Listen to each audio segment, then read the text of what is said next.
Team 7 is currently in the final battle against Zabuza's group. The battle continues until Zabuza is immobilized by the dogs. All other battles and situations remain the same as before. "Prepare to die," Kakashi shouted as he ran towards Zabuza's battered body, his hand crackling with electricity. Chidori, of course, Naruto's opponent/friend, saw it and rushed to take the blow for his master. Fortunately, Kakashi saw them coming and managed to move his hand just enough so that the blow passed through the shoulder and not the heart, but even so, the force made Haku scream in pain. "I always knew you'd be a formidable weapon," Zabuza said with an indifferent smile, raising his sword with the intention of cleaving Haku and Kakashi in two. Kakashi dodged the attack, pushing Haku out of the way just in time. Then, carefully, he placed him on the bridge before refocusing on the fight. "Damn it! How dare you do that to your own teammate?" Naruto yelled, causing him to let out a sadistic laugh. "Kid, Haku was just a weapon to me. I don't care what happens to a weapon after it's served its purpose. Now that it's broken, it's useless to me," Zabuza said, and then he noticed the birds singing behind him. Before he could say anything, Kakashi shot through his lung, causing a slower death than if he had aimed for the heart. Of course, neither of them realized the murderous intent. From now on that emanated from Naruto nor from the chakra that was beginning to form around him. "Well, it seems we're finished here," Kakashi thought, until he saw a huge army of mercenaries on the other side of the bridge. "Damn it, I don't have enough chakra to fight them all. Even though I'm good at taijutsu, in the end they'll defeat me simply because of their superior numbers." Kakashi thought, worried as he looked like he was going to die along with his team. "Thank you, Konoha Ninja, for dealing with the Mist Demon. Now behave yourselves and let my men kill them," Gato said to Kakashi, then turned to his army and continued, "Men, bring me the ninja heads. And while you're at it, wipe out the city. I've got what I need. I don't care what you do to the civilians, just eliminate them. Except for the old bridge builder and his family, I want them to see me destroy them," Gato said maliciously, and watched as they all charged toward the bridge until an arrow struck the ground in front of them. "We won't let you take the village, Gato," one of the villagers shouted, making everyone realize that on the other side of the bridge was most of the village armed with improvised weapons. "Bah, you'll all die anyway. What are you waiting for? Kill them. But for daring to defy me, take the women and sell them in the market. Perhaps then they'll realize who they're messing with," Gato said to his army, who smiled and were about to take another step when they felt an enormous amount of ki coursing through the air, making it difficult for them to breathe. Where did this come from? It's not evil enough to be the QB, but it seems to be coming from my team. What's wrong with him? Kakashi thought, confused, before being stunned by what he saw. In the middle of the bridge stood Naruto, releasing an enormous amount of ki and chakra. Chakra surrounded him, forming a kind of armor. Once formed, the chakra bulged around his hands, and soon green chains of chakra, over a meter long, erupted from them. But what frightened everyone the most was when Naruto looked at them, and they saw dark red eyes with distorted pupils, like a swirl in a cat's eye, completely black. Those eyes glowed with chakra and fury, causing a cold sweat to break out on everyone's face. "I'm going to kill you, bastards!" Naruto shouted in a demonic voice, vanishing from everyone's sight except Kakashi and Zabuza's. He reappeared in front of one of them, launching his chakra chains. But instead of striking him, they pierced him effortlessly, leaving holes in his chest and the chests of the three men behind him. A brief moment followed, with blood splattering all over the group as an enraged Naruto continued fighting.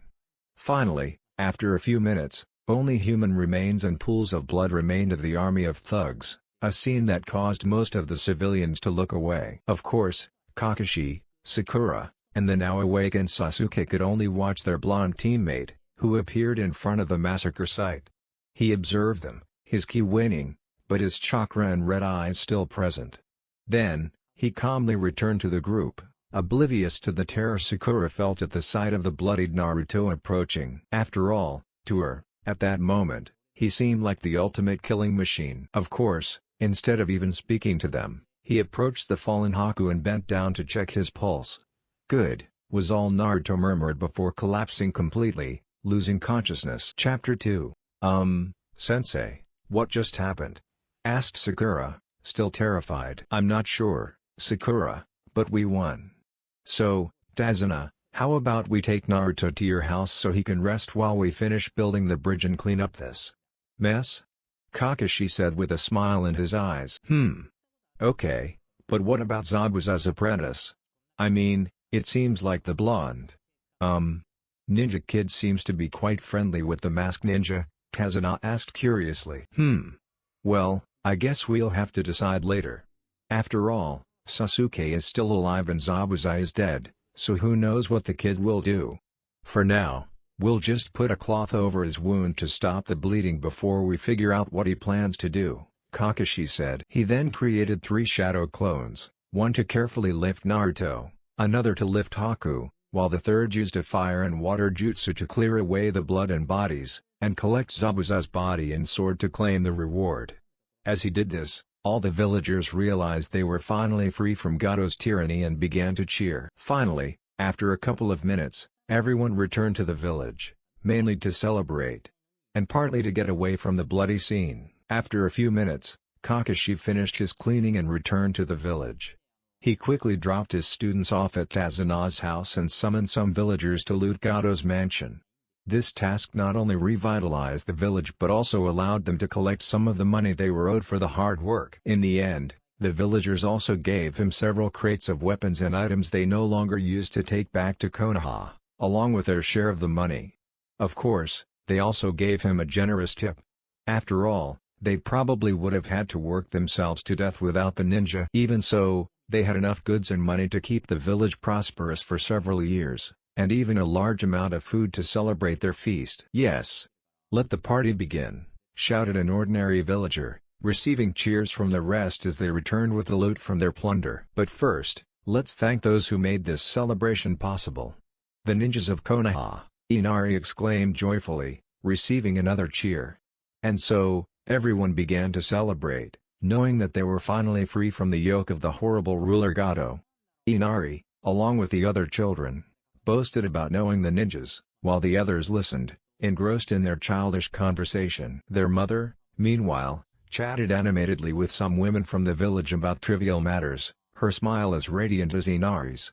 Tazuna, on the other hand, drank with a large group of men, arguing, talking, and doing random things, seemingly without a care in the world. Although Kakashi and Sakura were eating and trying to enjoy themselves, hoping their friends would recover soon, Sakura asked worriedly, "Kakashi-sensei, do you think Naruto and Sasuke will fully recover?" After all, while Naruto seemed almost unharmed, Sasuke had many wounds and injuries from hundreds of needle pricks. Even though Naruto is an idiot, and after he showed us that side of him, he's still our teammate. And a good friend if he'd just stop trying to date me. I like Sasuke. But what was that side of Naruto? He was so strong in that fight, I couldn't stop staring.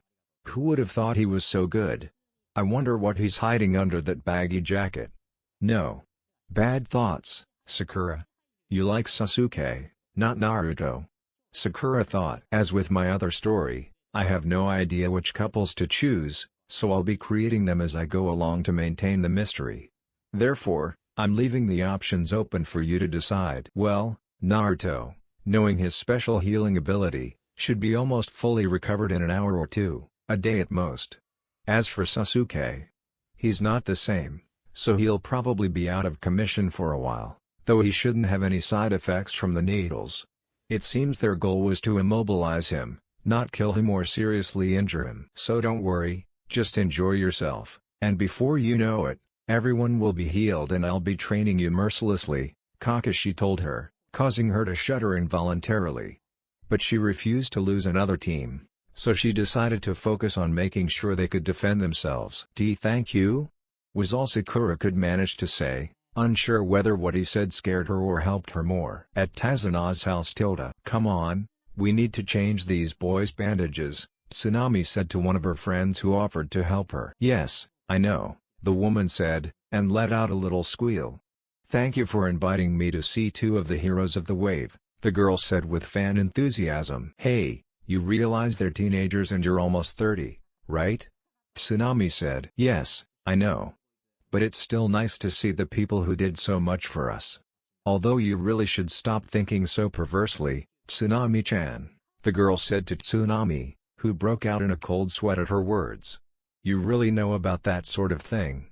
She muttered, but continued walking toward the fallen ninja. Of course, they went to see Haku first, whose wound had finally stopped bleeding, but they only changed his bandages as quickly as possible and left the room just in case Haku was still an enemy and woke up.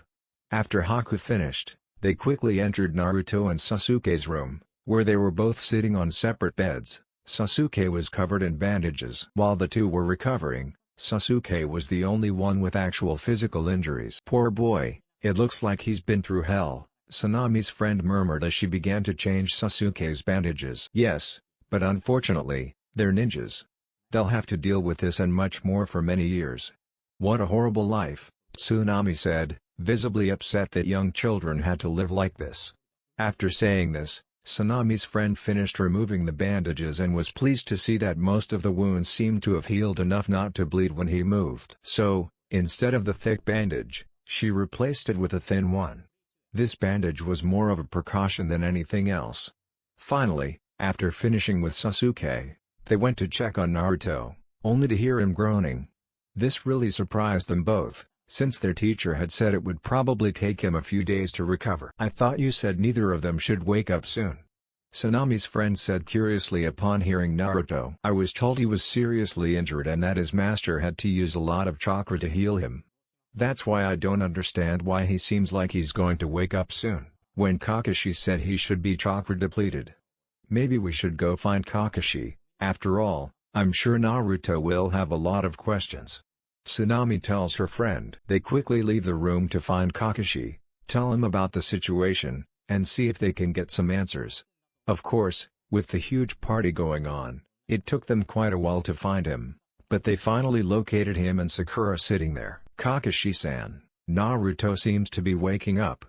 But how is that possible?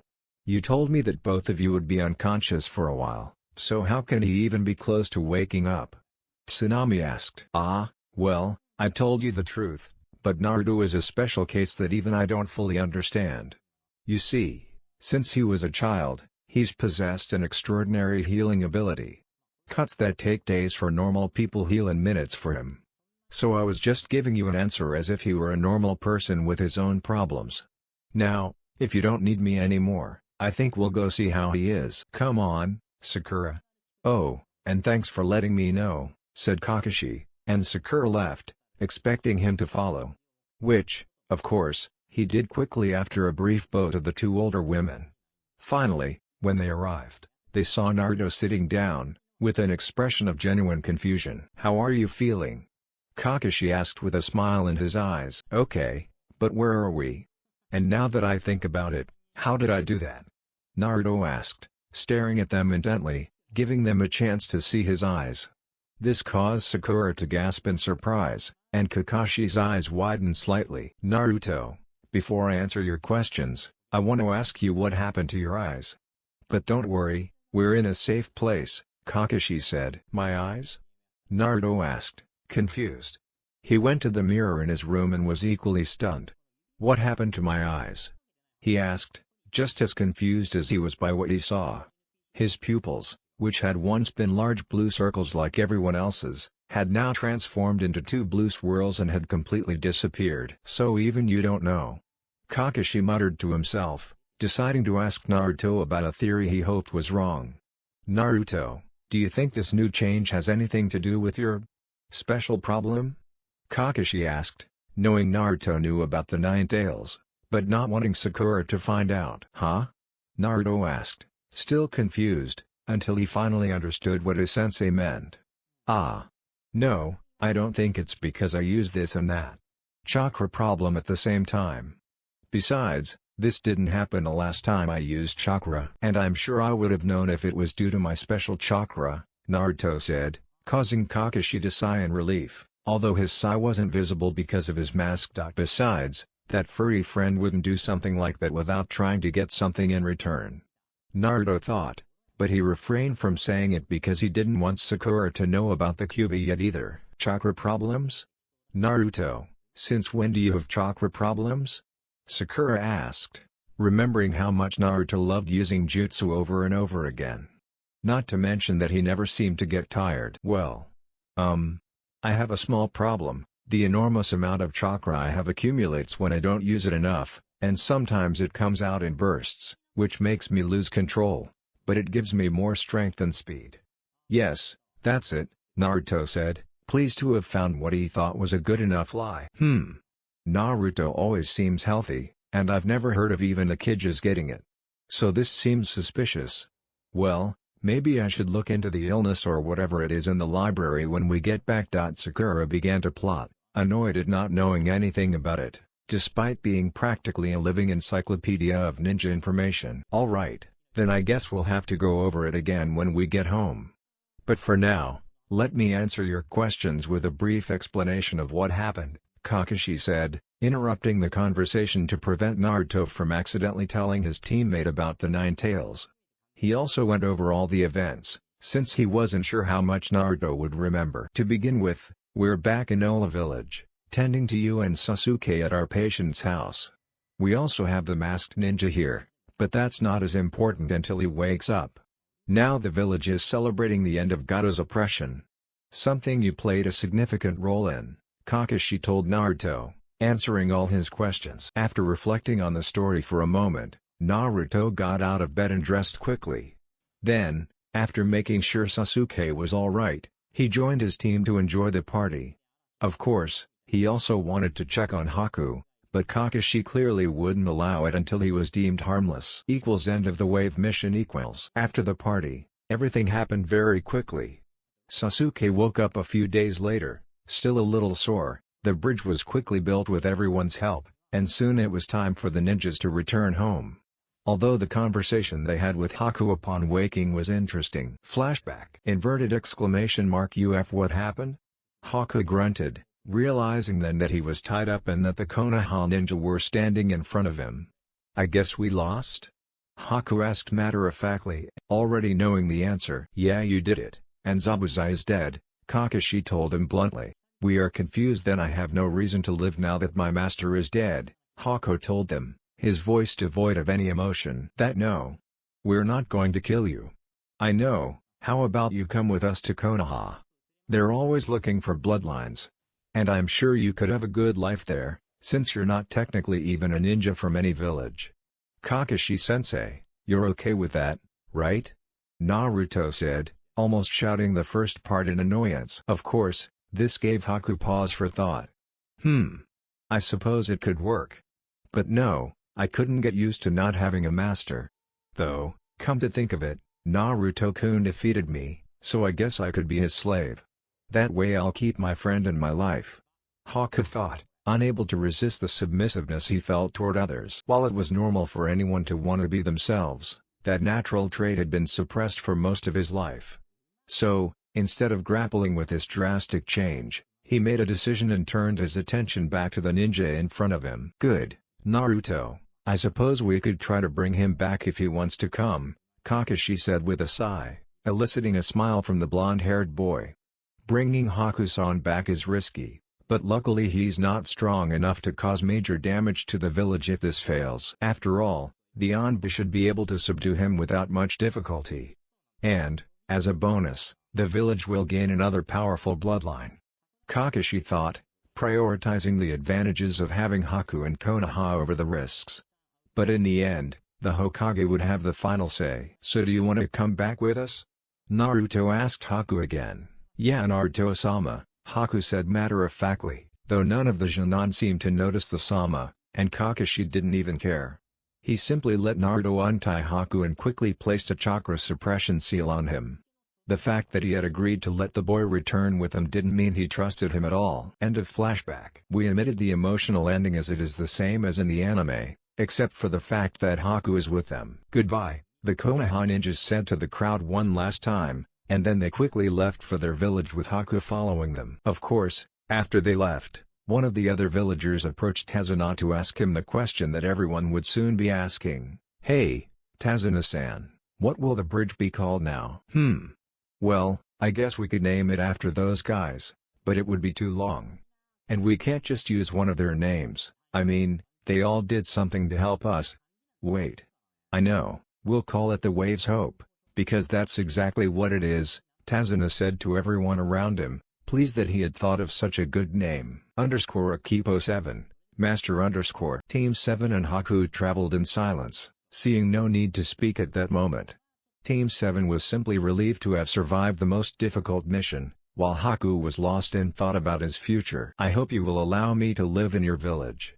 The mist hated me for my lineage, and instead of killing me, they tortured me endlessly until I died a slow death.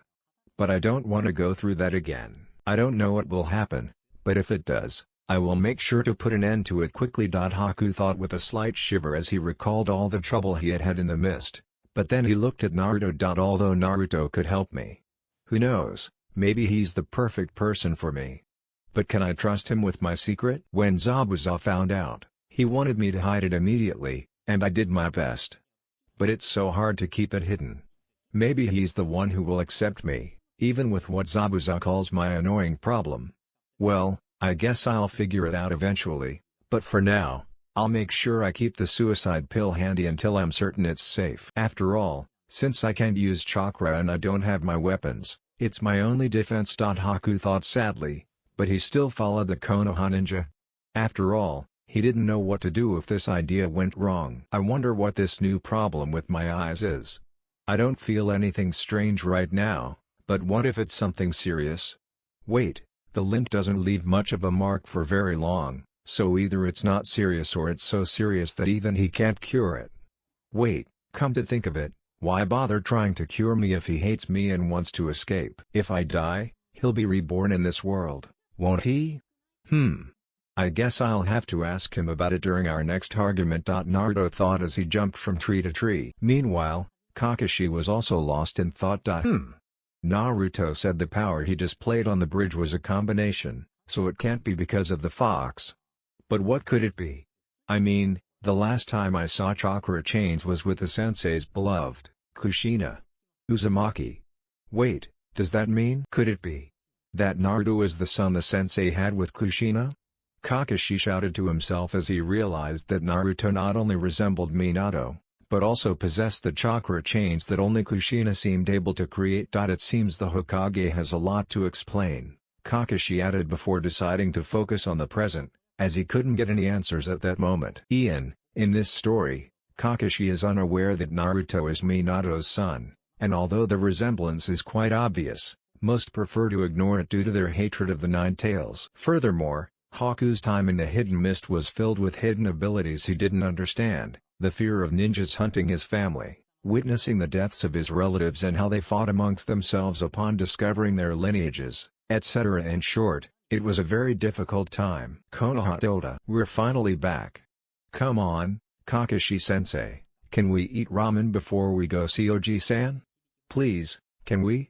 Naruto begged Kakashi as soon as they crossed the threshold, making Kakashi smile at the blonde's actions. I'm sorry, Naruto, but we need to hand in the mission report now. Afterward, if you want to grab something to eat, I have no problem with that, Kakashi said simply, causing Naruto to shout with joy. Gee, Naruto, are you always thinking about ramen? Sakura complained, making the blonde boy turn towards her, but the smile never disappeared from his face. Yes, of course it's the food of the gods, or God's food, or whatever, but it's so good it deserves all the attention, Naruto said, maintaining the huge grin on his face the whole time. Afterward, they all went to the mission room to hand in the team report, with Haku following them. Hey, Grandpa, we're back, Naruto exclaimed happily to Sarutobi. Hello, Naruto-kun, Team 7, Sarutobi said with a slight smile on his elderly face. Then he noticed Naruto's eyes, so he finally woke him up, he thought, pretending not to notice. Instead, he listened to the team's verbal report on the mission and its drastic changes, until they finally understood why Haku was behind them. So, Haku, you want to become a citizen and eventually a ninja of our village? Sarutobi asked the nervous person standing in the corner of the room. Yes, Hokage-sama, was all Haku said. Well then, why should we allow you to do it? After all, even if you're not a rogue ninja, you're still Zabuza's accomplice, Sarutobi told him. Well, Hokage-sama, I worked for Zabuza because he saved my life. You see, when I was young, I lived in a place where bloodlines were persecuted and exterminated. And because my bloodline controls ice, of course they hated my clan. In fact, I might very well be the last member of my clan. But I have no idea if that's true or not. What I do know is that my presence in the village would give Konoha a new bloodline. Also, I have some skill in civilian medicine, and I believe I could use healing jutsus of a decent level if I receive the proper training. Finally, since it was Naruto-sama who defeated me, I feel it's necessary for me to become his weapon. So, I need to stay close to him at all costs, Haku explained, leaving everyone present stunned. What? Naruto shouted upon hearing this, and it seemed as if he was going to say something else until they heard Sarutobi's laughter. Wow, you're a very interesting person. Look, I have a proposition for you. We'll make you a civilian, and after a few months of supervision, I'll let you train as a medical ninja. Also, since you seem to have a good relationship with Naruto, I'll make sure you have an apartment near him. So, why don't you head to the civil registry and register with this seal of approval from me? Oh, and take one of my Anbu with you to show you the way, Sarutobi said to Haku, cheerfully handing his newly recruited Anbu a sealed letter to give to Haku after writing it in a matter of minutes. They both left the room after bowing respectfully to the Hokage. Well, that was interesting, Kakashi said with a wry smile, before turning serious. Hokage-sama, I'm sure you saw what happened to Naruto's eyes and now you know what occurred on the bridge. Do you have any idea what might have caused this? He asked, completely serious. Yes, I know what happened, but how about we take this conversation somewhere more private? Sarutobi said, then headed to his office, expecting them to follow, which they quickly did. Sarutobi office tilde. Alright, Naruto, your new eyes come from your Uzumaki heritage. You see, the Uzumaki are known for their chakra chains, which no one else seems to have been able to master, despite many trying.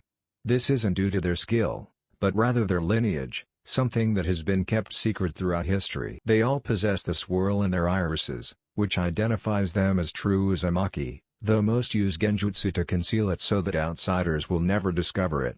Also, while their chakra channels appear normal, they actually possess a much more special system.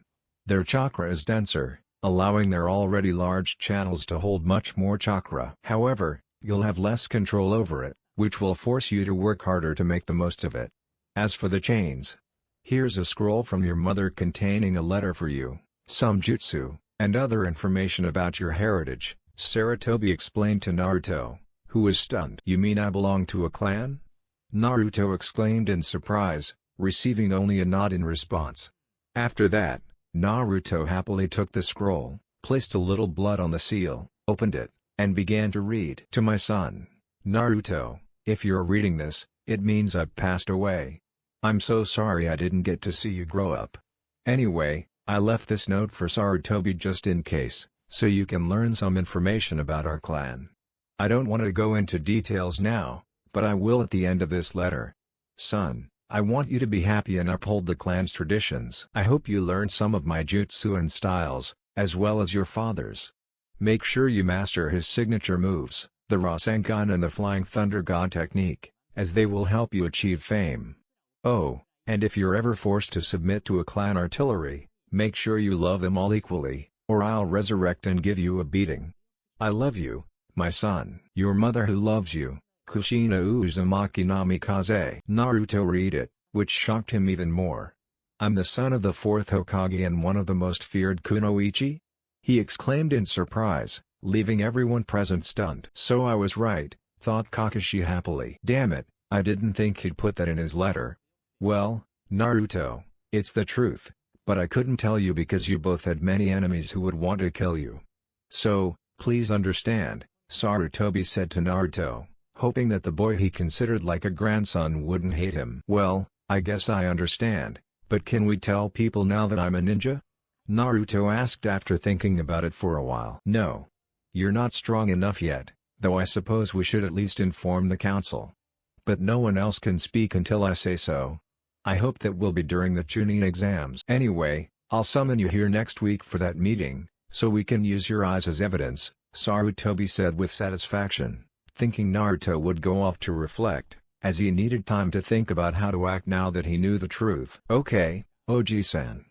But one last question, Naruto said somewhat shyly, which surprised the old Kage.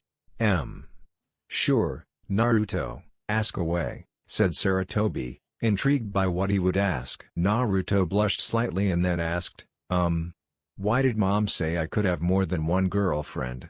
And what's CRA? Naruto was still blushing at the idea of having more than one girlfriend. Well, you see, the CRA is... Sarutobi began, trying to find a way to tell the boy without shocking him too much. _consearch_. Okay, then you just have to fill this out and you'll officially be part of the village, the receptionist told Haku, who thanked her and sat down to fill out the form. Let's see. Name, age, date of birth, etc. seems simple enough, Haku thought as he quickly filled it out. Then he came to the question that made him hesitate until he finally made up his mind and looked around, revealing his secret to everyone. What is that? Naruto shouted, blushing. I said what I thought, Naruto. The CRA involves you marrying more than one girl to rebuild your clan. For now, it will only be the Uzumaki clan, but we hope to unite it with the Namikaze clan soon, Sarutobi told the still shocked boy. Now, why don't you go home and rest and process what I just told you? Sarutobi said to Naruto, who nodded and started walking home, the idea of eating ramen now buried beneath his own thoughts. Meanwhile, Kakashi looked at Sarutobi with an amused expression. You plan to observe how Naruto's life unfolds in Konoha, don't you? Kakashi asked quickly, causing the old Kage to smile slightly. Ah, yes, and perhaps we should call Jiraiya again to get some ideas for his books from this, Sarutobi said to one of the few people who knew of his habit of privately reading his students' books. Of course, Kakashi simply gave the Kage a smile with his eyes and left Sarutobi's office, forcing the Kage to return to his paperwork. Naruto. When Naruto finally got home, he noticed Haku also entering the apartment building. So, he called out to his new friend. Hey Haku, how did the registration go? Well, Naruto-sama, I'm officially a resident of Konoha. Furthermore, I easily passed the civilian medical exam, so I'll be able to work there in a few days, Haku said cheerfully. Great. How about you settle into your new apartment?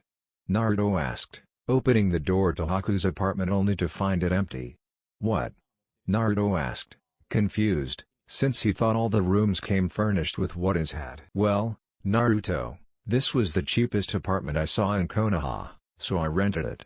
The only problem is that the furniture was so old it was practically useless, so the landlord had to buy new furniture, but apparently he didn't have time, so I have to buy it myself. Of course, everything I spend on buying it will count as rent, but it'll still take some time. So I'll go pick up the furniture tomorrow, but for now I have to sleep on the floor, Haku said, and tried to go into her apartment, but Naruto stopped her by grabbing her shoulder. Nonsense. Until you have your own furniture, you can stay with me. You keep the bed and I'll keep the sofa, Naruto told Haku, trying to be friendly, when he suddenly remembered something. Oh, and don't call me Naruto-sama, I'm not your teacher. Call me Naruto-kun or something like that, because we're friends, Naruto said with a smile, then went into his apartment and dragged Haku with him. Soon they both settled down to sleep. When Haku finished changing, he decided to go to the living room to say goodnight to his teacher/friend. Good night, Naruto-san, Haku said as Naruto turned his back to him. Yes, good evening. What? I thought you were a boy, Naruto exclaimed, surprised to finally see Haku. Haku was wearing a light blue, slightly see-through nightgown that revealed her blue underwear. She had also removed the bandages from her chest, revealing her generous bust as she prepared to sleep. Well, Naruto, I already told you I followed Zabuza-sama's rules. That was one of them. Apparently, it was because I thought people wouldn't take me seriously as an accomplice of a missing ninja or something sexist like that, Haku said, somewhat annoyed as she recalled the time she spent with her father figure. I guess that makes sense. Good night, Haku-chan, Naruto said, blushing slightly at the thought of a girl sleeping so close to him, even in his bed. Besides, it wasn't bad at all. He eventually fell asleep thinking about all the new things he would learn about the clan. Meanwhile, Haku was also having trouble falling asleep. How strange. Being without you, Zabuza-sama. I mean, You are the one who taught me everything I know. Haku thought sadly, then cheered up a little with his next thought. But now I have Naruto-kun, and he seems to be a pretty good guy. So, maybe he'll become one of the things I always wanted but could never have, a best friend. And maybe later on he'll become something else I've always wanted to. Haku thought with a certain joy and then fell asleep thinking about his hopes for the future. The next day, when Naruto finally woke up, he enjoyed something he had never experienced before, someone preparing a home-cooked meal for him. Good morning, Naruto-kun. I made breakfast for both of us. Although I had some trouble, since most of your food is instant ramen, Haku said, handing him his portion of eggs and bacon. Thank you, Haku-chan, Naruto said with a big smile, and then he started eating. So how long until you become a medical ninja? Naruto asked between chewing. Well, I think it should only be a month or two, since I'm pretty sure I can learn it quickly. But it all depends on the Hokage's decisions, since I'm still on probation, Haku said, shrugging slightly. Ah, well, I'm sure the old man will turn you into a medical ninja in no time. Just be patient, Naruto told her, causing a slight smile to appear on her lips. Thanks, Naruto-kun. Hurry up and go to your team meeting. Oh, and I'll come pick you up around lunchtime. That way we can make sure you eat something better than the instant ramen you seem to be hoarding. Of course, Naruto wanted to say that ramen was the best, but even he had to admit that a home-cooked meal would be better than store-bought. So, instead, he simply smiled at Haku and finished eating before heading out the door with a quick goodbye. Reunion. For once, Kakashi was only half an hour late, so they quickly started the meeting. Alright, guys, after that mission I've decided to give you 2 days off.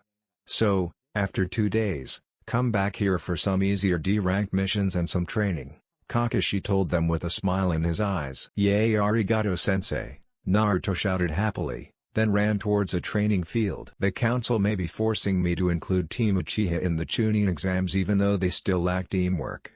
But I can use the time I have left to make sure they don't die or get seriously injured. Kakashi thought before leaving Sakura and Sasuke alone. Great, here we go again. She's going to try to ask me out again. When is she going to understand that I can't use her to rebuild my clan until I kill my brother? Sasuke thought, preparing to tell her no. But to his surprise, she didn't even speak to him. She simply left, lost in thought about recent events. Wow, this is different, Sasuke thought, surprised, as he watched her leave and then went off to train. If one were to stop and think about it more, one would be surprised that none of the teenagers were upset not only about having to get up early, but also about having to wait half an hour to be told that they would have time to themselves. When Naruto arrived at one of the village training grounds, he quickly reopened the scroll and began working on his projects. Plus a couple of hours later. Great. What are we going to learn today, Kurenai-sensei?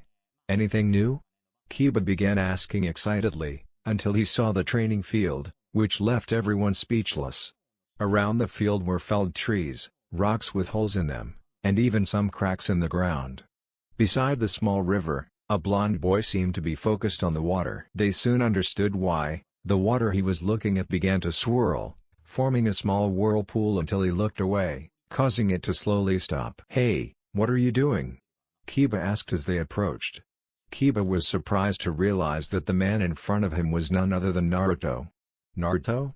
Kiba exclaimed, astonished at how different Naruto looked without his signature jacket.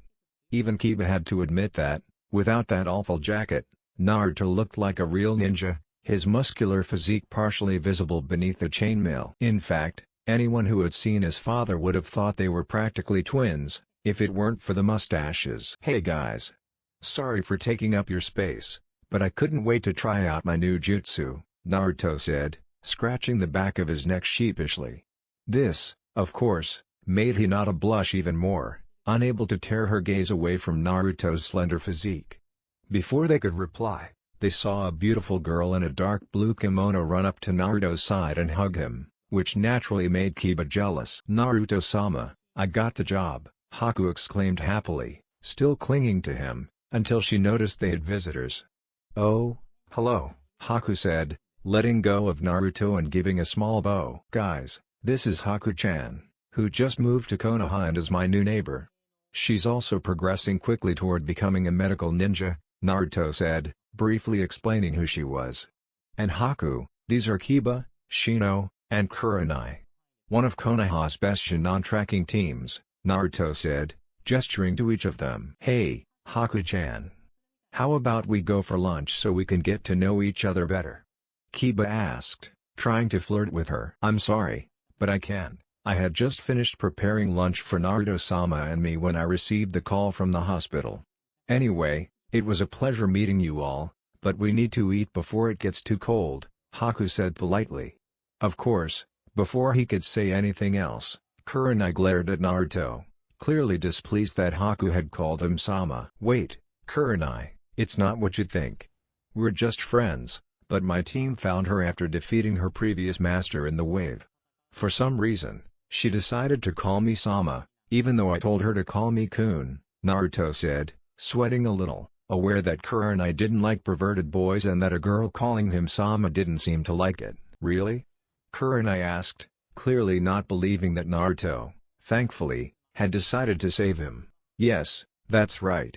You see, I was an accomplice of a rogue ninja and Naruto was the one who defeated me, so I decided that now that my old master is dead, I would follow Naruto, Haku told her, and luckily she seemed to calm down upon hearing this, although she was still not entirely convinced by the idea. Well, goodbye, guys, Naruto said, and left.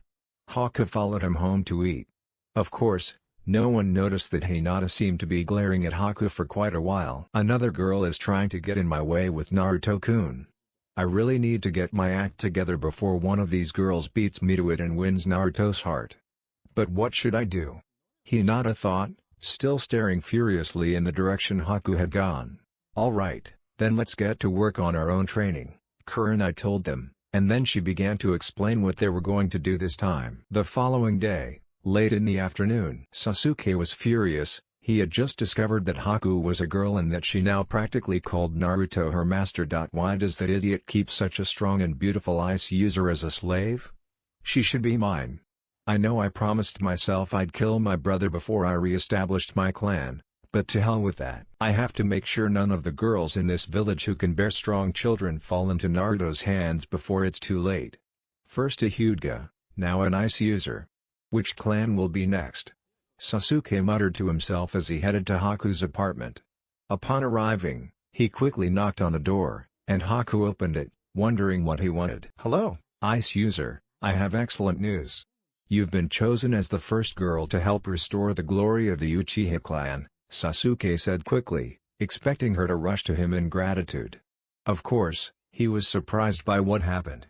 Instead of throwing herself into his arms, she simply told him no in an icy voice and slammed the door in his face, leaving the stunned boy lost in thought. After the interruption, Haku calmly walked to one of the rooms that shared a wall with Naruto's apartment and made a hole large enough to squeeze through. Hey, Haku-chan, why did you do that? Naruto asked after running to find out where all the noise was coming from. Well, Naruto-sama, I thought you might need something at any time, so instead of having to go through a door to reach you, I can just walk down this hallway. Also, if you want to ask me for anything, you can come to my room whenever you like, Haku said, since for her, Naruto was still her master no matter what he said. Well, I guess so. But this might be a bit too friendly. Can we at least put a door in here? Naruto asked. Well, that would be counterproductive, Haku said without showing any emotion. But isn't it inappropriate for a boy to have easy access to a girl's room? I mean, aren't you afraid he might try something? Not that he would, of course, Naruto said, quickly adding the last part so he wouldn't be considered a pervert. If that's what Naruto-sama desires, his tool must give it to him, Haku said frankly, and began to loosen her kimono until Naruto quickly stopped her. Wait. There's no need. I was just curious, that's all. I'm glad you trust me, so I guess this will work, Naruto said, blushing slightly. Haku, of course, just gave him a quick smile and left. Great, now that I can't find a way to convince her to block this, if I ever have visitors, they'll think I'm taking advantage of Haku-chan, which I would never do. Phew. For once I'm glad there aren't many people at home. I don't want rumors to start spreading about us. I mean, she just arrived, She doesn't need her reputation ruined because of that demon. Naruto thought sadly, and left. The next day, Haku, I just wanted to let you know that Grandpa wants me to attend a long meeting, so I probably won't be back for a while, Naruto told the girl who was practically his roommate now, and then he left for the meeting. Council Room Dota. Why have you brought us here, Sarutobi-sama? Hiyashi asked curiously. Well, I've gathered you here to inform you that one of our ninja has recovered a bloodline we haven't seen in a very long time, Sarutobi said with a slight smile. After his words, the council began to murmur, trying to decipher which bloodline it was and who possessed it. Sarutobi let them ponder until they heard the door open again. All eyes turned toward it, and Naruto entered the room, causing some of them to feel their blood boil. You brat, get out of here. We're waiting for the bloodline user, not a demon child like you. One of the civilian council members yelled at Naruto, who simply glared at the person and then quickly drew his favorite ranged weapon, Chakra chains, which at that moment were blue because he hadn't used his affinities to make them, something that surprised the crowd. No. Don't tell me this demon has Kushina Uzumaki's blood. The council member exclaimed in disbelief. Sarutobi smiled and decided to tell them they could trust Naruto's secret, with a warning, of course. Yes, he somehow acquired the bloodline.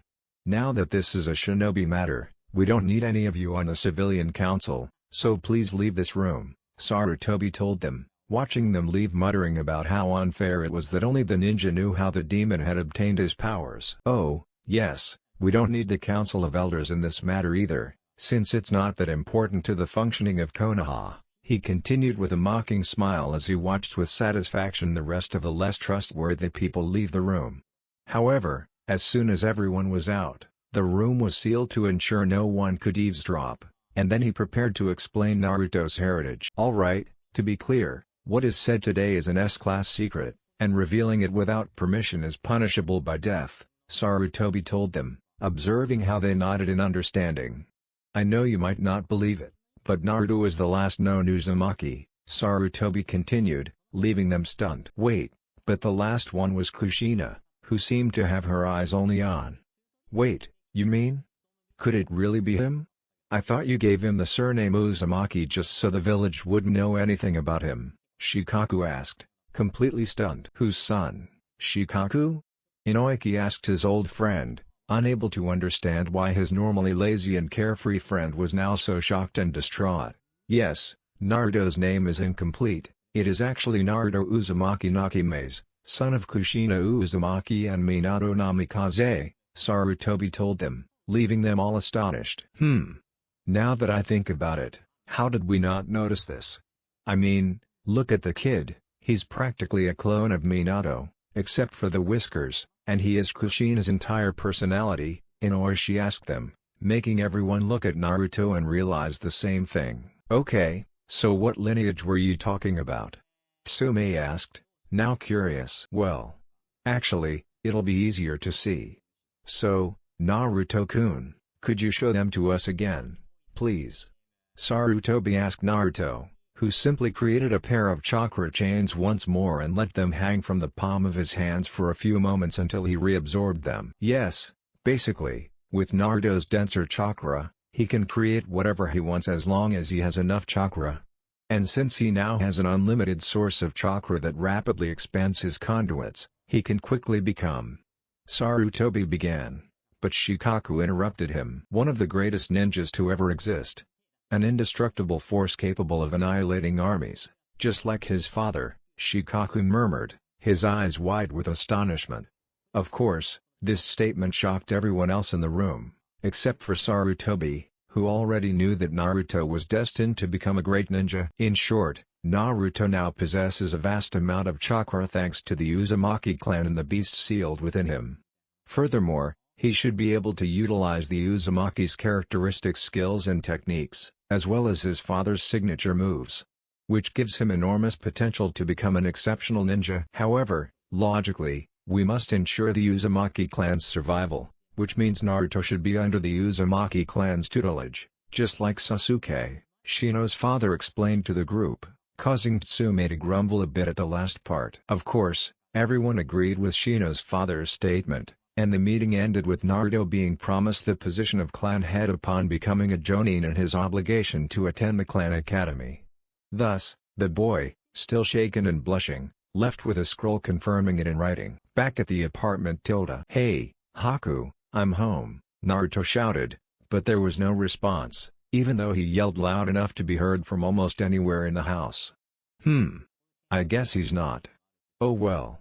I'll leave him a note saying I'll probably be out all day, since I need to train seriously to clear my head, Naruto said to himself. Then he quickly left, leaving the note tacked to Haku's apartment door with his name on it. Lord. Haku was strolling peacefully through the village, enjoying the warmth of the afternoon sun, when he heard someone running towards him.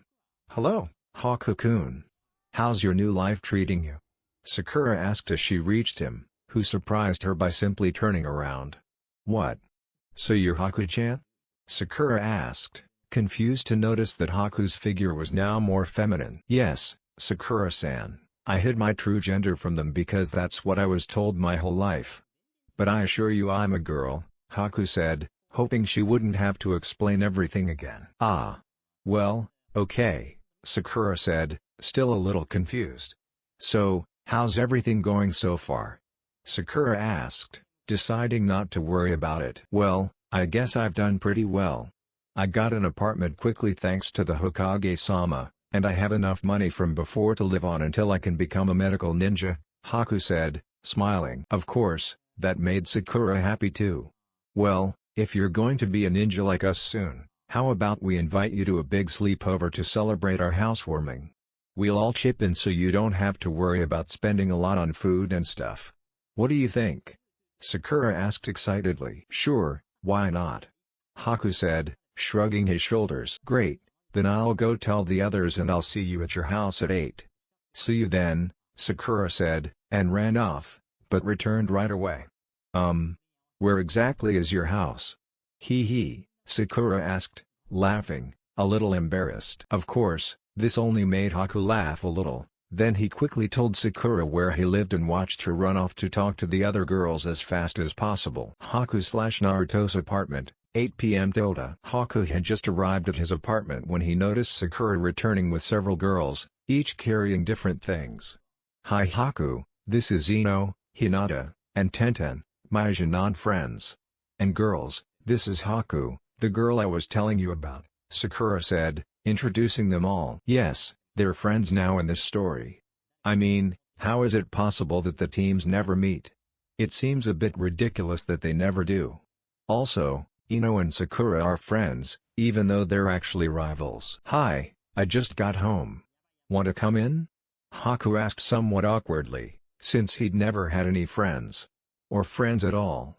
Even so, they all approached the door and found Naruto's note. What's this? Haku murmured curiously, then quickly read it. So, what's the note about?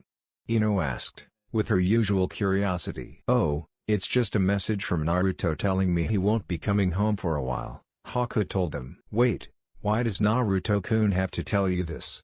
Hinata asked, stopping her stuttering now that she was completely focused on surpassing her new rival and because no one from her clan or Naruto was around to make her nervous. Oh, well, she lives right next door and was cooking for both of us, so I guess she told me so I wouldn't make extra food, Haku said, shrugging. With that, they entered Haku's apartment, looked around, and immediately noticed the hole in the wall. I don't feel like describing her apartment, so imagine it's very similar to Naruto's, only tidier and with a more feminine touch. In fact, both apartments are clean now that Haku has become Naruto's maid, even though he didn't want her to be. Hey, Haku, Naruto's apartment is to the left of yours, right? Tenten asked, receiving a simple nod in response. Well then, why and who made a hole connecting yours to his? She continued, pointing at the hole. Well, I did it so I can come into my apartment whenever I want without having to worry about the door being locked, Haku replied, not understanding why it bothered them. Why would you do that? Aren't you afraid he might do something to you? I mean, yes, he's a nice guy, but he's still a guy, and like my mom always tells me, guys are very close-minded, Sakura asked incredulously. So what? I mean, he's my master, even if he doesn't want to be called that. So having that at his fingertips allows him to quickly come and find me if he ever needs anything, Haku tells them, leaving them even more astonished. Haku-chan, my friend, we need to work on your confidence if you really think you need me to give you orders, Ino said, placing a hand on her shoulder. Of course, that wasn't the real reason Haku wanted Naruto as her teacher, but she chose not to press the issue. After that, they all enjoyed the evening together, even Haku, who had grown accustomed to the idea of having friends. Later, who wants to see half of Naruto? Ino asked, determined to be curious. Of course, this only piqued the curiosity of her companions, who wondered what Ino was thinking, while Hinata blushed slightly at the thought of being in Naruto's house. Ino, why do you want to go into Naruto's room? Sakura asked the nosy girl. What? Naruto's always nice and all, but we don't really know anything about him. So this is the perfect time to find out more about him without having to ask him. And maybe uncover some juicy secrets, Ino explained, piquing the other girl's curiosity as she muttered the last part to herself. You're right. He's my teammate, but I don't know anything about him. Maybe it's a good time to find out more about him. Sakura thought, and quickly followed Ino to Naruto's apartment. Of course, they didn't have to look far to realize that Naruto had practically nothing in his house. The only thing that caught their attention was a scroll carelessly tossed on his bed. Let's see what we have here, Ino said, then sat down on Naruto's bed and opened the scroll. Because Naruto Uzumaki is the last of the Uzumaki clan, it has been decided that he must participate in the Clan Restoration Program, CRP. Therefore, Naruto must take several wives and impregnate at least one of them when they reach childbearing age, around 16 years old. The number of wives is entirely up to him, though he must have at least 2 before turning 16. Otherwise, the council will choose 2 young women for him to marry. Of course, the young women still have some freedom of choice. Under this law, women cannot be forced to marry them. The marriage must be agreed upon by both parties to be legal, unless the council is the cause of the marriage. This is important because Naruto's bloodline, with its ability to mold chakra, must be perpetuated. This ability, combined with the skills of the Uzumaki clan, could create stronger ninja for Konoha's future. Decided by the Hokage and his council. And underneath were a bunch of signatures that made it official. Of course, after reading it aloud, all the girls were, to say the least, speechless. Is this basically what it means that Naruto-kun can marry as many girls as he wants because he has a lineage? Does Naruto even have a lineage? Sakura asked, even more surprised. Yes, I know I have no idea what Naruto's lineage is all about for shaping chakra, but what I really want to know is how long Naruto has been doing this and what he plans to do with it, Ino told them, somewhat annoyed that even her father shared that perversity. Wait, doesn't that mean Sasuke has it too? Sakura asked, realizing that he was one of the last members of his clan to have it for years. Yes, that's true. So, he could have had any girl he wanted, but he still never accepted any of his fans. Maybe the opposite is true for him. I mean, what man wouldn't at least go out with girls knowing he could have any he wanted? Ino asked them. No, you don't have to worry about him being gay, because he came here earlier to order me to be his first girlfriend. But I slammed the door in his face because I'm not interested in a conceited boy like him, Haku told them, oblivious to Sakura and Ino's envious glances. While they were talking, Hinata was lost in thought. Wait, now I have a better chance of winning Naruto over? Or not? Will my father let me marry someone who has more than one girlfriend? I hope so. I still love him, even if he's not only mine. But could I share my Naruto-kun with others? Hinata thought, blushing. Just then, everyone was surprised to hear the door to Naruto's house open. Well, I guess Naruto's already home, Haku told them simply. Yes, well, let's wait for him to arrive. I want to hear more about this CRA and bloodline business, Ino said to the girl, and stared at the door waiting for Naruto to enter. Haku-chan, I'm here. They heard Naruto shout, and then they heard him walking towards them. This is really hard to learn. No wonder all these clan jutsus have such a high rank. The only thing that came almost naturally to me was the chains. Though I wonder why, Naruto muttered as he paced around the house. He quickly opened his bedroom door and was surprised to see several girls inside. Hi, Naruto mumbled awkwardly, not understanding what they were doing in his room. Of course, all the girls were momentarily surprised to see him, as it was the first time they'd seen him without his jacket, and they were struck by how good he looked. Naruto had a perfect body thanks to his career, but now that he was showing it off, they found him truly attractive. However, the initial surprise quickly faded, and Ino decided to ask her questions, ignoring the blonde boy's confusion. "So, Naruto, since when did they put that CRA thing on you?" Ino asked, looking at him with a hint of reproach. "Well, the council assigned it to me today because of the bloodline I just activated for the first time in the Village of Waves. Although I don't know why they gave it to me, I mean, it's not like I'm ever going to use it. I mean, I'm pretty sure nobody likes me, except for my friends," Naruto told them, laughing a little nervously. "Besides, I doubt any girl would like me with my special problem, even if they did," Naruto muttered, unconsciously placing his hand on the spot where he knew the seal was. Why? What's wrong with you?" Ino asked upon hearing the last part. Naruto began, unsure of what to say to make the lie believable. Even though Sakura had saved him. "Naruto, don't worry, I doubt any girl would have a problem with you, even if you have a chakra problem," he said, trying to be kind. "Huh? Oh, yeah. I mean, thanks Sakura-chan. Now if you could leave my room so I can sleep." "Actually, what are you guys doing here?" Naruto asked, now curious. "Well, we were looking around Haku's apartment and came in here, and she told us it was yours right before you got home," Ino lied quickly, not wanting Naruto to know they were snooping through his things. "Well, I guess. Good night then," Naruto said to them. Then he watched them leave his room and quickly lay down on his bed and fell asleep, as he was exhausted from all his training. Girls. After everyone left Naruto's room, they quickly returned to Haku's room, where their sleeping things were, and lay down. "Well, that was interesting," Sakura told them. "Yes, although there was a problem with what we learned," Ino replied. "What do you mean?" Sakura asked, confused, since Naruto didn't seem to care about telling them anything. He lied. "What? There's no way Naruto isn't lying." "Sakura, I'm sorry to have to tell you this, but I was using one of the simplest techniques my clan teaches without him noticing. This jutsu displays brainwaves so we can tell if people are lying or not. And Naruto lied when he told us about his illness." Well, then maybe we should watch Naruto for a while to see if he lets us know when he doesn't realize we're there, I suppose. I mean, you're right, Naruto does seem like a mystery, even though he seems friendly," Sakura concluded. "Yes, I suppose we'll have to. Anyway, we have things to do tomorrow, so good night everyone," Ino told them, and then tried to go to sleep after hearing them say it. "Naruto-kun, even though you hide things, I still love you and I'll find a way to show you that there's someone who loves you. Even if it means having more than just a wife.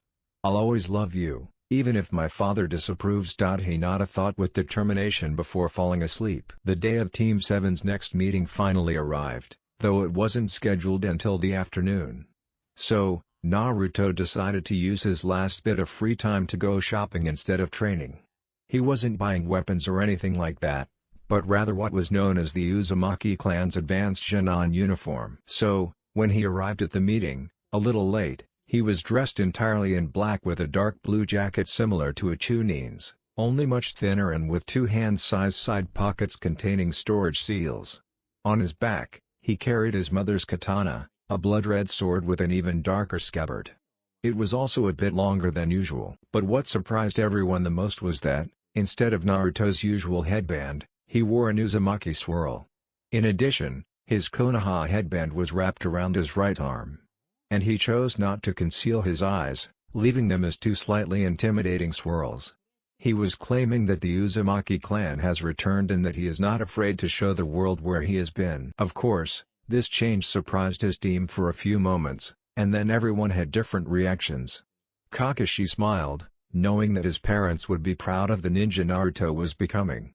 Sakura blushed slightly now that Naruto was no longer hiding his muscles or wearing a horrible orange jumpsuit. Meanwhile, Sasuke thought that, since Naruto had once been an idiot, he would always be called an idiot. "Sorry I'm late, Kakashi-sensei.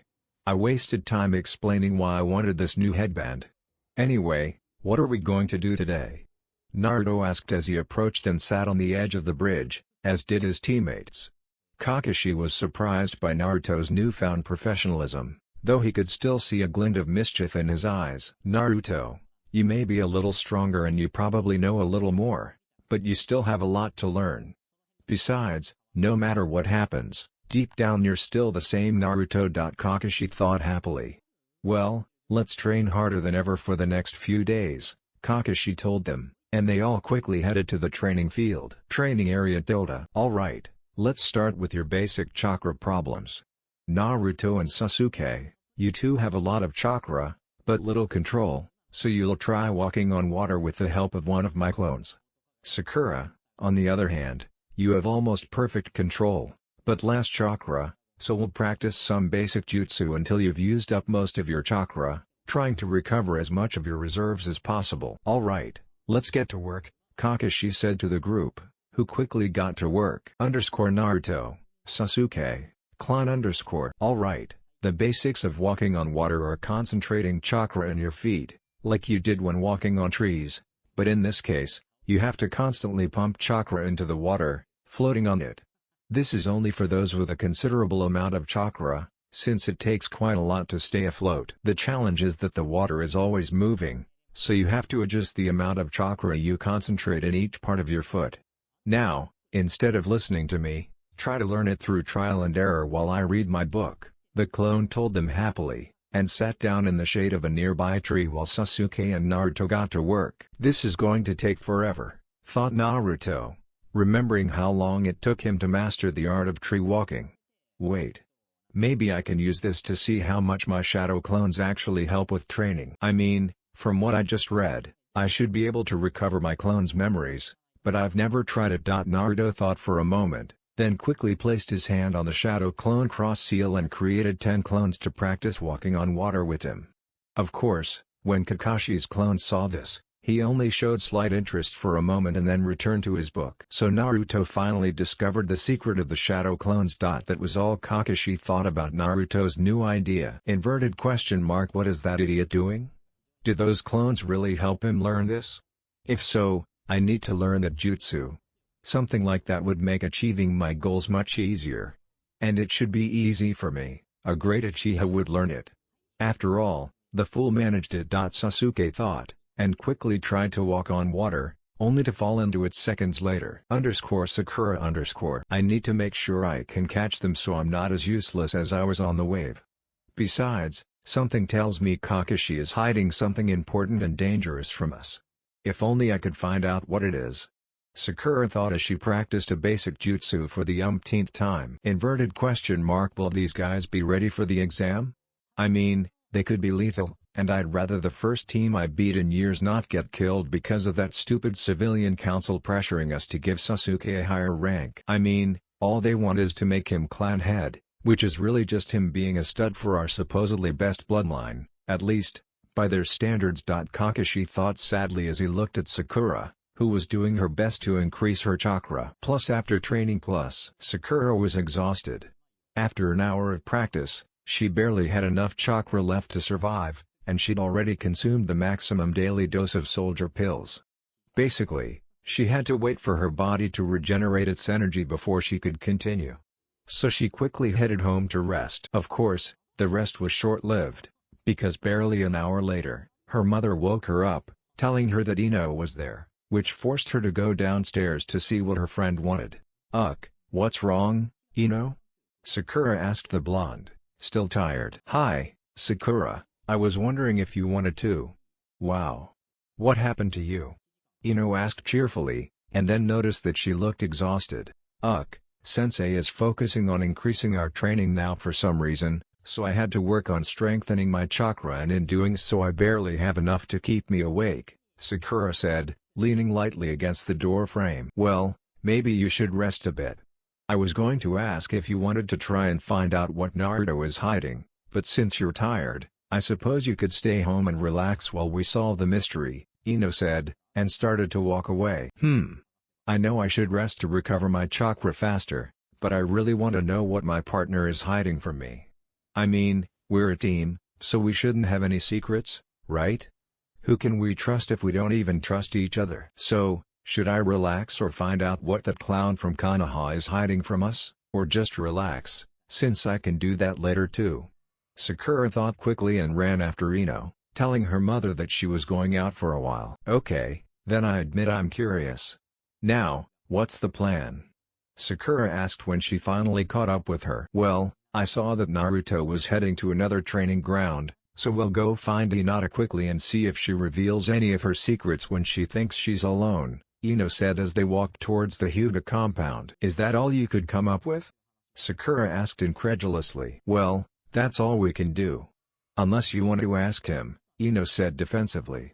And, in reality, she was right. Naruto went everywhere so often that, out of friendship, they kept each other's secrets. Alright, let's go find Hinata and hopefully we'll learn something, Sakura said, and they finally arrived at the clan's gate. Why are you here?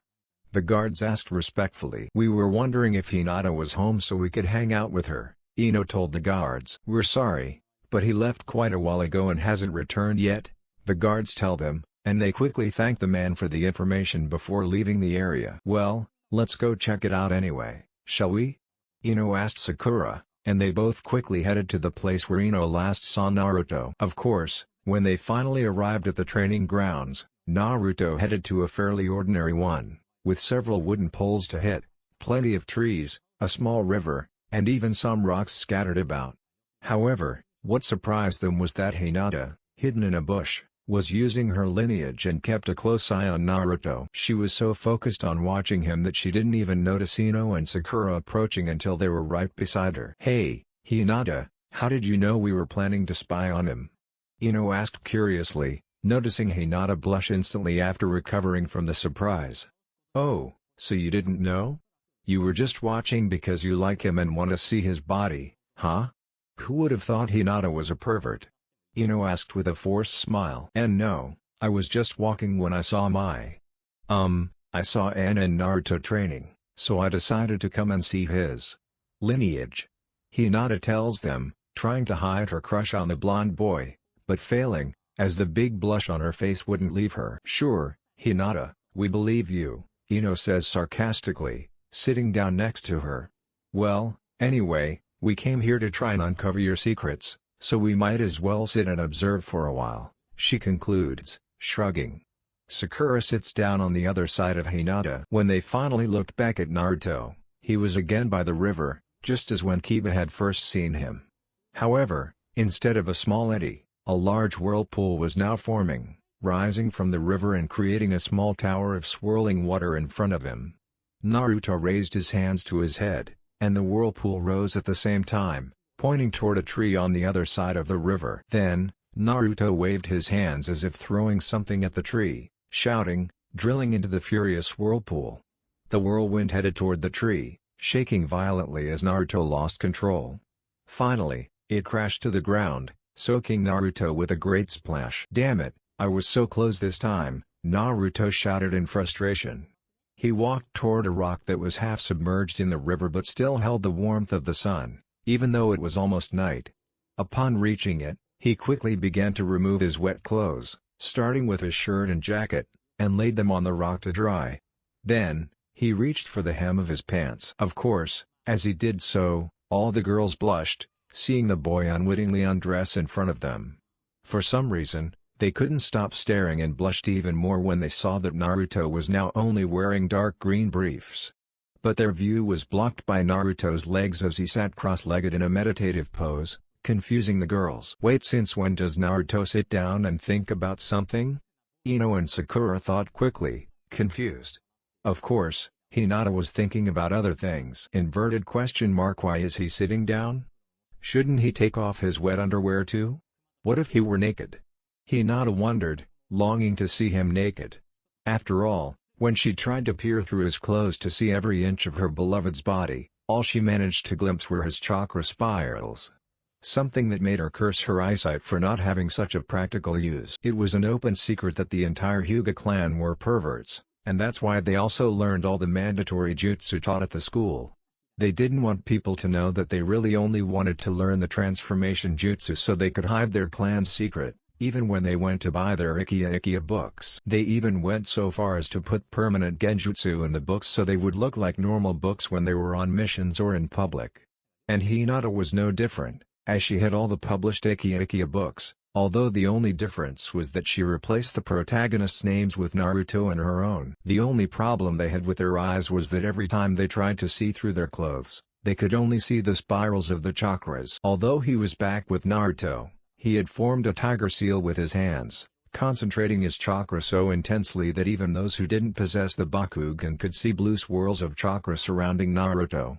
Then he tensed and focused all his chakra in his back, where 2 lines of chakra began to grow several meters long, resembling the beginnings of wings. Of course, his control wasn't perfect yet, so he couldn't go any further for the time being, but he still kept the chakra there, trying to increase its size, sweating slightly from the effort. So this is what it means to have a chakra-shaping lineage, Ino whispered, surprised that she could see the dense blue, wing-like structures even though he was quite far away from them. Yes, wait, what's that seal on his stomach? Sakura asked, confused, pulling Ino and Hinata out of their reverie. And sure enough, when they looked, they saw a huge seal covering Naruto's entire abdomen. It was an interactive seal with a swirl that started at his navel, surrounded by strange symbols that formed several points. What is that seal? Does the girl with the high forehead know what it is? Ino asks, using the nickname she uses for her rival. Well, Ino Pig, the truth is I can't tell you, since I've never even considered trying to understand the seals. I mean, they're not very common. But that one must be important for it to look so big and detailed, Sakura tells them. Then maybe we should look in the library, there might be a book on seals or something we could consult, Hinata suggested, equally curious. With that, they turned their attention back to what Naruto was doing, though when they looked up he was already putting on his clothes, now dry, seemingly ready for the time being. Of course, he then headed toward them without even noticing they were there, muttering something about wanting ramen. Well, Naruto's addiction to ramen will never change. The 3 of them couldn't help but think about it after hearing this, but they soon left for the library as well to find out why Naruto had that strange seal on his stomach. Of course, they didn't even notice that 2 people were watching them. Kurenai and Kakashi were hidden among the trees, a little further back from where they had been. Well, it seems those 3 girls are on their way to solving Naruto's problem, Kakashi says simply. Yes, that's right.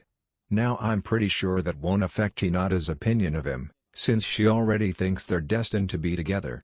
Although I have no idea how the other 2 will react, Kurenai says in a bored tone. Yes, that damn fox is going to complicate the council's decision even more.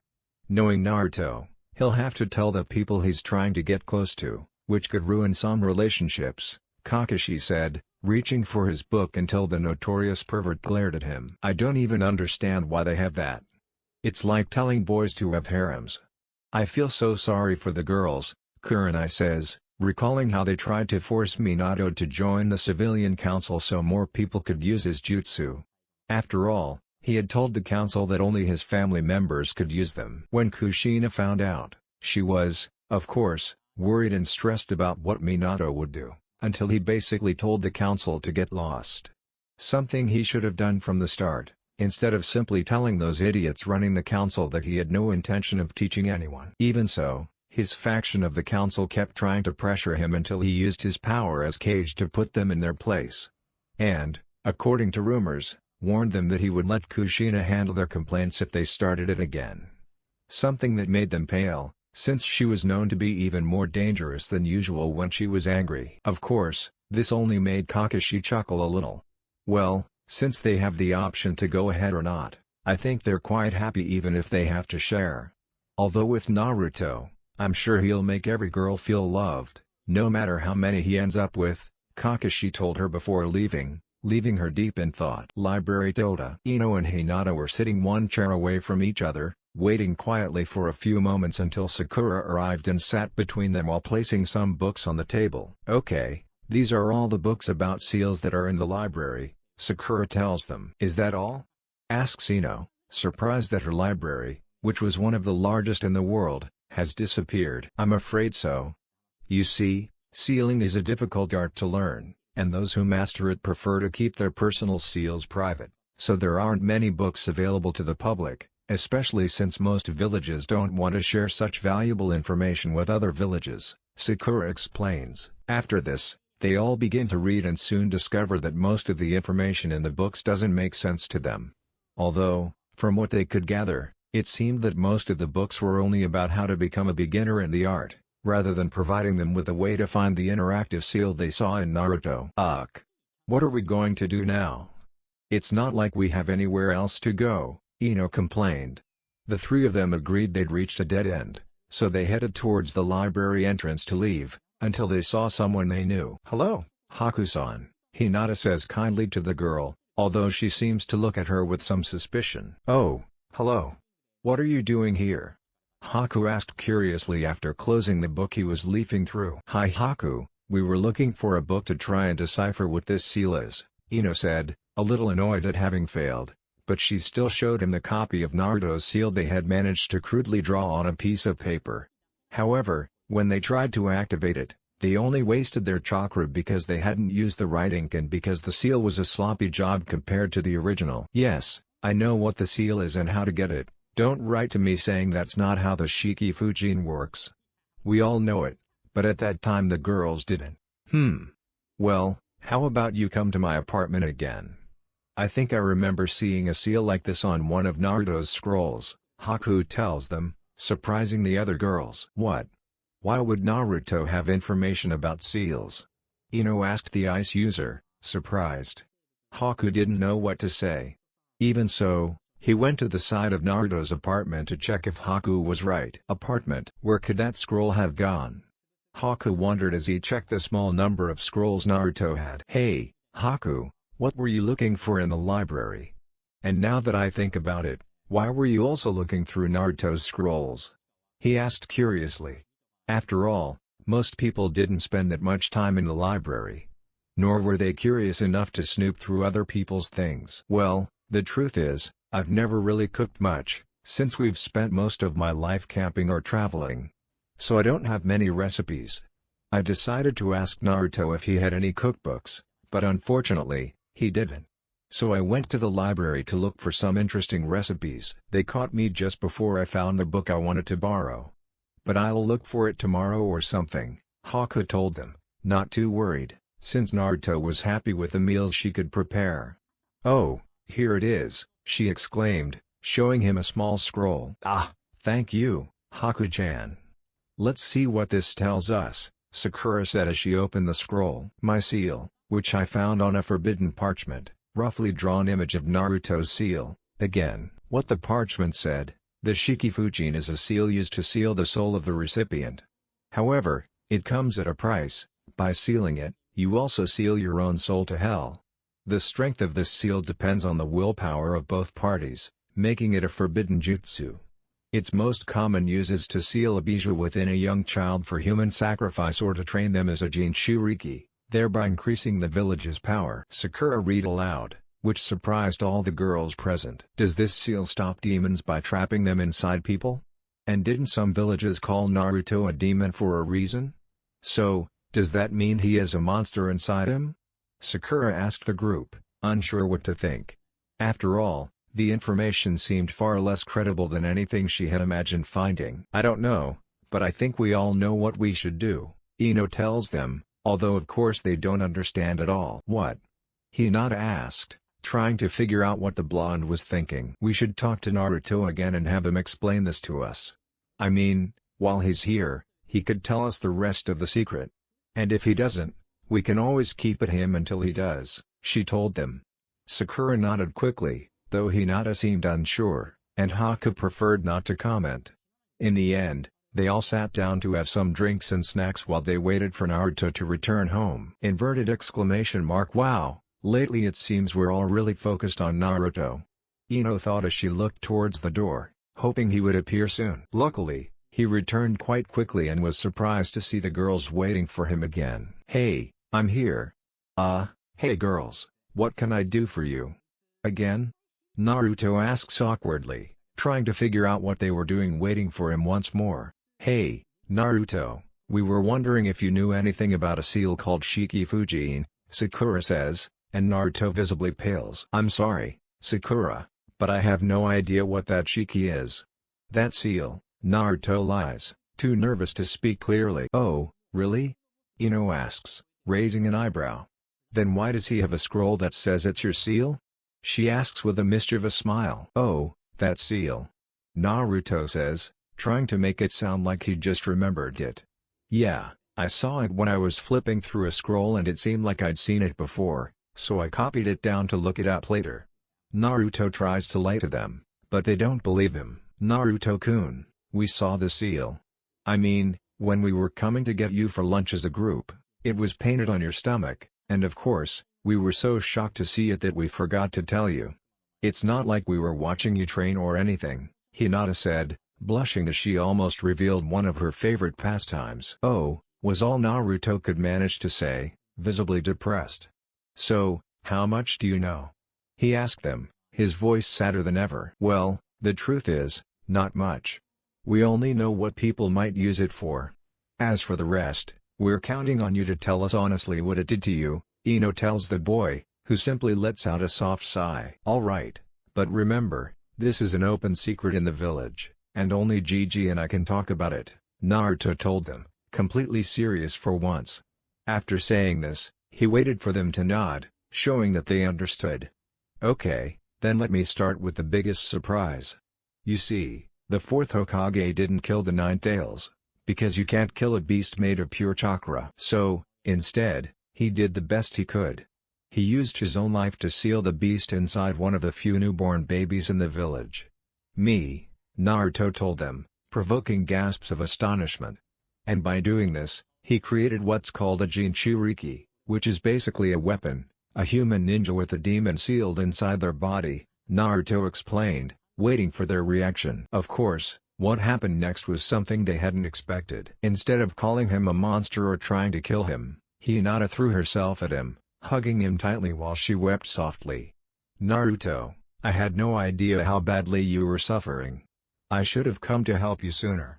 I'm so sorry, Naruto-kun, Hinata said, still crying against his chest. Hey, it's okay, Hinata-chan, you don't have to cry, Naruto said awkwardly, trying to calm her down, though he wasn't quite sure how. Eventually, she calmed down enough to just sob, but even so, with a slight blush, she let go of Naruto and apologized. Of course, the other girls' reactions were nowhere near as extreme, as Haku seemed not to care at all, while Ino and Sakura seemed to be thinking about something. Well, he's still my kind master. Haku thinks to herself with a small mental shrug. Inverted question mark. So Naruto has a demon sealed inside him, and that's why the village hates him? But why do they hate him if it's sealed inside him? I need to think about this some more. Ino and Sakura thought about it, still undecided about forming an opinion on what they had just discovered.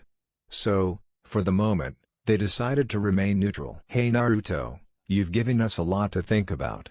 I think we'll go home and reflect for a while, Sakura says to Naruto. Then they leave, leaving Naruto with Haku and Hinata, who is still sobbing. Well, goodbye, Naruto told them as they left without showing any emotion. I really hope they don't end up hating me. They're some of the few friends I have in this village, Naruto thought sadly, then turned to the other two girls in his room. He found Hinata asleep on the floor, fast asleep. Considering it was almost 10 o'clock and she'd probably had a long, tiring day, both physically and mentally, he thought it best not to wake her. Sigh. Well, I guess we should get some rest too, Naruto tells Haku, then gently lifts Hinata and carries her to his room. Naruto-sama, do you really plan to take advantage of this sleeping girl? Haku asked curiously as he approached him, but without trying to stop him yet. What? No. Stop thinking bad thoughts, Haku-chan, Naruto said, blushing slightly at the thought. I'm letting her use my bed while I sleep on the sofa, he explained, gently laying her down on the mattress. Then, delicately, he covered her with the blankets until only her head was visible and stepped back to the bedroom door. Good night, Hinata-chan, Naruto said to the sleeping girl, turned off the light, and went into the living room, followed by Haku. So, now that you know, what are you going to do? Haku asked the boy curiously. I don't know, Haku-chan, I just don't know, Naruto said, clearly stressed. Well, think about it after you've rested for a while. You won't get anywhere if you try to figure it out when you're tired.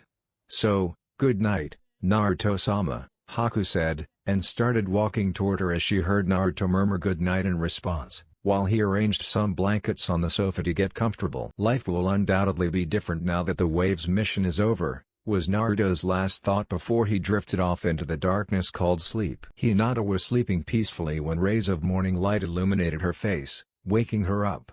Silly son, why did you have to come so early? This bed has never been so soft. Wait, I don't even remember leaving Naruto's house. Hinata thought. She opened her eyes and realized she wasn't in her room. This worried her for a moment, until she realized it was Naruto's room. Then, she blushed, trying to remember if something had happened to make her end up in Naruto's bed. I only remember crying on Naruto's muscular chest, which I guess tired me out so much that I fell asleep in his arms. So I guess he brought me here. Though the question is, where did he go after that, since I doubt my Naruto-kun would try anything with me while I was asleep. So he probably went somewhere else. Hinata thought, trusting Naruto completely. And after realizing she was safe at her beloved's house, she began to unleash her more perverted side. So, she quickly buried her face in Naruto's pillow and inhaled deeply, fully absorbing the scent of Naruto that had permeated the pillow's fibers. Ah, today's off to a good start. Actually, maybe Naruto won't even notice if I borrow some clothes to remember this day. I just need to make sure they smell like him. Though maybe I'm acting like a total fangirl.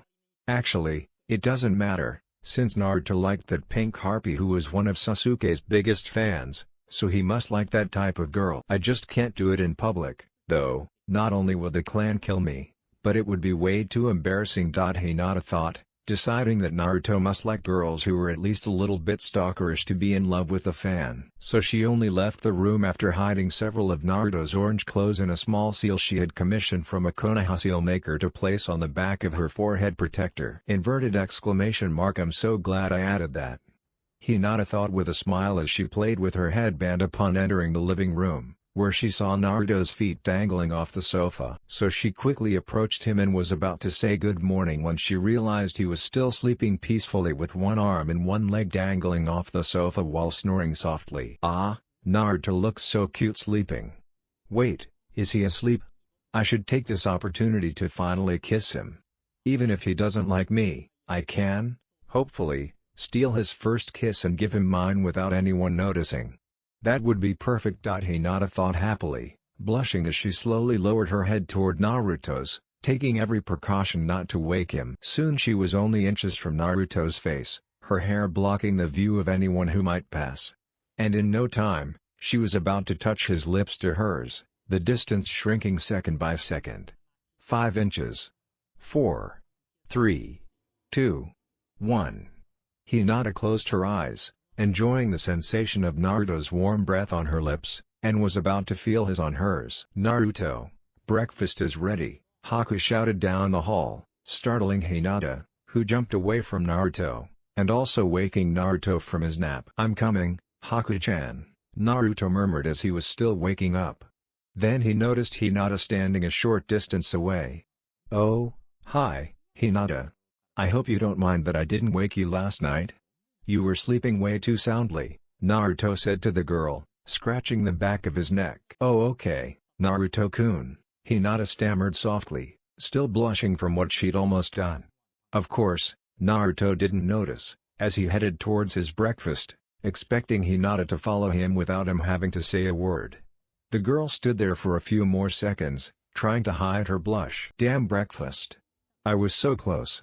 Hinata muttered under her breath, then followed Naruto to where Haku was patiently waiting by a table covered with pancakes, eggs, and bacon. Ah, Haku-chan, it looks as delicious as ever, Naruto said to the ice user. You're one of the best cooks I know, he added as he sat down in an empty chair, causing the girl to blush slightly, though the others didn't notice. And soon they all sat down to enjoy the magnificent breakfast that Haku had prepared for the three of them. So, Haku-san, how's your medical career going? Hinata asked after eating a small amount of eggs. It's pretty good. I start working in the field in an hour, and if all goes well, I should begin training to become a medical ninja in about a month, according to the hospital director. though I think the Hokage is speeding things up a bit because Naruto trusts me. Of course, even that won't change the fact that I can't leave the village for several months. But it's understandable to ensure the village's safety, Haku said after eating a piece of one of his pancakes. Wait, why would Gigi do that just for me? And stop calling me Sama, Naruto asked, then ordered, still disgusted by the girl's idea that he possessed her. Naruto-sama, you are one of the most beloved people in this village, and I wish to help you and your loved ones by doing everything within my power without angering the council, Haku told a still confused Naruto. After all, he was fully aware that, under any other circumstances, he would be under strict surveillance or even receive worse treatment for months if this were a normal situation. What? So I'm taking advantage of Gigi?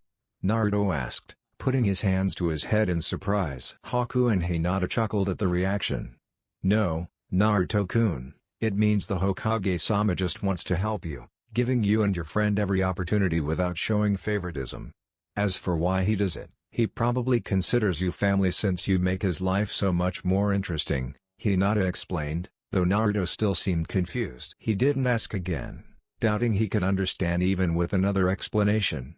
So he continued eating, half listening to Haku, who was talking about the training she had undergone to become a certified healer and about various herbs and creams for treating different ailments. Hinata seemed interested, but for Naruto, everything they were discussing was completely beyond his comprehension. Even so, he decided not to interrupt to explain anything. After all, he doubted he could understand the explanation. Finally, they all finished eating and went their separate ways. Haku went to the hospital to start his shift, Hinata went home to change and then to her team meeting, and Naruto went out to train for a while before his shift began. Naruto was glad that his usual training routine cleared his mind of the medical discussion he had just attended. Hinata was so kind to me yesterday. And today. Now that I think about it, she's always kind to me. She never hits me, insults me, or yells at me. She even hugged me after I told her my secret. She's one of the kindest people I know. And one of the most beautiful. Wait, where did that come from?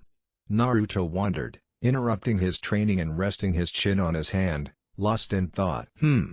I guess I need to think this over. It's obvious I have feelings for Hinata-chan, but I'm not sure how strong they are. I don't want to make a mistake that could ruin such a beautiful friendship in the future, Naruto muttered aloud, believing he was alone. He then quickly left the training field to rejoin his team on the bridge. Had he stayed, he would have noticed Kurenai emerge from her hiding place, standing relatively close to the blonde boy. Naruto, if you break Hinata's heart, I'll break yours. She thought maliciously, inadvertently releasing a small amount of ki before vanishing, proving she was merely a shadow clone. Of course, because Kurenai was so focused on the safety of the girl she considered a younger sister, she didn't notice that Kakashi had been hiding behind her the entire time. Naruto, be careful or you might find out why Kurenai is known as one of the most dangerous women in Konoha. Kakashi thought, worried about his sensei's son. He quickly prayed to any god who might hear him, hoping the boy would stay safe from Kurenai. Just in case a higher power listened to those who didn't normally believe in them. Normally, he wouldn't have even bothered trying, but Naruto needed all the help he could get if he earned Kurenai's enmity. Although, on second thought, perhaps he wouldn't have to worry for long, since it was quite possible he wouldn't even survive the Chunin exams, which Naruto would be taking in just 2 days. A fact that always made Kakashi frown, worried about the first Shin'nan team he had ever trained. Kurenai. Kurenai was chatting happily with her team as they prepared to begin their training session when, suddenly, she stiffened and stared blankly into the air. Sensei, what's wrong? Shino asked his normally calm teacher, surprised that she suddenly seemed annoyed. She hadn't seemed this angry since she discovered Kiba's wickedness, he thought. Shino shuddered at the memory of Kiba's screams of horror at the genjutsu she had cast upon him. In fact, Shino had promised himself that, no matter what happened, he would do everything in his power to never become enemies with his sensei. Oh, it's nothing, just something I remembered. Kiba, I want you to work on your chakra control for an hour, while Shino practices your katas for the same amount of time.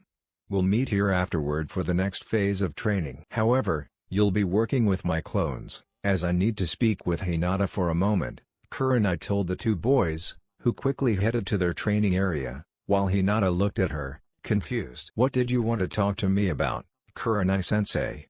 Hinata asked curiously, causing the woman to sigh and kneel down to Hinata's level. "Hinata, I've heard that you like a boy who also has feelings for you, right?" Kurenai asks the girl she considered family and everything but blood. "Yes, I suppose you could say that," Hinata replied shyly, automatically thinking of Naruto and wondering what her teacher had heard to tell her that he loved her too. "Ah, although I'm glad you've found love, make sure no one forces you to change or do anything you don't want to, okay? You're a wonderful girl, and you shouldn't change that." "Well, maybe with the exception of this shyness and lack of self-confidence," Kurenai said with a slight smile. "Please, Hinata, listen to me, I'm asking you not as your teacher, but as your friend," she finished, surprised by the quick hug Hinata gave her after making sure the other team members weren't looking. "Yes, Kurenai, and I know we're supposed to maintain a professional relationship, but since my mother died, you've been the only woman I've really been able to talk to, so I'll always listen to you," Hinata says, and quickly takes a few steps away from Kurenai, who smiles at this. "Of course, now we're going to prepare you to learn a little more about your clan's jutsu using the scrolls they gave you," Kurenai tells her. Then, they both go to the place where Shino and Kiba were training and also push themselves to the limit to improve. Naruto, is it true? Did Kurenai really hear that you like me? It was Hinata's last thought before she began practicing her spinning defense jutsu while Kurenai threw things at her. Team 7. Kakashi cheerfully addressed his students an hour late as usual, only to tell them they were going to run around the entire training field to test their endurance. Soon they found themselves running alongside a badly damaged training field when they heard someone approaching and shout something that sounded like Yosh. Upon hearing this, everyone looked around, unaware of a green figure passing behind them. When they finally saw it, the figure was already close to Kakashi, talking to him. "Yosh! How are you, rival?" the blurry man shouted at the top of his lungs. Of course, that wasn't the first thing they noticed. Everyone was still focused on his awful fashion sense, a tight green spandex suit, barely covered by garish orange leg and arm warmers, and a hairband worn as a belt. But the strangest thing about the man was his bull haircut and his enormous eyebrows. In short, everyone was completely terrified of this guy, but they were able to resume the conversation when Kakashi answered him. "Hello, guy. Let me introduce you to my students. This is Sakura, this is Naruto, and this is Sasuke, and this rather peculiar fellow is the Jonin instructor, Guy," Kakashi said, introducing them and pointing to each one as he said their name. "Ah, what young students. Allow me to introduce you to mine," Guy said cheerfully, then let out a loud whistle and soon 3 teenagers emerged from among the trees. Just like in the anime, so I'm not going to describe their appearances, I only described guys because it seemed to fit. "This is Neji, this is Tenten, and this is Young Lee," Guy told them, pointing to each one as they approached the group. What favoritism. That was all Naruto thought when he noticed the special treatment Lee was receiving. He was even wearing one of his sensei's fashionable clothes. "Hi, Tenten," Naruto and Sakura said to the girl, who happily responded in kind and then noticed Naruto's sword. "Naruto, where did you get that sword?" Tenten asked without showing any emotion. I found it," Naruto lied, though he was still a terrible liar. "Oh, really?" Tenten asked, incredulous for a moment.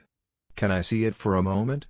she continued, extending her hands, which soon filled with the blood-red sword.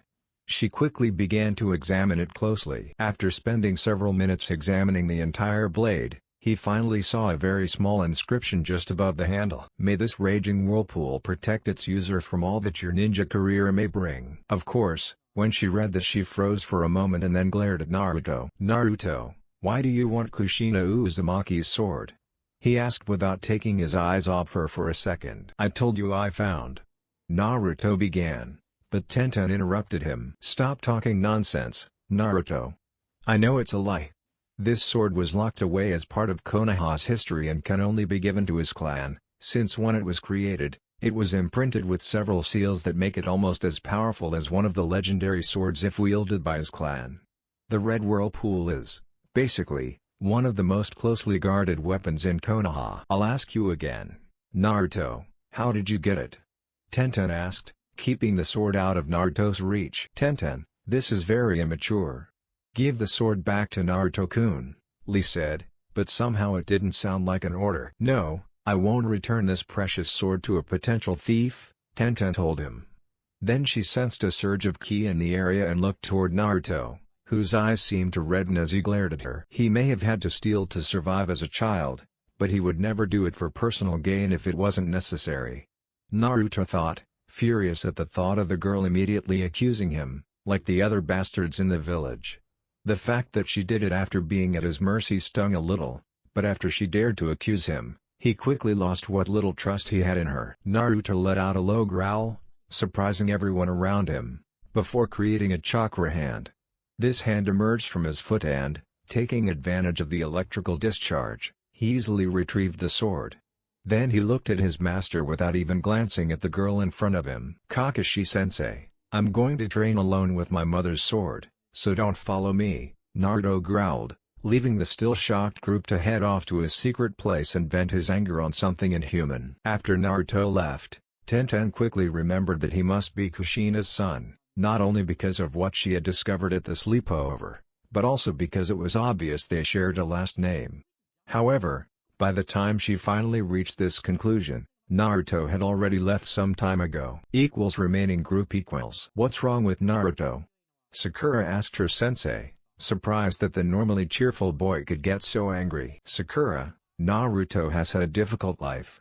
A life you'll have to ask him about, since I'm not going to tell you his whole story. But despite how hard his life has been, he made a point of almost never stealing.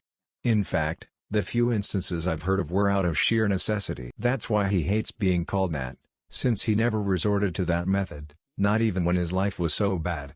And because many people in this village constantly called him that, even knowing this. Normally, he would ignore the insults, since he sometimes seems to keep his true emotions to himself, except for his friends, but it seems Tenten had managed to let her guard down a little, and now she's ruined all his progress. I mean, it seems he trusted her more than usual, so by doing this, she's managed to hurt him a little.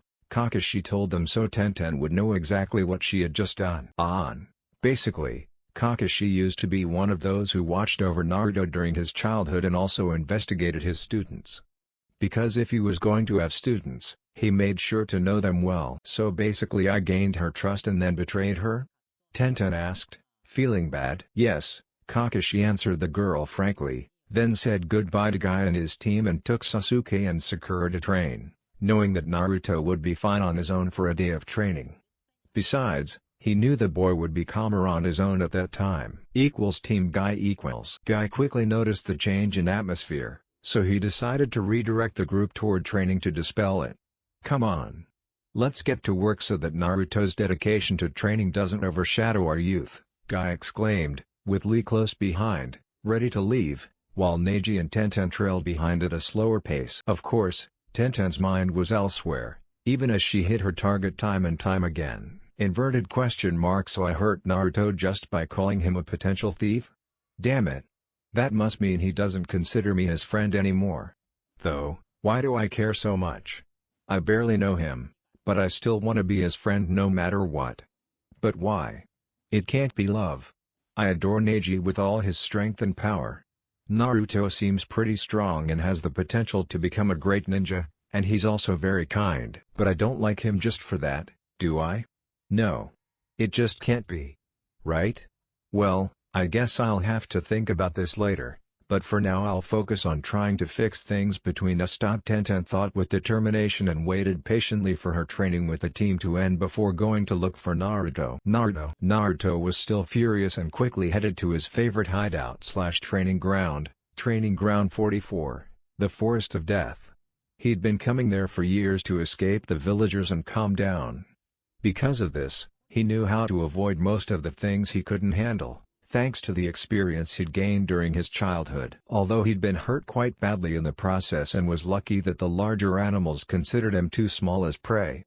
However, at this point, he didn't bother going to his usual hiding place. He simply found a tree just 5 minutes from the entrance and began tearing it apart with his training. He didn't pace himself as usual, so he soon ran out of breath, though this only lasted a few seconds thanks to the fox's healing factor, which restored him to 100%, and his own natural regeneration. What he didn't expect was to hear someone behind him calling his name. "What's wrong, brat?" she asked, and Naruto turned quickly to see one of the most dangerous women in Konoha, Anko, the sadistic snake. That's what some called her, after discovering why she inspired so much fear, with her special tortures and all her snake-based jutsu. "Hi, Anko," Naruto replied, seeing her relax her defensive stance in front of her friend.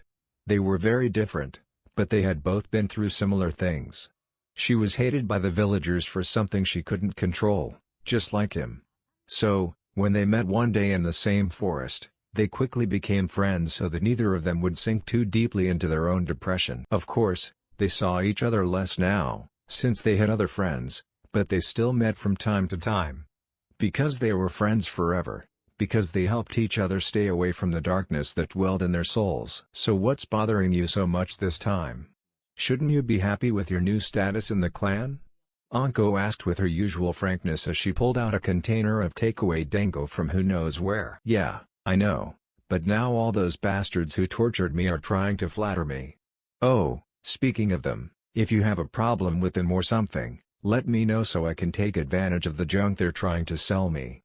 Anyway, that's not what's bothering me right now. What's bothering me is that one of my so-called friends called me a thief for having my mother's sword, which is supposed to have special properties or something," Naruto said, remembering how annoyed he was with Tenten. "Well, I've talked enough about myself for now.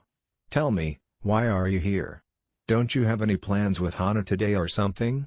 asked Naruto, who had heard about Anko's group, the Ice Queens of Konoha, for some time, but had never seen any of them except for Anko. "Oh, I'm still going to go with Hana-chan to that new bar that opened to have some fun, but she won't be off work for a while, so when I saw you I decided to come and say hello," Anko said with one of her rare, genuine smiles, reserved only for her closest friends. "Ah, well, it's good to see you again.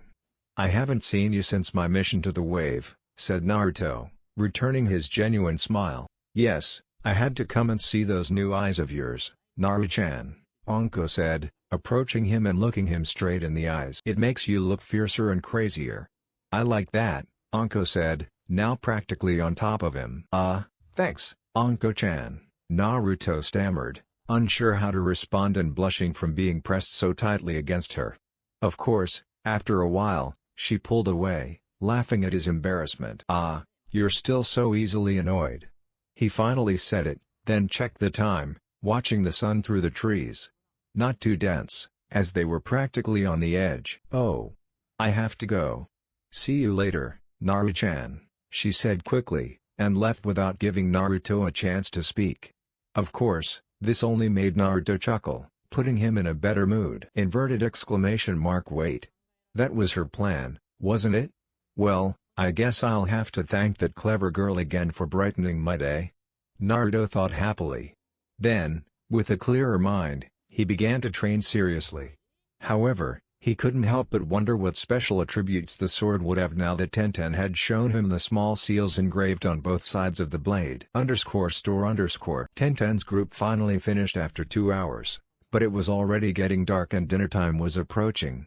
Tenten couldn't find Naruto anywhere, so she quickly changed course and decided to look for Hinata to use her lineage to find him. Luckily, she found her right away and got her to help in her search. So now he stood in front of training field number 7 while Hinata scanned the area around him for any sign of the blonde. When Hinata finally finished, Tenten was surprised by the answer. "I'm sorry, Tenten-san, but I don't see him anywhere around here," Hinata told her. "What? How is that possible? You just scanned the whole place, how could he not be here if he was training?" Tenten asked, still surprised. "I don't know. But wherever he is, we won't find him," Hinata told the girl, who was even more surprised. "Why?" Tenten asked, assuming that everything the boy did would be loud and bold. Well, Naruto was always a born prankster, so he was constantly being chased by both ninjas and civilians. Because of that, it seems he developed his stealth skills to an amazing level. Or at least that's what I've heard. Although I know for sure that he even managed to pull a prank on the Hyuga clan, Hinata tells Tenten, reminiscing about that strange time. Flashback, Hinata 2 years ago. Hinata was standing in front of the academy when she noticed her beloved standing nearby.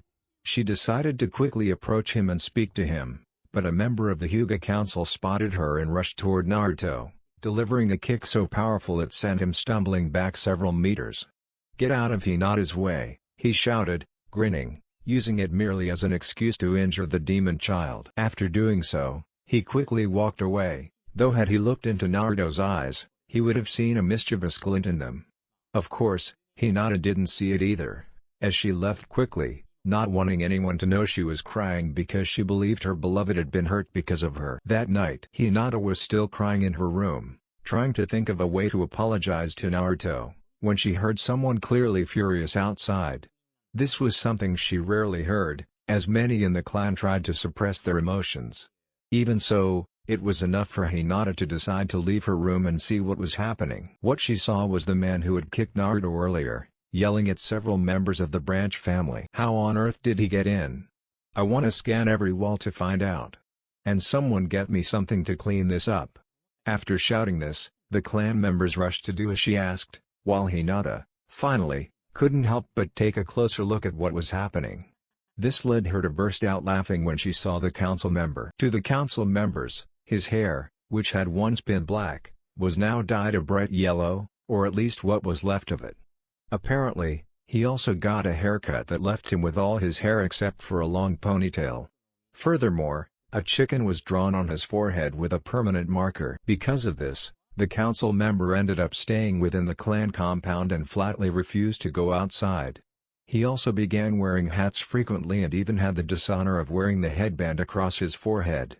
Of course, he never took revenge on Naruto, despite mentioning it, since there was no proof that it was him. End of flashback. Hinata was lost in thought for quite some time, so Tenten decided to leave her alone. But shortly after she left, Hinata snapped out of her hunger and ran home to find something to eat. Oddly enough, while running, she accidentally bumped into the person she'd been looking for earlier. Since they were both on rooftops, she lost her balance from the impact, but luckily the man she collided with caught her. This made her blush. Of course, this made Naruto, whose mind was already confused, blush even more. Wow, that blush makes her look so cute. And right now I have her in my arms. Maybe I should give her a quick kiss. No. Naruto, you're mean. You don't even know if she likes you. Don't let Anko's teasing get to you so much. Naruto thought to himself, and carefully helped Hinata to her feet. Of course, as he did so, she became even more embarrassed, her cheeks turned even redder, and she repeatedly pressed her index fingers together, further highlighting her shyness. Now she looks even prettier. But, you know what? To hell with waiting to find out if she likes me. I'm going to try. Naruto said, and quickly turned to the girl. Hinata. Would you like to go to dinner with me tonight? Naruto asked, blushing as much as she did. What? Hinata asked, surprised and incredulous at what she was hearing. I asked if you wanted to go out to dinner with me. Although, since it's last minute, it'll probably be ramen, so if you don't want to, I understand, Naruto said to the girl, visibly nervous. No. I mean, no. Ramen sounds great, come on, Naruto-kun, Hinata said, momentarily forgetting to hide her excitement. Inverted exclamation mark ah. I can't believe he finally asked me out. I never thought this dream would come true. It seems too good to be true. I must be dreaming. Wait, if I am, I hope I don't wake up because I don't want this to end. I mean, this was just the beginning of my dream. I hope that one day we'll reach the end, where we get married and do it. Hinata thought happily as she followed Naruto back to her favorite ramen stand. Hey, Ayame-chan, a bowl of savory ramen for me and whatever Hinata-chan wants, Naruto said to the girl, since she seemed to be the only one there at the time. Okay, Naruto-kun, I'll tell you now. Oh, and before you ask, my father had to leave, so he won't be back for who knows how long. By the way, are you paying for Hinata-san? Are you two dating or something? Ayame asked, adding the first part because she knew how curious Naruto could be. Yes, Naruto replied, simply smiling. Hinata, of course, blushed, still surprised that her dream had come true. I'm glad to see you finally found a girlfriend, Naruto. Hey, what can I offer you, Hinata-san? Ayame asked kindly. Just one beef ramen, please, Hinata said, still shy as ever. Ayame got to work right away as the new couple exchanged glances and began a casual conversation. During the conversation, they both learned quite a bit. For example, Naruto realized that although Hinata was shy, she was stronger than he thought, and when she finally overcame her nerves, she was an interesting person to be around. He thoroughly enjoyed her company. Hinata, for her part, understood that although Naruto seemed like a wild and not too bright boy, he was actually quite astute in certain matters and was even beginning to master his clan's specialties and the politics that came with them. Without realizing it, the date stretched on quite a bit, and Naruto barely managed to eat a few bowls of ramen because he was so engrossed in talking, something that pleased Ayame greatly.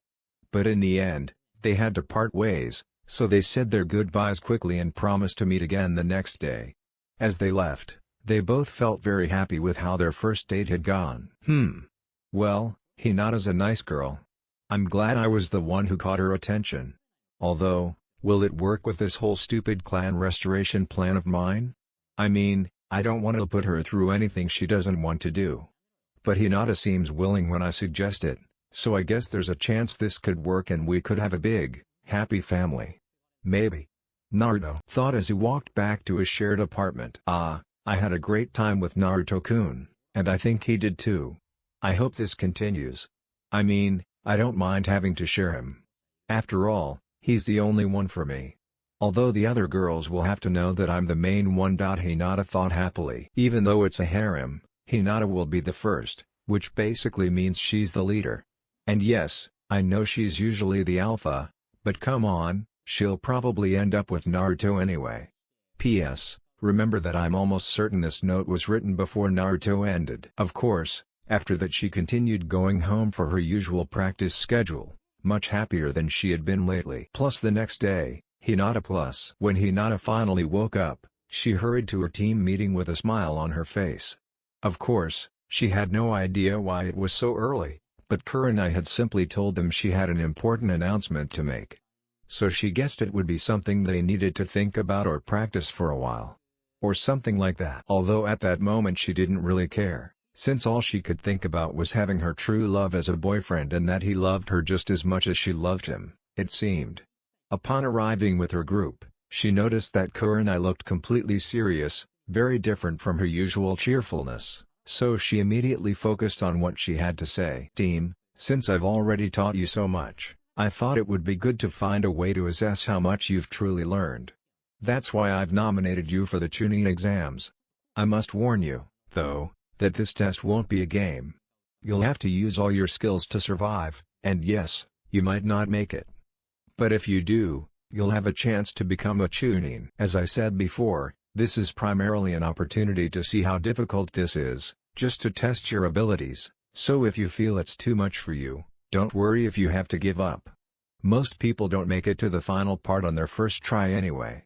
I don't want you to take any more risks than you feel prepared to handle. Now, whether you want to participate is entirely your decision, but you must make it as a team. I'm giving you all of today to decide between you and me, but if you want to move forward, then I'll see you tomorrow morning in room 301 of the academy, Kurenai told them, and left the group to think about it as the papers they had to fill out slowly fell into the air where they had been moments before. So, what do you think we should do? I, for one, want to get an excellent grade on this exam. Kiba told them with a determined smile. Team 7. Naruto was happy now that he had a girlfriend, so happy, in fact, that he didn't mind waiting an hour for his sensei, who, for some reason, wanted them to meet early in the morning. So the three of them waited sleepily for Kakashi to appear, who was always late. I hate waiting for our lazy sensei, Sakura exclaimed, annoyed, and looked at Naruto, who was smiling. And what are you so happy about, Naruto? You're even less of an early riser than we are. Sakura asked, irritated by everything, simply because it was so early compared to the time she usually woke up in Konoha. Well, Sakura-chan, I'm happy because I finally realized Hinata-chan's love and I gladly reciprocated it, so I couldn't be happier, especially since we had our first date yesterday and it was wonderful. In fact, we're planning another one today too, Naruto said with a genuine smile. Oh. Well, I guess that's good news for you then, Sakura said, sounding somewhat displeased. Why am I so upset? I like Sasuke-kun, and I should be happy for Naruto, but for some reason, I feel bad and maybe even a little jealous. But why? This means Naruto will finally stop asking me out, but is that really what I want? Even though I know Naruto has some fox inside him, I still have feelings for him. That means I like two guys. The question is, which one do I like more? They're both under the influence of Naruto's relationship law, so I still have a chance with both of them. But do I?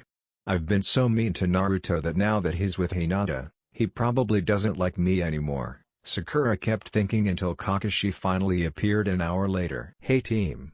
I've asked you to come here to let you know I've nominated you for the Chunin exams. I'm giving you all day to fill out the forms and get your things ready. Good luck, guys, and I hope that next time we meet you'll be one step closer to my rank, Kakashi said quickly, and left just as fast. Did he really make us get up so early just to tell us we have a whole day to prepare for something we can do in a few hours? That was all Sasuke, Sakura, and Naruto could think about, a little annoyed with their teacher, but they went off to get ready anyway. Of course, they didn't notice that Kakashi was still there, watching them. I wish you the best of luck. You're going to need it to survive. Of course, you won't be alone in this imminent danger, as the other sensei have also decided to nominate their teams. So, I guess we'll see what they can do with all their recent training. She thought sadly and left, leaving her team alone before they faced what could be their undoing. She could have told them they had another choice, but with her team, it was nearly impossible for them to refuse. She knew Naruto and Sasuke would choose to fight immediately. And, sadly, she also knew that if Sakura decided against it, her mother, a member of the Civilian Council, would pressure her to change her mind. After all, the Civilian Council had always been obsessed with showcasing the powerful Uchiha clan. She didn't want to contribute to making the family even more strained. Naruto quickly returned to his room and packed a backpack with his usual weapons and camping gear. Then he quickly checked the rest of his supplies. He emptied his pockets and found 100 kunai and shuriken in each pocket, a pack of 50 explosive tags, some scrolls with information he was studying, and some smoke bombs. He had everything a ninja could need, except for food pills, which he rarely used because the fox constantly healed him. After a quick check, he filled out the form and went to eat some good ramen at his favorite restaurant. Hey, old man, can I have 6 bowls of beef ramen? Naruto shouted as soon as he walked into the stand, expecting to find it empty at that hour. So, of course, he was surprised to see a man dressed in a tight black suit with some kind of body-shaped package on his back and a blonde girl with a giant fan on her back, already enjoying a bowl of ramen. Right away, Tucci told him, and quickly got to work, ignoring the fact that his 2 other customers were staring in surprise at the blonde boy. So Naruto sat down next to the strange boy, happily waiting for his food, when Ayame approached to chat with him for a while. "Hi Naruto-kun. How are you today?" he asked in his usual cheerful voice. "Great, Ayame-chan. Not only do I have to go find Hinata-chan later, but I also just received news about my next step to becoming Hokage," Naruto said cheerfully, causing her to giggle a little at his antics until she noticed the other boy's eyes were fixed on her. "Oh, can I help you, sir?" she asked, thinking that he must have asked her something and she simply hadn't heard him. "Yes, I'd like another bowl of savory ramen, please, and maybe I can share it with my beautiful waitress," the boy said, clearly trying to flirt with her. "Right away, sir." "Dad, another salt ramen," Ayame said, then yelled at her father, ignoring the boys who were flirting. "Just so you know, Ayame will be around 16 or 17 years old in this fanfic, about 2 years older than the other one, who I've decided will be 14 for this story." And soon the boys' ramen arrived, along with Naruto's larger order, and Ayame stood closer to Naruto, keeping an eye on the stall while staying a little away from the boy who had already flirted with her, as she wasn't interested. "Ha, Kankuro, not even the girl at the ramen stand wants you to flirt with her," the girl told Kankuro, now called Kankuro, laughing at him. "Oh, shut up, Tamari. He probably just doesn't like younger men, that's all," Kankuro growls at the still laughing girl. "No, I doubt it, since she seems to like that blonde boy," Tamari said, glancing at Naruto and Ayame, who were chatting animatedly while Naruto enjoyed his ramen. Of course, this only enraged Kankuro further, so he decided to confront the blonde boy standing next to him. "Hey, stop trying to flirt with her. I called her first," Kankuro told Naruto as Ayame left to get her next ramen order. "What do you mean I'm just talking to my friend?" Naruto asked, confused. "What a load of rubbish. You're just trying to pick up the pretty waitress before me," Kankuro complained, even more annoyed. Just then, Ayame returned with 4 more bowls of ramen. She gave 3 to Naruto and the last one to Kankuro, who asked for another, hoping to at least get her attention. But she ended up quickly going over to Naruto to talk again, instead of listening to his flirting. "So, Naruto-kun, I heard there's a ninja exam coming up or something, are you going to take it?" Ayame asked curiously. "Yes, I'll be a chunin soon," Naruto said happily after slurping some noodles. "And then I'll be one step closer to becoming head of the Uzumaki clan and Hokage," he added enthusiastically. "Huh? But I thought you were the last Uzumaki, how can there be a clan of them?" Ayame asked the boy, who blushed instantly. Well, the council already has a plan to change that," Naruto said, not wanting to give many explanations. "Oh, but how?"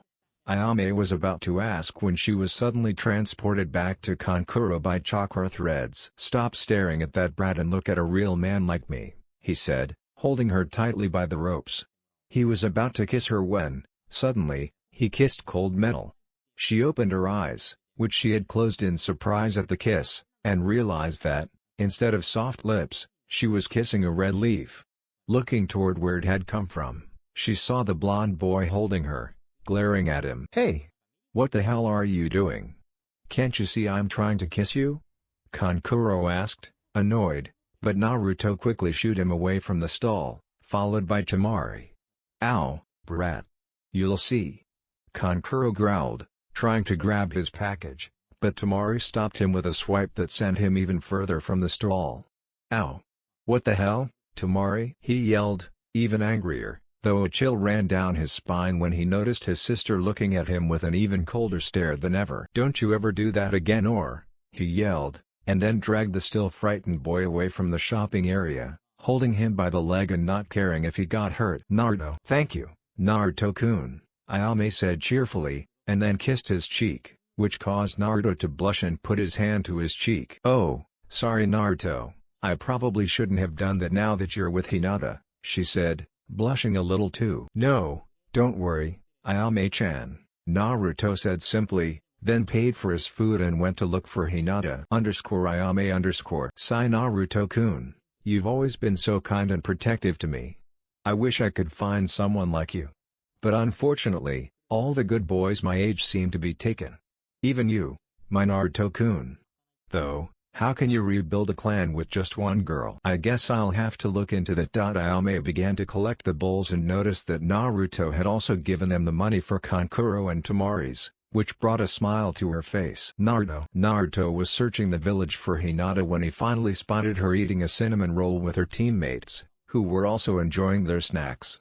Seeing that they weren't trying to hide their relationship, he quickly approached and sat down next to her. "Hello, Hinata-chan," Naruto said, smiling. "Hi, Naruto-kun," she said, blushing slightly. She leaned shyly on Naruto's shoulder at first, but then relaxed with a smile and continued eating her favorite snack. When Kiba saw this, he was surprised at first, but then he smiled. "So, Naruto, you finally realized not only that your orange jumpsuit was terrible for ninja work, but you also noticed Hinata's feelings, huh?" he said to Naruto, who blushed with embarrassment. "Well, I only changed my outfit because I learned more about my clan and their style, so I decided to honor my ancestors by wearing the traditional Uzumaki ninja attire. And as for Hinata-chan, I simply fell in love and took a chance," Naruto told them, scratching the back of his neck. "Wait, didn't you notice? How can you be so dense?" Kiba asked, surprised. It seems that, since Naruto never had a real family, being an orphan, he never saw anyone in love. That means he wouldn't know what love is until he felt it himself, Shino told them, as always, with complete certainty. "Well, I suppose that's true, Shino, but it's a shame I can't tell people why I'm an orphan." If I could, I'm sure I'd have as many girls in love with me as Sasuke.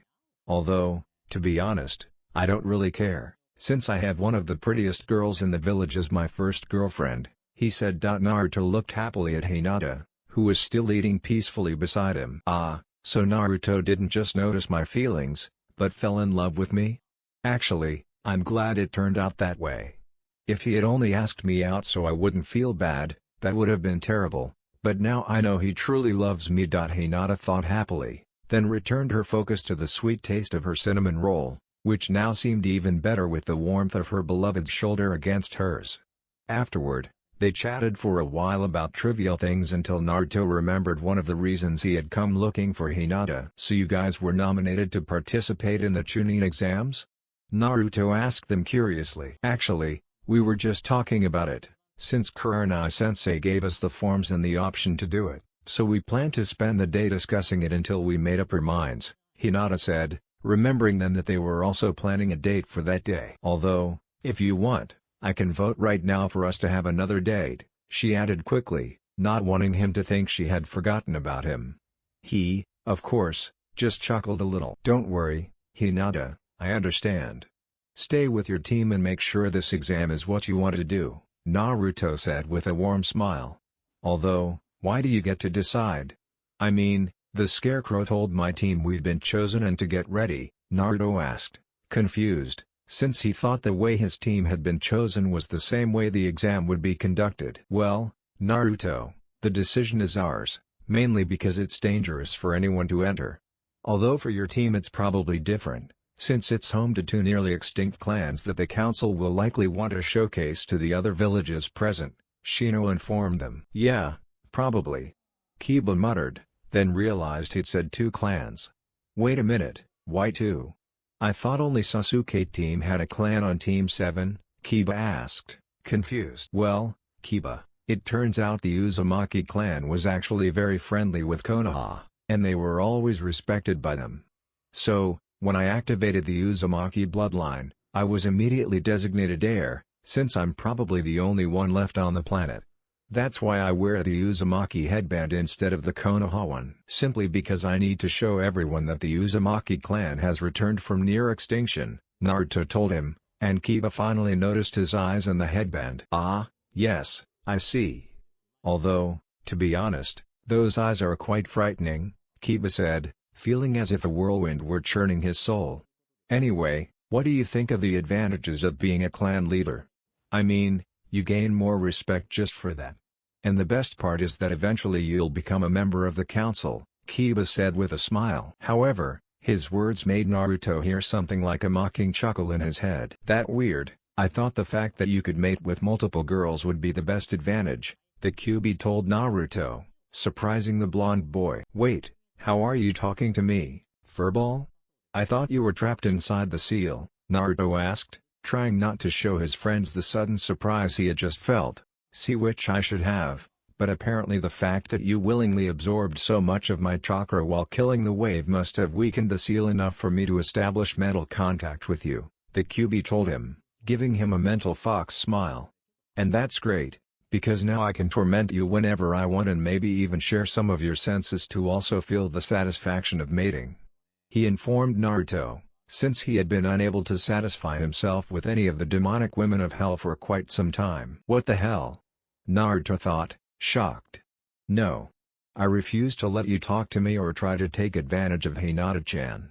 I swear I'll make sure Gigi finds out so he can fix this, Naruto said, not wanting to deal with a fox who just wanted to see him die a slow and horrible death. Oh, I wouldn't do that, brat. That fool you call Cage would probably send Anbu to constantly watch you, and we both know how much Anbu loved tormenting you. The fox said, not wanting to be sealed again. What? No, I don't want those bastards who gave me so many scars following me. Fine, you won, fox, but don't bother me unless it's important, Naruto said, then turned his attention back to his friends, who somehow didn't notice he'd been distracted for a while. Yes, now that this seal is finally starting to break, I should be able to escape in a few years. Although, for now, I might as well torment the puppy for my own amusement. The Kyuubi thought with satisfaction. and then went back to sleep in his cage. After Naruto's talk with the QB, he didn't really feel like talking much, so he just listened to the team's conversation. Of course, when Hinata seemed to get nervous about the exam, Naruto simply squeezed her hand to reassure her while she thought about the danger involved in the test. "But what if we don't survive? I mean, we could easily die," Hinata complained. "Don't worry, Hinata. You're strong enough to pass this exam without any problem. Trust me. Besides, I absolutely have to be there, so if you need me, I'll find you and help you, okay?" Naruto said, trying to calm the nervous girl even more. "Yes, you're right, Naruto-kun.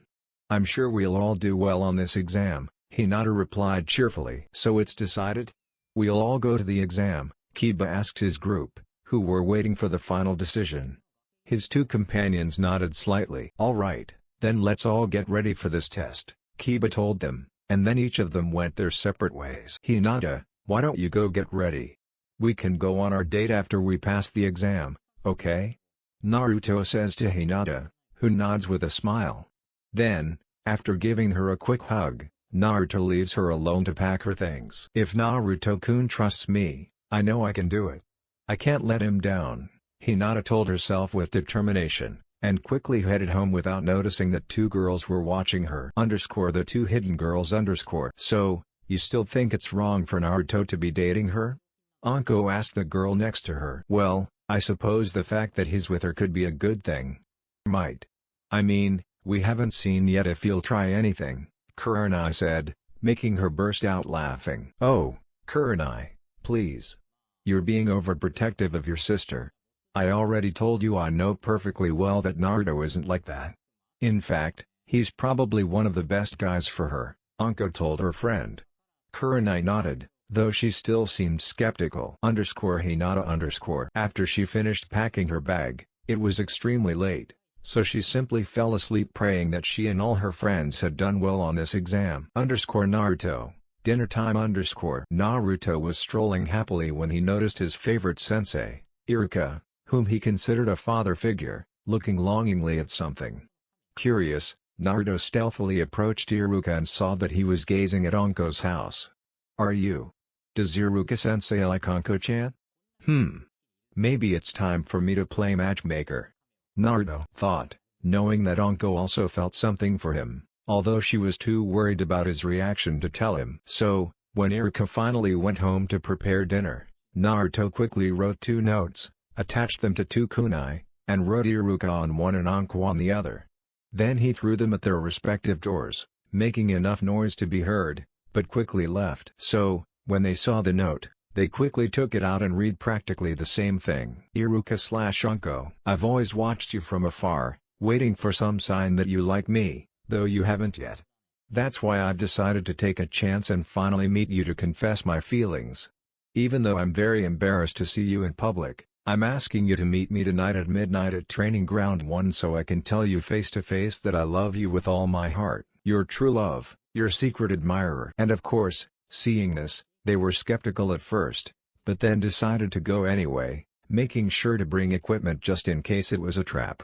Since they thought they would either have to face a threat that would try again or find someone who loved them, they couldn't help but be curious to know which of the 2 options it would be. Anko. "Hey, Kurenai, look at this," Anko said to her friend during the meal they had decided to share, throwing the paper at her. It seems you found an admirer, Anko-chan. I think you should go. You deserve someone who makes you happy. And just in case, I'll hide among the trees if you need help," Kurenai said, hoping her friend would finally find a loved one, even if it meant taking a risk. Midnight. Anko and Iruka walked towards the field where they finally met in the center of it. "Anko/Urqua, was it you who sent this?"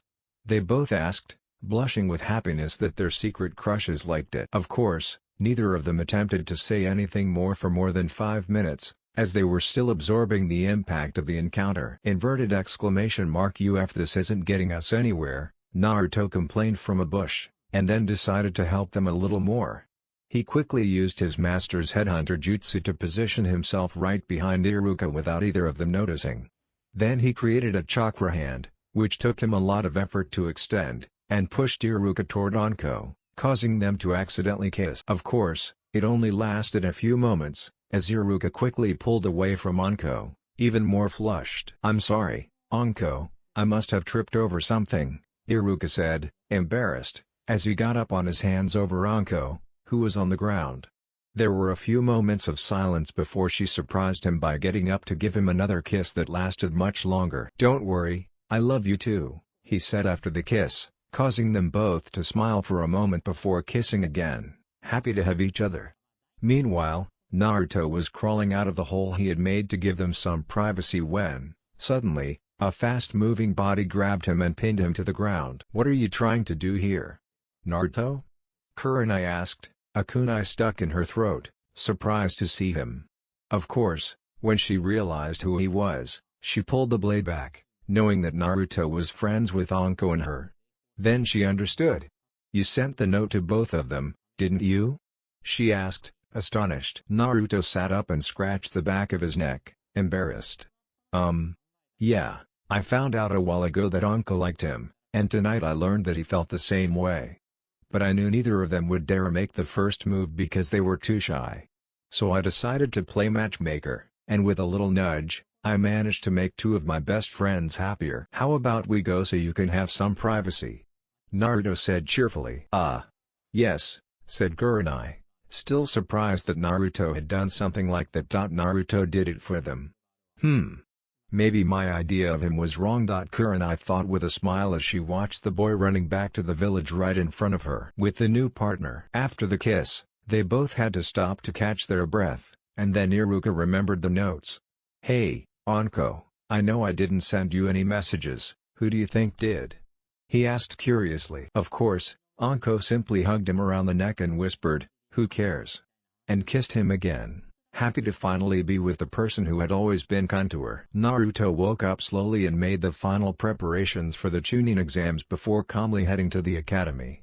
Then he sat on his old favorite swing to wait for his classmates to arrive. "So it's about to begin," Naruto thought, letting his thoughts wander as he tried to imagine what would happen when he looked at the building. "Well, kid, I imagine you'll have to kill a few kids and then dismember a few more," the Kyuubi told him, pleased that Naruto had to cause even more bloodshed. "Seriously, you've decided to bother me again?"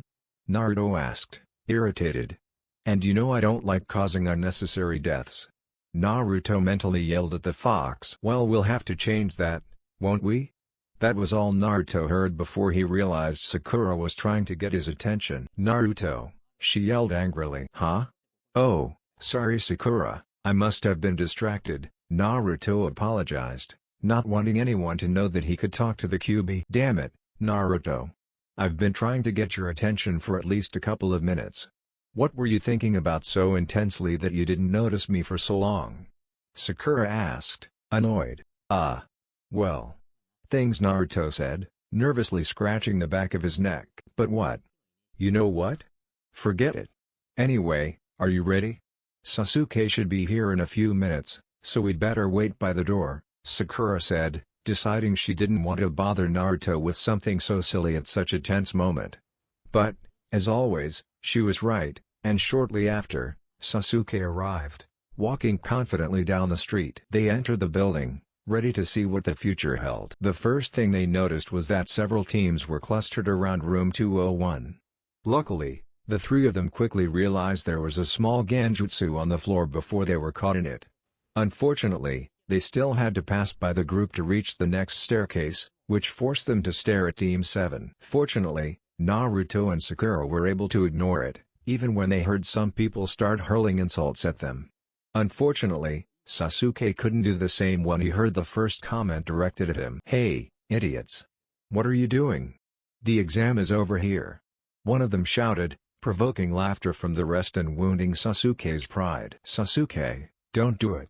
Remember, this only means fewer people will take the exam," Naruto whispered, but Sasuke completely ignored him and walked back to the boy until they were only a foot apart. "At least I can see through a stupid genjutsu, unlike you idiots. Now, why don't you all run home, since you're clearly not ready for a test that requires elites like me," Sasuke said, surprising the boy, who looked up at the room number and noticed that the air around him had transformed to show 201 instead of 301. "Oh. Well, I guess I have to work on something, the boy muttered, embarrassed. Bah, I knew I just wanted to see who my first victim would be, and looks like I've just found him, he said quickly aloud, trying to cover up his mistake before deciding to leave the building. Meanwhile, the other groups who had fallen into the trap quickly headed to the correct room instead of following the departing group. Good job, team, Naruto growled at Sasuke, approaching his teammate with obvious annoyance. And although Sakura didn't want to admit it, deep down she wanted to say the same thing, knowing that the exam had become even more difficult. But before Team 7 reached the exam room, they were stopped again, this time by the boy in green named Lee. A teenager who was quickly followed by the other members of his team. Sasuke, I dare you for Sakura-chan's love, Lee shouted, winking at Sakura, who shuddered at the thought of always being near the boy who loved the green spandex.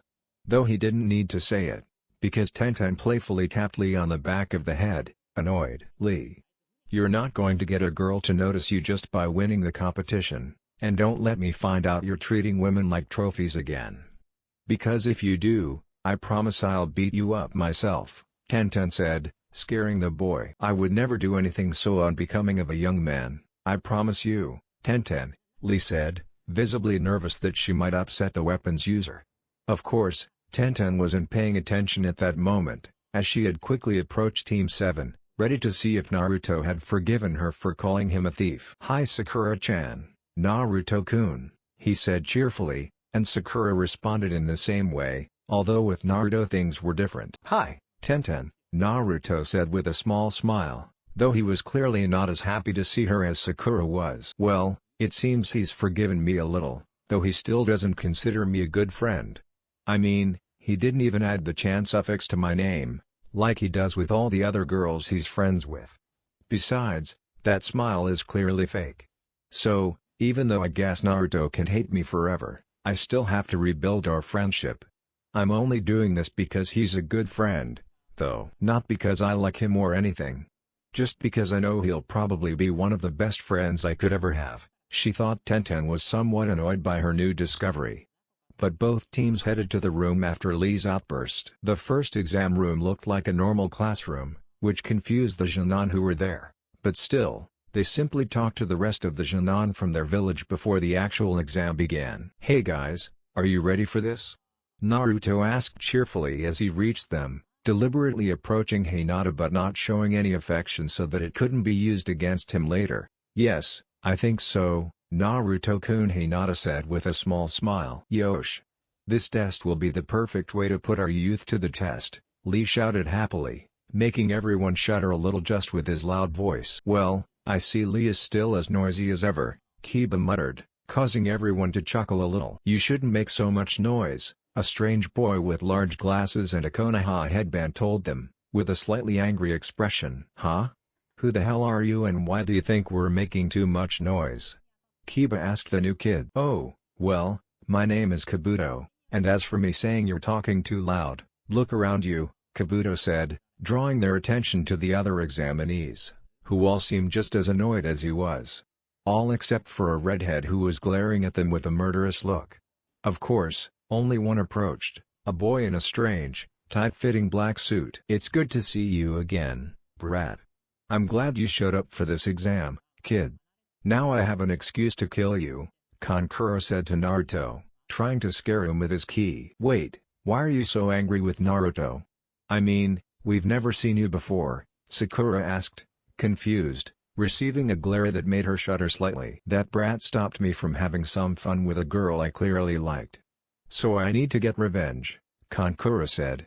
Then he noticed Temari signaling him to rejoin the team. He quickly turned to Naruto to give him one last warning. You'd better not see me much during this test or you'll regret it, kid, Kankuro told him before leaving to rejoin his team. Hey, Naruto, what was that? Choji asked as soon as he realized the boy was out of earshot. Well, when I went to get my ramen, that guy was there bothering Ayame-chan.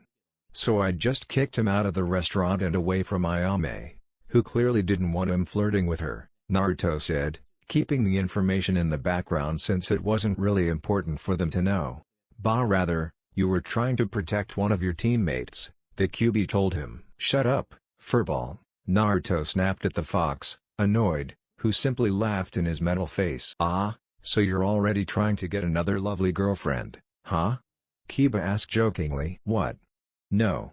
I was just helping a friend," Naruto said quickly, blushing with embarrassment. "Damn it, does everyone think I love all the girls I talk to just because of this stupid CRA thing?" Naruto thought, annoyed with his friend. "Calm down, Naruto. You know I was just joking. I mean, only alpha males like me can have more than one partner. Besides, if you cheat on Hinata, I'll have no choice but to kill you for hurting my teammates' feelings," Kiba said, believing he was stronger than Naruto. Of course, Kiba didn't imagine that Naruto would actually have to do that, and that Hinata already knew. They would have continued their conversation even longer if it hadn't been for the fact that the first examiner and several Chunin entered the room, causing all the Junon to fall silent so they could hear what they had to say. "Alright, rookies, allow me to introduce myself. I'm Ibiki, your first examiner. This first part will be a written test to see if you're smart enough to become Chunin in your villages. So, take your assigned seats and complete the test in absolute silence. You'll start with 10 points and have to answer 10 questions. For each correct answer, you'll keep your points, but for each incorrect answer, you'll lose 1 point. If any of the examiners catch you cheating, 2 points will be deducted. The 10th question will be asked with 1 hour remaining to test your reaction time. Finally, if one member of your team loses all their points, the entire team must forfeit the exam. Now, quickly, to your seats," Ibiki told them, and the Junon promptly obeyed after finding their name tags. The test then began swiftly as the exam was turned over on each participant's desk. Naruto was instantly surprised to find the questions familiar. I don't know why, but they chose all the questions from the academy exams. Wait, it was probably because those bastards wanted me to fail for being the hated kid. Well, I guess in the long run they helped me. Naruto shrugged, thinking to himself. Then he began filling his paper with the answers he'd had to memorize as a child to pass and become a Junon. He stopped several times when he saw kunai flying past him, hitting desks at random. Even so, he managed to finish with about 5 minutes to spare before the last question. Then he started looking around, trying to be as inconspicuous as possible. As he did so, he noticed that practically every Junon around him was struggling to copy in different ways. He also quickly noticed that Choji seemed to be looking at his paper with a confused expression. So, Naruto decided to help his fellow Konoha ninja and, with a small chakra tentacle, managed to steal an exam from one of the Junon who had failed. Then he placed it on Choji's lap so that he could at least get the answers to 1 or 2 questions.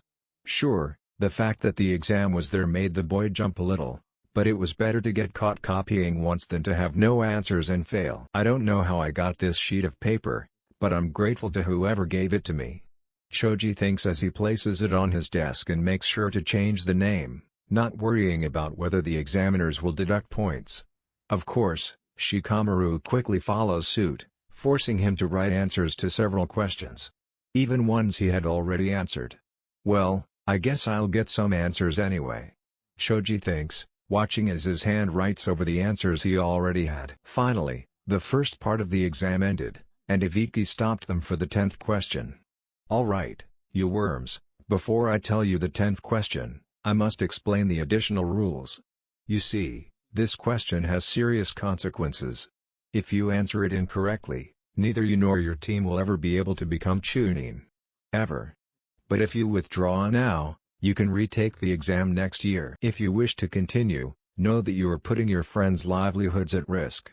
If you want to continue, go ahead," Ibiki told them with a malevolent smile. Thus, after the scare that Ibiki gave them, several teams withdrew, leaving only a few, which made those who had bet everything smile, as they saw that they were losing the competition. "Great, soon we'll have almost no competition," Naruto thought with a smile, though he immediately noticed that both Hinata and Sakura seemed about to raise their hands. Damn it. I can't let Sakura go, since I want to continue and I know that idiot does too. And Hinata should stay to prove her true strength. Naruto, trying to find a solution, finally understood his only option. Just as Sakura was about to raise her hand, there was a loud thud as Naruto slammed his hands down on the table. "To hell with these rules. Do you think a sadist like you can stop me? No way. Even if you decide I have to be a Junon for life, I'll find a way to become the greatest Kage you've ever seen," Naruto shouted, inspiring the others present. "Damn kid," that's all Ibiki could think, aware that the atmosphere she had just created had vanished. "So nobody else wants to leave?" Ibiki asked the class, already knowing the answer. "Well, then all of you have passed the first exam," Ibiki said to the group, leaving them all stunned. "What? So this whole exam was for nothing?" Ino asked, annoyed that he had wasted her time. Of course, this only made Ibiki chuckle softly before slowly removing the headband, revealing his scars. This test, in addition to evaluating your knowledge, also tested your ability to gather information. As ninjas, you must be able to obtain information without anyone noticing. However, you must also be willing to do whatever is necessary, regardless of the risks, Ibiki told them with complete seriousness. "Now then, regarding the test, if you could," Ibiki began, but was interrupted by a small ball shattering a nearby window. This ball soon unfurled a banner and transformed into a woman who wore almost exclusively a trench coat. The banner immediately drew attention, for in large black letters it read, "Praise be to the sexy and busy second examiner, Anko." However, the busy part seemed to have been added later, as it was superimposed over a scribble that said single. Upon seeing her, people were surprised to see the purple-haired woman, who seemed a little unhinged. Naruto, for his part, just chuckled, imagining Anko doing something like this. 10, 20. "Oh, Ibiki, you left too many teams. You must be losing your touch," Anko said to Ibiki, who just grunted a little and looked at Naruto. "Well, it would have been less if a brat hadn't ruined everything," he said, and then glared angrily at Naruto, who simply smiled a little more. "Ah, so you're blaming me for your lack of skill, Scarhead?" Naruto asked, deciding to mock the guy who was looking at him with even more fury. Inverted exclamation mark, "You damn brat. If you weren't still in this exam, I'd kill you right now," Ibiki thought, and then he realized that Anko was laughing at him just like the rest of the class. "Oh, Naruto-kun, you really know how to make people angry, don't you?" Anko asked, still smiling. "Well, now I'm learning from the best, right, Anko-chan?" Naruto said, returning her smile, which made her laugh a little more. "Well, at least I did manage to teach you something," she said mockingly, though she was actually a little pleased that her friend had acquired her knack for getting under people's skin. "All right, brats, come with me to your next testing area. Oh, and if you're not there in 10 minutes, you fail the exam before it even starts," Anko told them with a grin, and quickly left the room, followed by the Junon hurrying along. What Ibiki gathered the papers while the Chunin flipped through them without paying much attention, until one caught his eye. On the back, there was only a single line that seemed strange to him. "Look at the blackboard." It was such a strange message that he accepted it just to see what it was about, and then he noticed a bunch of wallets on the wood that was supposed to hold the chalk, and on the blackboard there was another piece of paper stuck to the wall with tape that had a message that really surprised him. "The next time you run a test where you want people to be stealthy, don't bring anything you don't want to lose." So he looked at the wallets again and quickly reached for his own, but realized it was gone. Then he remembered he'd been too focused on watching the other students to even glance at the board, so someone had been clever enough to take his wallet and the Chunins and place them in plain sight without anyone noticing. He was genuinely impressed, though also furious for obvious reasons. He turned the paper over and discovered that the person who had written it was the same one who had been bothering him during the final moments of the exam. This prompted him to do what many others had done when Naruto played a prank on them. He yelled, "Damn brat!" at the top of his lungs. Yes, I know he wouldn't do this, but come on, it's a fanfic, I wanted it to be something funny. Naruto. When Naruto heard the shout, he couldn't help but smile a little and remember how he did one last thing to annoy the examiner. Flashback. Bored, with barely 3 minutes left, Naruto decided to resort to his old tricks. He quickly concentrated his chakra right under his desk and created a shadow clone at his feet, concealing most of the smoke it generated. Once created, he took advantage of the effectiveness of his transformations, thanks to the large amount of chakra he had used, to turn the clone into a small mouse that stealthily approached each of the Chunin, one by one. The clone used its lineage to remove their wallets from their pockets without them noticing and gently place them on the floor. It repeated this action until all the examiners had fallen victim, before leading them to the blackboard at the front of the classroom. Once there, the clone calmly moved behind the teacher's desk and began placing the wallets on the board. To make matters worse, Naruto's clone quickly grabbed a piece of paper and a pen from an empty seat. He wrote his message and stuck it to the wall, after a brief stop next to the real Naruto to search for tape among his joke items. Finally, after completing the task, the clone vanished, bringing a satisfied smile to the real Naruto's face. Of course, he was a little embarrassed that no one had noticed, but he let it go, figuring they'd find out sooner or later. End of flashback. Man, I might not be a thief, but if I ever were, I bet I'd be pretty good at it, Naruto thought with a smile, and sped up a little to catch up with Anko, who slowed down just enough to talk to him, since he was one of the first to leave the room. "Hey, Naru-chan, what on earth was Ibiki yelling about?" Anko asked, not wanting to be left in the dark. "Oh, don't worry, Anko. I was just making sure to return the wallets to him and the Chunin after they somehow fell out of their pockets," Naruto said with a smile, making her laugh. "And that's why I love spending time with you, brat. You always make everything interesting just when you're bored," Anko said, laughing even harder. Naruto, of course, just shrugged. "Old habits die hard," Naruto said simply. "Of course," Anko said with a smile, then remembered something else she wanted to talk to him about. "Hey, when we get to the area, make fun of the forest so I can get sadistic and scare the poor kids a little more, okay?" Anko said, and picked up the pace without bothering to listen to his reply. Which, of course, was a giggle. "And you've just further confirmed my theory." That was all Naruto could think about as he watched his friend take the lead, running back towards the area. Jonin teachers. All the Jonin instructors were waiting in one of the classrooms, passing the time while they awaited the results of their team's first exam. They were doing this because it was still early, either to train or to get a head start on their trip home. Of course, they were surprised when Ibiki burst into the room, visibly upset. "Kakashi, what the hell are you teaching your students?" Ibiki asked Kakashi, confusing most people who knew Ibiki. "What?" was all Kakashi could manage to ask, still shocked that Konoha's chief torturer was acting this way. "That blondie of yours.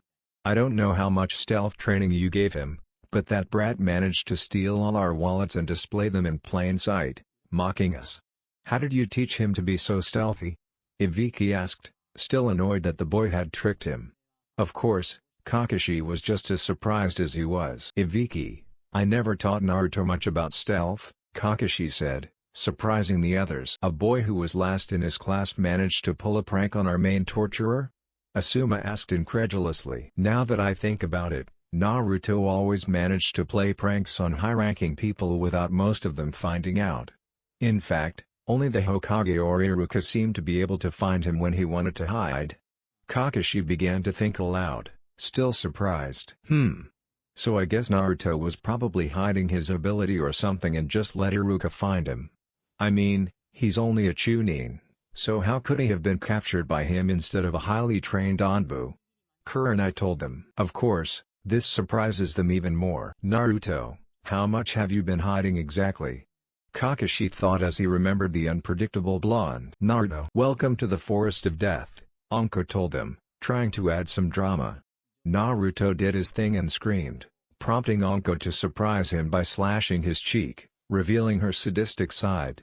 Then she began explaining the next exam. "Alright, kids, your objective is to collect 2 scrolls from the forest, one from the sky and one from the earth. You'll have 5 days to gather them and bring them to the tower in the center of the forest. The challenge is that each team receives 1 scroll, and that's it. So you'll have to fight other teams to get the other one. Now, after you sign these papers declaring that we're not responsible if you die, you can enter and begin your test," Anko told them. Everyone, with a certain amount of fear about what awaited them, took the papers and filled them out, except for the redhead, who seemed to smile at the thought of death. Soon, each team stood before a different door, ready to enter the forest. Just as everyone was settled, they heard Anko's voice, filled with static. "Ready? In 3, 2, 1. Go," Anko told them. Immediately afterward, all the doors opened electronically, allowing the children to run into the forest. And finally the second exam began. So Naruto and his team ran quickly into the forest without even stopping to make a plan until they reached a defensible area. "Alright, Guys, I think the best thing to do would be to set a trap using a copy of our scroll as bait to lure the other scroll to us, Naruto said to his team.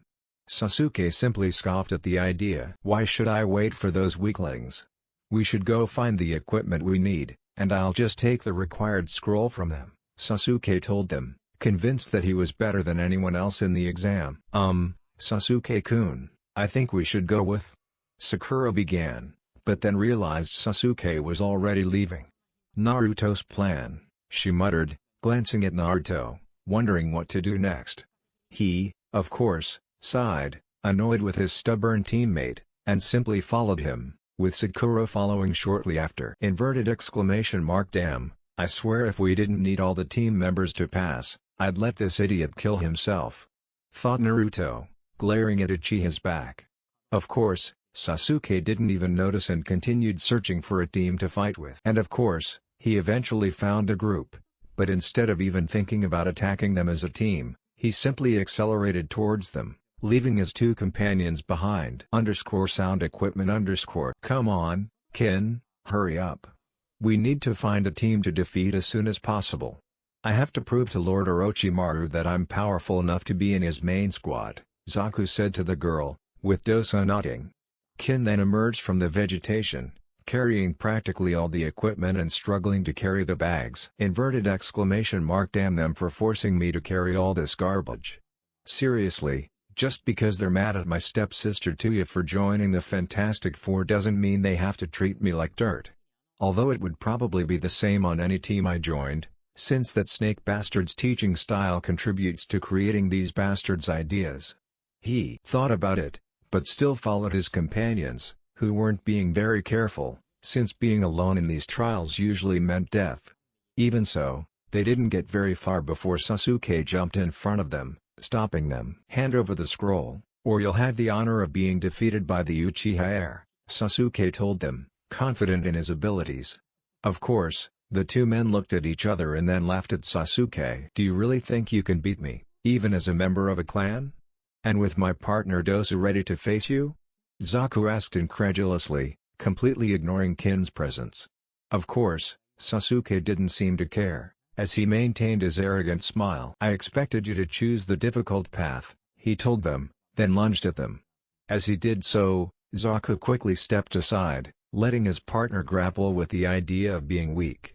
Dosa swiftly extended his arm towards Sasuke and began channeling chakra into the device on his arm, preparing for something. He muttered a few words quickly and unleashed a sonic wave at Sasuke, who managed to dodge it thanks to his bloodline already being activated, allowing him to anticipate the attack. Of course, this caused the jutsu to slam into a nearby tree, which soon fell due to the damage it sustained. Well, I'd rather not get hit. Sasuke thought quickly, but still charged at them, convinced he would win. Thus, the distance between him and the sound team rapidly decreased. Naruto and Sakura. The rest of Team 7 tried to catch up with Sasuke, but thanks to him using a powerful chakra pulse to speed away, they soon had to face another team.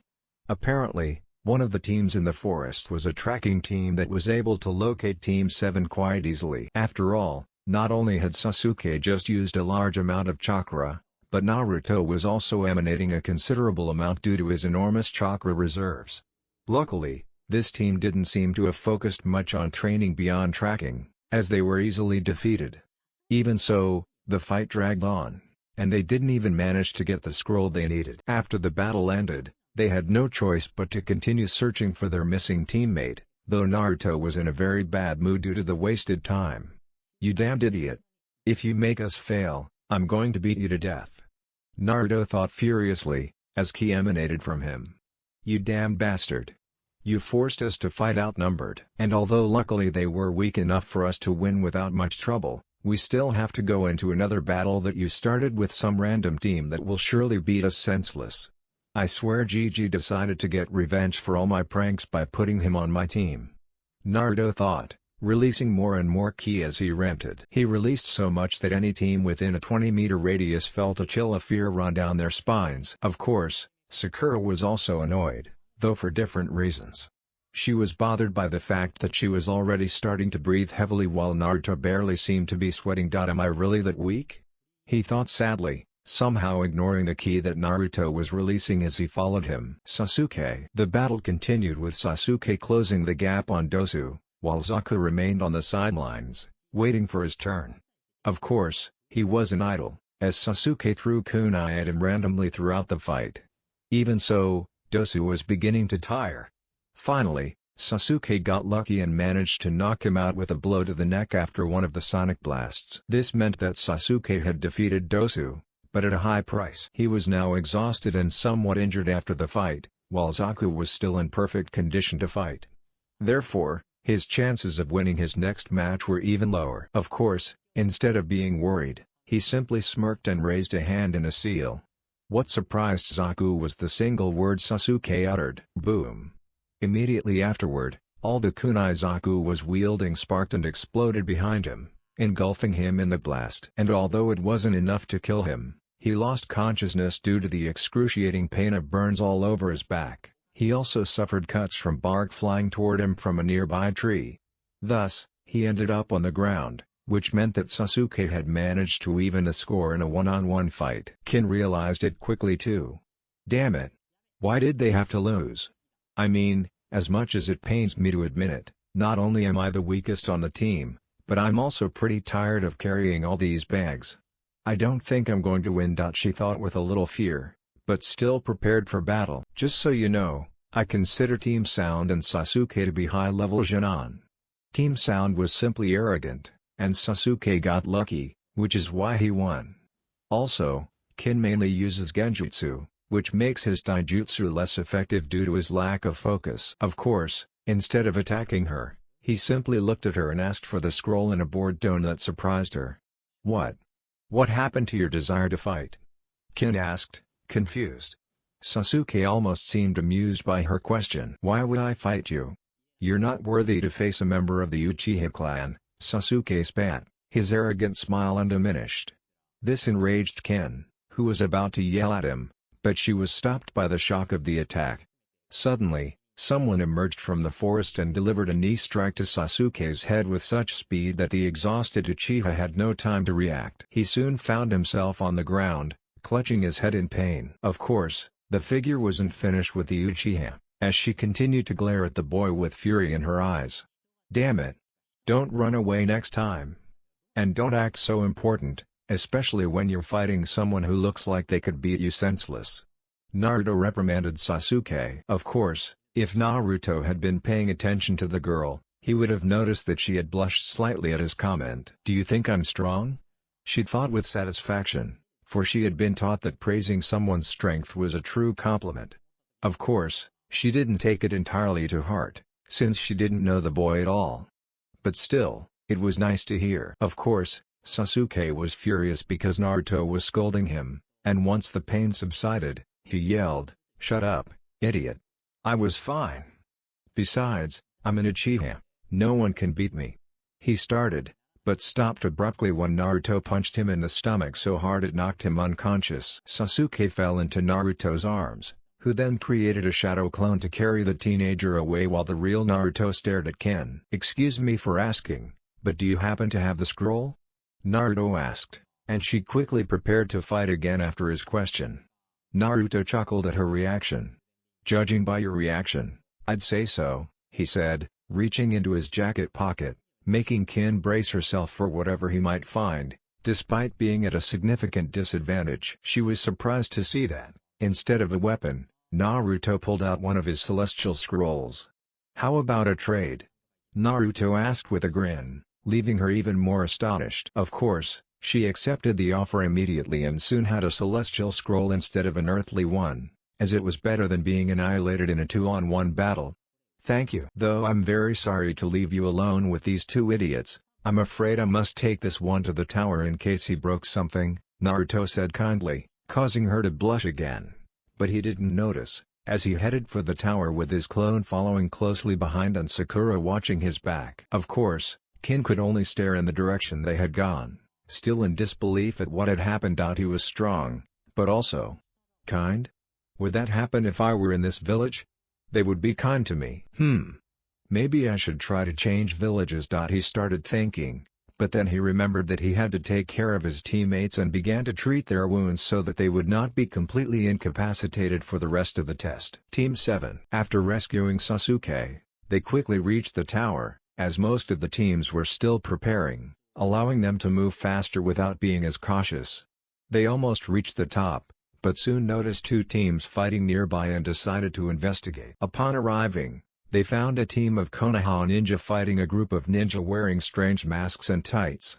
Surprisingly, their attire was even worse than Lee's, a fact they could confirm since Team Guy was indeed Konoha's team. Even so, they were about to leave, but soon realized that the boy on the team seemed to be having problems due to the clones the group had created, which somehow possessed chakra systems that made the Byakugan less useful. Damn it, Naruto. What should we do? Even though they're from our village, this is still a test. They might attack us as soon as we help them. What do you think we should do? Sakura asked, wanting to help her friend but without risking the lives of her companions. Of course, Naruto didn't answer her. He simply created 4 shadow clones that quickly transformed into the strange ninjas and sent them against the group of clones. After being integrated into several different locations filled with clones, they quickly detonated, destroying much of the terrain and the clones, leaving only the originals on the ground. After that, he looked back at Sakura with a slight smile. Well, I don't think we should do anything. It seems they have everything under control. Shall we go? Naruto asked her with a big grin. She, of course, smiled back and gave him a quick kiss on the cheek, leaning close to his ear. Yes, and thank you for doing that, she said, leaving the boy blushing and continuing toward the tower, knowing he would soon follow.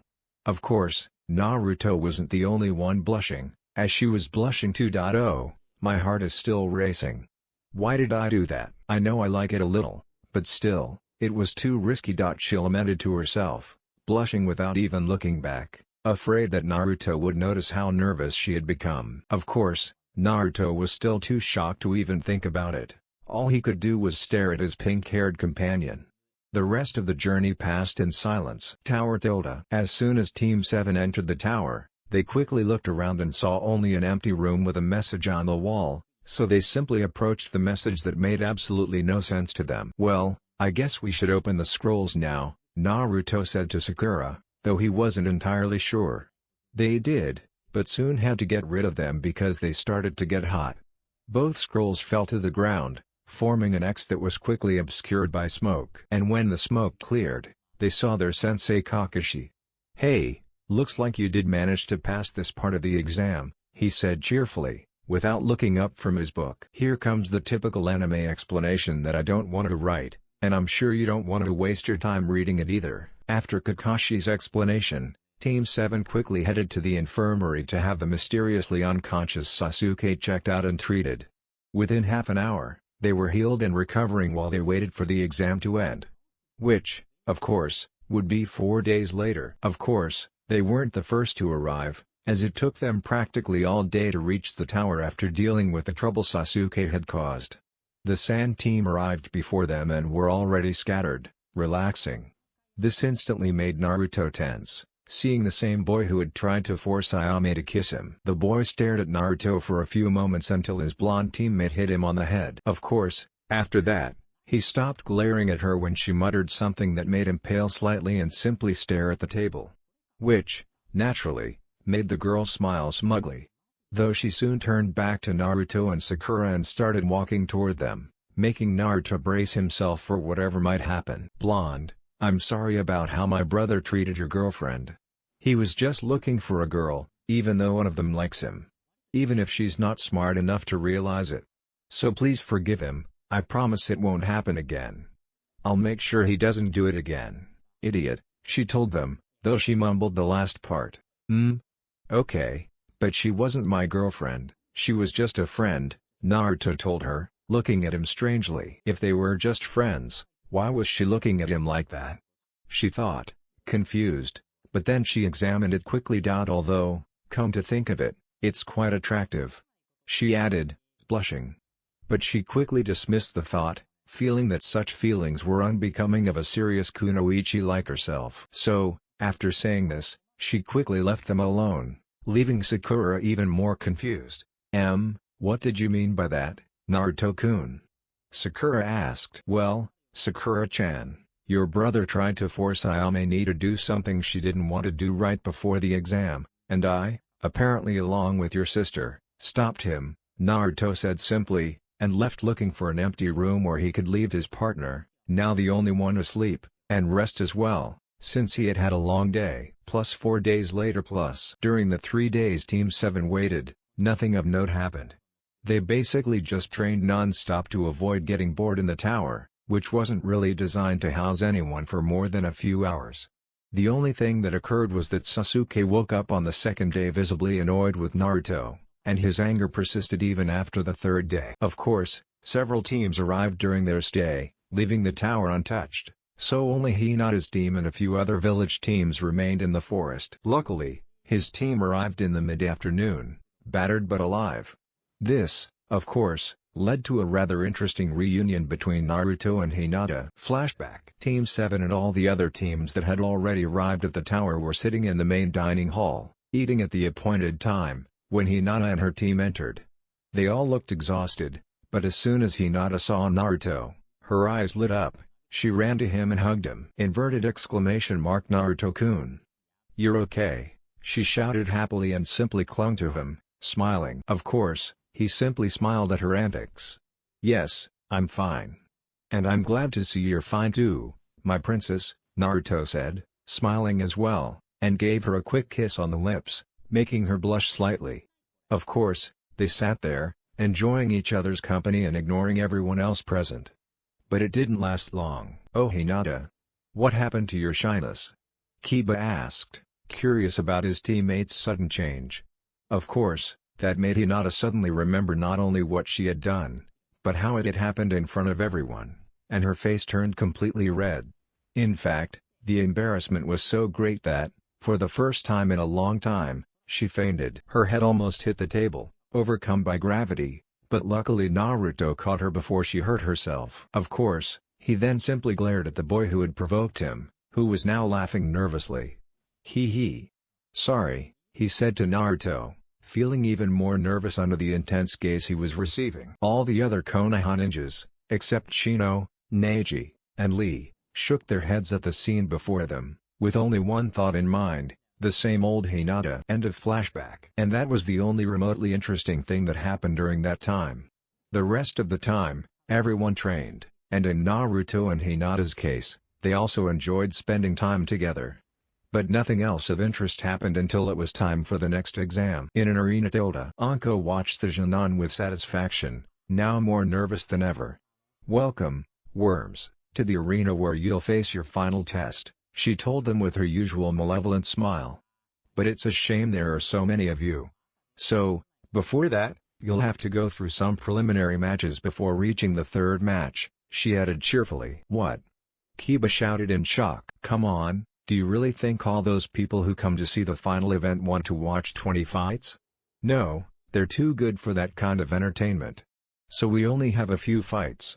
That way, they see all the blood they want without it taking up too much of their time.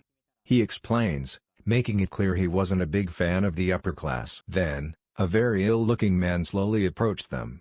Cough cough. All right, let's begin with the preliminaries now that Anko has explained. If you don't appear on the screen, please head to the spectator area until it's your turn, Hayate told them, coughing even more loudly. After explaining the rules to the group of Junon, the board began to move automatically until it showed the first battle, at which point everyone quickly left the arena. Once again, I don't really feel like rewriting every fight, so I'll skip most of them, as they'll be the same.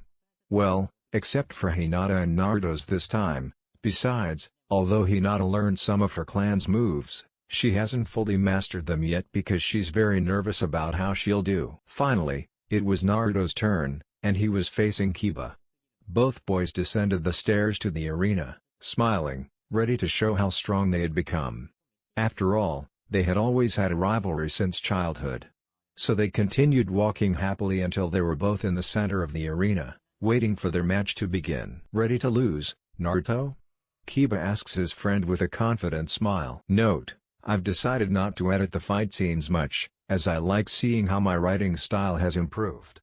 If you want me to edit them, well, I could do it later, But I'm sure most people will grasp the main idea as is, and the fight is over the top anyway. No, but you should prepare for my victory, Naruto told him just before the fight began. Kiba and Akamaru lunged at him.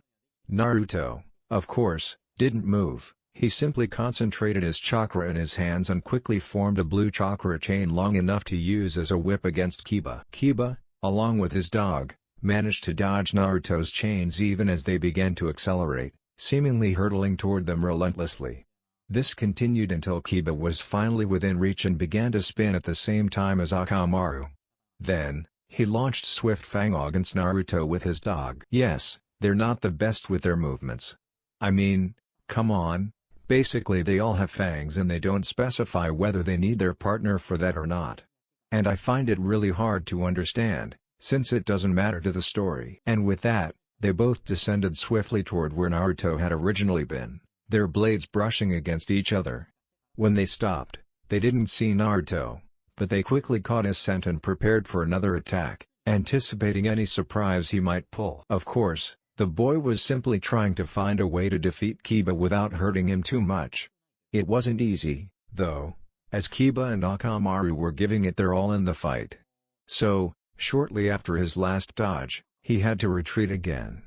He tried to counterattack, of course, but each time he did, Kiba's spins broke his chains, forcing him to extend them beyond his control. This, however, gave Naruto an idea. So, after Kiba's last step, Naruto, instead of moving as far away from him as possible, jumped between Kiba and Akamaru as soon as they landed. "Naruto, what the hell are you doing? Do you want this to be easy for me?" Kiba demanded, and resumed his pursuit, convinced that it was impossible to miss him at close range. This, of course, only made Naruto smile. As soon as Kiba did this, he extended his chakra chains to their maximum and launched them at the spinning duo. Once again, the chains ensnared them, but this time Kiba did it on purpose and swiftly pulled them back, causing them to collide. The situation worsened because they continued spinning, so instead of harming Naruto, they were injuring each other. By the time they managed to stop, both were severely injured, and Naruto simply wrapped them up with the already formed chains. "Give up, Kiba," Naruto said calmly. The boy struggled for a few moments before finally surrendering, making Naruto the winner of the match. This surprised many of those present, as they still believed Naruto would come in last in the class. Hinata smiled happily at her boyfriend's victory as he went upstairs and sat beside her. Kiba went to get himself and his dog checked out, just in case. "Good job, Naruto-kun," Hinata said to her boyfriend as soon as she sat down. He, of course, just sighed. "Thank you, Hinata-chan, but I wish it hadn't been me who ruined Kiba's chance," Naruto told her. "Oh, don't worry, Naruto-kun. You both did your best. It was just bad luck that he challenged you to a fight. Besides, there's always the next test. So don't feel bad." Kiba knew this could happen when it started, she said, trying to comfort him. Of course, this only made her smile again. "Well, at least she accepted it," Naruto said happily. "Thanks, Hinata-chan," he added, and sat down to watch the rest of the fights while holding her hand. Although, since he wasn't used to intimacy, this small display of affection was more than enough to make Naruto blush a little. Of course, Hinata was blushing too and was lost in her own thoughts. "Ah, Naruto-kun is holding my hand.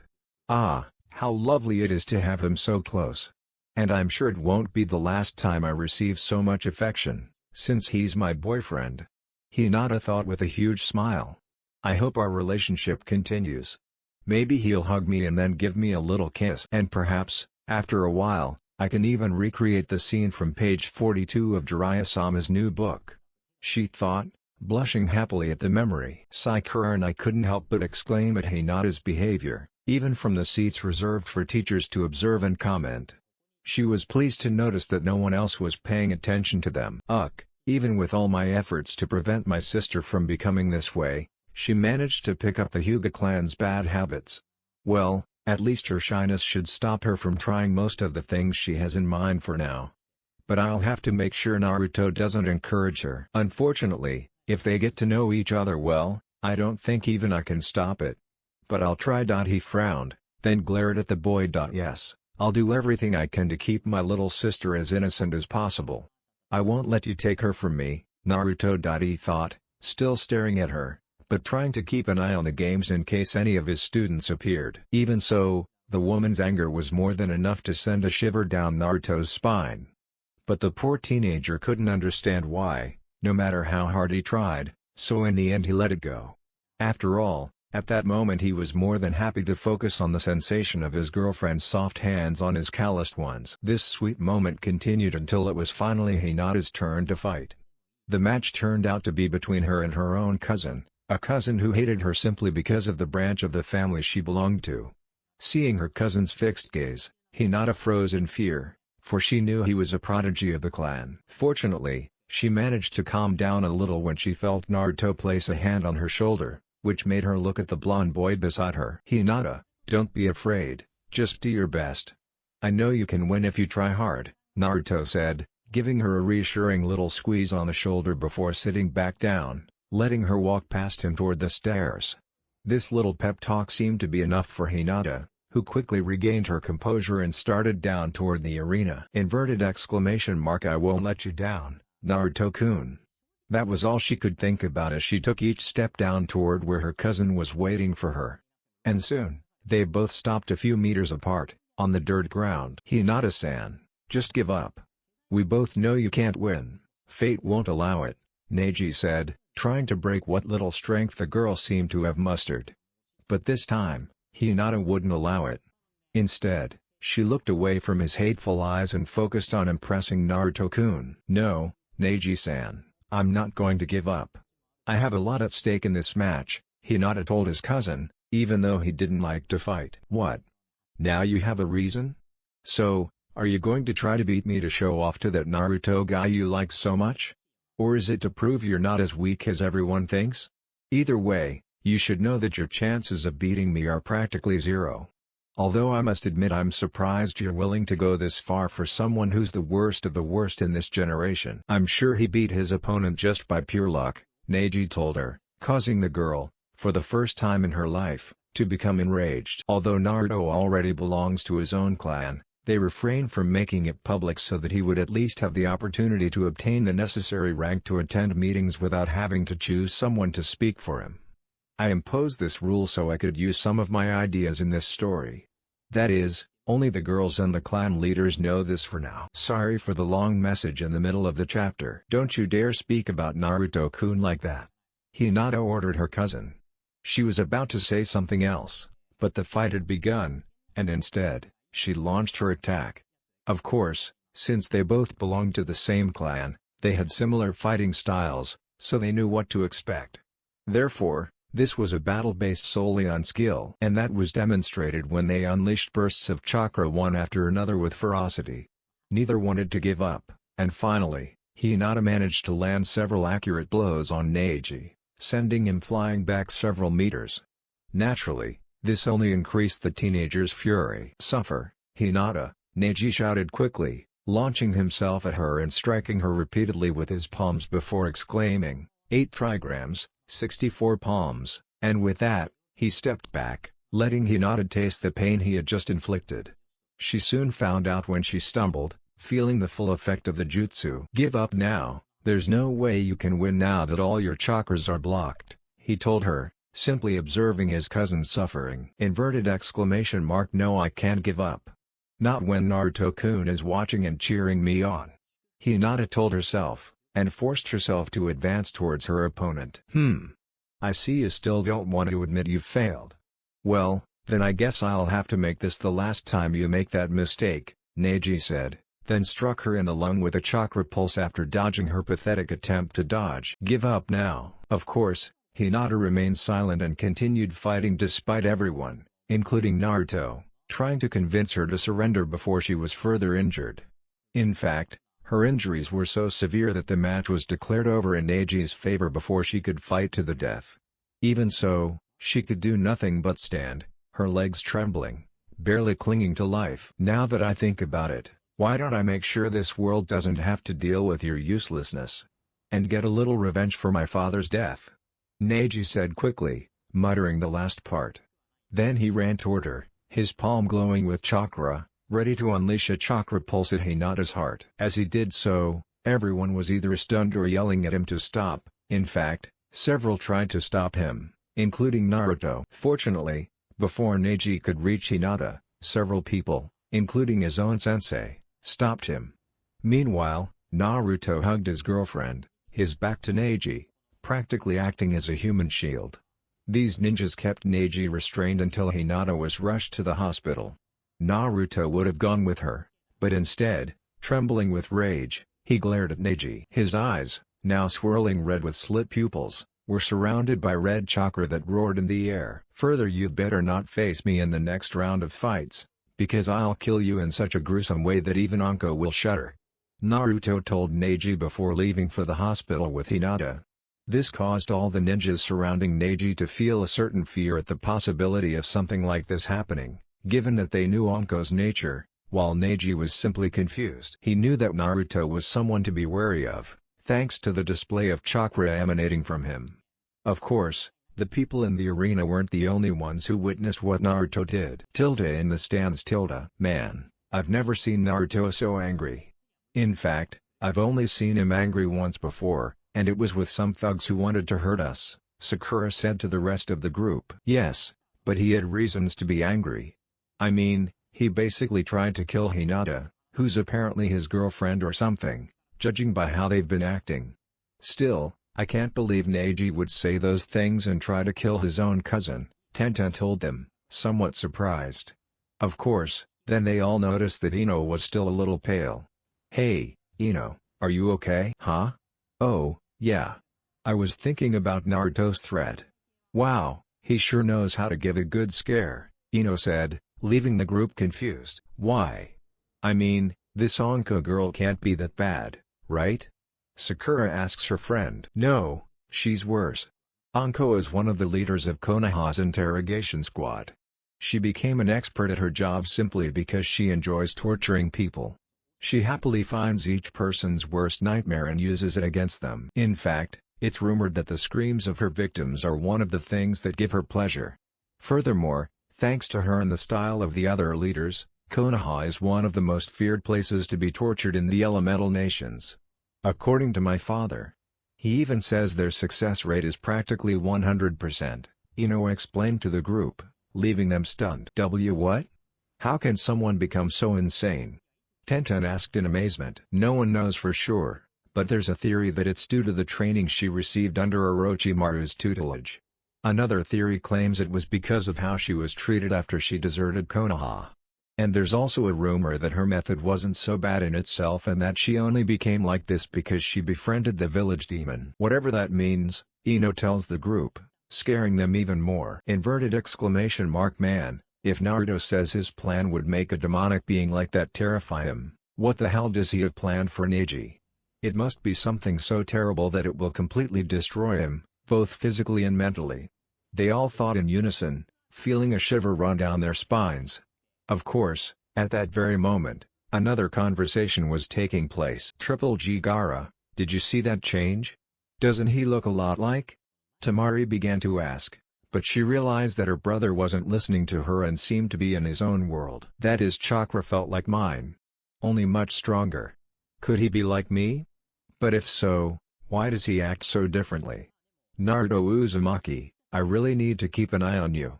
Maybe you're one of those who can help me take down all these people who want to torture us, those of us who harbor demons.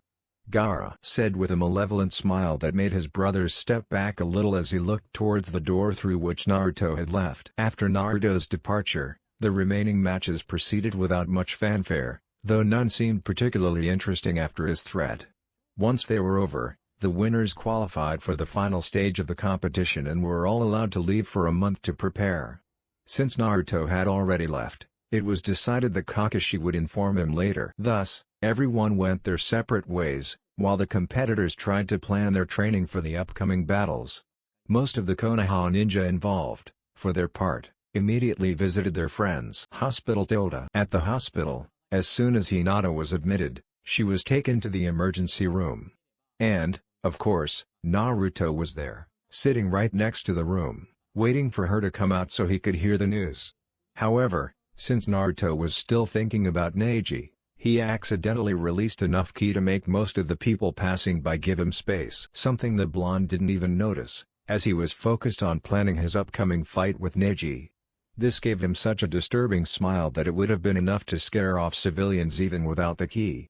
Luckily, Naruto's ki didn't enter the medical room, as it was sealed as soon as the doors closed. Rest of the Jonin. When they finally arrived at the floor where Hinata was, everyone immediately felt uneasy, although they had no idea why. "Hey, why the hell is there anything that looks dangerous enough to worry us in a damn hospital?" asked Kiba, returning from his checkup with minor injuries, while Akamaru whimpered, clearly frightened. Of course, a nurse passing by with a folder decided to answer him. "Well, none of us, except those in the isolated medical rooms, really want to be on this floor thanks to the brat sitting next to room 129, the nurse told them, staring in the direction of the room. "Who's causing this? How?" asked the woman, surprised.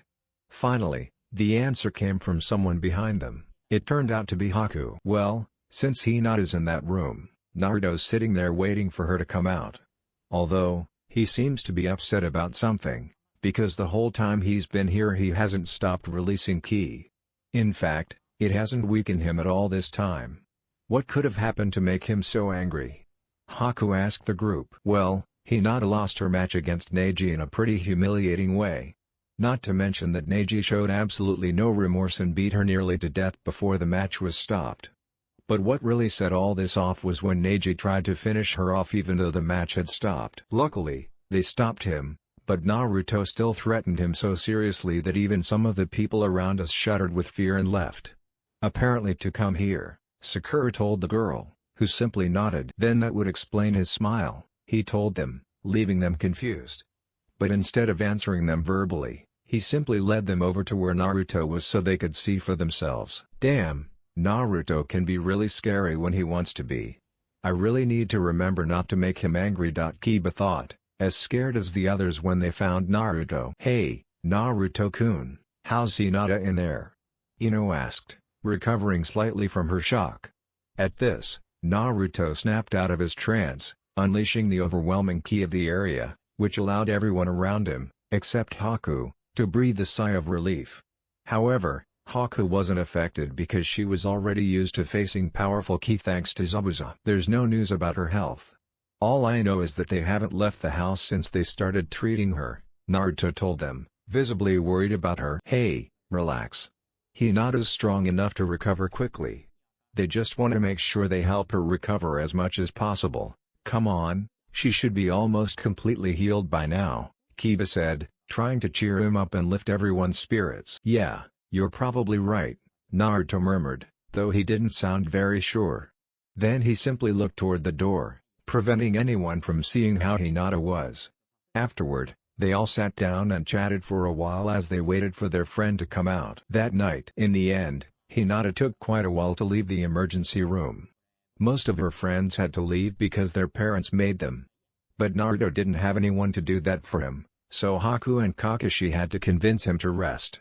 He ignored their attempts to persuade him and stared at the door. Finally, after several hours, Hinata left the emergency room and was taken to a recovery room to rest. Naruto was very grateful to see her like that, but he didn't bother talking much to the medical staff and simply sat in one of the chairs in the room until he finally fell asleep from exhaustion. The next morning, early in the morning, Ino decided to check on Hinata, as she was still worried about her friend. Of course, she brought flowers she had picked from her family's shop. But upon arriving, she saw something unexpected. She had thought everyone had left when ordered, but she was wrong. There was Naruto, sleeping peacefully with his head resting on the bed where Hinata was. So he stayed with her all night? Wow, Hinata was really lucky to have such a loyal boyfriend. But wait, if I wanted, I could be with him too, she thought with a slight smile. Of course, after a few moments of standing there, she noticed that the rays of the morning sun streaming through the window seemed to be bothering Hinata a little. So, assuming she was waking up, Ino simply stood there watching her as the girl slowly began to stir. Although it was obvious she was tired, not only from the fight, but also because most of her energy had been used up to heal. Was all Hinata could murmur under her breath, making it clear that she was not enjoying her slightly sedated and still sore body. "Good morning, Sleeping Beauty. You gave us quite a fright," Ino said to the little girl, then placed the flowers in a stand by the bed. "Oh." Hinata replied, feeling a little annoyed. "But don't worry, Naruto-kun has already planned his revenge on you, since he will face Neji in the next round," Ino told Hinata, surprising the girl. What?" Hinata asked, surprised. "Yes, he even threatened him with a fate that made even the Jonin tremble with fear." "Man, Neji's definitely dead by the time Naruto catches him," Ino said, shaking her head. No. I have to stop Naruto. I mean, even though he almost did it, he's still my family. I have to stop Naruto before it's too late," Hinata said to Ino, leaving her stunned. "And after everything he said and did to you?" Ino asked, surprised, receiving only a nod in response. Of course, Ino simply shook her head in disbelief. "Fine, then try explaining it to him when he wakes up," Ino told the girl, confusing Hinata. "You mean you haven't realized it yet? Look to your left," she told the girl, who did just that and saw what Ino meant. "Wow, so he waited here until I woke up. He stayed up all night just for me? Oh, I knew my Naruto-kun was the best man I could ever have. Maybe that's why he won me over almost instantly," Hinata thought, looking at Naruto tenderly, and then she began to gently stroke his blonde hair with a small smile. "Hinata, how are you so lucky to have a boyfriend who cares so much about you that he spends all day with you at the hospital? He didn't even go out to eat and stayed even after the adults tried to get us all out of the hospital.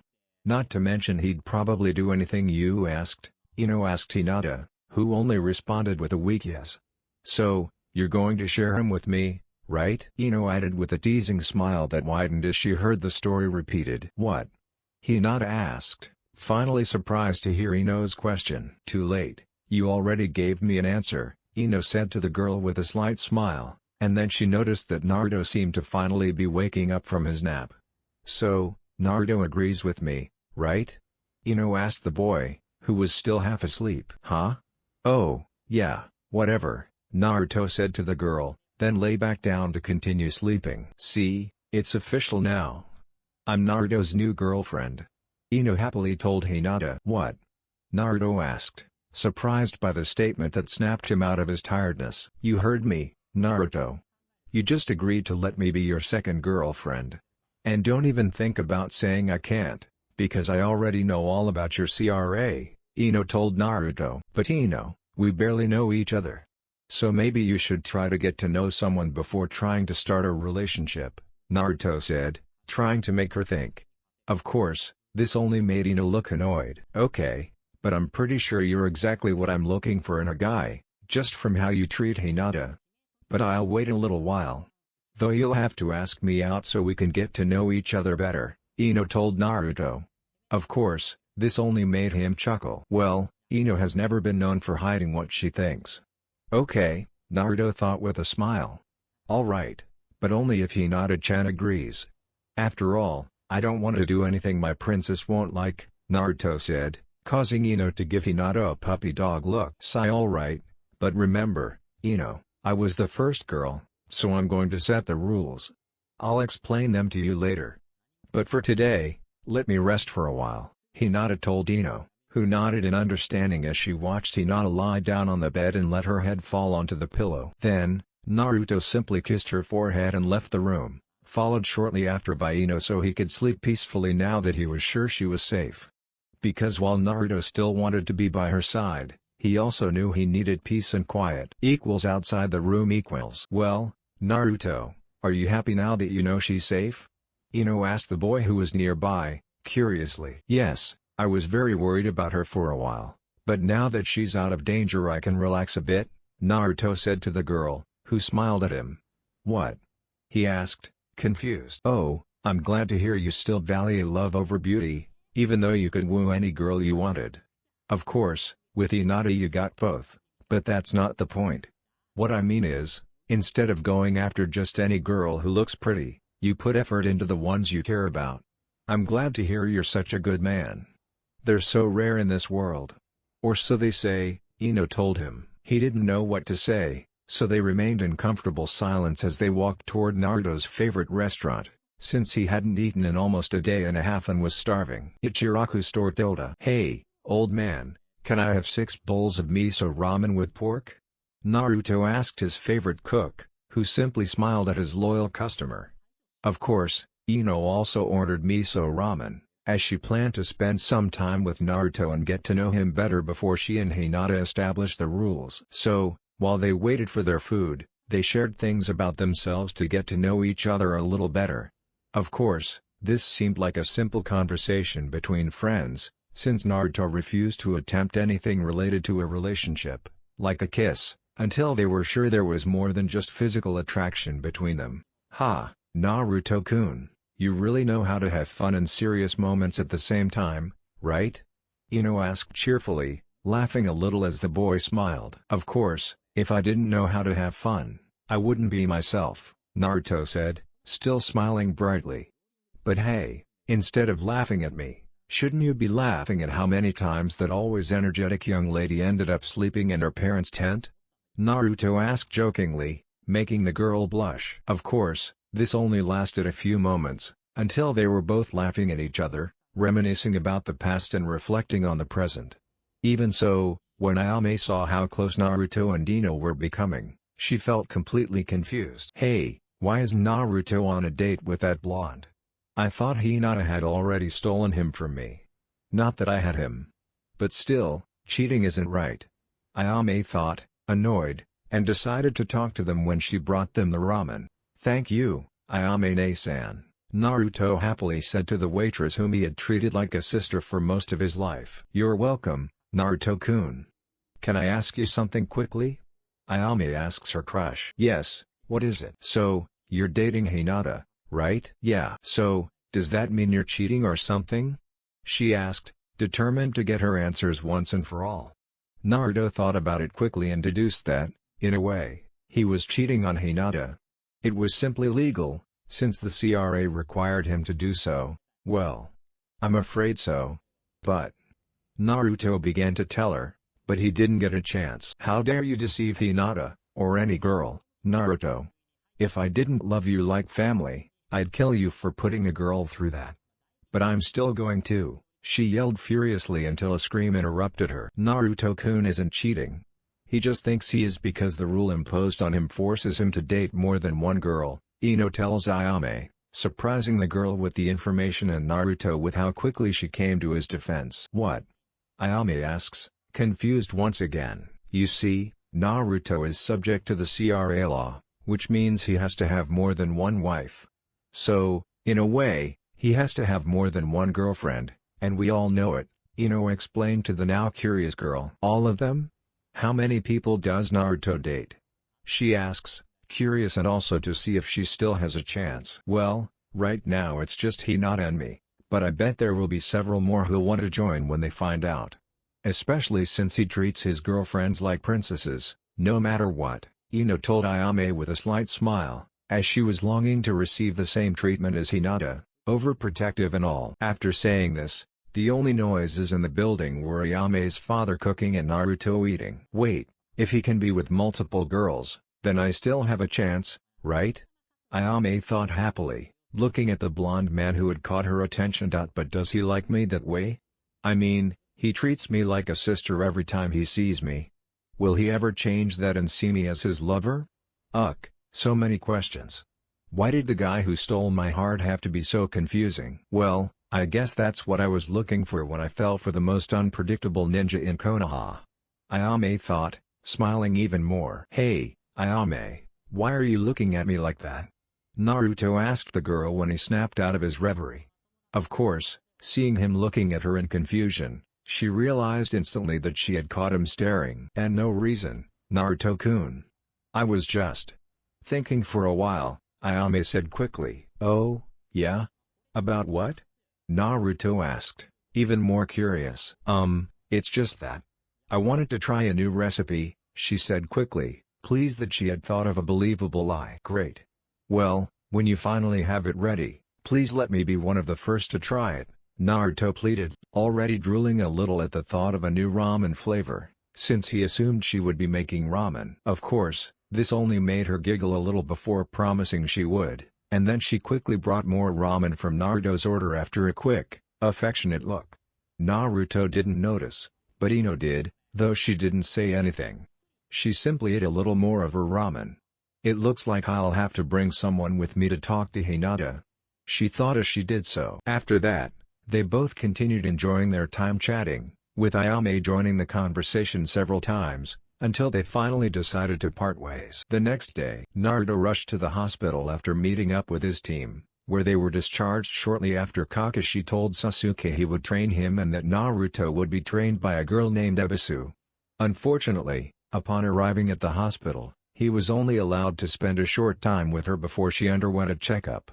This forced Naruto to leave after giving the girl one last hug. So, now that his initial plan had been thwarted, he decided to dedicate the day to training. Gaara was wandering around Konoha, scaring everyone with the amount of ki he kept emanating, when he finally saw Naruto running towards the hospital, which made him smile. "I only have 1 month left to kill you, Blondie. I'll make sure Mom drinks all your blood she can. Because it seems Mom wants you more than anyone else in this town." He thought as the sand slowly moved around him. After leaving the hospital, Naruto quickly headed to the small training grounds where he met Konohamaru and waited for his new sensei. Of course, he didn't have to wait long, as the man arrived promptly. "Welcome, Naruto-san, and congratulations. Thanks to your sensei, you have the honor of learning from the great Ebisu, who has been training future Kage for years," Ebisu said with an air of superiority as he adjusted his glasses. "Ah, look, so Konohamaru's perverted sensei is going to teach me now," Naruto replied, causing Ebisu to blush a little and lose his cool pose. "You brat. You should feel honored to have me as your sensei," Ebisu snapped angrily at Naruto, who simply looked at the man with obvious disinterest. Yeah, whatever. "So, what are we going to learn?" Naruto asks, simply trying to get his training started. Luckily, this time Ebisu listens and pulls himself together with a fake cough. "Yes, of course. Now follow me," he said to Naruto and quickly returned to the village with Naruto following behind him. I hate Kakashi for leaving me with this idiot. I'm sure the civilian council convinced him to train their precious Uchiha, but he could have at least found someone better. Even Sakura will probably learn more from the Chunin Kakashi paired her with. Naruto thought, annoyed, as they led him to one of Konoha's hot springs. Of course, this confused him, but he still followed Ebisu, and they entered the men's section after Naruto paid for both of their entrance fees.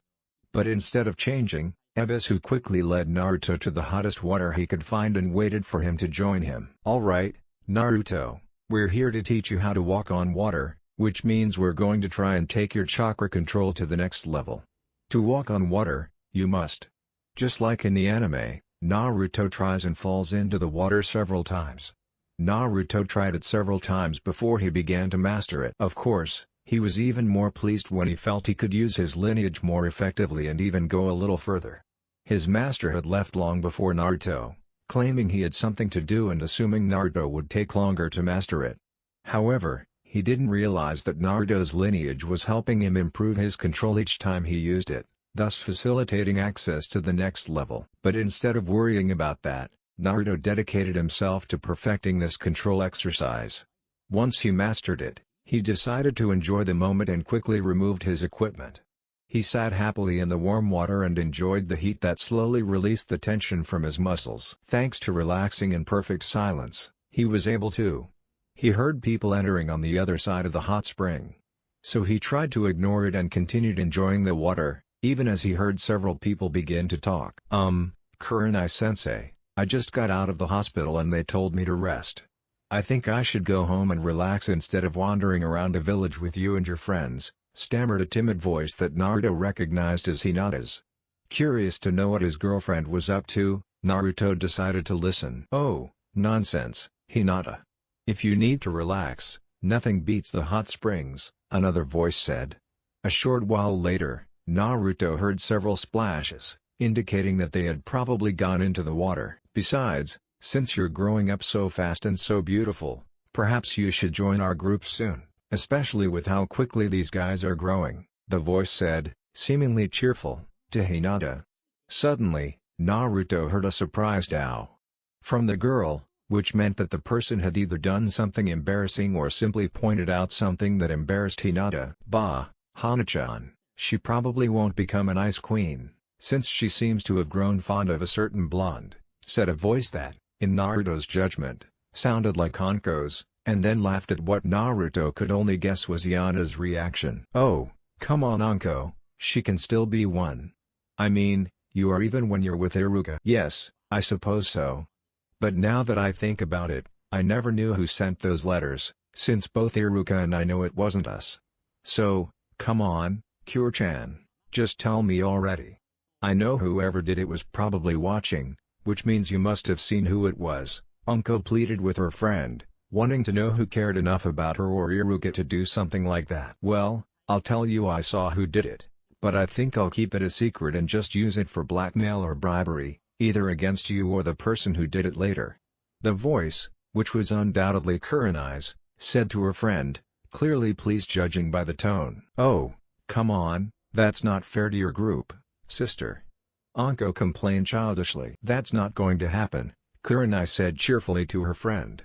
Now let's enjoy the time we have here, she added.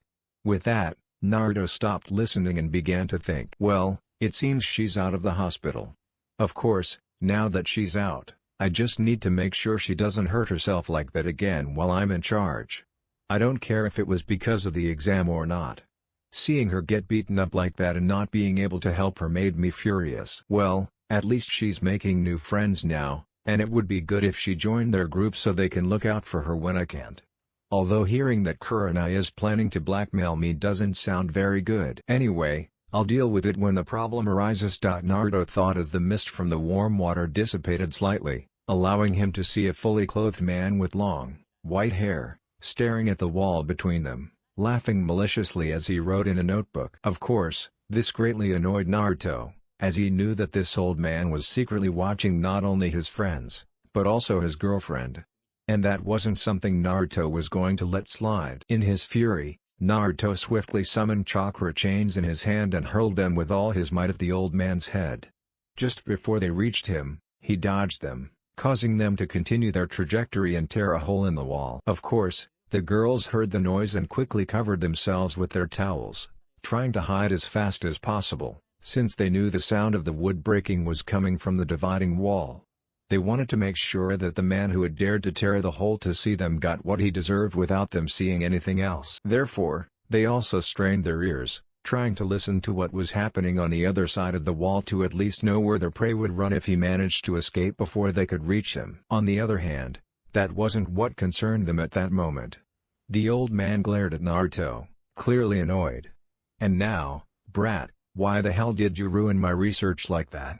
The man demanded, visibly irritated, though Naruto was equally annoyed and quickly demonstrated it by releasing some of his ki. Investigation? I'm not going to let you look at my friend and my girlfriend just to get some damn investigation, Naruto snapped, furious. Of course, this didn't seem to bother the man at all. Ah, so you were dating one of them? Which one of those beauties is yours? You know what? I'll give you a copy of my next book if you get me some time to do some research with your friends. I assure you it's a good deal, since your help will be greatly appreciated by all the Icha readers, the man asked with a smile, hoping for a positive response. But instead, he had to dodge several more blows from Naruto's chakra chains, which once again only managed to destroy the fence. I would never allow a pervert like you to go near my friends, let alone see them in any way, Naruto yelled at the man who was ready to try to kill him for implying that Naruto would simply let his friends be abused without his consent just because of a stupid book. Hey, I'm not a pervert. I'm a super pervert. The man told Naruto with a wide grin that quickly vanished as he felt a massive amount of ki behind him. Hi, girls, he said, and tried to run away, but they caught him immediately and gave him a beating the girls knew the now dubbed super pervert wouldn't soon forget. Of course, the crash of Naruto smashing through the wall and the super pervert's screams of pain quickly alerted the bathhouse owner, who rushed to see what was happening. And, seeing the visibly enraged customers, she quickly deduced that a man had done something. So, she swiftly pulled out the chakra suppression seals she kept in her pocket for emergencies and placed them around both men's necks. Of course, she could only do this because Naruto didn't try to stop her, And Jiraiya the pervert, in case you hadn't noticed, he was too busy protecting a certain part of his body from the girl's fury. So, after doing that, she quickly managed to grab Jiraiya and went to seize Naruto. But the girls stopped her by holding her shoulder and shaking their heads. Of course, this only made the woman shrug and continue dragging Jiraiya somewhere, and soon after, they heard what sounded like a body hitting the stone pavement of the village path. Afterward, the woman returned to the group and looked at the girls present. "Okay, can any of you tell me what the hell was going on in here?" he asked, and simply waited for them to tell him. "Well, basically we discovered that the perverted old man was spying on us," Kurenai said to the woman, still looking angry, as did the others. Even the shy and kind Hinata seemed ready to act. She was thinking about how to kill the old man who was watching them. Of course, that answer seemed sufficient to the owner. "Ah, that explains the holes in the wall," she said, nodding her head. "Well, actually it was me. He managed to dodge me when I attacked him for looking at my girlfriend and my friends. But I'll pay for the repairs," said Naruto, the owner, scratching the back of his neck in embarrassment. "Oh, thank you so much for the offer and your honesty. I really appreciate it. Thank you also for catching that pervert. He's been sneaking in here for his research far too often lately, and so far you're the only one who's noticed and done anything about it," the owner told Naruto with a slight smile, quickly approaching him and removing the seal from his neck. "If only I could find a way to stop him once and for all," she muttered, clearly annoyed by her predicament. "No problem. But would you girls mind going back to his side now?" Naruto asks the girls, blushing as he glances at them. They are still practically only wearing their towels. "Why? Doesn't Naruto-kun like what he's seeing?" Anko asked, causing Naruto to blush even more. "What? No. I mean," Naruto murmured, blushing at Anko's teasing. "Oh, does anyone blush when they see their girlfriend, their sensei, and her friends?" she teased even more. "Although I don't blame you after seeing such beauties," she added, gesturing to her own attributes, which Naruto couldn't help but notice. Of course, seeing the attention Naruto was paying to Anko, Hinata narrowed her eyes at the woman standing in her way. "I know he has to be with multiple women because of the Civil Rights Act, but I refuse to let him give his virginity to another girl. He was my first, so I'll be with the first one." She thought, annoyed, since she dreamed of being with her crush and doing various things with him. So, momentarily forgetting her shyness, Hinata quickly approached her blushing boyfriend and clung to his arm. "You mean Naruto-kun doesn't like how I look?" she asked, looking him in the eyes, pouting adorably as tears welled up in the corner of her eye. Of course, since she was only wearing a thin towel, he could easily feel the softness of her body against his arm as he did his best not to make his nose bleed. "And no, Hinata-chan, I love everything about you," Naruto said, still blushing, as she smiled and kissed him on the lips, pressing herself even closer to him. And, of course, Naruto's natural reaction was to wrap his arms around her, pulling her as close as possible. However, the blonde boy was even more astonished when Hinata began to deepen the kiss. Other girls equals. When Hinata started doing this, all the girls present were shocked, even the owner of the bathroom, since they never expected the clearly shy girl to do something like that. "Well, Kure-chan, I guess you don't have to work on your adoptive sister's shyness anymore," Anko said to her friend, once she'd gotten over her initial shock. "Although she should work on her sharing skills if that's how she reacts when another girl just tries to flirt with her boyfriend, especially knowing she was only joking," she added, smiling as she watched her friend kiss his girlfriend. She would cheer him on with all her might for having found love after so many years of abuse. Especially seeing that it seemed he might soon have some luck. "Yes, it seems even the shy Hyuga knows how to excite her partner," Hana added, unfazed by the scene, knowing that Hinata would want whatever happened, judging by the scent in the air. Of course, both Yugao and the owner blushed as they watched the kiss slowly transform into a scene worthy of a certain perverted writer. Although the only one who didn't blush was Kurenai herself, who refused to let her sister give her virginity to a boyfriend she'd barely started dating. So, she quickly approached the young couple and separated them. Of course, upon doing so, both teenagers snapped out of their trance and blushed intensely at what they had just done and were about to do. In fact, Hinata's blush was so strong that she finally fainted, her face completely red.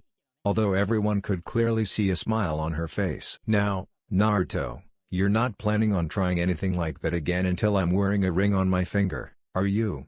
Kurenai asked with feigned sweetness, causing the boy to shudder with fear. "Why yes, Kurenai-sensei," Naruto said to the old woman, hoping she would spare him from whatever torture she was planning to inflict. Of course, he wasn't so lucky, as Kurenai was still raising her hands to begin the hand seals necessary for one of her anti-pervert jutsus, or at least she was until Anko stopped her. "Anko, let go of my hands," Kurenai said to her friend, feeling that Naruto truly deserved the punishment she had planned for him. "Kurenai, you know as well as the rest of us that Hinata was the one who started their romance.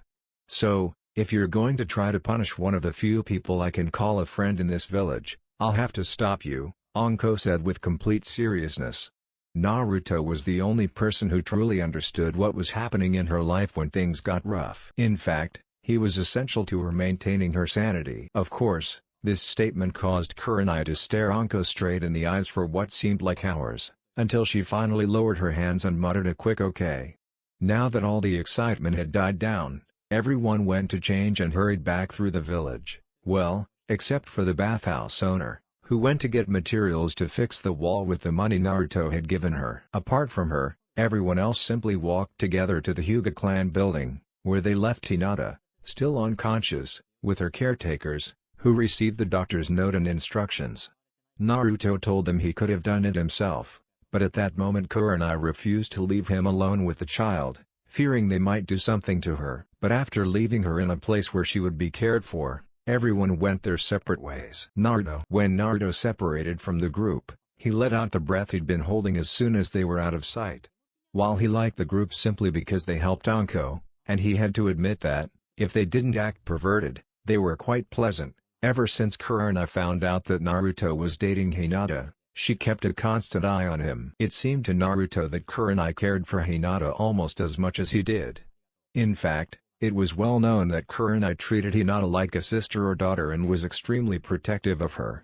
Normally, this wouldn't be a problem, but because of it, she never gave Naruto a chance to become friends with her, as she was too busy monitoring his every move, which always made him nervous. Because if, even accidentally, he said or did anything that she thought might hurt Hinata, she would subject him to one of Kurenai's dreaded genjutsu. Now that I'm dating Hinata, being around Kurenai-sensei makes me so nervous. One wrong step and I'm trapped in one of her genjutsu. And those things are known to leave people in mental rehabilitation for weeks. And to top it all off, just when I was starting to let my guard down around me, I lost control for a second and let that happen. Of course it was nice. No, don't let those perverted thoughts corrupt you now. Naruto mentally shouted at himself. Although he couldn't believe he hadn't enjoyed the brief moment with Hinata. Even if he had no idea what had caused it. Anyway, he was just wandering around looking for Ebisu to get some more information out of the closet pervert when he heard a lewd giggle coming from a nearby waterfall. So he quickly went to investigate.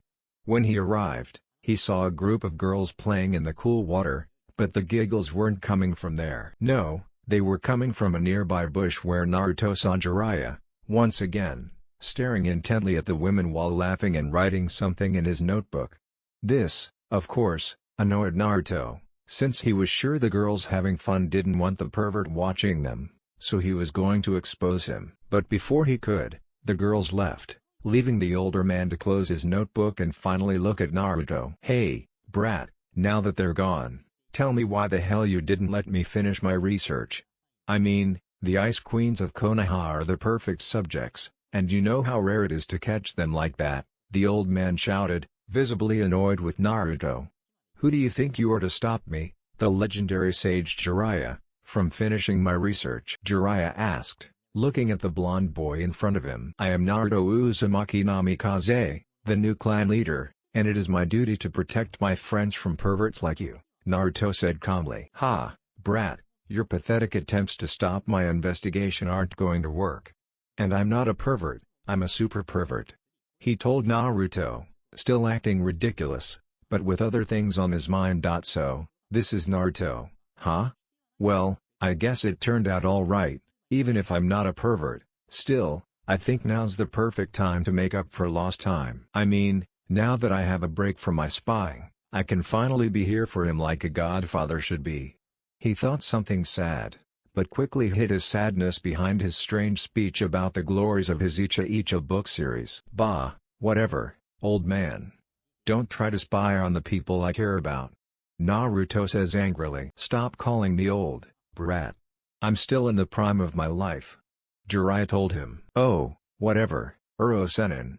Actually, why on earth are you a Senin? So far, the only thing you seem to be known for is spying on women. Kid, I'm a sage because I'm one of the strongest ninjas in Konoha. In fact, right now, the only ninja in the village who comes close to my level is probably Hiruzen-sensei. Naruto was clearly proud of himself.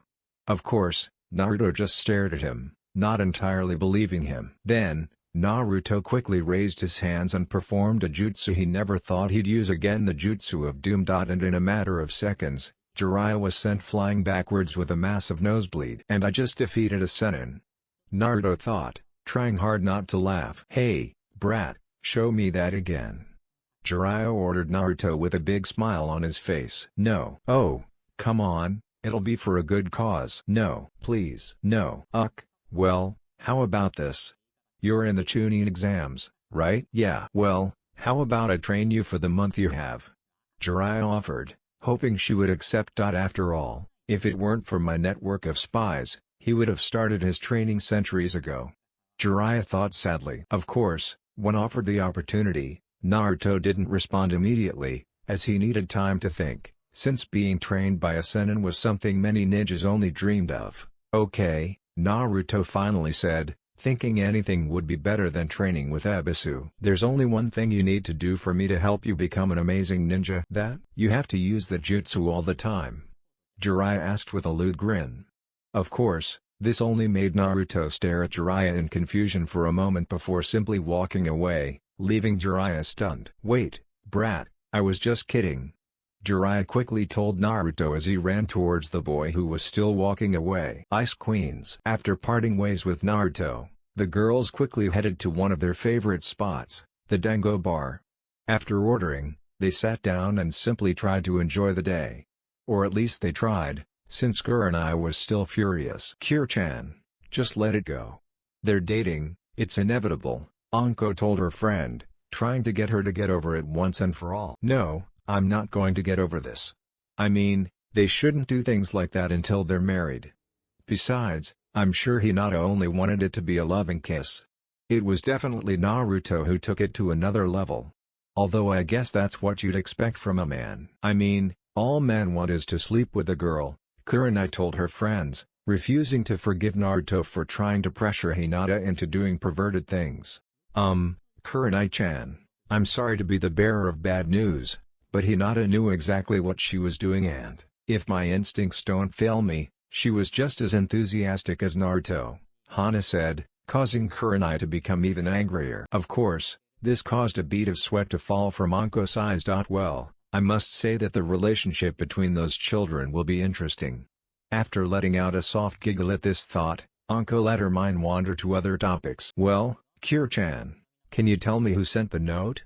Anko asks her friend for the 100th time, hoping that, in her fury, she would make a mistake and tell her. No, Anko, I already told you that secret stays with me, Kurenai told her childish friend. Oh, come on.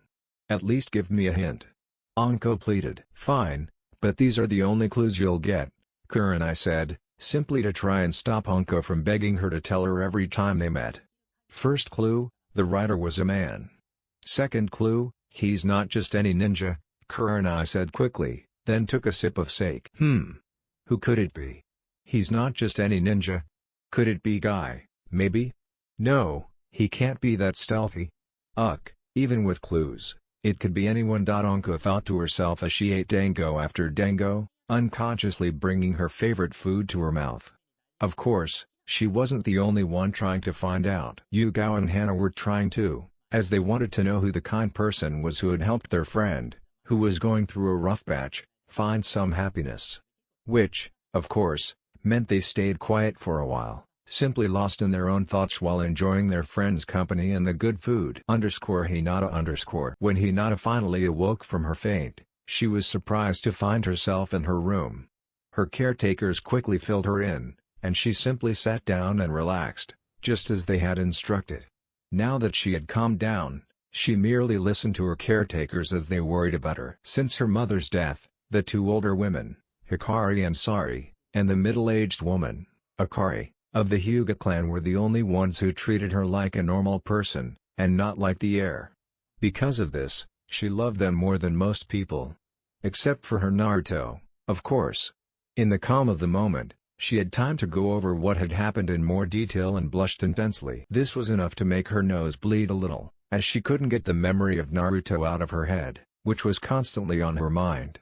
Sadly, her caretakers noticed and chuckled. "Oh, is someone thinking indecent things about your blonde boyfriend, Hinata-chan?" Hikari asks the girl, causing her to let out a loud ouch of embarrassment and hide under the blankets of her bed. Of course, who can blame her? After all, now that she's not hiding her muscles, she looks great. Who knows, maybe she'll need some caretakers after the Chunin exams, that way we can make sure all her parts are well looked after, Akari said to the group, her nose bleeding as much as Hinata's. The two older women shook their heads at the young woman's fantasies, but left them alone, since they knew Hinata was completely in love with the young man and that Akari felt what they thought was a crush on him. Besides, Hinata needed to relax, and what better way to unwind than dreaming? Even if it was a perverted fantasy. While Naruto was meeting with his new sensei, Sasuke was already making good progress learning a new jutsu from Kakashi. Or at least he was until his chakra began to drop dangerously low, forcing him to take a break. A break from which he had just returned when, suddenly, a snake grabbed him and quickly coiled around him. "What the hell?" Sasuke shouted, annoyed and surprised, as he struggled to free himself. However, he only managed to escape for a few seconds before a pale figure emerged from the ground in front of him. "Hello, Sasuke-kun." The pale man greeted the boy who was still trapped. "Free me from this," Sasuke ordered the pale man, feeling no need to be polite. "I can't do that now, Sasuke-kun. Not while Konoha holds you captive. Even if they allow you to grow a little stronger, you'll never reach the level necessary to kill your brother. After all, he was one of the best, despite training mostly on his own. But I assure you that a legendary Sannin like myself could easily train you to be stronger than Itachi could ever imagine. And all you have to do is leave this village and come with me to mine," the pale man said, releasing him from the snake's grip. After this, Sasuke started walking back home to prepare for his journey, when the man stopped him. "Not now, Sasuke-kun. I'll send a team to pick you up after the Chunin exams to assess your abilities. So, for now, train hard and learn Konoha's most powerful jutsu whenever you can, but remember that your true sensei, Orochimaru, will be watching you from the shadows." Orochimaru speaks to Sasuke, who nods in understanding, but soon after cries out in pain as he feels a bite on his neck. "Take this, the mark of my elite soldier, a token of the power I will bestow upon you," Orochimaru adds, before swiftly disappearing underground as Sasuke loses consciousness from the agony. Meanwhile, Orochimaru reappears in the shadow of a nearby tree. "Lord Orochimaru, if you were going to mark him and abandon him, why didn't you give him to him in the Forest of Death?" asked Kabuto, Orochimaru's right-hand man, with clear curiosity. "Because, Kabuto, if I had done that, the forest would probably have killed him if the seal hadn't done it thanks to his team. I know I probably would have had to knock Sasuke unconscious with the cursed seal and Naruto with some kind of seal.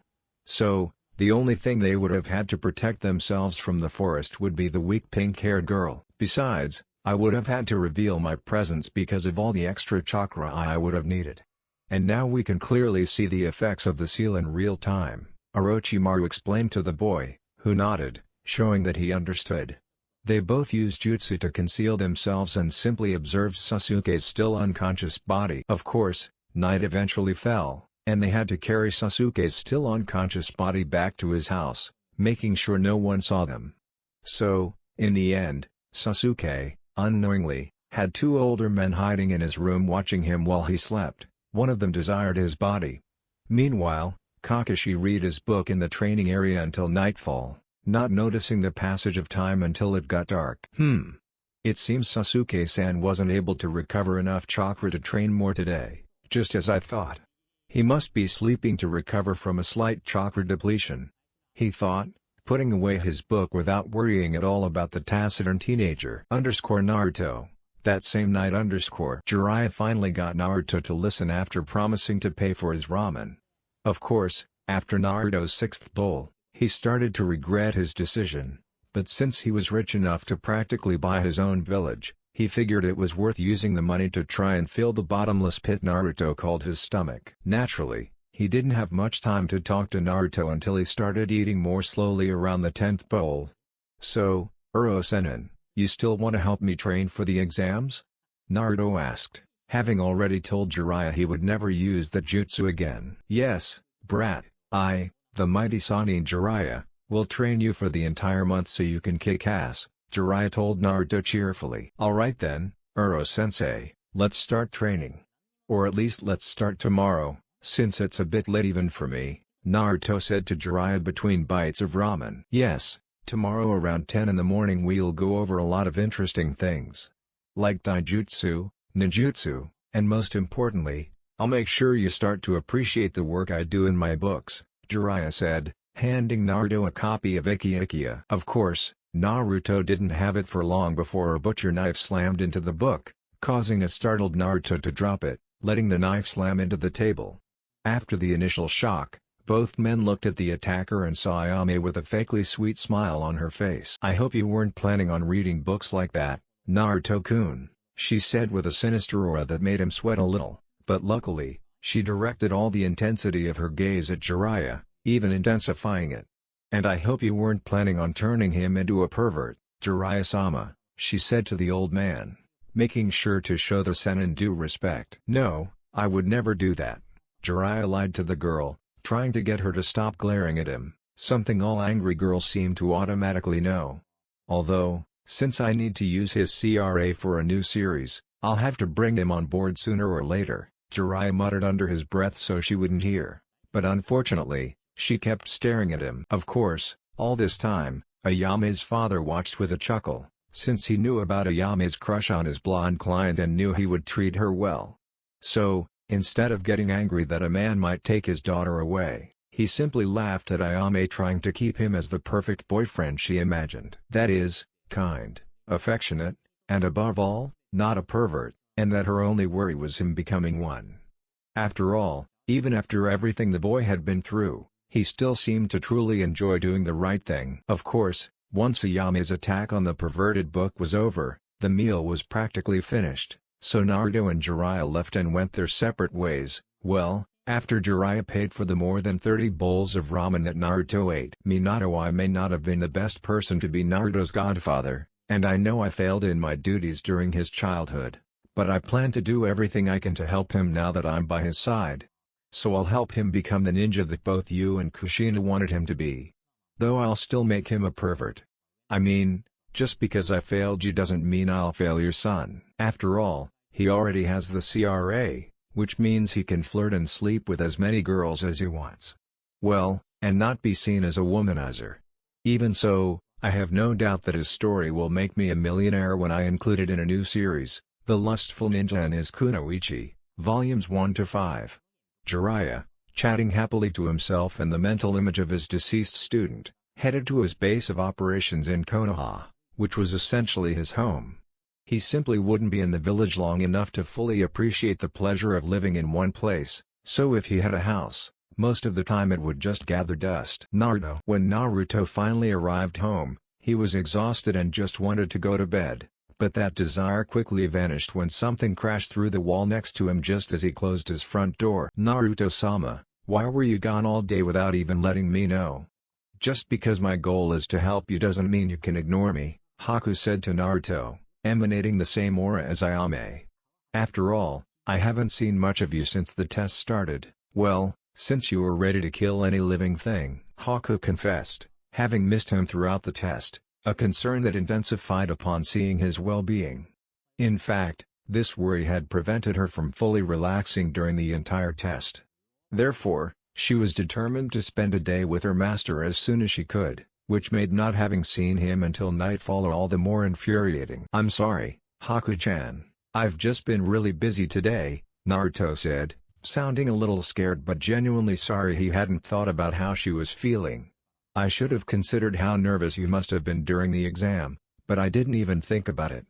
Please forgive me, Haku-chan," Naruto said, feeling terrible and knowing he had to make it up to her. "I know I'll spend all my free time with you tomorrow, whenever I'm not training with my sensei, and we'll spend our first day off together to make up for today, okay?"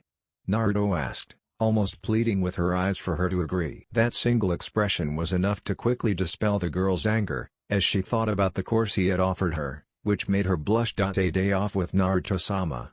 We could do anything, like a date or something. Maybe a nice meal or a walk in nature or... Haku began to think, completely forgetting his fury as he planned a day with his master, saving more perverse thoughts for when they were closer to each other. After all, they weren't even boyfriends or anything like that. Simply because Naruto was still very naive about girls, even with his efforts to change that. "Okay, Naruto-sama, I'll forgive you if we spend a whole day together as soon as possible," Haku said to his roommate/crush. "Thank you, Haku-chan," Naruto said, smiling, and then another idea occurred to him. "Look, you can start calling me Naruto-san or Kun instead of Sama," he said, hoping that she would stop calling him master. Of course, this only made Haku stare at him for a few moments before replying. "Why should I stop calling my master by his title?" he asks, partly seriously and partly calling him Sama just to annoy him. "But I'm not. I already told you." "Anyway," Naruto muttered, deciding it wasn't worth trying to change her mind, as he sensed it was a lost cause. So, after ending the conversation, Naruto quickly showered to wash the dirt off his body and got into bed in his underwear. Plus 1 hour and 10 minutes later. Naruto was still trying to fall asleep, because although his mind was tired, his body was still brimming with energy. As always. So he was simply lying there, waiting for sleep to overcome him, when he heard the door open. Instantly, he looked toward it and felt an intense blush spread across his cheeks. Even in the darkness, he could see Haku standing there, dressed only in underwear and a sheer nightgown. "Haku-chan, what are you doing here?" Naruto asks, his blush still visible on his face. "I couldn't sleep, Naruto-sama. I had a nightmare in which you died during that exam and left me completely alone," Haku said. "But Haku-chan, you know I didn't do it. I mean, I'm right here," Naruto said, trying not to look at her body too much. "Yes, but what if all of this is a dream? I mean, how do I know it's real?" she asked, her expression worried. Of course, this only made Naruto sigh and gesture for her to come closer, and when she did, Naruto surprised her by taking her by the waist, pulling her close, and resting her head on his chest. "Does it seem fake to you?" Naruto asked the girl, who was now blushing. "No," she told him, and then snuggled closer to him, which made them both blush even more. "All right, then sleep well, Haku-chan," Naruto said, covering them both with the blanket and trying to fall asleep, finding it easier now that he had Haku's body heat next to him, even if it was a little less than that of normal people. This is so comfortable, I could get used to it," Haku thought, feeling at peace as he listened to the heartbeat of his unrequited love. "And the best part is that it's starting to open up even more," she added happily, and let Naruto's heartbeat lull her to sleep. The next morning, as the birds began to chirp through the wall, Haku started to wake up. She realized she didn't want to leave her warm bed or her comfortable pillow, having grown fond of its rhythm. Of course, realizing this, she quickly tensed until she remembered spending the night with Naruto and relaxed again. Now fully awake, she noticed she had snuggled up to his side and that Naruto's arm was around her, holding her tighter. So, not wanting to miss the opportunity, Haku simply enjoyed the moment, a light blush rising to her happy face. This blush deepened when she inadvertently brushed her leg against Naruto's groin and felt his erection. She was now contemplating the possibility of accidentally checking its size when she noticed he was beginning to stir and pretended to remain asleep. So, upon waking, Naruto immediately noticed Haku pressed against him, holding him tightly. But what made him blush the most was realizing that one of Haku's legs was very close to his morning erection, which refused to subside. Of course, the feeling of her soft, smooth skin didn't help at all.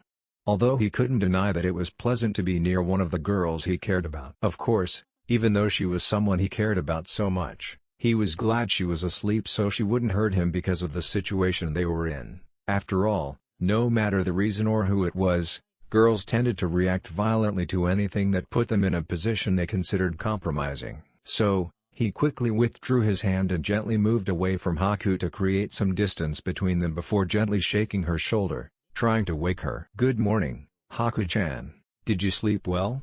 Naruto said after waking her up. Of course, he was pretending they'd never been in the predicament he was in before, unaware that she was the first to notice. "Yes," she said, trying to hide the slight blush of embarrassment she felt when she realized she'd almost been caught looking at something Naruto probably wouldn't want her to see, at least for a while, if it were up to her. "Good, and I hope you never have a dream like that again. But if you do, I promise I'll always be there to help you through it, even if I have to crawl from the depths of hell," Naruto told her, bringing her genuine happiness to hear that he would always be by her side. "Thank you, Naruto-sama. Now let's get ready for the day, shall we?" "You have training to prepare," Haku said. Naruto nodded, and they both got out of bed. After getting over the shock of seeing each other almost naked, they went to change, which meant Haku had to go to a side of the apartment. "Phew, thank goodness my erection subsided before Haku-chan saw me. It would have been too embarrassing even for me," Naruto thought, somewhat surprised by the last part, since he tried never to be embarrassed.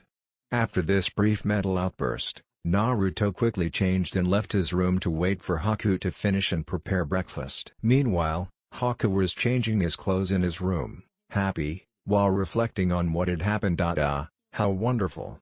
Not only did the master seem to enjoy my company, but I even got into his bed. And with that first step, he's now more willing to play a little later. Then he'll be the perfect boyfriend for me. Well, for any girl, really, but I hope he includes me in the master's plans. She thought, hoping Naruto would choose her too.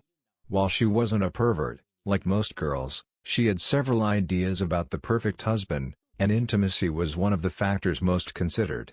After all, if you're going to be with someone, you want to make sure they can please you in every way. Anyway, after getting dressed, they ended up sitting at a table waiting for one of Naruto's clones to bring them breakfast, since the blonde had apparently grown tired of waiting for him to cook. Of course, when it finally arrived, it was several cups of instant ramen, which left Haku speechless, staring at both the Naruto sitting next to her and the one placing the cups on the table. Naruto-sama, you do realize that ramen isn't breakfast, right?" Haku asked, surprised by his choice. Of course, while she was asking this, Naruto was already enjoying the 8 bowls he'd eaten. He'd asked the clone to prepare the last 2 for Haku, since he knew she wouldn't eat as many as he did. "Why not? Ramen is Kemi's food, which means you can eat it anytime," Naruto told her as if it were the most obvious thing in the world. This surprised the girl, since she knew he had an addiction, but she didn't think it was that serious. "Is this really all you eat?" "Yes, most of the time, but how do you get enough nutrients from just that?" I suppose it's because of my lineage, maybe, or maybe because of my seal." "Alright, Naruto-sama, even though you're training for the Chunin exams, you'll dedicate some time each day to learning how to eat well and cook things other than ramen," Haku told the boy, who looked devastated. "But can't I just eat ramen?" "No. I thought I was the boss here." "You're right, but I won't let my master die just because he didn't take care of himself. Think about how your loved ones would feel if you got sick or something because you hadn't eaten properly." "Well, I guess I'll try to eat better," Naruto said, annoyed but at least understanding his point. And with that decision made, Haku went to prepare a good breakfast while Naruto ate the rest of the ramen so as not to waste anything. Basically, while Naruto acts differently, he only does so when he's serious or in an important moment. Otherwise, he'll be a bit of a clown, simply because no one can hate an adorable clown. Also, all the jutsu Naruto created and all the experiences he had before the mission to the Land of Waves are the same, though it won't really matter much, except to Konohamaru and the group, because you have to love those annoying brats. After Haku's healthiest breakfast. When they both finished eating, Naruto left the house, explaining that he needed to restock his equipment for a possible training session in a few hours. This, of course, reminded him to tell her that he would be training for an indefinite period. After he left, Haku found herself with nothing to do, since she had cleaned and didn't have to work. So, She decided to simply find one of the girls she had been introduced to and spend time with them. She still wasn't entirely used to being able to relax for a while, having spent practically her entire life on the run and lacking a mother figure to emulate, unlike most girls. So, basically, she was trying to learn how to relax and have fun like a normal girl, since everything she knew how to do with her time always had a purpose for them, rather than being something enjoyable. Cleaning, cooking, training, etc. Clan Hyuga. After crossing the threshold, Haku immediately sensed someone watching her, but she ignored it, as she hadn't been announced to any important clan. So, instead of worrying about the guard following her, she simply went to find the person she was looking for. She quickly made her way to the person's room, knocked, and finally entered after receiving permission. "Hello, Hinata," she greeted her friend, who was still lying in bed recovering, while three women sat around her. "Oh, hello Haku-san, what brings you here?"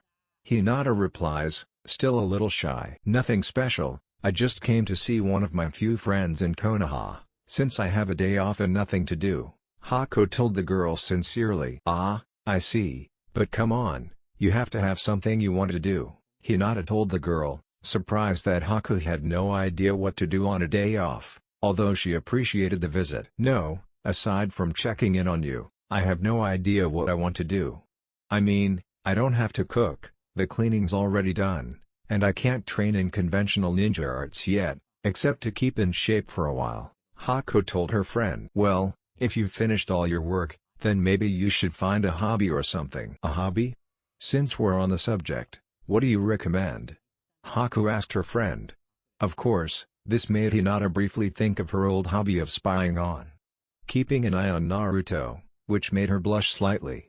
"Well, just do something that makes you happy. For example, Ino likes flowers and gardens, Tenten likes weapons and forging/sharpening them, and even Sakura likes knowledge and reading.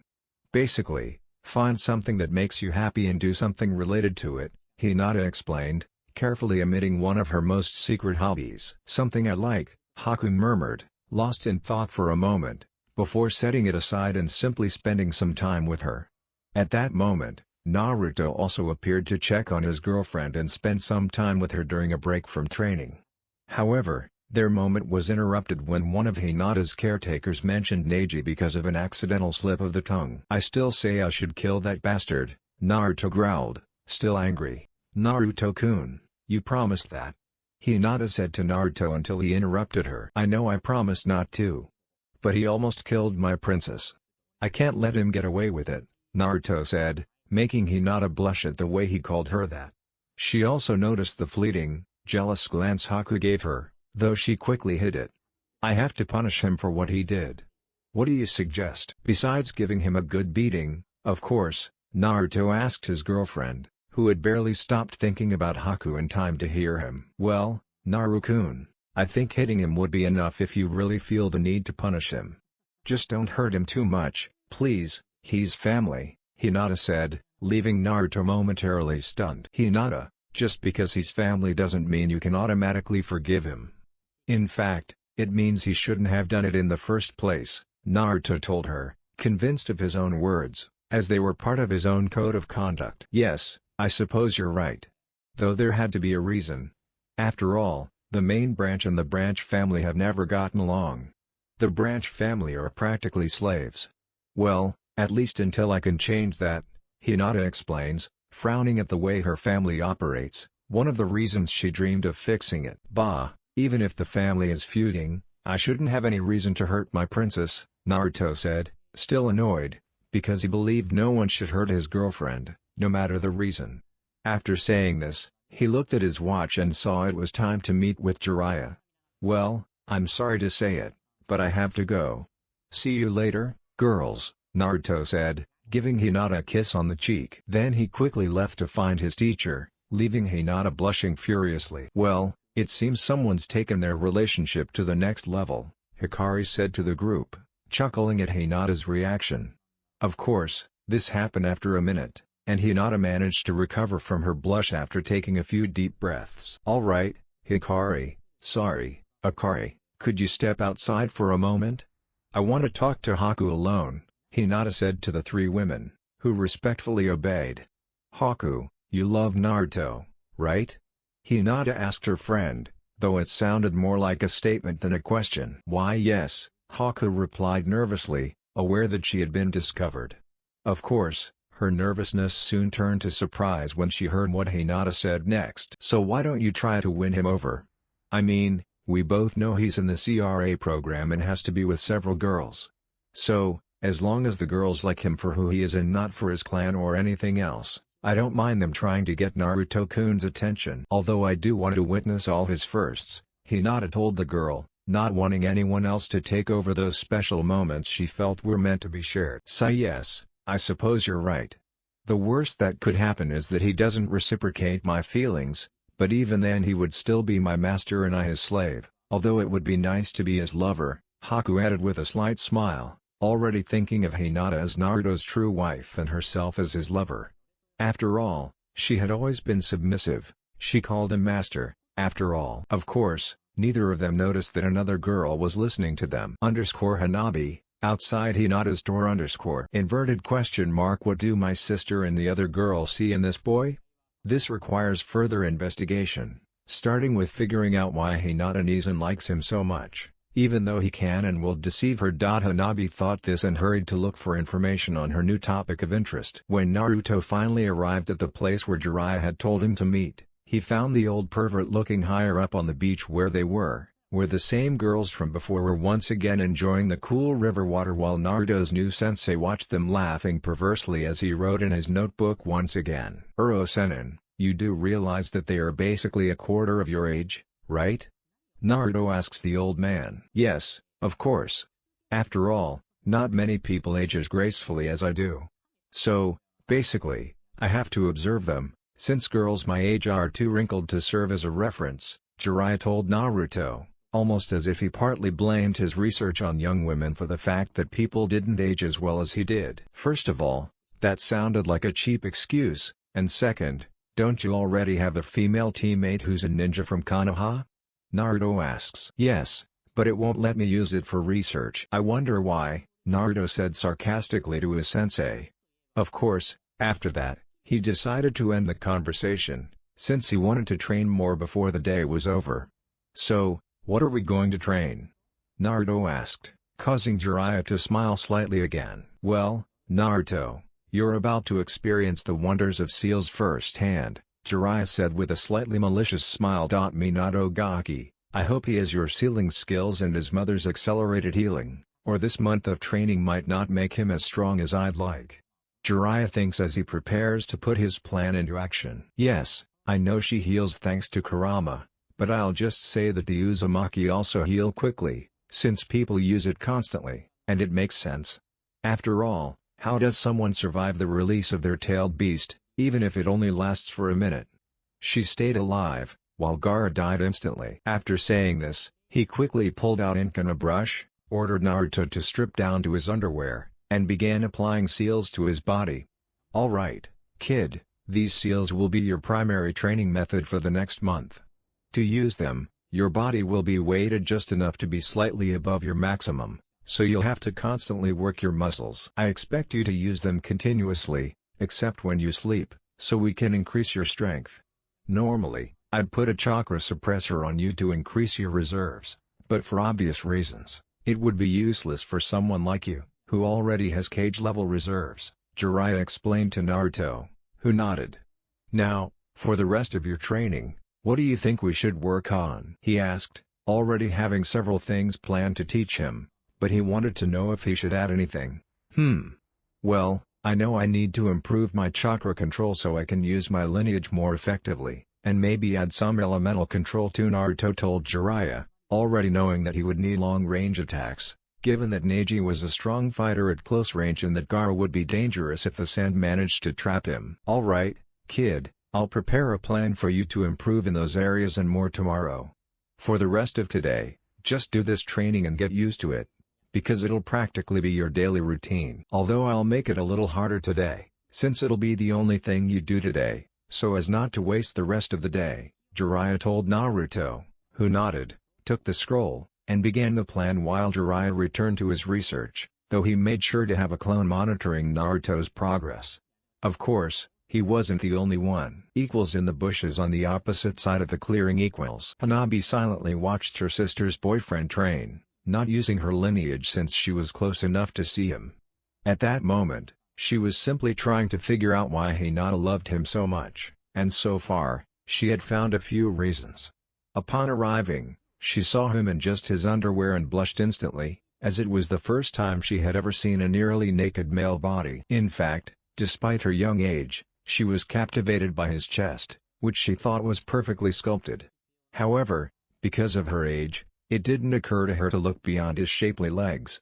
Even so, she was very confused about why they were drawn on until the old man explained it to her. By the way, she won't have an age until the poll is over, older if the answer is yes/the same, or younger if the answer is no, because even though people want her, I don't want to be one of those who just throws a very young girl into a relationship without further ado. That is, even if I start writing steamy scenes, she won't appear in any for a while.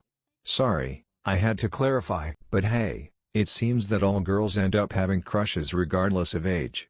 At least in several stories, the Percy Jackson saga, for example. And of course, after Jiraiya explained this to her, she wanted them for herself to become a better ninja. But after thinking about it for a moment, she simply spent the rest of her time watching him do various exercises to strengthen his muscles until she finally decided to go home, understanding now why Hinata loved him so much. Although she still didn't entirely like him dating several girls at once. Plus a few hours later. Naruto was sweating and breathing heavily, as even his extreme stamina had been depleted after pushing beyond his limits, and he was clearly exhausted. Even so, he tried to push himself further until his master stopped him. Naruto, pushing yourself any harder won't do your body any good. That's enough for today. However, seeing your eagerness to learn, I'll work with you on the art of Fuinjutsu and try to help you progress as much as possible in its study.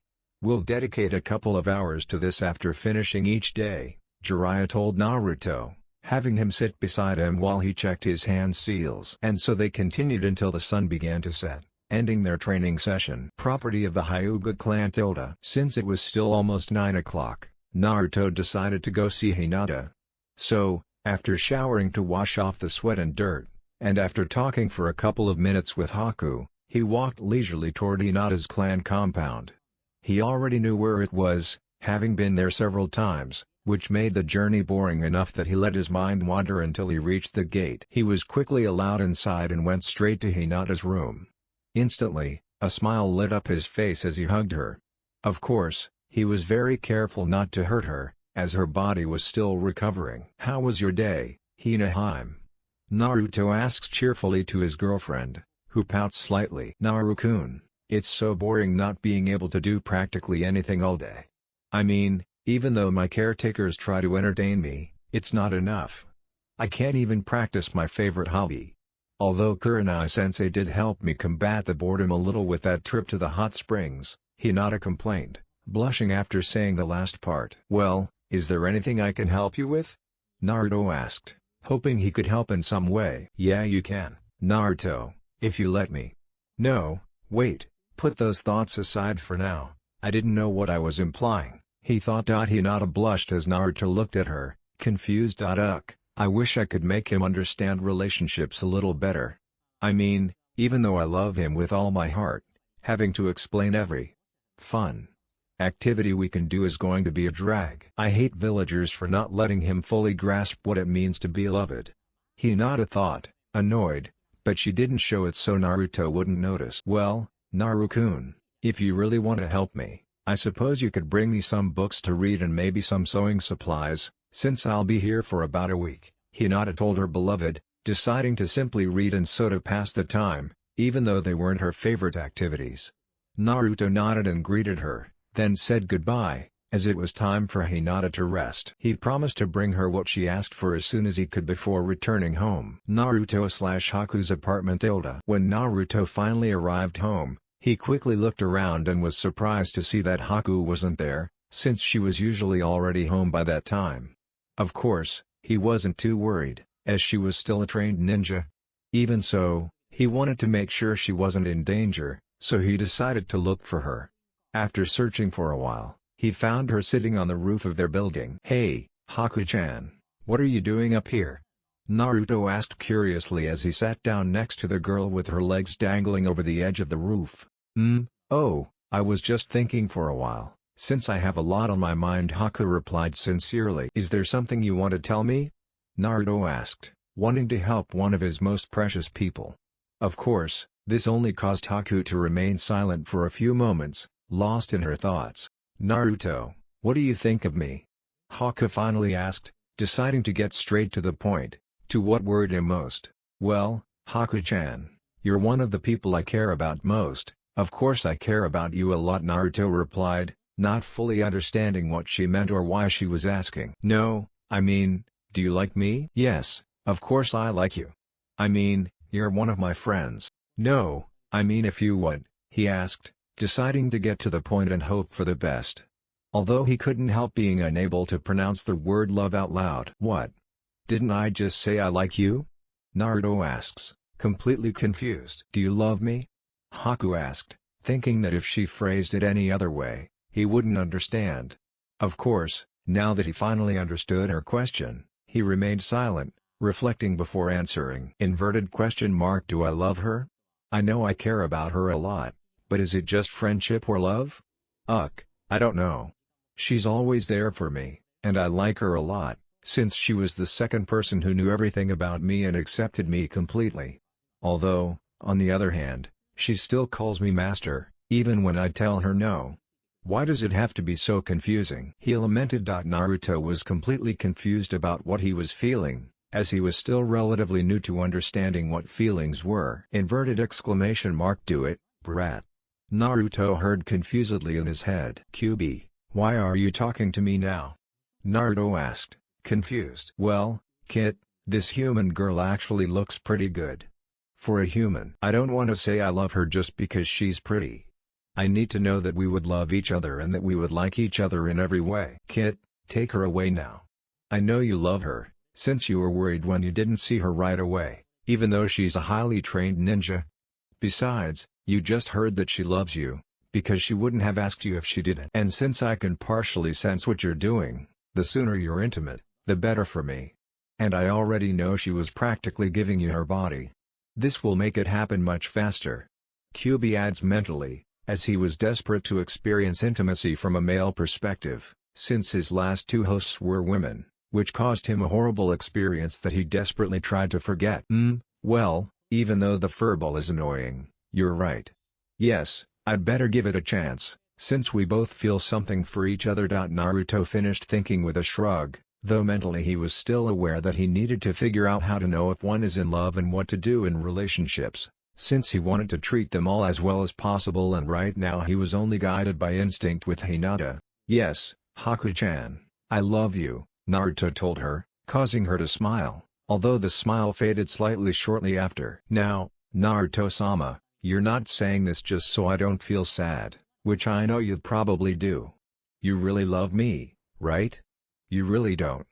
Haku began to ask, but was interrupted when she felt Naruto suddenly hug her tightly. Yes, Haku-chan, I love you and everything about you, don't worry about it, it's not going to change, Naruto told her, making the girl smile.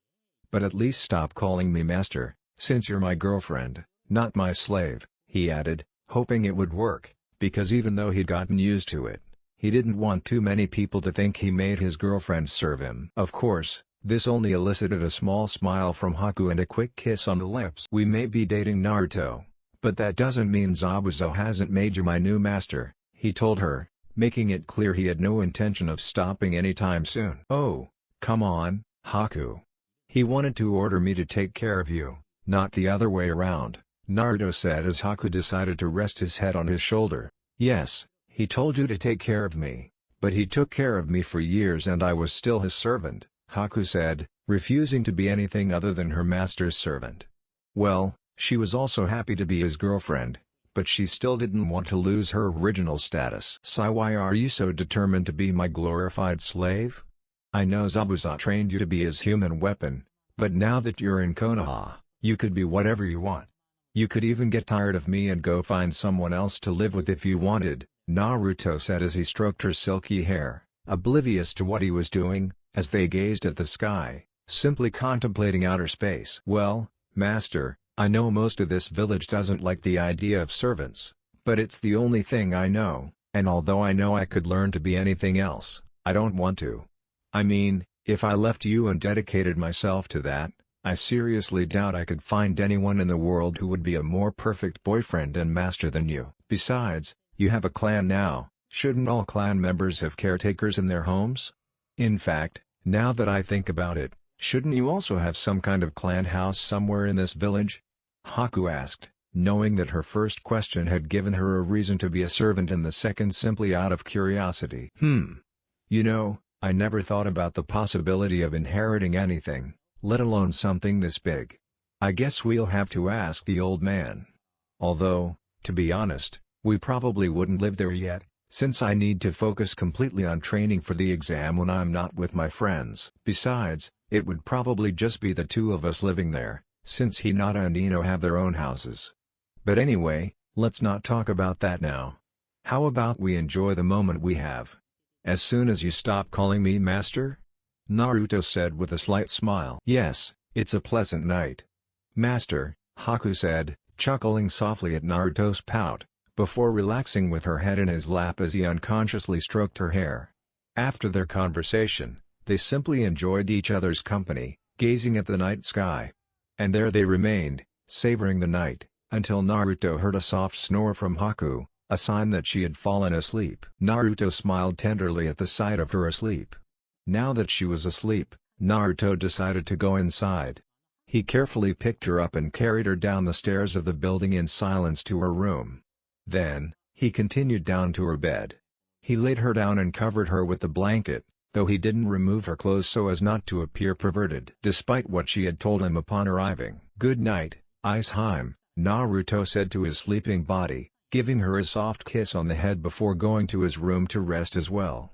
Of course, he didn't notice that Haku woke up as soon as he touched her on the rooftop, since she had ninja training, and now she was smiling happily with a slight blush on her cheeks. "He not only kissed me, but he also gave me a pet name," she thought, quite pleased, because she knew that Naruto's affectionate nicknames were a sign of great affection, like Hinaheim and Gigi. Although she also found it curious that Naruto almost immediately found a way to call each of his girlfriends princess, a detail that, in her opinion, was very sweet in a boyfriend. After all, what girl wouldn't want to be treated like a princess? The next morning, Naruto woke up earlier than usual, despite having stayed up late, to make sure he gave Hinata what she wanted as soon as possible. The only problem was that he didn't know what kind of books to buy her. Luckily, he at least knew what to buy for sewing, since he'd had to learn to sew himself. Even so, he had no idea what books to buy, so he simply went out to buy the materials he knew she wanted and, while he was out shopping, tried to find some good books for a while. !Huck. I need to find books for Hinaheim, but I don't know what kind of books she'd like. Darn. I should have asked her. I mean, she probably doesn't want training books, since she can't use them, and everything else I read I don't think girls would like very much. Wait, girls? I could just ask another girl for help finding books she'd like. Naruto realized this with joy and then went to Ino's family's shop to see if she was awake yet, since he doubted Haku knew much about it. So he happily entered the building to see his future girlfriend. "Hello Ino-chan," Naruto exclaimed happily upon seeing her. "Good morning, Naruto-kun.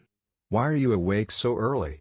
Ino asked, knowing that he always woke up very early simply to enjoy some time before having to work. "Well, I was wondering if you could help me get Hinata some books to read, since she's been bedridden for a while and asked me for some.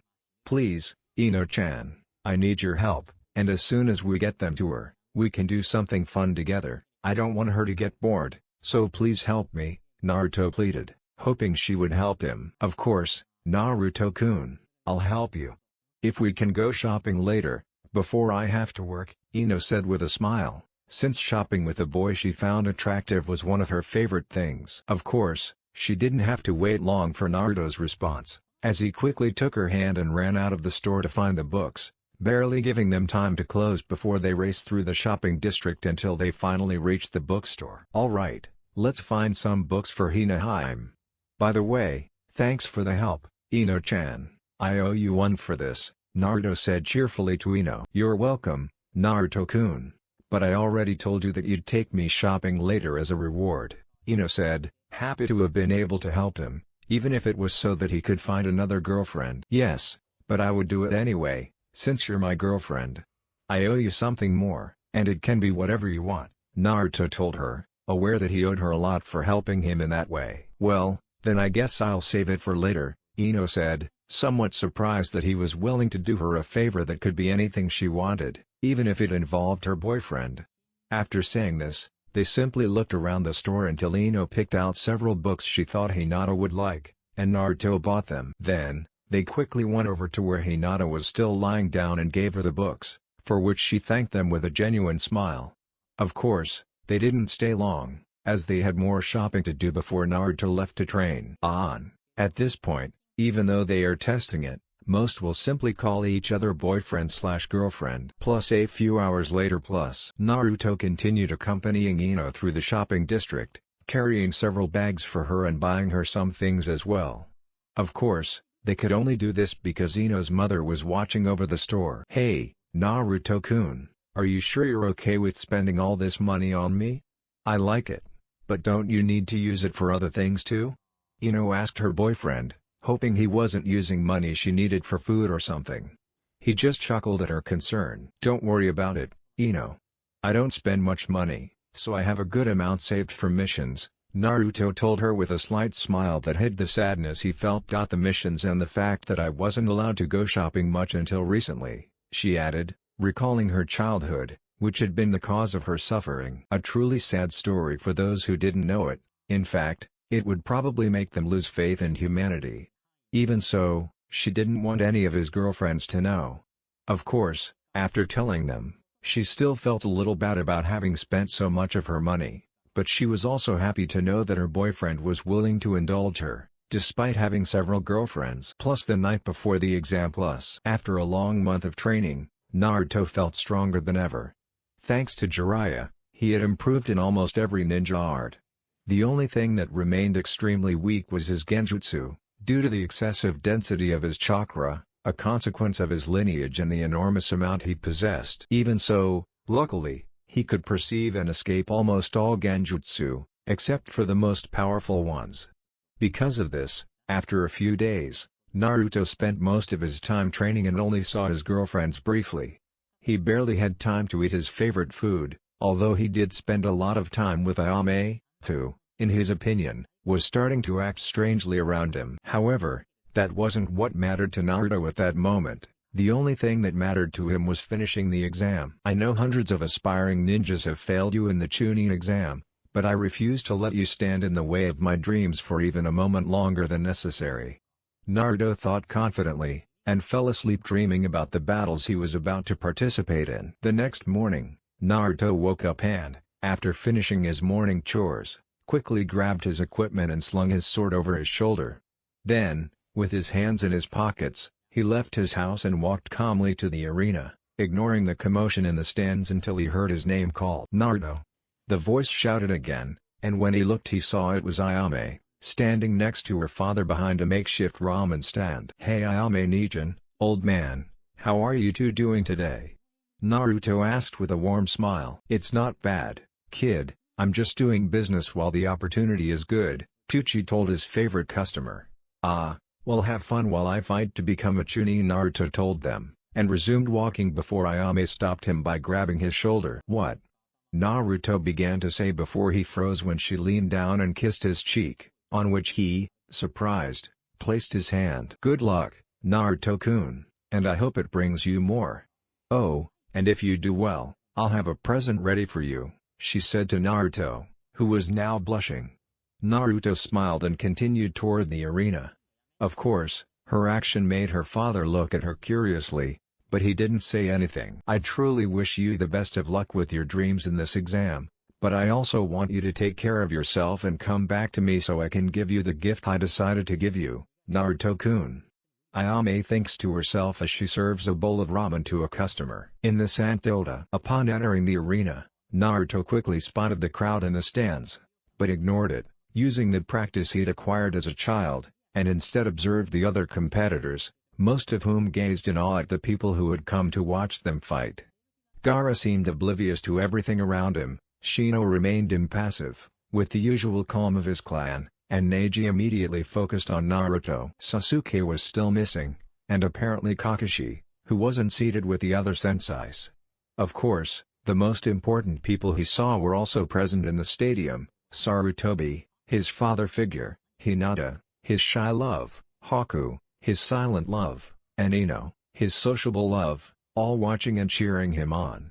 "I won't let you down," Naruto thought with determination, and headed towards the group of competitors who were now waiting for the examiner.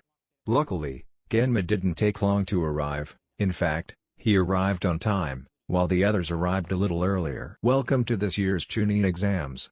I will be your supervisor for the third part of the exam. Anything goes, but we would prefer that you not kill each other," Genma explained to the participants, using a basic jutsu to amplify his voice. "And now, let the Chunin exams begin. Naruto and Neji, please stay down here, and the rest of you, go up to the waiting room," Genma told the audience, who cheered as the two headed to opposite sides of the arena. Genma began his match. "Naruto, you'd better give up now.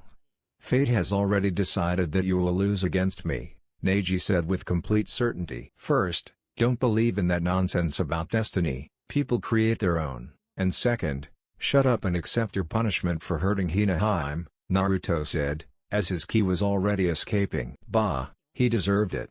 "You see, you know nothing about my clan," Neji said, removing his headband and revealing the bird seal on his forehead. "If you belong to my clan and weren't born into the Hyuga main branch, you're forced to join the branch family, who are like slaves to the main branch. And this seal compels us to do so, whether we like it or not. See, you don't know what suffering is," Neji told Naruto, but he felt uneasy about the surge of ki emanating from him. "What, I don't know suffering? What, I don't know suffering? My whole damn life has been constant suffering at the hands of this village. While you had food, a decent place to sleep, and a family, I had nothing. So don't talk to me about suffering, because my seal caused me more suffering than you can imagine." Naruto spat, furious, but paused to catch his breath. "But this isn't about me. This fight is for revenge against Hinata, whom you tried to kill even though she didn't use the seal against you," Naruto said, still staring at him intently. "Oh, please, she didn't use it simply because she was forbidden to. Probably to maintain the charade that the main branch is perfect. She's a weakling who deserves it." Neji began, but fear gripped him as he sensed the immense amount of ki Naruto was releasing. Before, it was only a small amount, but now it was as if he saw his own death reflected in Naruto's wild eyes. "No, they wanted her to use it, but she didn't because she loved you like family. In fact, she wants to reunite her family if she can. But it seems you won't get to see her plan in action," Naruto said, quickly drawing his sword and lunging at Neji, who managed a mocking smile even under Naruto's power. "You're still a fool for trying to fight a Hyuga at such close range," Neji snapped at Naruto, who, without hesitation, charged at him despite Neji's Byakugan. Naruto slashed at him with his sword. Naruto tried to block a chakra point on his other shoulder, but Neji moved aside to dodge it and then tried to cut Neji's arm, which Neji swiftly pulled out of the sword's reach. The fight continued for several seconds without either of them gaining any ground, which enraged Neji. "How is it possible that a last one like you is still alive?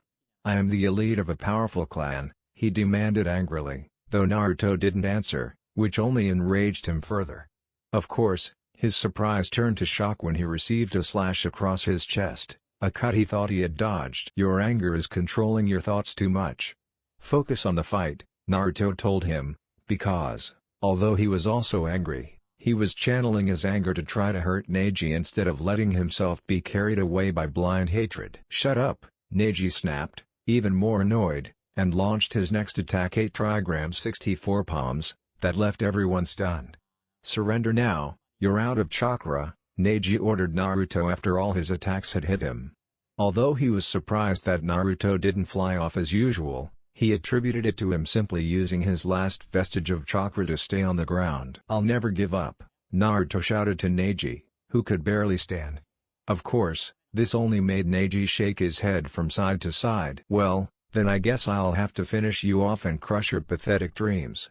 Proving once again that only fate decides people's futures, Neji said arrogantly, then struck Naruto in the heart, causing everyone who knew Naruto to fear for his life. Of course, Naruto didn't flinch from the impending deadly attack. But just as Neji was about to strike, Naruto ducked and used a wind chakra blade he formed at his fingertips to slice through Neji's arm muscle, immobilizing him. "How is it possible that you're still using chakra?" Neji asked, surprised, as he clutched his injured arm, which was now bleeding profusely. Of course, this only made Naruto smile. "You forget that I can create things with chakra. Your blows impacted my armor, altering it, not my chakra flow," Naruto said, proving that he had deceived the young Hyuga. Stadium spectator area tilde. As this fight unfolded, the rest of the Konoha 12 who weren't participating in the exam watched in astonishment. "Wow, they're really going at it, aren't they?" Kiba said to them, surprised. "Well, Neji-san has already shown that he is willing to go to extremes to win, and Naruto-san has also shown that he has reasons to use his full power against him," Shino explains. "Even so, they shouldn't attack each other like they're trying to kill each other," Kiba says, annoyed, since they were all supposed to be teammates because they were from the same village. "And why not? Naruto has every right to be angry, since he tried to kill Hinata," Ino said, remembering how she and Hinata had become very close friends after both dating Naruto. This should have caused them problems, but since they were very aware of how badly Naruto was feeling, they decided not to be jealous, especially since he made an effort to treat them all equally and spend time with each of them. So they were happy with their relationship, even if it wasn't the most common. "Yes, but even so, Hinata didn't want Naruto to kill him," Kiba insists. "Not her, but as things stand, they may have to fight to the death, since neither of them wants to give up," Ino tells Kiba, because she knew that Naruto would not break one of his promises even if it cost him his life. "Naruto-kun," Neji-san Tenten thought worriedly, because although she disliked what Neji had done, he was still her teammate, and Naruto was someone who still confused her. So she didn't know who to expect to win. That's why she only hoped that they both came out of that fight alive. Arena tilde. "Why do you keep fighting for a disgrace to the clan like Hinata? She'll never have the will to become what a Hyuga should be," Neji told Naruto, still holding his wound. "Ah, so you mean that just because he's different he can't achieve his dreams?" Naruto asks, receiving a nod in return. "But aren't you the same?" Naruto asks, leaving Neji perplexed.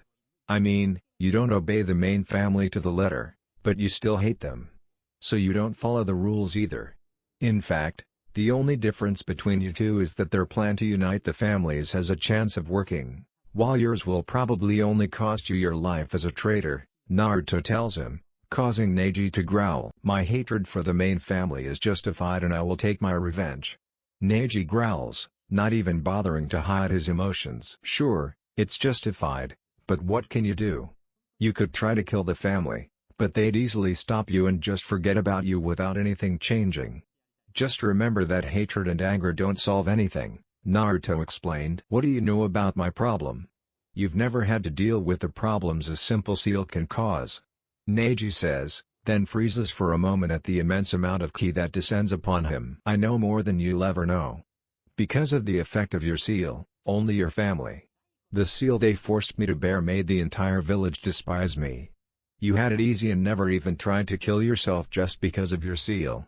This village gave me every reason to hate and despise it, but instead, I saw the bright side and found people who could see beyond the seal on my skin. So, I will change the course of this village and make it better for everyone when I become Hokage. After all, if I had succumbed to darkness and tried to take revenge, I would have only lost to them.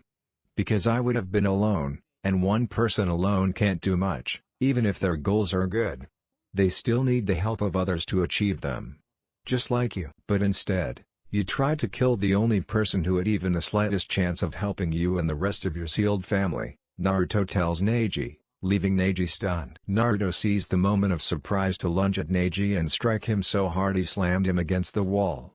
"But that's enough. I promised to beat you up for hurting one of my princesses, and that's exactly what I'm going to do," Naruto snapped, his gaze cold and expressionless as he waited for Neji to get up. And when he did, their fight continued, Though Neji was no longer fighting blinded by rage, as Naruto's words indicated that both were fighting at their full potential, trying to win. However, in the end, Neji found himself trapped in a web of chains while attempting to use the gentle fist against Naruto, becoming chained right in front of him. "Remember my words. And just so you know, your life was spared by the very person you tried to kill," Naruto whispered to the trapped ninja, startling him. Then he turned and began to walk away as the chains turned green and started to separate from Neji. Though they were now slicing through his flesh with the wind chakra they were imbued with, when they finally detached completely, they left him a bloody mess, but still alive, on the ground. "Winner, Naruto Uzumaki," Genma exclaimed, somewhat surprised by how the first match had unfolded. Naruto continued walking without even looking back at Neji. What he didn't know was that, although they couldn't hear the conversation due to the distance, several civilians watching swore to be kinder and more careful with Naruto so as not to get hurt now that they had seen what he was capable of. Equals with the rest of Konoha 12 equals. The entire group was shocked by how the fight ended. Tenten stared at her fallen teammate, fear in her eyes, thinking the worst had happened. Shortly after, they all noticed Hinata, who had sat down next to them midway through the fight, smiling with her bloodline activated.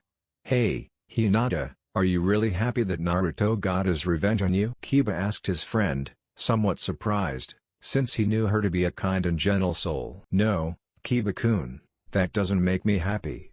I'm happy that Naruto kept his promise. Neji is alive," Hinata says, still smiling. "What do you mean someone could survive that?" Sakura asked, surprised. "Yes, Sakura, it's hard to say, but with the way the doctors in our village work, Neji will probably be healed and ready for action again in a few days, since Naruto didn't seem to cut him too deeply," Shikamaru explained listlessly. "How come that's not deep? She's bleeding a lot?" Sakura asked, not believing that those wounds were minor. "Well, Sakura, those chains took on a greenish hue, like Asuma-sensei's blades when he uses his wind chakra. The wind chakra that he already showed us can cut through even solid stone with ease." When he was explaining the chakra elements, Choji explained, placing his bag of chips in his lap, having no appetite after witnessing what was still a brutal attack. "Well, even if he was holding back, I'm glad he didn't do it to me." Kiba tells the group, now portraying Naruto as an alpha, since he could have easily killed him and his partner in one hit when they fought him. "I'll skip the rest of the fights, as they're all the same. I just wanted to try my luck and change this fight up a bit." Shortly after Gaara began his demonic transformation, a massive genjutsu descended upon the arena, plunging nearly everyone present into a trance as the invasion commenced. The Hokage was forced to fight behind a barrier, while the rest of the village's ninja battled the sudden onslaught. Naruto, meanwhile, was in the forest fighting Gaara alone, as the others were either incapacitated or engaged elsewhere. Which means he was alone, with his sword in his hand, and Gaara standing in front of him with a sadistic smile on his face. "You will try me, existence," Gaara told Naruto in a voice that was already beginning to sound demonic. "Gaara, I know you're a Jinchuriki. Well, so am I. Don't let it control you, control your impulses," Naruto shouted to Gaara, knowing that, due to the demonic chakra, they constantly resisted the urge to kill, since it gave them an automatic impulse to kill thanks to an increase in yang chakra. I've heard of the yin and yang chakra in several other stories and it makes sense to add it here. Credit to whoever thought of it first. Blood. "Mom wants your blood," Gaara tells him, completely lost in his bloodlust. "Fine, if I have to fight you then," Naruto said, tensing up. "Great, I guess judging by the way he's talking, he's completely controlled by his Baijuo. This is exactly what Jiraiya warned me not to do. How do I fix this?" Naruto thought, unsure of his plan, but he didn't have time to think about it, as Gaara decided to throw several sandballs at him at high speed and Naruto had to jump back quickly to dodge them. Before he could even attack, he had to dodge a massive sand hand launched at him at high speed, forcing him onto the defensive. After his fight with Neji, his chakra was somewhat depleted, so he opted to use his mother's sword and a bit of wind chakra instead of creating a chakra construct, as he was fairly certain he would need it later in his fight against Gaara, possessed by the enemy. So, before long, he was dodging Gaara's attacks, which mainly consisted of brandishing a sand-covered arm or launching several shuriken arena. However, after a while, he managed to slice off one of Gaara's sand arms, sending him crashing to the ground with a heavy thud. Well, one less problem. Naruto thought, somewhat relieved, only to see him quickly dissolve into sand and slowly move towards Gaara. Forget it, this has gotten much more complicated. Naruto sighed, but quickly refocused on the fight. As he thought, Gaara's body became even more covered in sand, meaning that now nearly 80% of his body was encased in sand, making him look even more deranged. Already stop wasting time and let your mother revel in your blood. Gaara shouted, as his ki overflowed to such an extent that even Temari trembled with fear. This kid is lost. I've never seen Gaara unleash so much ki against such an ordinary person. This Naruto must be someone special for Gaara to be so interested in killing him. Temari thought from her hiding place in a bush a good distance away. Then she looked at Naruto and was stunned. How is it possible that this boy isn't fazed? He doesn't even seem afraid of Gaara. What kind of monster does he have to be to withstand Gaara's bloodlust? He thought, feeling a certain fear at the mere fact that Naruto was there. While she was thinking about this, Naruto kept trying to reach Gaara, but he couldn't think of any way to do it. This is so annoying. I guess I'll have to force him to submit and then deal with his damn problem with his caged bijou. Naruto thought. Then he lunged at Gaara with his mother's red sword, which glowed green at the edges. He slashed at him several times, driving the blade deep into the sand, but without even managing to wound him. Damn it, I was hoping to at least hurt him, Naruto muttered, annoyed with the sand. Even so, he didn't give up, but he had to jump away when Gaara tried to trap him in a huge dessert coffin. Hurry and give your blood to my mother. She makes it so no one can hurt me, so hurry and die, Gaara told Naruto, ignoring what had recently happened to him thanks to Sasuke. Ah, so it's impenetrable, huh? Well, let's put it to the test, said Naruto, concentrating even more wind chakra into his sword. Then he unleashed the wind cut, one of the first wind jutsus he had learned. He sliced through the air several times, creating a nearly invisible attack that hurtled toward Gaara. Every slash struck Gaara's sand form, and he didn't even flinch. Even if he had, it wouldn't have been easy to dodge, as the sand slowed him down. Each blade hit the sand and cut through it. In fact, they sliced deep enough to reach Gaara's flesh, but not deep enough to cause serious damage due to the amount of energy required to pierce the dense sand. Even so, it was more than enough to make Gaara fear for his life, as he had never been injured before. Am my blood? Gaara screamed in terror, glaring at Naruto. Mom wants your blood no matter what. Gaara spat at him with a deranged look, and began his own jutsu. Pretending to be asleep, he screamed and his head fell instantly. What the hell? Why would he do that?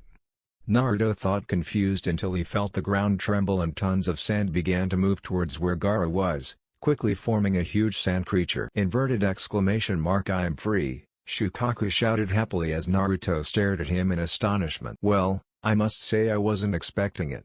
Wow, thought Naruto, staring at the gigantic mass of sand. Of course, his astonishment only lasted a few moments before he prepared to fight the creature in the only way he knew how. So he bit both his thumbs and then pounded the ground with the palms of his hands. Summoning jutsu! He exclaimed, creating a huge cloud of smoke as he concentrated a large amount of his chakra into a single jutsu. Oi hey, brat, why did you call me here? Gamabunta asked, and then he looked at Shukaku. Damn it. How come you always get into more trouble than Jiraiya? Gamabunta complained, to which Naruto responded by shrugging his shoulders. I don't know, I guess I got lucky. But would you mind helping me with this? Naruto asked his summoned being. Yeah, I'll help you with this pile of sand, but you owe me another big bottle of that special sake. Gamabunta told Naruto, who simply nodded, although he knew it would cost him a good amount of money to even get a bottle of sake for the giant toad. Yes, time to kill, Shukaku shouted happily. Finally, he spotted Naruto and Gamabunta and fired enormous shots at them. Air projectiles without aiming. Which worked, since Gamabunta was large enough to be an easy target. The toad leapt to dodge the projectiles and landed next to Shukaku, quickly launching several water projectiles, which the beast countered with its own air projectiles. Then, It drew its sword and attempted to attack Shukaku, but the beast's sand engulfed it, forcing it to drop the sword before the sand reached its hand. However, it was too slow and crashed to the ground, creating a huge crater. "Ugh, brat, we have to wake up the Jinchuriki of this thing." "Yes, but how do we do that if Ichibi is controlling it?" "It's very simple, we just need to surprise him with something.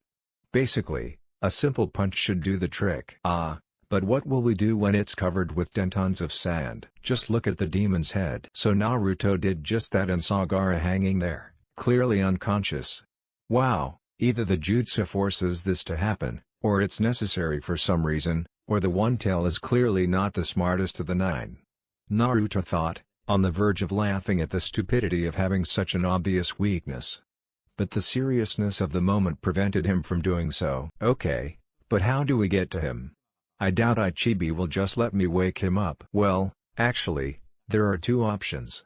One is a combined transformation where you transform us into something that can hold him until you reach the arena, or we could try turning him into a massive block of ice using toad oil and a fire jutsu.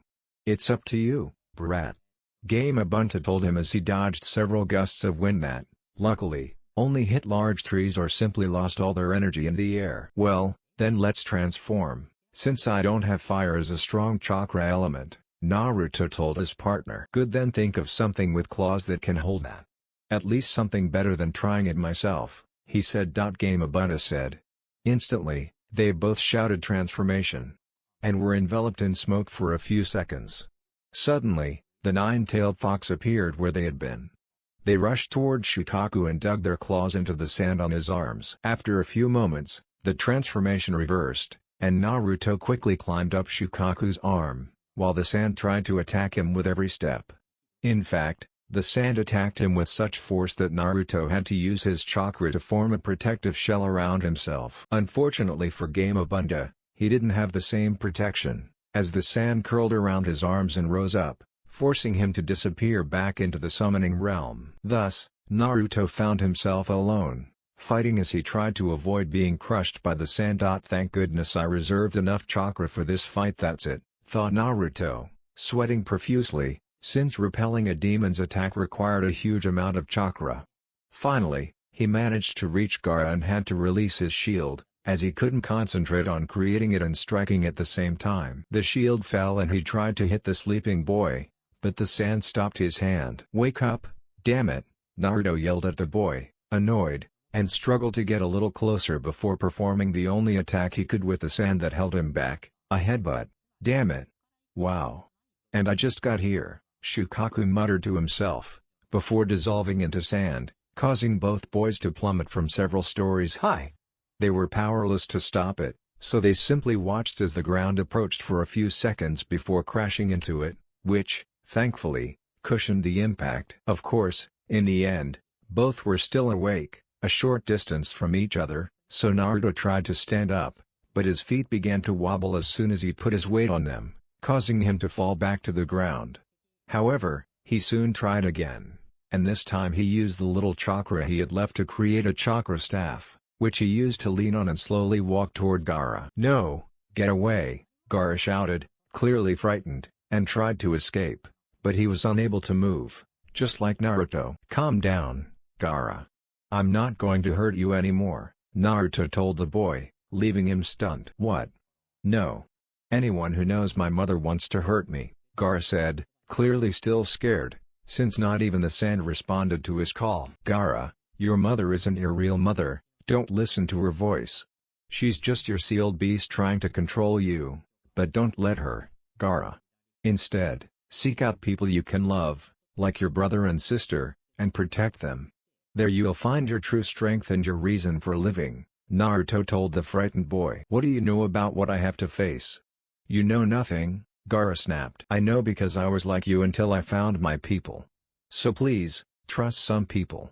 "Brother," Naruto told the frightened boy, who didn't respond even when his relative appeared, standing between Naruto and Gaara, ready to fight, until Gaara grabbed him by the legs from his position. "No, Kankuro, Tamari, let's go home," Gaara told them, surprising them both as each put an arm around his shoulders. "We'll meet again, Naruto Uzumaki," Gaara said simply to Naruto, giving no indication of whether it was a good or bad thing, before they all disappeared. Almost as soon as he was certain they wouldn't return, he dropped the chakra staff and collapsed to the ground, completely exhausted. Around the village. Around the village, the invaders were gradually driven back until finally the order to retreat was given. They all fled, pursued by Konoha to the village limits. Then, they celebrated their victory with a shout of jubilation. They had won, but at the cost of their leader's life. Sarutobi's funeral was a massive affair, with countless people attending his military burial. While many mourned the loss of their Kage, no one felt it more deeply than his family, of which Naruto was a part. Although everyone else left the grave, the three of them remained alone, gazing at the tombstone with tears welling up. They stayed there for quite a while before Asuma finally forced Konohamaru to leave and go home. He was about to do the same with Naruto when he noticed a familiar girl approaching from behind. A faint smile appeared on his face for a moment, before sadness erased it. Even so, he left, leaving Naruto in Hinata's care, knowing she would comfort him better than he could. "Come on, Naruto-kun, let's go home," Hinata said softly as she hugged him from behind. Of course, she didn't get a response from her beloved. "I wouldn't want you standing here all day, would I?" she asked, and smiled slightly as he began to walk silently toward her house, following Hinata, who led him by the hand. So, little by little, they managed to cross Konoha, which was easy since most people were taking the day off to mourn the fallen. Of course, when they finally arrived at Naruto's apartment, he fumbled for his keys until he finally unlocked the door. This prompted Haku to give him a comforting hug, realizing they were inside. She was already home, having left early to prepare dinner for Naruto, who ultimately hadn't felt like eating. Even so, they all continued walking, with the two girls following the silent Naruto, who walked to his bed and simply collapsed onto it. Haku and Hinata followed him, grabbed the blanket, and wrapped themselves up. Approaching Naruto, Haku hugged him from behind, and Hinata held him close from the front, trying to comfort the blonde boy. Although they didn't say a word and were simply physically there for him until exhaustion finally led him to the realm of dreams after whispering thank you to the girls, which made them both smile slightly before they too settled down and fell asleep soon after holding their boyfriend in their arms. The next morning, the three teenagers slept peacefully for several hours until a loud knock on the door woke them up. Of course, they quickly decided to ignore the knocking and go back to sleep in their comfortable spot. But apparently, this annoyed the person at the door, as they knocked even harder. Outside the apartment, Kurenai was worried and annoyed. Early that morning, she learned that the girl she considered a sister hadn't returned home the night before. So she quickly began searching for Hinata, but found no signs of a struggle at her last known location.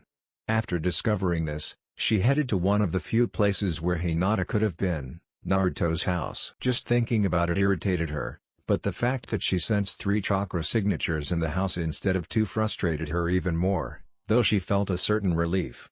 She decided to get the residents' attention and began banging loudly to wake them up. After being ignored several times, her frustration exploded, and she quickly broke the seal protecting the house, entering the apartment after dodging several traps.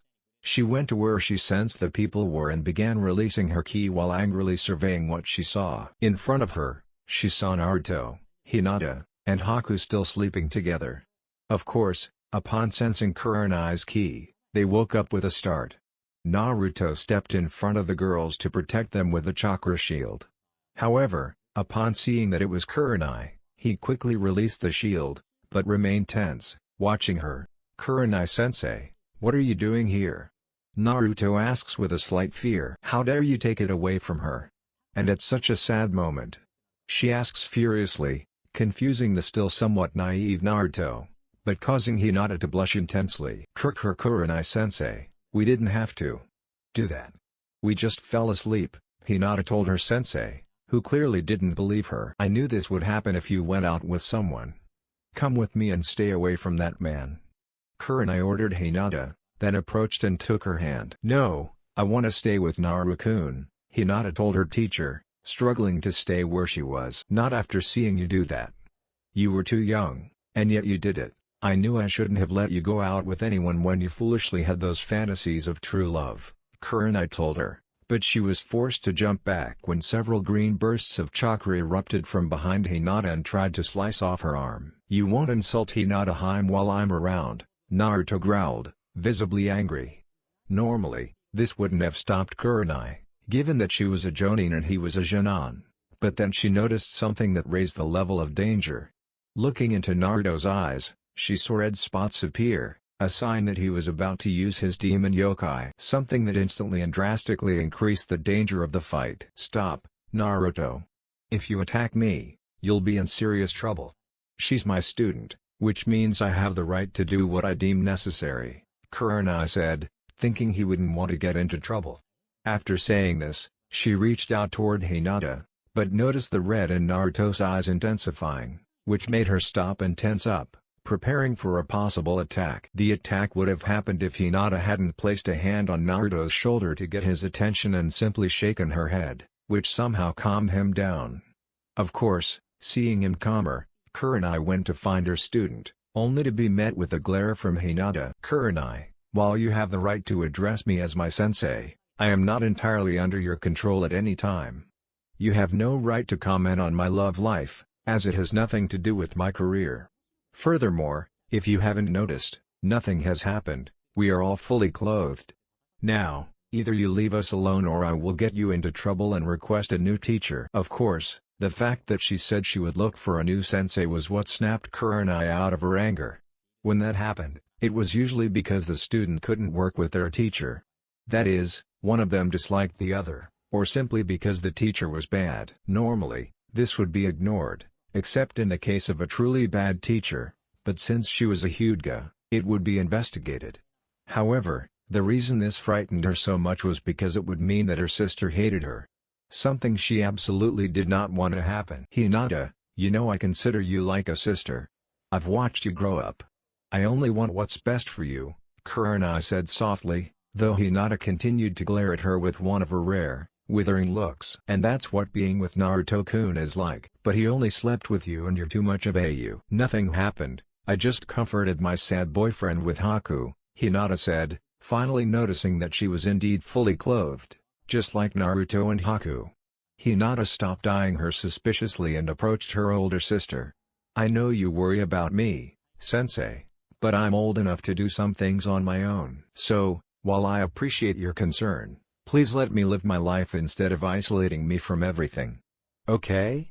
Hinata asked, receiving a nod in response after a few seconds, which prompted Hinata to hug the older woman. "Thank you," she said happily, then let go and looked at Naruto. "I'll be right back, I just need to change. And when I get back, you'd better be ready to do something today," he told her before heading home. After she left, Naruto quickly approached Kurenai. "Even if she says that if I ever hurt her unintentionally, I want you to tell me and punish me. But as for anyone else who hurts her in any way, let me be the one to punish them," he said with a malicious smile that even worried Kurenai a little. When he gets protective, he's even scarier than Anko in his interrogation mode. Kurenai thought, slightly terrified, but she still smiled at the boy. "I would gladly do both," Kurenai said with a smile. "And, if it's any consolation, I apologize for automatically accusing you," she added. "Don't worry, I mean, it did look bad. Besides, I shouldn't have let my emotions control me so much," Naruto said, frowning. "You know there's nothing wrong with protecting your girlfriend." "Yes, but I mustn't let myself be carried away by anger, or any other negative emotion." "How sad. He trained so that the village wouldn't affect him, or is it Sarutobi-sama's fault?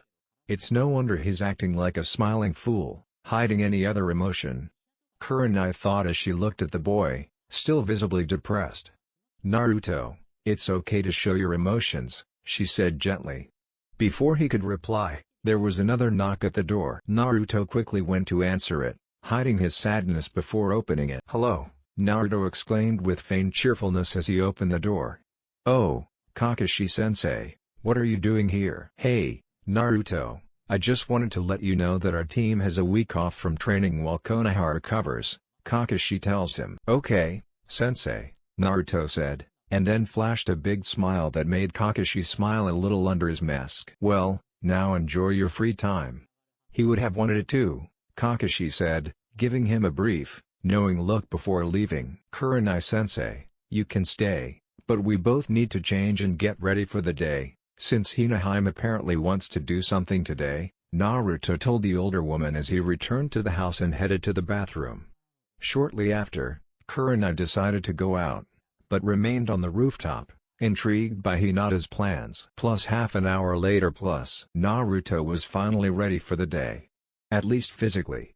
If it had been up to him, he would have spent the day lying down, wallowing in his depression, like the rest of his grandfather's family, since his death had affected them all deeply. However, he couldn't afford to wallow so much in self-pity, since Hinata refused to leave him alone. And she was right, Sarutobi wouldn't want him to stagnate. Even so, he didn't dwell on it much, because there was a knock at the door and he went to answer it. As he did, he saw Ino's smile. "Hey, Naruto-kun, can I come in?" she asked, receiving a nod in response. They immediately entered Naruto's room and sat down. Haku joined them a few minutes later with some food, since neither she nor Naruto had eaten since before the funeral. So they sat eating in silence, waiting for someone to break the silence. "Hey, Naruto, first of all, I'm sorry I wasn't with you yesterday, but my parents needed me at the flower shop. How are you?" Ino asks, still somewhat unsure about how to help a depressed person, even with her training in mind control. On note, my idea that it was busy was because most people wanted flowers to use during funerals, so obviously those who sold them would be quite busy at that time. "I'm sad, but he would have wanted me to move on," Naruto told her, hesitating before expressing his true feelings, but repeating Hinata's words to reassure her. "Yes, I would have. Do you want to do something?" she asked, but before Naruto could answer, there was another knock at the door. "Welcome back, Hinata," Naruto said to the person who had just entered with a quick, fake smile. "Hello, Naru-kun. Ready to go?" "Yes, but Ino and Haku are here and they'll probably come with us," Naruto told her sincerely, something Hinata didn't seem to mind much. So they quickly ushered her into the room where Ino and Haku were sitting, and everyone waited for her to tell them her plan for the day. "All right, Naruto, follow me to our first stop," Hinata said, then turned to the other girls.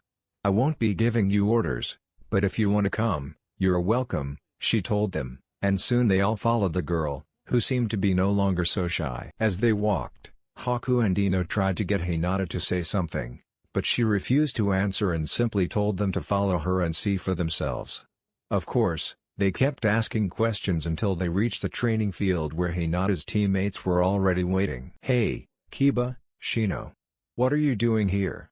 Ino asks as they approach the boys. "Hinata-san asked us to come here, although we don't know why," Shino told them, focusing all attention once again on the girl in question. "Now you'll tell us why we're here," Ino asks Hinata, who simply smiles. "We're here to play a training game that I invented," Hinata told them, further piquing everyone's curiosity. She spent an hour away from Naruto's house, half an hour cleaning, and half an hour preparing this. "A practice match?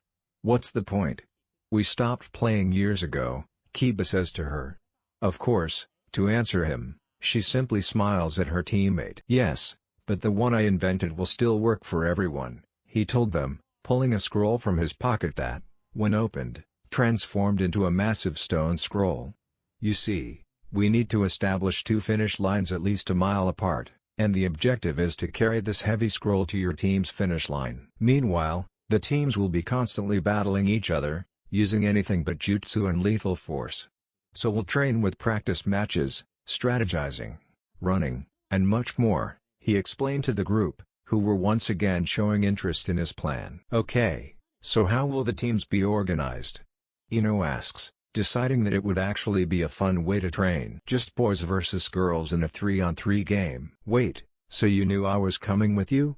Ino asks, surprised. "Well, no, but I figured Haku would come, which would have made the teams pretty even. And even if that hadn't happened, we could still have had a 2-on-2 match," Hinata said, having planned everything perfectly. "Wow, Hinaheim. You really managed to come up with a perfect plan in just half an hour. You're amazing at planning quickly," Naruto told his girlfriend, making her blush. "Now, let the games begin," Naruto finally said, somewhat enthusiastically. "Because Even though he was still annoyed, he never turned down a chance to train. And Hinata would probably order him to do it even if he tried to leave, since she had apparently overcome her shyness. "Alright, let's begin," Hinata said. The group nodded and quickly got ready for the game, starting as soon as possible. In the end, it was just as promised, lots of fun, but also a grueling workout that lasted several hours until hunger forced them to stop. So they sat down near the training field, since Hinata had told them to stay there. She had prepared some food and gone to make sure they had it, accompanied by one of Naruto's clones, whom she had asked not to dissipate so as not to spoil the surprise. Of course, for the teenagers the wait felt endless, and they could already hear their stomachs growling with rage. "Ugh! What's wrong with Hinata? I'm hungry," Kiba complained, while Akamaru whined and the dog lay down next to his owner. "I just arrived, Kiba-san," Hinata said, surprising everyone as she and the clone carried a food cart, with Ayame walking behind them. "Yes, food," exclaimed the dog-loving ninja happily, while the others nodded silently, not wanting to look foolish by shouting with joy. So, after setting up the food cart, a line formed, and everyone received a generous serving of ramen, except for Naruto, who was given several enormous bowls, since everyone knew he was the biggest eater. Then, they sat down on a rather large blanket and enjoyed a ramen picnic with a large pitcher of fruit juice to share in glasses. All in all, it was a welcome break from their game, and they even gained a new member in the group, as Ayame told them that her father had told her to stay and collect the bowls. What they didn't know was that, while he had given her that order, he did so with a knowing smile, as it gave her the opportunity to spend more time with Naruto. "Hi Naruto-kun, how are you today?" she asked, hoping not to bother the boy, who now seemed happy. "Well, the truth is, I'm really enjoying today thanks to Harem.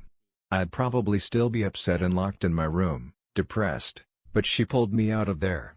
And I have to say, thanks to this game, I'm happy even after." "What happened?" Naruto admitted. Although he still felt bad, he didn't feel as bad after spending half the day having fun with his friends. I have no idea why this happened or what I did.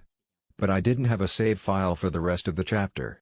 Something that I don't know why happened, but it did. So I copied the story I lost from the FF website. Sorry if this causes any problems." I'm glad to hear that. I wouldn't want you to be depressed for too long," Ayame said to her crush. "Yes, surprisingly, I don't feel so sad anymore. Ayame, now that we have time, will you tell me why you surprised me like that before the exam?" Naruto asked, making the girl blush. "Well, I just did it because it seemed like the right thing to do at the time and," she said, blushing even more, but hesitant to confess her feelings to Naruto in case he didn't like her that way or couldn't reciprocate because he was seeing other girls or for some other reason. Because if he didn't reciprocate her feelings, their relationship could become very awkward, and that was the last thing she wanted. "And, what should I do? If I tell him, maybe he'll feel the same way and we can be a happy couple. But if I don't, I'll lose the most important person in my life." Ayame thought quickly, weighing the pros and cons, and decided immediately. "And I like you," she blurted out. Of course, after hearing this, Naruto could do nothing but try to decipher what she had just said as fast as he could. "Can you repeat that, please?" she asked, hoping he would say it more slowly, which only made her more nervous and embarrassed, but she still took a deep breath to try to calm her nerves a little. "I like you, Naruto-kun," she said, blushing as she waited for his answer. "Well, I'm honored that you feel that way, and I like you, Ayame, but I already have several girlfriends thanks to CRA. Does that bother you?" Naruto asked, watching the various emotions cross Ayame's face as he spoke. At first, when he told her he liked her, she was euphoric, then worried, and finally happy again. "Yes, I already knew about them, and I'd be delighted to be with you as long as you promise to love us all," she told him, and he immediately agreed, since he had already planned to do so. His new girlfriend hugged and kissed him. Of course, what they didn't know was that the other girls had come over to watch them. "So, Naruto-sama, you've found another girlfriend," says Haku as he looks at the new couple. "Yes, I did it. Is that okay?" Naruto asked the three girls, somewhat worried that they were angry with him. "Sigh Naruto-kun, we knew this would happen, But we'd appreciate it if you talk to us before trying to get another one, Ino told him. Since she accepted that he would have several girlfriends, she didn't want him to go crazy and try to flirt with every girl he saw just because he could. Okay. I promise you I won't go out with another girl without your permission. Although, anyway, I'm not planning on going out with anyone else right now, Naruto told them. Since the only girl he actually planned to go out with was Hinata, the others had simply appeared in his life. Even so, he wasn't complaining about meeting them. So, they simply enjoyed the moment together. They forgot about us, didn't they? Kiba asks as he looks at Naruto surrounded by the girls. Yes, but leave them alone. After all, Hinata only did it to make him happy, Shino said to his companion before continuing to eat. He's one lucky guy, isn't he?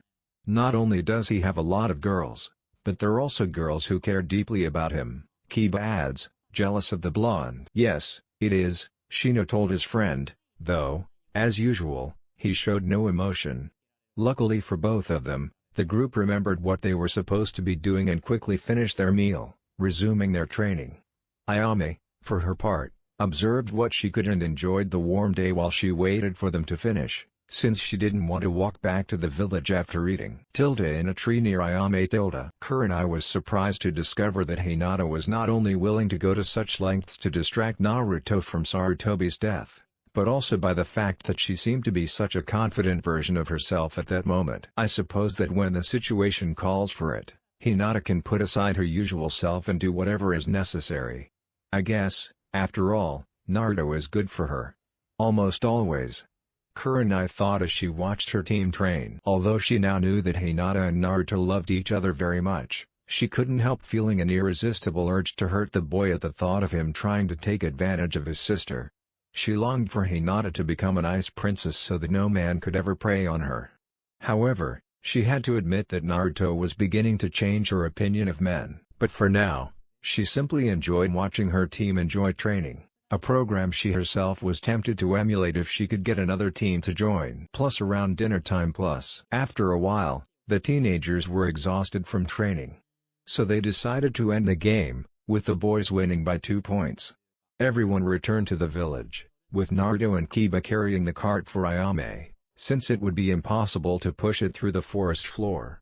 Finally, upon arriving back at the village, they each went their separate ways. Naruto made sure a clone accompanied each of his girls home before returning to his own village with Haku. Man, what a fun day it's been, Naruto said to Haku with a genuine smile. Wait, how is it possible that I'm so happy right after my grandfather's funeral?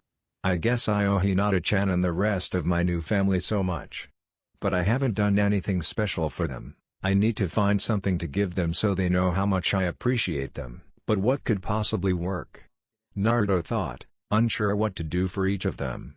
Of course, he couldn't think about it for long, because Haku started preparing dinner and he decided to help her. Hinata. After she and her clone arrived home, Naruto happily went to his room and waited for dinner to be announced while reflecting on the day. I'm so happy I was able to make Naruto-kun happy again. It was the least I could do to thank him for being my protector and role model. She thought, fondly remembering her boyfriend's smile. For her, that smile was worth anything just to see it on his face, a genuine smile, not a fake one, made him the most beautiful person in the world. Once home, she quickly went to the living room where Inochi was already sitting quietly enjoying a book until he saw her enter. Hi Ino, how was your day? He asks his daughter, who smiles at her father. Oh, it was great. After visiting Naruto-kun, who was at his house with Haku, Hinata showed up and took us all to the training field.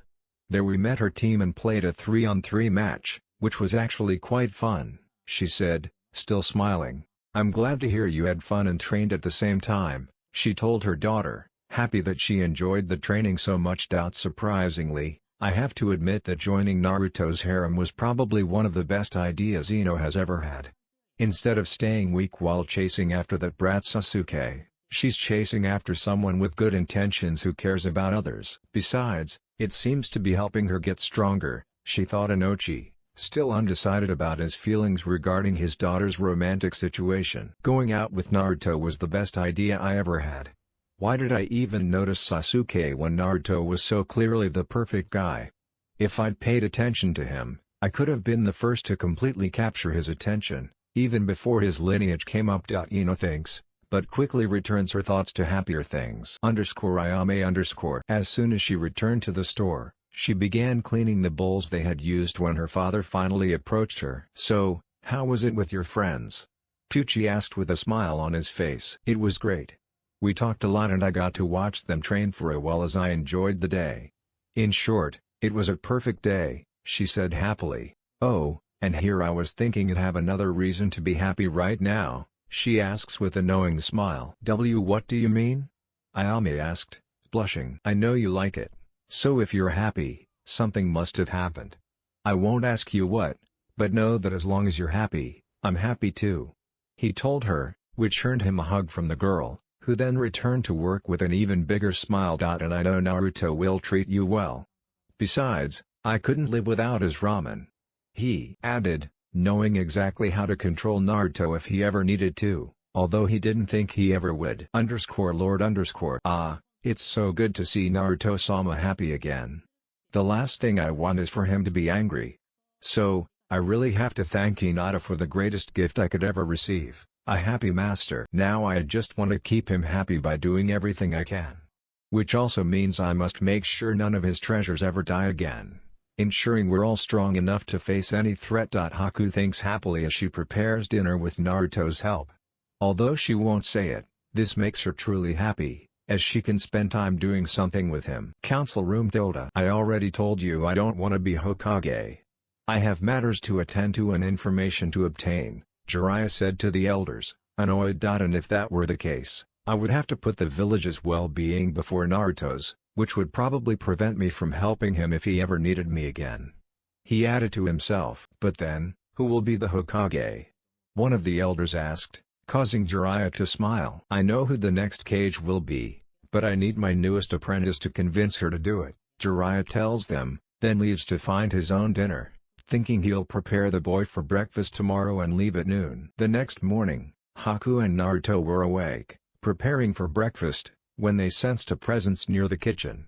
They jumped up and grabbed their weapons as the person approached. "Hey, kid. How are you?" Jiraiya asked cheerfully, ignoring his weapons and sitting down in an empty chair. "Looks good," he added, eyeing the food and starting to eat from Naruto's plate. Of course, this annoyed Haku, since he was stealing from his master. In fact, he was about to throw his needles at him until Naruto told him not to, rolling his eyes and going to get another plate, since Haku always prepared enough for at least a few seconds, just in case Naruto got hungry again.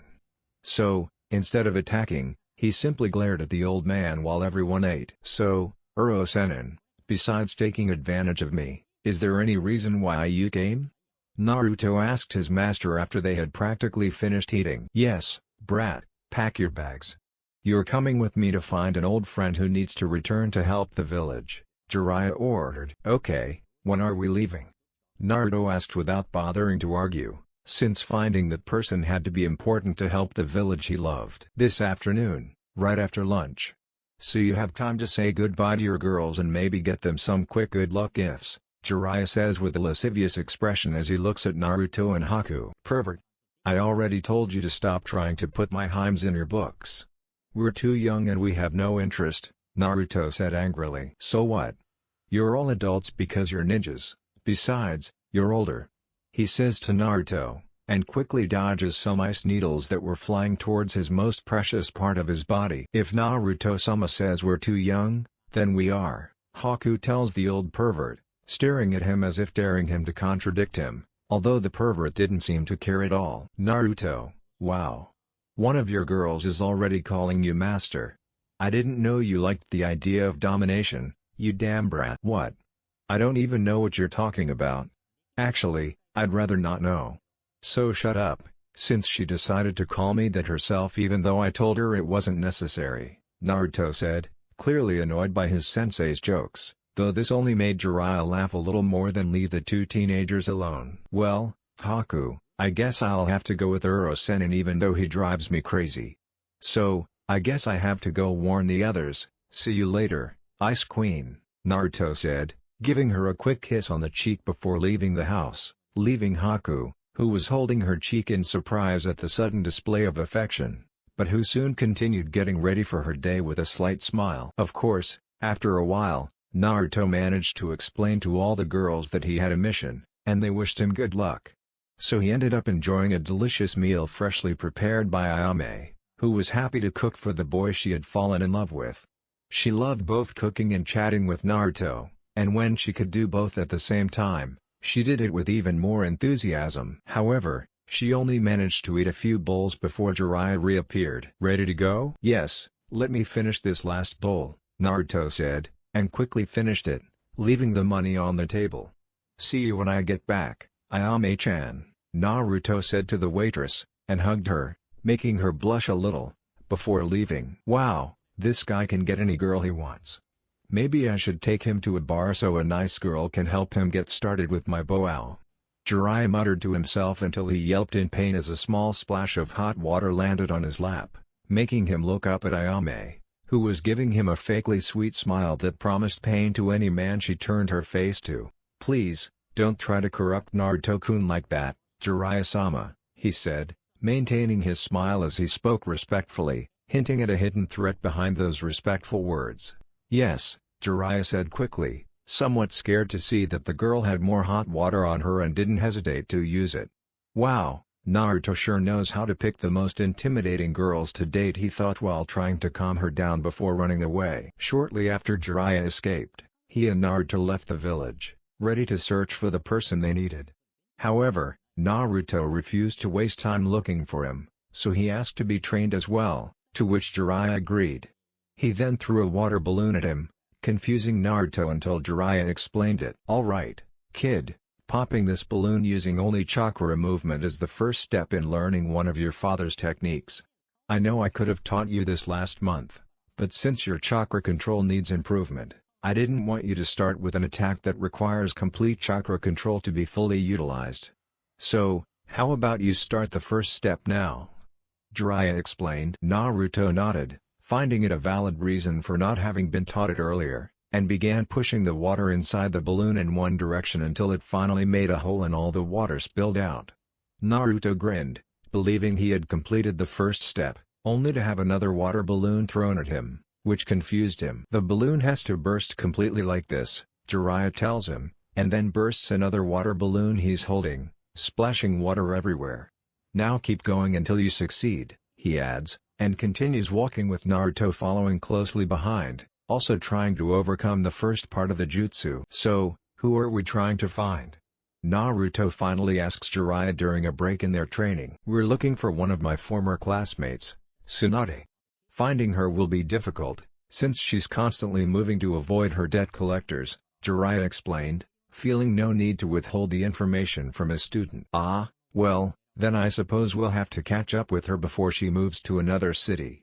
Although I wonder why we need someone who obviously can't manage her own money for a town." "Don't worry, even though he's terrible with money, there's a very good reason why it's best for him to stay in the village," Jiraiya told Naruto. Then, they both entered the next village. "Now, how about you find a nice hotel while I look for some information?"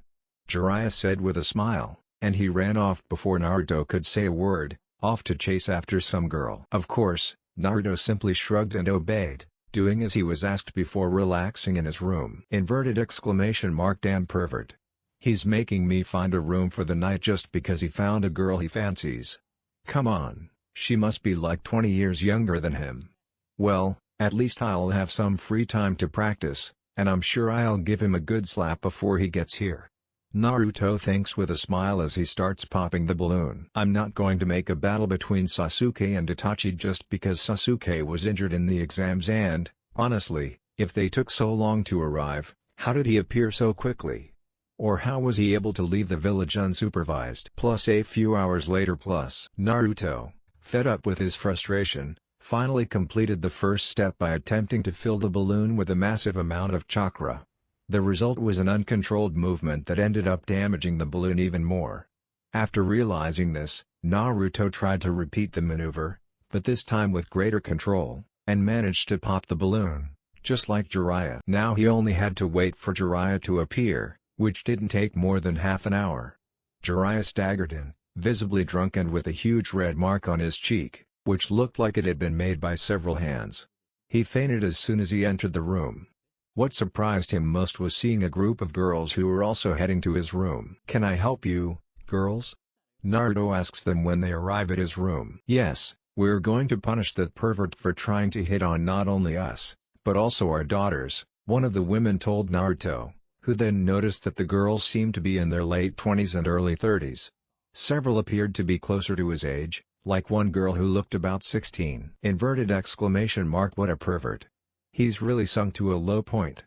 Naruto thought as he stepped aside and let the girls into his room.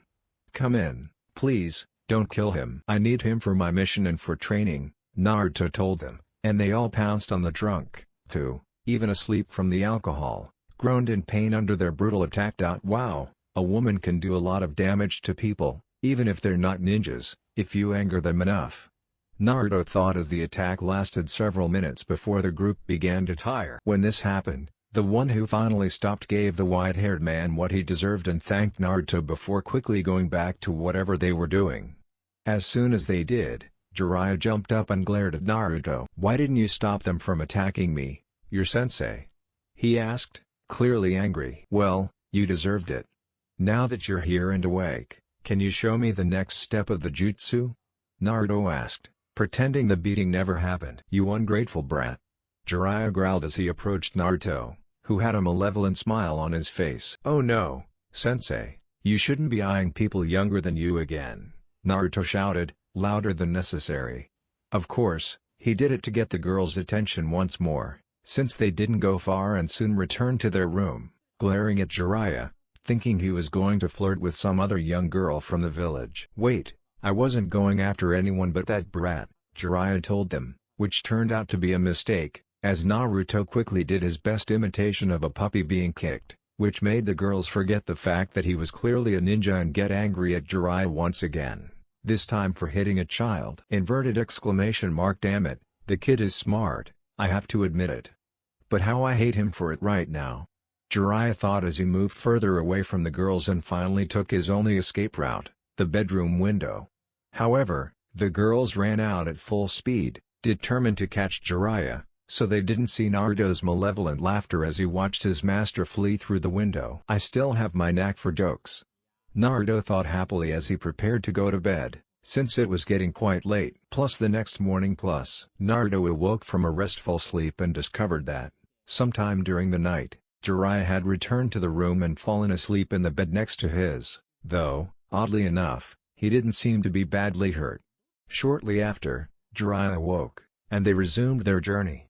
Naruto was now attempting the second step of his father's jutsu, bursting a rubber ball. This step was a bit more difficult than the first, as he still needed to control the attack while concentrating a massive amount of chakra into the ball. Of course, this kept him occupied most of the time as they made their way to the next village. There they found a gambling hall where several old men were happily playing games. "Hello gentlemen, how can I help you?" one of the men asks as he enters. "Well, I'm looking for information on someone you probably know as the legendary Naive One," Jiraiya tells the smiling man. "I might know something about her, but my memory isn't very good. Luckily, gambling helps me think. How about we make a bet? If you win, you get the information for free, but if you lose, you have to pay me 150,000 yen, okay?"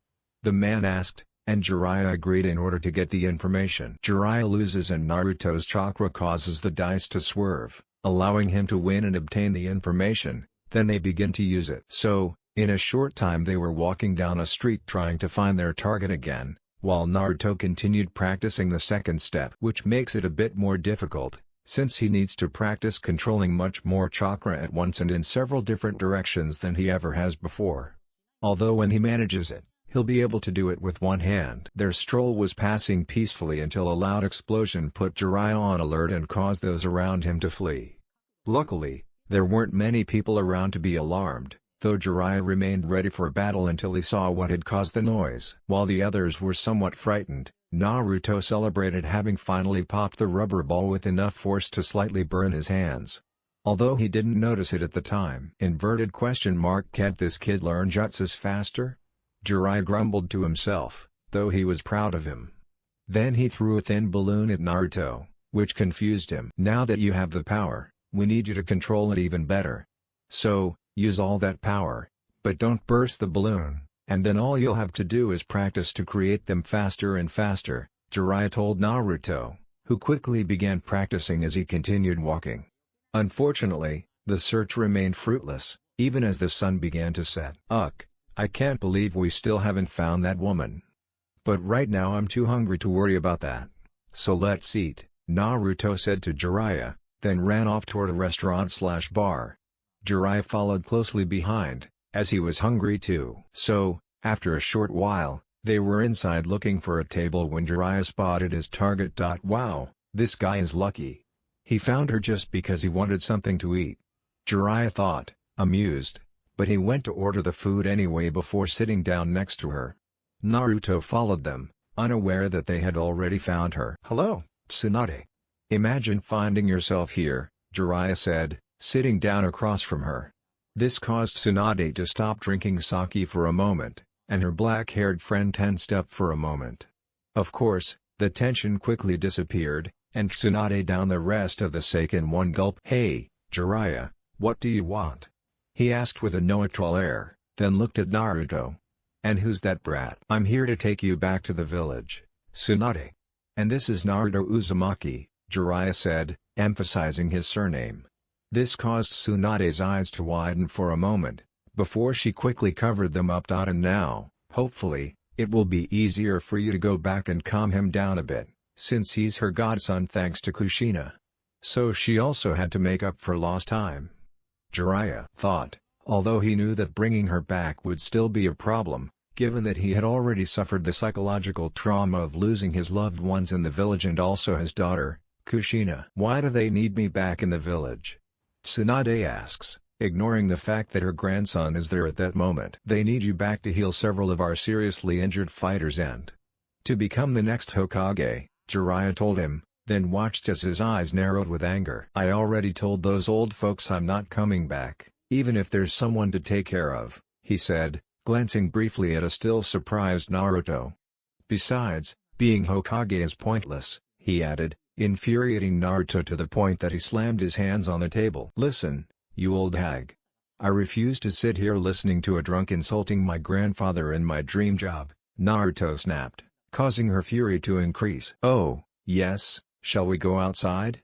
Tsunade asked, eager to punish whoever had bothered her godson. So they both left the building, despite the others trying to stop them. They walked a few meters away from each other, completely ignoring everyone else. "Ready for me to beat you up, brat? You know what? I only need one finger to defeat you," he said, feigning arrogance. "After all, if I hurt you badly, my daughter will hate me for all eternity," she thought, but he hid the reason so as not to appear weak. "Come on, old woman, but I'll have to defeat you and find someone better to act as our cage until I take command," Naruto told her. "Hey, what makes you think they'd ever let a brat like you become Hokage?" "Because I promised myself I would become Kage, and I never break my promises. That's my ninja way," Naruto told her, briefly making her see his deceased loved ones near him before shaking his head to banish the thought. Meanwhile, Naruto, for once, was furious. Not only was she mocking the profession he deeply admired, but she was also insulting two people he considered family. Well, one of them was family, and the other was close enough to be. He said nothing more as they waited for the other to begin the fight. This didn't last long, as Naruto lunged at her, attempting to land a punch that Tsunade easily dodged thanks to her superior speed. Immediately afterward, Tsunade tapped Naruto on the forehead, sending him crashing into a brick wall, which fell backward on top of him. "Once again, my archive is a mess, and this wasn't all the archive I have on fanfiction. And again I have no idea why. But I'll try to blend the archive I have with what was there as smoothly as possible. Luckily it's on pages that everyone knows anyway." "I see nothing but a conceited brat," Tsunade said to herself with a smile, ending the fight, since no normal person could withstand even a fraction of his immense strength. So, of course, the last thing she expected was to see Naruto emerging from the rubble with a bruise on his head that was slowly fading and a trickle of blood on his forehead. "Wow, I wasn't expecting that.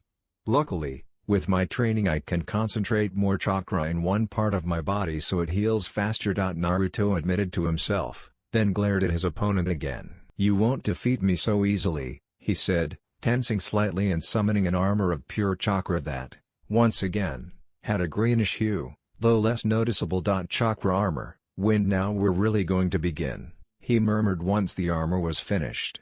"Now we're really going to start," he added finally, launching a series of chains at Tsunade. Of course, she had no idea what that strange jutsu actually did, so she followed her instincts and removed the chain from her chest with a chakra-infused hand.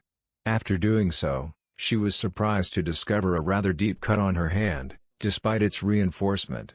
She looked at her opponent with a slight expression of astonishment. But the surprise lasted only an instant before her hand began to heal, which took a little longer than usual, all while she dodged two more chains that dug into the ground where she stood. "Run all you want, but you're still within range of my attacks," Naruto told her with a smile, although he knew he was partly lying.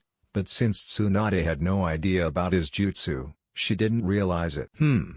Brat, although I admit your jutsu is quite impressive, you're still no match for me." "We'll see," Naruto said, narrowing his eyes and beginning to attack at a faster pace than before, only to be dodged each time, causing several holes to form in the ground. Meanwhile, Tsunade moved closer to Naruto, almost striking him in the face with all her might. Luckily, before she could, she had to jump back just before a chain erupted from the ground and pierced her arm. This annoyed Naruto slightly, as his plan hadn't worked, but he quickly resumed his attack on Tsunade, striking and piercing a nearby post without her having to move. "Fool! Your aim is as good as your strength," Tsunade mocked, only to be surprised once again when, while she was focused on the chain, Naruto reabsorbed it and used it to quickly close the distance. Of course, her surprise caught her off guard, and Naruto managed to slice her torso, at least partially, before she could move, thanks to the chakra blade he formed from his armor. Naruto used this moment to turn with his other hand and attempt to form a Rasengan in his bare hand. For a few moments, the chakra sphere worked, but as soon as he tried to use it against Tsunade, it lost its shape and became an explosion of energy that separated them again. Unfortunately for Naruto, while he was recovering from his failed attack, Tsunade was already prepared and punched him in the chest, which once again sent him flying, but this time he went through two walls before a third one collapsed on him, and this time he couldn't force himself to get up because of the pain he felt as if a brick had hit his chest at 60 miles per hour. "Ha, and you lose, brat," Tsunade said cheerfully, but then she began to heal the diagonal cut she had received in the fight, which was once again taking longer than usual to heal. "Actually, you lose, sensei," Shizune said timidly to her traveling companion. She's right. After all, you said you could beat him with one finger when you used your whole fist to slam him against those walls. "I'll pay for that," Jiraiya said to his former teammate with a smile, until he mentioned the damage. Of course, this annoyed Tsunade, who left for her hotel room, closely followed by Shizune, but stopped in her tracks. "Hey, brat, that last jutsu was way too advanced for someone as weak as you. You'd better give up before you're disappointed by your failure," he said, only to hear a grunt from the boy, who was somehow still conscious. "Too advanced, huh? You'll see. I'll master it in a week and use it to beat you senseless and drag you back to the village. I promise you on my Nindo," Naruto said, determined to make her laugh at him. "Yes, of course, you'll never master that jutsu. But you know what? How about a bet?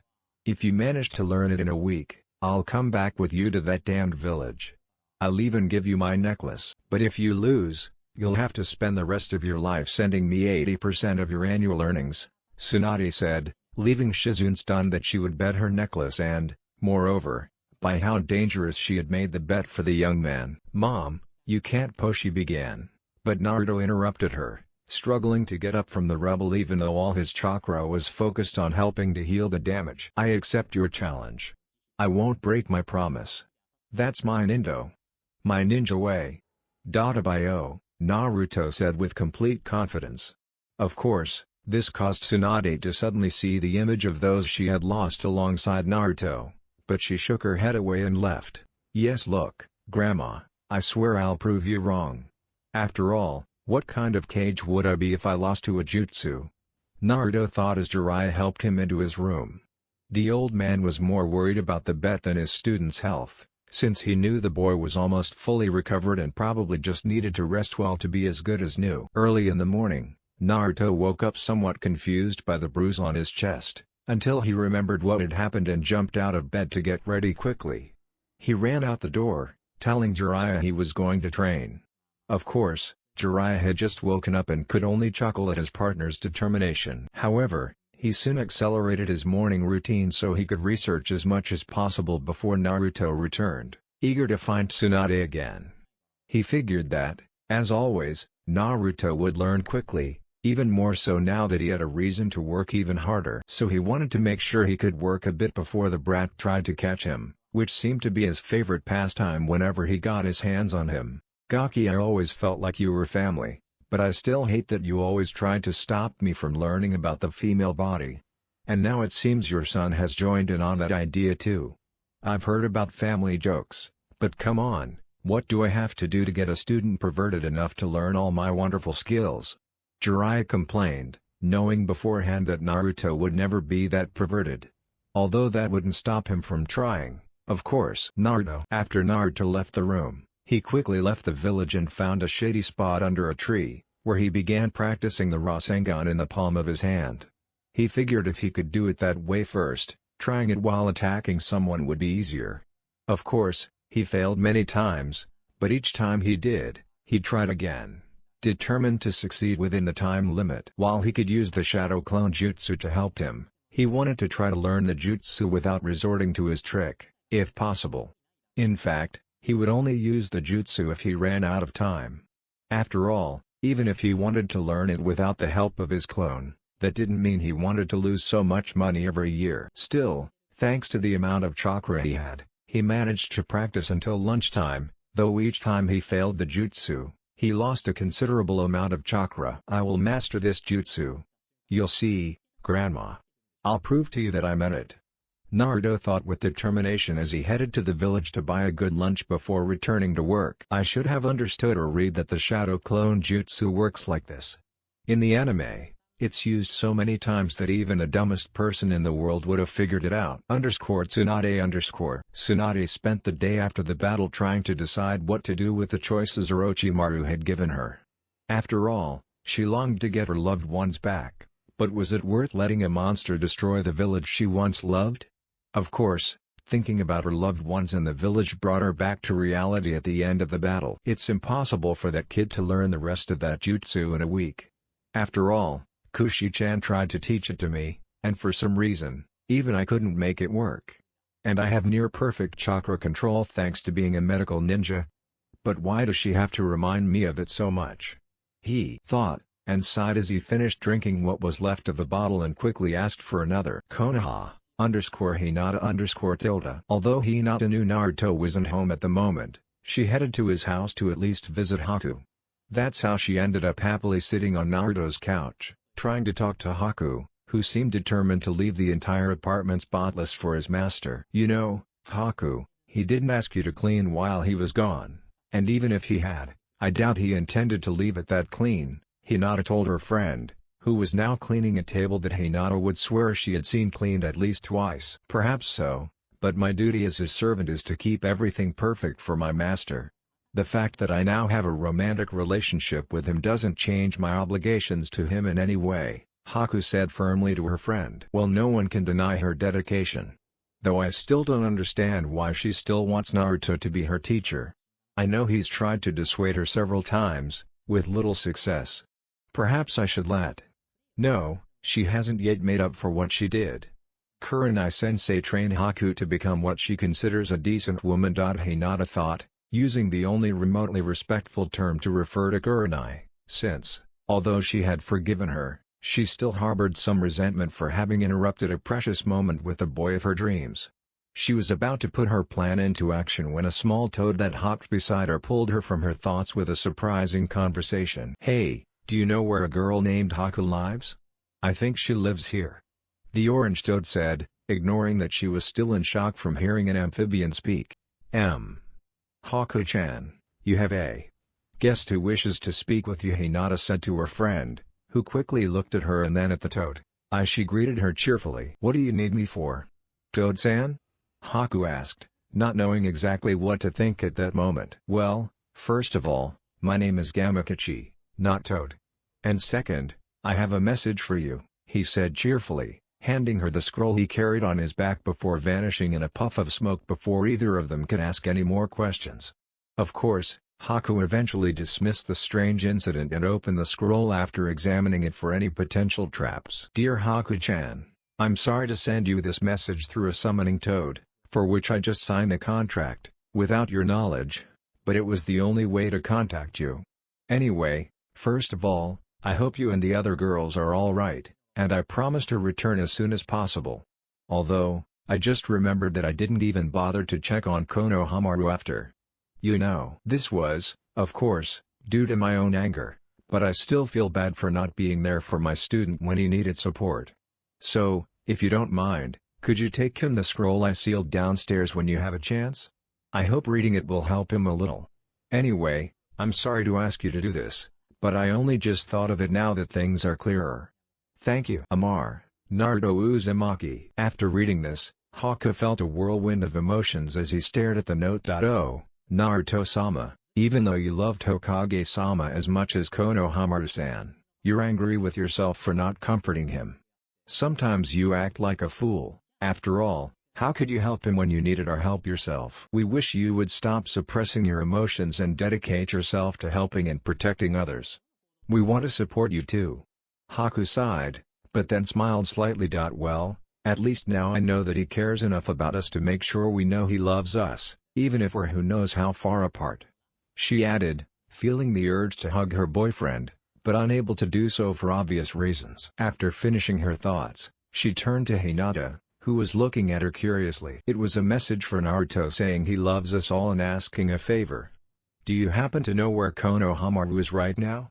Haku explained, then asked after opening the other note. "Random training ground. Konohamaru trained with all his might under the watchful eye of his sensei. He would normally be at school, but they had been given a few days off while the village recovered. Though that was the last thing he wanted. So, instead of relaxing, he threw himself into training to keep his mind off his grandfather.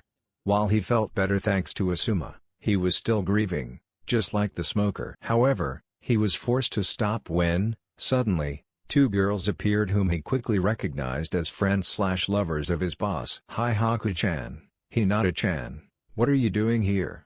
he asked the girls, who simply smiled warmly at him. After all, they knew he considered them almost like sisters, since he saw Naruto practically as an older brother and mentor. "Well, Konohamaru-san, Naruto asked me to give you this," Haku said simply, handing him the note. "Now we won't interrupt your training anymore, so I'll see you later," Haku said kindly, giving him a quick smile before leaving, with Hinata following as quickly as they had arrived. Of course, instead of returning to his training, he simply asked Ebisu if he could take a short break, to which Ebisu readily agreed, as he had been trying to get Konohamaru to take it easy, since he could see he was already fatigued.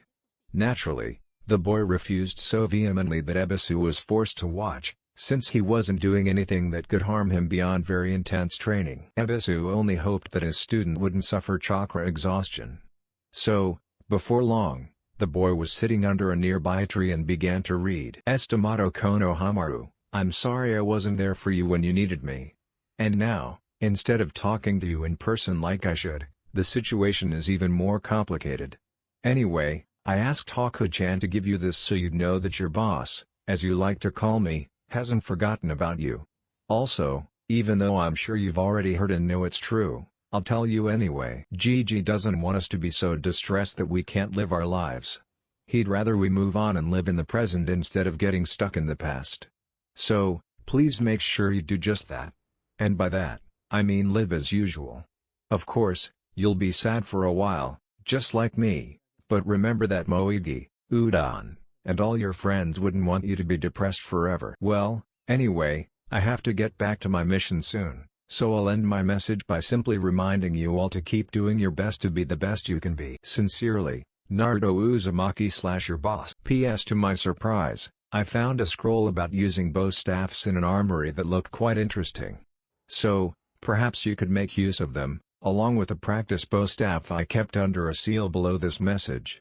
Use them if you want, but I bet they could help you achieve your goal of surpassing the Hokage." Of course, when Konohamaru read this, he couldn't help but cry a little as he remembered his grandfather, but he soon forced himself to stop and, at the end of the note, his face showed a determined look and he opened the gift that Naruto had given him. "Chief, thank you.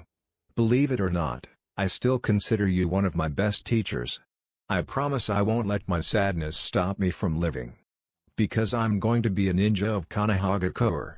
Thank you for the scroll too, even though I didn't say it. I know you already knew what I needed to keep from getting too depressed." A way to remember my crazy grandfather. Konohamaru thought, his determination still intact, as he opened one of the scrolls he had been given and began to read. Of course, Ebisu, who had witnessed everything, couldn't help but smile slightly. "I may have disliked you at first, Naruto, but you've just proven me wrong.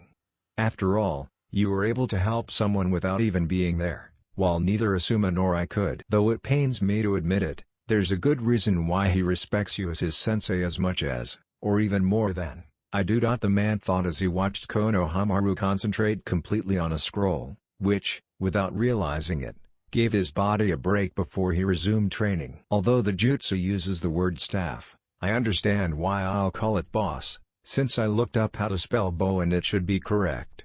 Also, I call it bow because in my karate class, when I use one, we always say bow or bow staff, so I can't just call it a staff anymore." Hinata, Haku. After delivering the message to Konohamaru, the two girls headed back to the apartment Haku shared, as she insisted she still had cleaning to do for her master, despite Hinata's characteristic shyness in trying to dissuade her. Luckily, that plan was thwarted when they ran into Ino, who happened to be passing by on the same street looking for something to eat. So, much to the busy Haku's dismay, they ended up going with Ino to the Akimichi restaurant. "So what have you been doing, girls?" Ino asked cheerfully after they finished ordering. "Well, I was cleaning for Naruto-sama," Haku told the girl simply because, although Naruto wanted her not to be basically his slave, she was too used to acting like one her whole life to be able to stop anytime soon. "Oh, Haku. You really need to let go of that master-slash-slave relationship. Naruto even told you he wanted you to be free," Ino said to her friend, worried about her. "I know he wants me to do it, but I've been taught my whole life that I'm a tool. And even though I loved Zabuza like a father and knew he cared for me, even though he didn't like to show that weakness, he made sure I learned it that way. That's why, even though I try to change for him and become what you all consider the best option, I find it difficult," Haku explained. "Come on. She's been taught to be so submissive that she'd die for her master. Now that's brainwashing in anime." "Ah, I suppose that makes sense," Ino murmured, somewhat embarrassed. After that, everyone remained relatively silent for a few moments before the food and drinks arrived, which, luckily, didn't take long. "Anyway, Haku, try your hardest to become who you want to be again, and remember that we're here for you. Besides, I bet Naruto supports you too." Ino finally decided to talk to the girl and then changed the subject, something the other two readily accepted. Small distortion advance equals. "Yes, I know it will help me in the long run, but all the mental training for my clan's jutsu is really difficult sometimes. I bet it's the same for you too, learning about your lineages," Ino explained, receiving nods of approval from the other two. Of course, by then they had finished most of the meal, but the girls were still enjoying themselves. Throughout the meal, after getting past their awkward conversation, their talk revolved only around topics they liked. In fact, even the shy Hinata managed to loosen up a bit and was quietly telling a story when they were greeted by some surprise guests. "Hi Ino, I didn't expect to see you here except at our team meetings," Asuma said to the girl as he walked towards the table that was right behind his other two students. "Yes, it's true that I prefer sweet food from other places, but you bringing me here has made me enjoy the taste of the food just as much, if not more," Ino replied. Ever since Asuma convinced her to abandon the idea of dieting, Ino had been eating food she had sacrificed herself, which turned out to be mostly sweets. Apparently, even with her desire for a perfect body, she still enjoyed sweets and protein with sugary sauce. Basically, foods that taste sweeter than others. "I'm not going to look up names now," giggles. "Well, I can't say it's a bad thing. I mean, you can't go wrong with food that has the Akimichi clan's seal of approval, Asuma said with a smile, watching as Choji seemed to nod in approval. By the way, do you mind if we join you? Don't worry, we'll order the next round, Asuma said, noticing them looking at Choji, known for eating a lot to maintain his size for the family jutsus. Of course, Asuma-san, Hinata murmured, shrinking back slightly at the sight of new people around her. Although Naruto and Kurenai had been helping her gain confidence, she still struggled, as they had only recently started working together. Of course, he heard her, and they all ended up sitting around the table, which thankfully was large enough for everyone. And what were you doing before we arrived? Asuma asks, trying to start a conversation with the group almost as soon as she placed the order. Nothing in particular, just things like training and which weapons and jutsus work best, Haku told him simply. And you, sensei? I know we sometimes eat something after training, but our morning training ended a while ago, Ino asked. Well, to sum it up, these two just finished their training. Well, Choji finished earlier, but he decided to wait for Shikamaru, who, as you know, takes a while to get motivated, Asuma told her.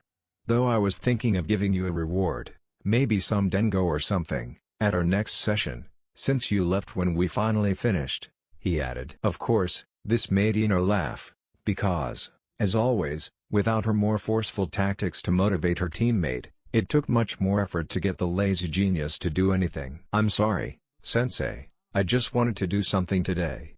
I promise not to do it too often so I can help you get our team of geniuses up and running quickly, he said, smiling. Then you can try to get the person you like to notice you as soon as possible, he added, causing his sensei to cough over the drink he had just taken. I have no idea what you're talking about, Asuma told him, though she already knew that. Thanks to the day when he hadn't bothered to keep it from his team, she'd have all the material she needed to make fun of him. He was grateful that she promised not to tell his crush, even though her excuse, that she wanted to watch a soap opera, made him break out in a cold sweat. Of course not, Ino replied, rolling her eyes. Her classmates, naturally, looked at their sensei with a certain amount of pity at being the target of female teasing. Troublesome woman, Shikamaru muttered under his breath as he rested his head on his arms, trying to fall asleep. What was that? Ino asked the boy, who was surrounded by a dark aura that she seemed to completely ignore. In the end, Shikamaru was lucky and managed to prevent what she was planning, as the waiter who brought the order caught everyone's attention while they started preparing the food. So, Haku, I heard that your ice lineage grants you water and wind as your two elements, correct? Asuma asked after starting to eat part of his portion. Yes, Asuma-san, those are the two types of elements that are mixed to create the ice jutsu, Haku simply told him. Well, you know that wind users are very rare here in Konoha. So I thought that, as one of those few, and a pretty good one at that, I could offer you my help in training. He offered, but only received a wary look in return. Why would you be so generous? Ha, I see your time as a wandering ninja has taught you to be less trusting. A good life lesson, if you ask me. Anyway, although I'd like to say it's just out of generosity, I'd be lying if I didn't say it's also a way of returning the favor to that blonde brat for helping Konohamaru even more than I could, Asuma said seriously. What do you mean, Asamu-sensei? We only gave him a simple letter that probably wasn't even very long, Hinata asked, though the other girls were also curious, since they knew that her boyfriend was out of the village. Well, from what I saw in that little letter when I glanced through it, there were things very similar to what some others and I had told him, but the important thing was that all of us, except him, overlooked something that now seems so obvious. What is that? Choji asked, now with the same curiosity, since he had known the younger boy's behavior for some time from having been close to his sensei. Well, Konohamaru has always been a man of action. When he sees something, his determination drives him to work at it until he achieves it. So, an obvious way to help him release his pent-up emotions was to take advantage of that. Which Naruto did, seemingly without realizing it, when he gave Konohamaru the opportunity to learn how to use the bow staff. The bow staff? Wasn't that the Hokage's favorite weapon? Shikamaru asked, also curious, but only received a quick nod in response. So, how would it help if the boy regained his memories? That's the point. While it does bring back memories, they're from when Konohamaru used the bow staff more often. I mean, when the old man was stronger and showed off his incredible skills.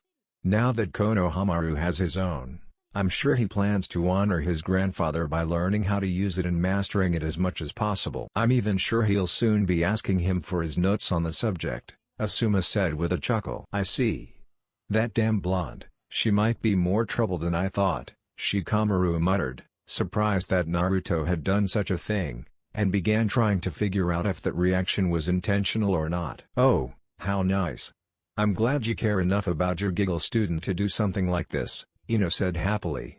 He's so sweet, she added, laughing again. So, now that you know the hidden motive that prompted me to help you, will you accept it? You never know, it might be more useful than you think, Asuma asks, ignoring Ino. Yes, I suppose getting stronger would have its advantages. We'll have to meet later to decide on dates and times, Haku said simply, though he was clearly still somewhat cautious. Very well, Asuma tells the girl, deciding that her partial trust was more than enough for him at that moment. Of course, the meal ended soon and the two groups separated, and before long the girls separated again, this time to go their separate ways, although they all wondered what their boyfriend was doing at that moment. Plus 6 days later, Naruto plus. The last day of Naruto's jutsu practice arrived, a jutsu he had already mastered quite well. Now he was perfecting it to ensure it was as flawless as possible. Judging by the trees he was working on, he was getting good results. However, what he didn't expect was Shizune coming to see him. Hello Shizune-san, how are you today? Naruto asked politely as he drank some water he had brought. Very well, I just thought I'd come and see how you are, he said sincerely. Well, I'll have to prove him wrong about Konoha and the title of Hokage, Naruto exclaimed confidently, resuming his training with renewed determination. This only brought a small smile to Shizune's face as she let him train. After all, tomorrow was his big day. It's almost time. Tsunade thought sadly before leaving her hotel room without looking back at Shizune. She walked directly toward the field they had chosen as their meeting point, memories of the past few days swirling in her mind. Am I really making the right decision? She wondered, undecided about which was the best option. On the one hand, she would win back her former love, but on the other, she would finally undo a decision that had always haunted her. However, she soon remembered what had happened the night before and reaffirmed her resolve, standing firm in her final decision. Last night, flashback, Tsunade was silently checking all her equipment in her room when Shizune entered and seemed annoyed by what she saw. Is it really so difficult to choose between your own people and a murderer who killed your sensei and many others? Shizune asked. That must be it. She saw that I'm still not entirely sure which option to choose, Tsunade thought before sighing. Shizune, it's not that simple. You just don't understand what I'm going through right now. The reason is that I don't understand what it's like to lose my partner, but I know what it feels like to lose a family member. Even though you look at me, I was sad, but I got over it and didn't sink into depression, Shizune told her, deciding it was time to tell her teacher what she really thought before making a mistake. Also, in this story I decided that Shizune is related to Dan. I don't really know what her true story is, but it doesn't matter. Inverted exclamation mark Makosa. It may seem that simple to you, but you haven't lived half of what I've lived. Don't think that just because you've traveled with me for a while you know everything about my life. Tsunade growled. I don't know what happened during your time here, but I do know that the woman I saw at first seemed strong and proud, but in reality, she was just a woman who had lived a long life and was broken by her suffering, Shizune told Tsunade, even though she hated every moment of it. Even so, she stood firm even as Tsunade's fury grew. Inverted exclamation mark. You dare to look down on me? I was the one who helped you become what you are, and you dare to say that I'm nothing more than a depressed, rotten old witch. Tsunade growled at her student, directing her anger at her for the first time since they began their journey. Yeah, you made me the kunoichi I am today, and thanks to that, I'm strong enough to escape my misery by thinking about what my uncle would have wanted me to do. I wish you had the same strength as before to understand the same, Shizune told her sensei before leaving the room once again and heading to a restaurant for some hot tea. I can't believe I finally told her what I was thinking. Now I just hope she can forgive me for hurting her even more, and maybe someday she will, Shizune murmured to herself, aware that what she had said to Tsunade was the cause of destroying her friendship with the only one she had had for years. Even so, She ended up returning to Tsunade's room to sleep in the other bed, since it was too late to try to get another room. End of flashback. You'll see, Shizune, Tsunade whispered, barely audible above the gentle breeze of the day, and continued walking towards the meeting point, now completely determined. Open field tilde. Ah, Tsunade, you've finally appeared. And what's your answer? Orochimaru asked with his usual grin. Tsunade didn't reply, she simply raised her hands and began channeling her chakra into them until they glowed brightly. I'm glad you chose well, he added with an even wider smile, and started walking toward her. Before he reached her, a kunai plunged into the ground between them, sending them both flying backward. Orochimaru landed next to a rather large rock. Shortly after, the thrower also jumped into it, revealing himself to be a young man with gray hair. Tsunade-chan, I expected you to be smarter. I thought the promise of reviving your family would be enough to make you help me. But it seems you no longer care about them, Orochimaru said with a shrug, pleased to see that his comments seemed to annoy the blonde in front of him. Luckily, Kabuto-kun was here to watch, or that chakra could have really hurt me, she added quickly, then watched as Tsunade's fury erupted. Damn you! You try to mock my loved ones. I'll kill you, you damn snake lover. Tsunade growled, lunging at Orochimaru with the intention of striking him, but she had to retreat before Kabuto could use a chakra scalpel to cut her. You damn brat, get out of the way. Tsunade growled at the boy, who just smiled mockingly. I'm sorry, Lady Tsunade, but I cannot allow Orochimaru-sama to be harmed, Kabuto said, his glasses gleaming in the light. This caused Tsunade to narrow her eyes, staring at the boy. Then I'll have to kill them both, she muttered, and lunged at him. The boy tried to strike her, but she dodged his arm and attempted to slam him to the ground. At the last instant, Kabuto managed to use a substitution jutsu, causing the tree trunk to take his place and be crushed to pieces as the ground collapsed around Tsunade. Wow, what monstrous strength you have, Kabuto exclaimed with a mocking grin, dodging several punches. He tried to attack her with his chakra scalpels, but missed every time, save for a swift cut that reached her arm, lacerating the muscle slightly without damaging the skin. Well, age must be slowing you down, Lady Tsunade, Kabuto teased, his eyes widening in surprise as she pierced his defense and landed a solid blow to his stomach with her other hand. The blow not only knocked the wind out of him but also sent him flying into the stone near Orochimaru, leaving a semi-deep gash in the rock. He slid to the ground, catching his breath, and quickly swallowed a strange pill before seeing Tsunade's hand glow green for an instant as she healed the damage and looked at him. Don't think you're so important, brat, she ordered, and then watched him, partially surprised, as he began to get up. Wow! That blow managed to break several bones and seriously injure me. Luckily, I have my pills, or you could finish me off with a few, Kabuto said, still appearing confident. Suddenly, after a brief pause, he threw several kunai and rushed after her, hoping to break through her defenses. He finally managed to sever a tendon in her left thigh and attempted to immobilize her right arm with a swift strike near the shoulder, but was hit again. This time, fortunately, it twisted enough to strike the right side of his chest instead of fracturing his sternum. Even so, he was thrown backward and landed heavily on the ground. Damn brat, he's good, but not good enough, Tsunade thought with a mocking smile as she watched him slump across the ground until he came to a stop. Then, she enjoyed watching him try to get up even more, but all he managed to do was tense his muscles uncontrollably. It seems that he somehow infused medical and electrical chakra into that blow and managed to destabilize my nervous system, Kabuto thought, frowning slightly. Then he tried to remember which muscles he had moved, seeking the other's help. Surprisingly, he succeeded. He was able to get up and run toward Tsunade, ready to fight again.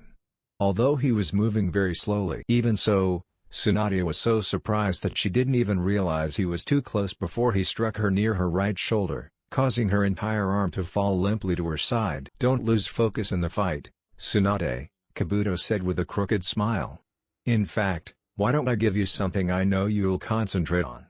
He added, twirling a kunai on his finger for a moment before catching the blade with his other hand and cutting his palm deep enough for blood to gush out. Then he made a fist and twisted his hand so his palm faced upward, letting the blood seep between his fingers and drip. This had the desired effect, Tsunade froze and stared at her hand, horror in her eyes. "What's wrong, Tsunade?" "It's just a little blood," he said, clearly amused by her fear. Although Tsunade suffered flashbacks of the horrors of the world she had witnessed in her life, her mind was primarily focused on the corpses of her loved ones, covered in the red liquid. This was more than enough to prevent her from concentrating on anything in the real world, leaving her to simply watch as the blood dripped from Kabuto's hand onto the blades of grass. In the city Tilda. Upon waking, Shizune expected to find her master glaring at her, or at least see him drinking copious amounts of sake. Instead, she found herself in an empty room, which worried her even more. She quickly deduced where her master must have gone. This was enough to make her jump out of bed and quickly get ready before running out to look for Jiraiya. As soon as he reached his room, he banged on the door with all his might, trying to wake whoever was inside. He hadn't expected to see a tired-looking Naruto, dressed only in ramen pattern boxer shorts. Of course, at that moment he didn't pay attention to his appearance, he was simply happy to have found someone from the group. "Naruto, where is Jiraiya-sama?" "Lady Tsunade has gone to see Orochimaru, we must go after her quickly," she said quickly, which was enough to wake him from his lethargy. "What? This is bad, and Urasanin didn't return from his trip last night? We have to go find him, kill that bastard, and bring back the old hag," Naruto said, aware that, although he was stronger than many believed, he didn't stand a chance against Orochimaru, since he had no chance of defeating him unless he used more perverted tactics. Just then, as Naruto was thinking, they both saw a tired and weakened-looking Dodsanin enter the room. "Jiraiya-sama, what's wrong?" asked Shizune, now terrified by her chances. It seems Tsunade drugged me with something that's messing up my chakra," Jiraiya said to Shizune, leaning against the doorframe. Shizune immediately approached him, her hands glowed a pale green, indicating she was performing some kind of medical jutsu. "Well, it seems the purpose of the drug was simply to alter your chakra, but even though it was a high dose, it should be eliminated from your system in the next few hours," he told her sadly, since they needed all of her power at that moment. "Damn it! That old hag drugged him and now we have to go rescue her. Uro-sennin, do you think you can fight?" Naruto asked his master, now completely serious. "I have no other choice. Although, the longer we can keep this fight from getting too serious, the better for me," Jiraiya tells them both, knowing that he too must put aside his usual behavior. "Then let's go find that old witch before something bad happens," Naruto told the two of them, and they all left as fast as they could, forcing Shizune to help Jiraiya as they picked up the pace. In the countryside seeing that Tsunade wasn't focused on the fight, Kabuto lunged at her, ready to finish her off with the same kunai that had injured him. But just before he could stab her, a chain of blue chakra flew toward him, forcing him back as it chased him until it stopped. Then he saw 3 more people join the fight. "Oh, it seems Jiraiya, Shizune, and Naruto have joined our fight," Orochimaru said to himself, chuckling. His laughter intensified when he saw Shizune helping Jiraiya. "And it seems Tsunade had grand plans for you before changing them, you sacrifice," he added. He saw Jiraiya, confused for a moment, then horrified, look at his terrified companion. After everything we've done, he still planned to use me. "How desperate have you become, Tsunade?" he said Jiraiya, disappointed, before looking back at his opponent. While doing this, Naruto simply ignored his feelings about the new discovery and headed towards the woman in question. "Is this really all you've got, you old hag? All that power you claim to possess, and it was stopped by a few drops of blood? How pathetic can you be? Wake up, you old hag. Watch me teach you how to deal with enemies." "Someone with the will of fire still coursing through their veins," Naruto said, turning his gaze back to his opponents without even looking at Tsunade's reaction. Tsunade's metal plane "Dan, Nawaki, why did you have to leave?" Tsunade thought in her misery, imagining them both standing in front of her in a black zone. "Is this really all you have?" Nawaki told her in Naruto's voice, confusing the traumatized woman. Her confusion increased when she also saw a spectral form of Naruto, now partially fused with Nawaki. "All that power, and stopped by a few drops of blood. Sad." "Wake up," she heard Naruto say, becoming enraged as she realized that his words contained some truth, but they also enraged her, Watch me show you how someone with the will of fire still running through their veins faces their enemies." The voice finished, this time a mixture of Naruto's and Nawaki's will of fire. "Act just like you, Nawaki. And, just like you, try to humiliate me. I am a Sannin of Konoha. This weakness is pathetic. I won't tolerate it anymore." Tsunade thought, and her willpower was reflected in her eyes. Real world tilde. "Now that you're here, Jiraiya-kun, let's liven things up a bit," Orochimaru said with a smile, calling for Kabuto, who knew exactly what his master wanted. Quickly, Kabuto lifted Orochimaru's sleeve, revealing an interactive seal to which he had applied his own blood. As soon as he did, Orochimaru slammed his hand to the ground and shouted. Summoning jutsu, creating a dense cloud of smoke. "Orochimaru, how dare you summon me?" Manda shouted, looking at each human as if the mere sight of him disgusted him. "Lord Manda, we need your help to fight these ninjas," Kabuto said to the snake, trying to sound as respectful as possible. "You're just challenging me for another one of your pathetic fights." "Fine, but I expect 100 sacrifices after this one," Manda ordered Orochimaru. "It will be done." Orochimaru calmly told his summon one, showing no horror at the idea of having to deliver 100 human lives later on. "Damn it, the snake is here. Naruto, I need Game Ubuntu," Jiraiya told Naruto, who quickly used the hand seals for his summoning jutsu, and soon the giant pale red toad appeared. "Other you little brat. And that's not Manda. Great, how come you always get me into the worst trouble?" Game Ubuntu complained, since he still didn't like Naruto very much. "Game Ubuntu, I need your help to fight Manda and Orochimaru," Jiraiya told the toad, getting him to focus on the fight. Jiraiya, I see you're fighting them again. "Well, I guess my wife has been pestering me to buy her a new snakeskin handbag," Game Ubuntu said to the wise man of his clan, agreeing to fight.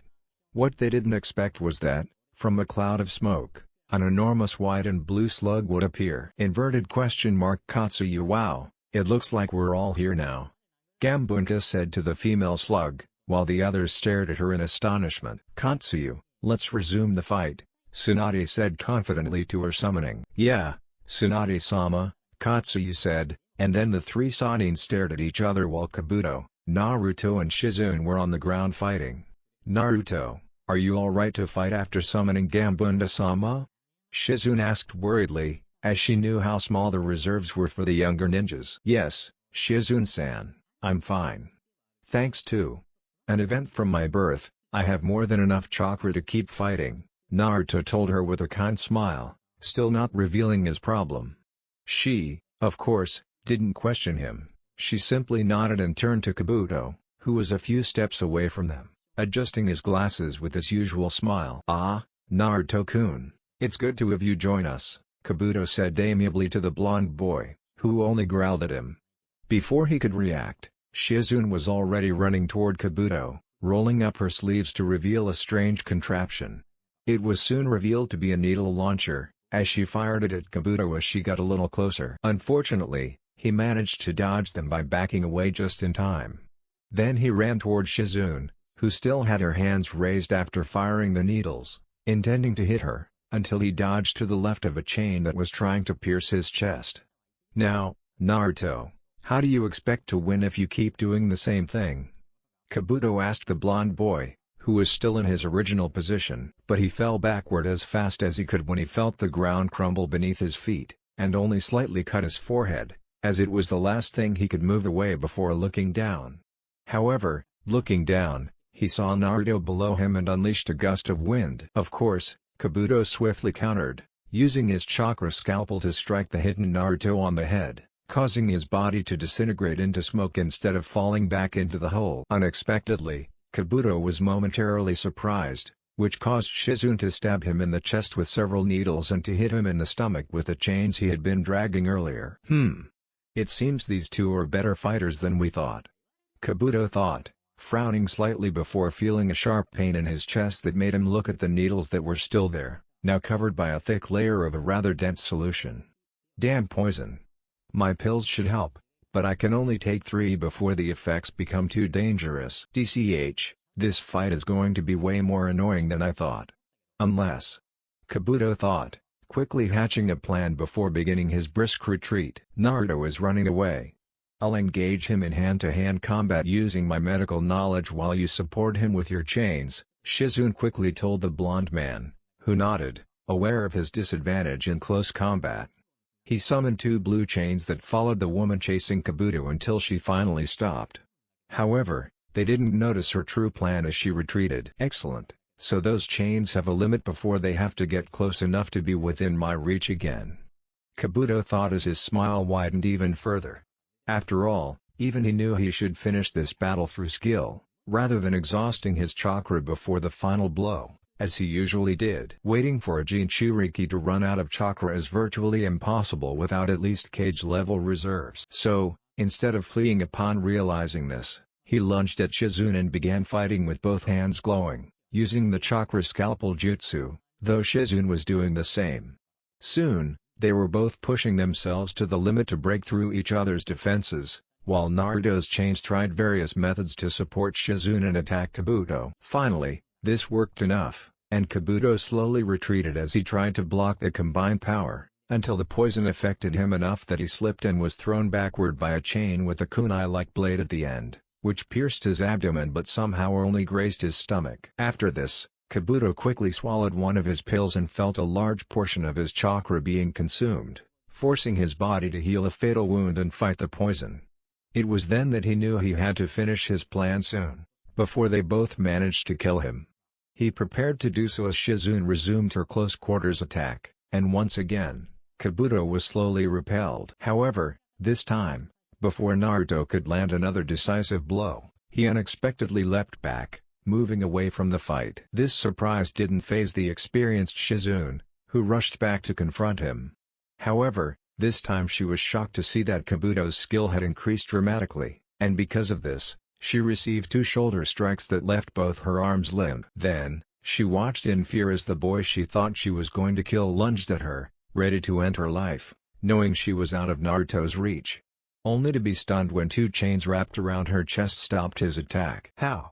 "I made sure to stay outside your boundaries," Kabuto asked, surprised. "Hey, I figured someone might use that against me. So I made sure to stop my chains just short of their limit to catch any shinobi who tried to use them against me. Now, come here," Naruto said to Kabuto with a malicious grin as he pulled him toward him. He watched as another Naruto began to form a spinning chakra sphere, positioned himself between him and Kabuto, and waited for him to approach. "Thank goodness I created and hid those clones beforehand, just in case. Now one is helping me, so I can win this fight and place a bet at the same time," Naruto thought with a smile. Then he slammed the chakra ball into Kabuto's chest while summoning Rasengan. Kabuto broke free from his chains, spun around at high speed, and crashed into a rock near where Manda was standing. The rock was almost completely destroyed by the impact.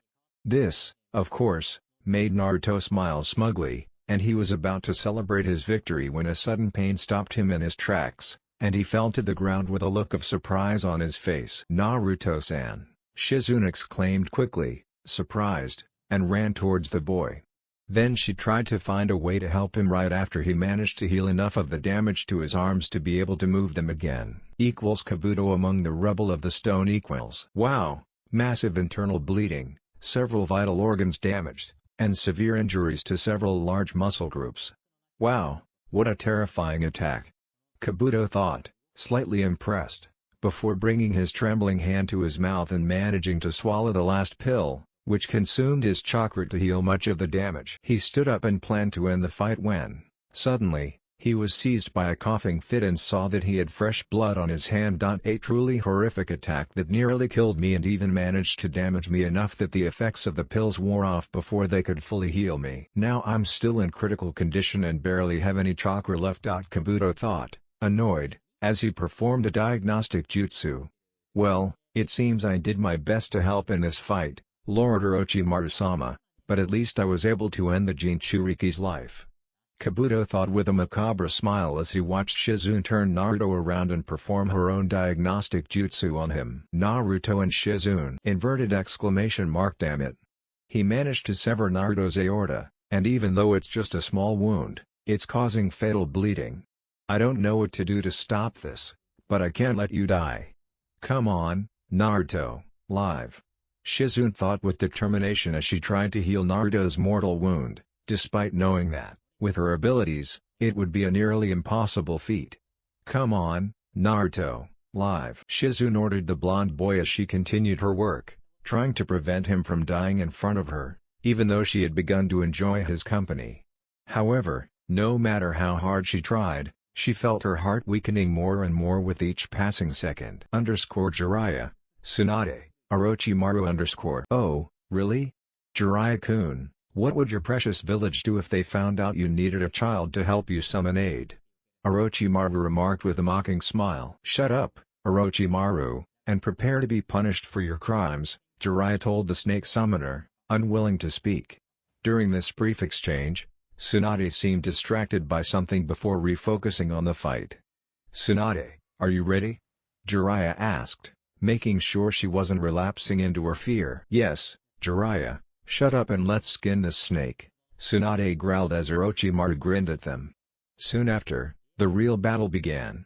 Gamabunta tried to slice Manda in two, but the snake easily dodged his massive sword and had to slink away to avoid Katsuyu's acid attacks. However, Manda quickly counterattacked, lashing out with his tail, but Gamabunta blocked it with his sword, slicing through Manda's scales. Unfortunately, Manda managed to maintain the advantage and was able to tilt her tail enough to also hit the toad's wrist, weakening its grip enough to break without her tail coming off completely. !UF damn snake, it's just as annoying as I remembered.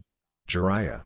Gamabunta exclaimed, knowing that his former fighting partner would understand, and they both began preparing for one of their combined jutsus. Fire Element, Fire Bullet, Toad Oil Bullet. Jiraiya and Gamabunta shouted in unison, merging their attacks into a massive fireball the size of Gamabunta that hurtled toward Manda at incredible speed. Soon, everything around it, where the snake had been, was engulfed in flames until they finally died down, revealing a layer of completely charred snakeskin, with no other remains. Damn it! Well, we failed. Jiraiya complained, though he'd partly expected it, but now he wondered where the enormous snake had gone. Of course, what he didn't see was that the charred remains of the snake's skin, dragged along by the sled, covered a hole Manda had quickly dug. Jiraiya soon became aware of its presence when it leapt from the ground, clearly trying to bite Gamabunta. This will be the only out-of-context comment in a paragraph. I laugh at the fact that I said biting it when it's a snake. They don't do that, nor can they. Fortunately, this did not happen because Tsunade managed to pick up Gamabunta's lost sword and plunged it directly into Manda's mouth, causing the snake's head to lie flat against the ground due to the added weight. Damn it! Oh my god! How dare you! Now I'll have to wait for this to heal before I can eat my sacrifices, Manda complained, while Tsunade, with a smug smile, stood atop her sword, completely ignoring his grievances. Of course, Orochimaru decided to intervene and attempted to bind Tsunade by wrapping her enormously enlarged tongue around her to prevent her from fighting back. However, he hadn't expected her to use her superhuman strength to resist his tongue's grip long enough to hold onto it and pull him toward her. In fact, he was so surprised that he didn't even have a chance to think about how to escape before he was very close to her and received a strong blow to the face that sent him flying into the forest, through some trees while her tongue, still elongated, slowly retracted towards him without him concentrating his chakra on it. Damn it, this isn't going well. Manda will probably get angry enough to go heal, and without my hands I don't stand much of a chance against these two. Unless... Orochimaru began to think, devising a plan, until he looked towards where Kabuto was also being defeated. DCH, I guess we'll have to retreat for now. That's it, Orochimaru thought, annoyed, before swiftly leaping into the trees and speeding away from the area, without even pausing to watch his summoning vanish with a final mention of his sacrifices or his nearly dead subordinate. However, Kabuto finally noticed his master's retreating chakra and followed as fast as he could, despite his numerous injuries. Meanwhile, his two teammates watched this unfold, and Jiraiya quickly thanked Gamabunta for his help before watching the toad return to its summoning realm. Tsunade was about to do the same when a smaller slug approached her with Shizune and a still unconscious Naruto. Shizune, what happened? Tsunade asked, rushing towards the young woman who was still trying to heal Naruto. Naruto-san struck Kabuto with a full Rasengan, but in doing so, Kabuto managed to use a chakra scalpel to sever Naruto's aorta, causing massive internal bleeding. I've been trying my best to heal him, but right now I can only reduce the amount of blood he's losing. Even so, he won't survive another hour without the bleeding stopping, Shizune told her master, sweat dripping down her face from the sheer amount of chakra she needed to concentrate on Naruto to prevent at least some of the blood from escaping. This was further complicated by the fact that the energy he had used in the fight had already depleted a large portion of his chakra. Damn it. This brat can't die. He reminds me too much of Nawaki. No. I refuse to let him die. I'll make sure he lives. I can't allow another person who got this close to me to die. Tsunade thought to herself.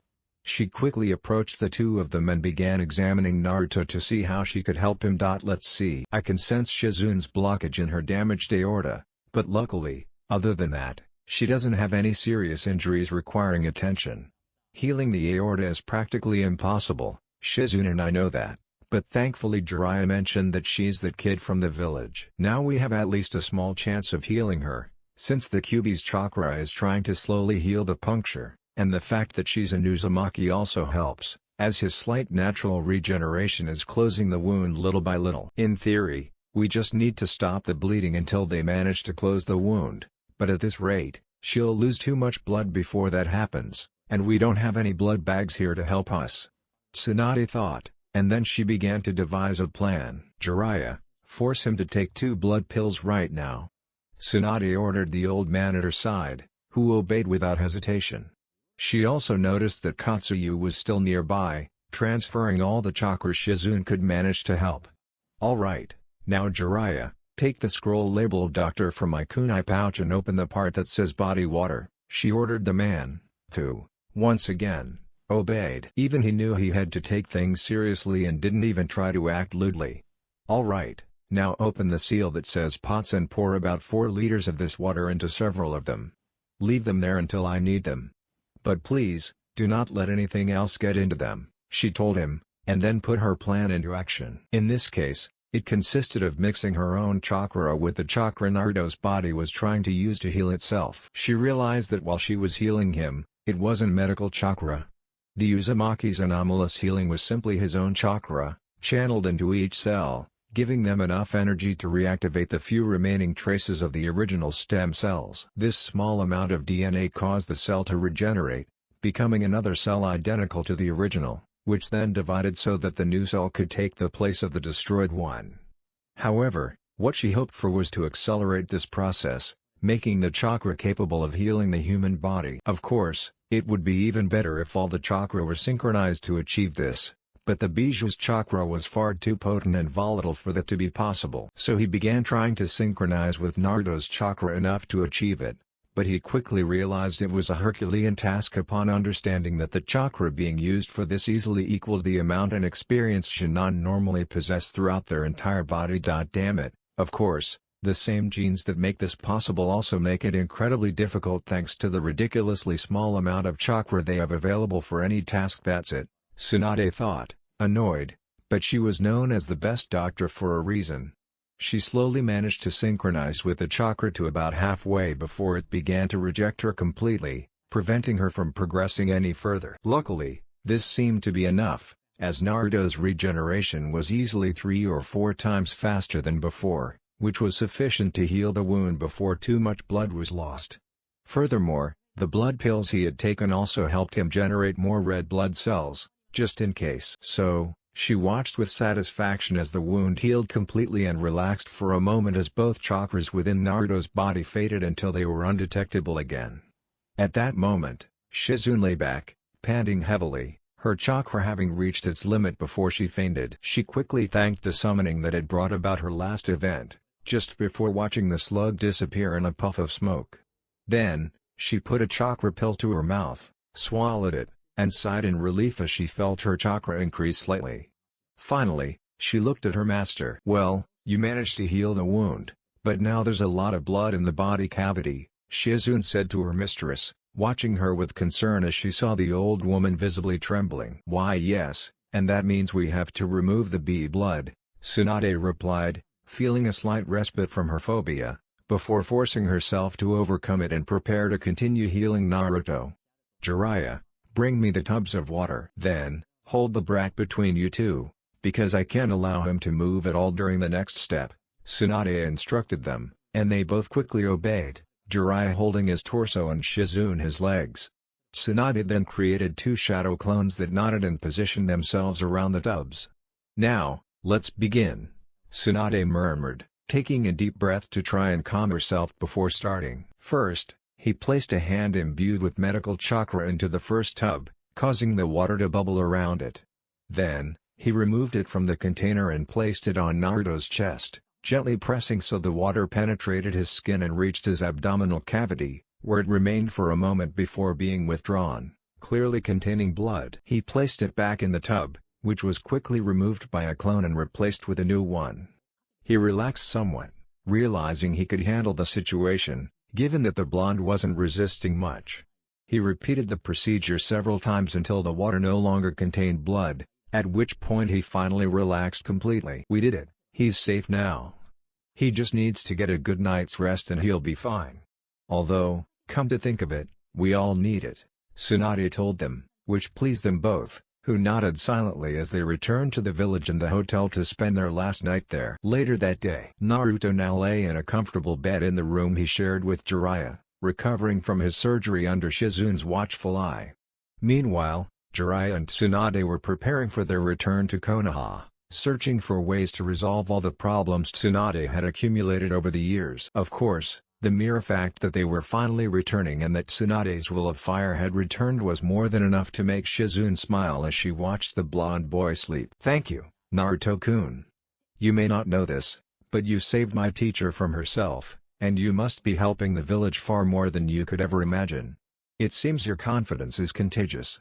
I wonder how many people you'll help just by being there," Shizune said softly to the blonde boy, who, of course, was still sleeping peacefully in bed. If you looked closely, you could see a small green crystal necklace around his neck that swayed with every breath. Jiraiya, Tsunade, in the city equals. "Well, now that the brat is recovering and I finally have my things packed, we can go drink and celebrate," Tsunade says cheerfully to her partner until he grabs her shoulder. "Not yet," Jiraiya tells the woman, who is immediately confused. "Although I have no problem with a woman getting drunk, we still have to deal with the debt collectors around here, who will surely try to bother us when we leave," Jiraiya explains. "What? I don't have the money for that. I guess I'll have to use my jutsu to change my age again for a while," Tsunade says, trying to downplay her debt as if it weren't a problem. "Say I'll only get you out of trouble this once, but you'll owe me a favor later." Jiraiya is already bracing himself for what must be a large sum of money. "Would you really do that for me?" "Well, thank you then, Jiraiya," Tsunade says, then turns away with him to go pay off her debt instead of drinking alcohol. "You're welcome. It seems you only think I'm good for that," Jiraiya says, but mutters the last part to himself, remembering that she planned to use him as a sacrifice. Of course, what he didn't notice was that Tsunade heard him mutter and finish the sentence just before he did. "Well done, Tsunade. This is the first time I've met one of the few people who truly know me in this world, and you ruin our friendship," she thought sadly, but made sure her face didn't show it as they continued walking towards their destination. Hotel room a little later. Lady Tsunade and Jiraiya-sama should have finished by now. I wonder what's taking them so long. Shizune thought until she heard a knock at the door and, instead of opening it, she went to answer it. Of course, she didn't expect to fall into a genjutsu the moment she opened the door. "Good work, Itachi. Now that we've dealt with the woman, we can easily capture the brat," Kisame said to his partner with a mocking smile that widened even further when he realized that Naruto was still unconscious. "Let's get out of here and focus on our objective. It wouldn't be wise to try and fight two of the Sannin right now," Itachi said matter-of-factly as they walked toward the blonde man. "A fight would be a good way to make this more interesting," Kisame muttered, releasing a small amount of ki into the air at the mere thought. However, he quickly stopped generating it and instead carelessly placed Naruto over his shoulder, following the Uchiha on their way back to base. What they didn't know was that Shizune had finally managed to break free from the genjutsu, thanks to its weakness, and pretended to still be under its influence as she walked toward the nearest window.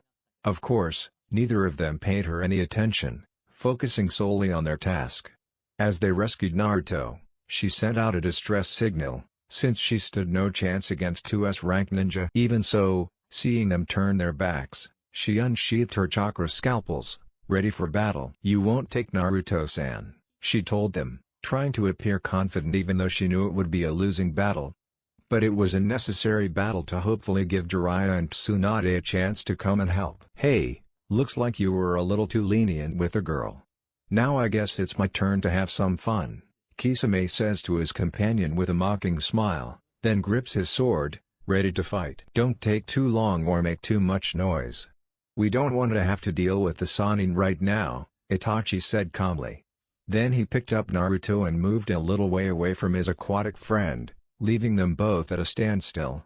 Suddenly, Kisame swung his sword directly at Shizune, who swiftly dodged it. She was forced to dodge even more as Kisame's blows grew faster and faster, proving he was toying with her.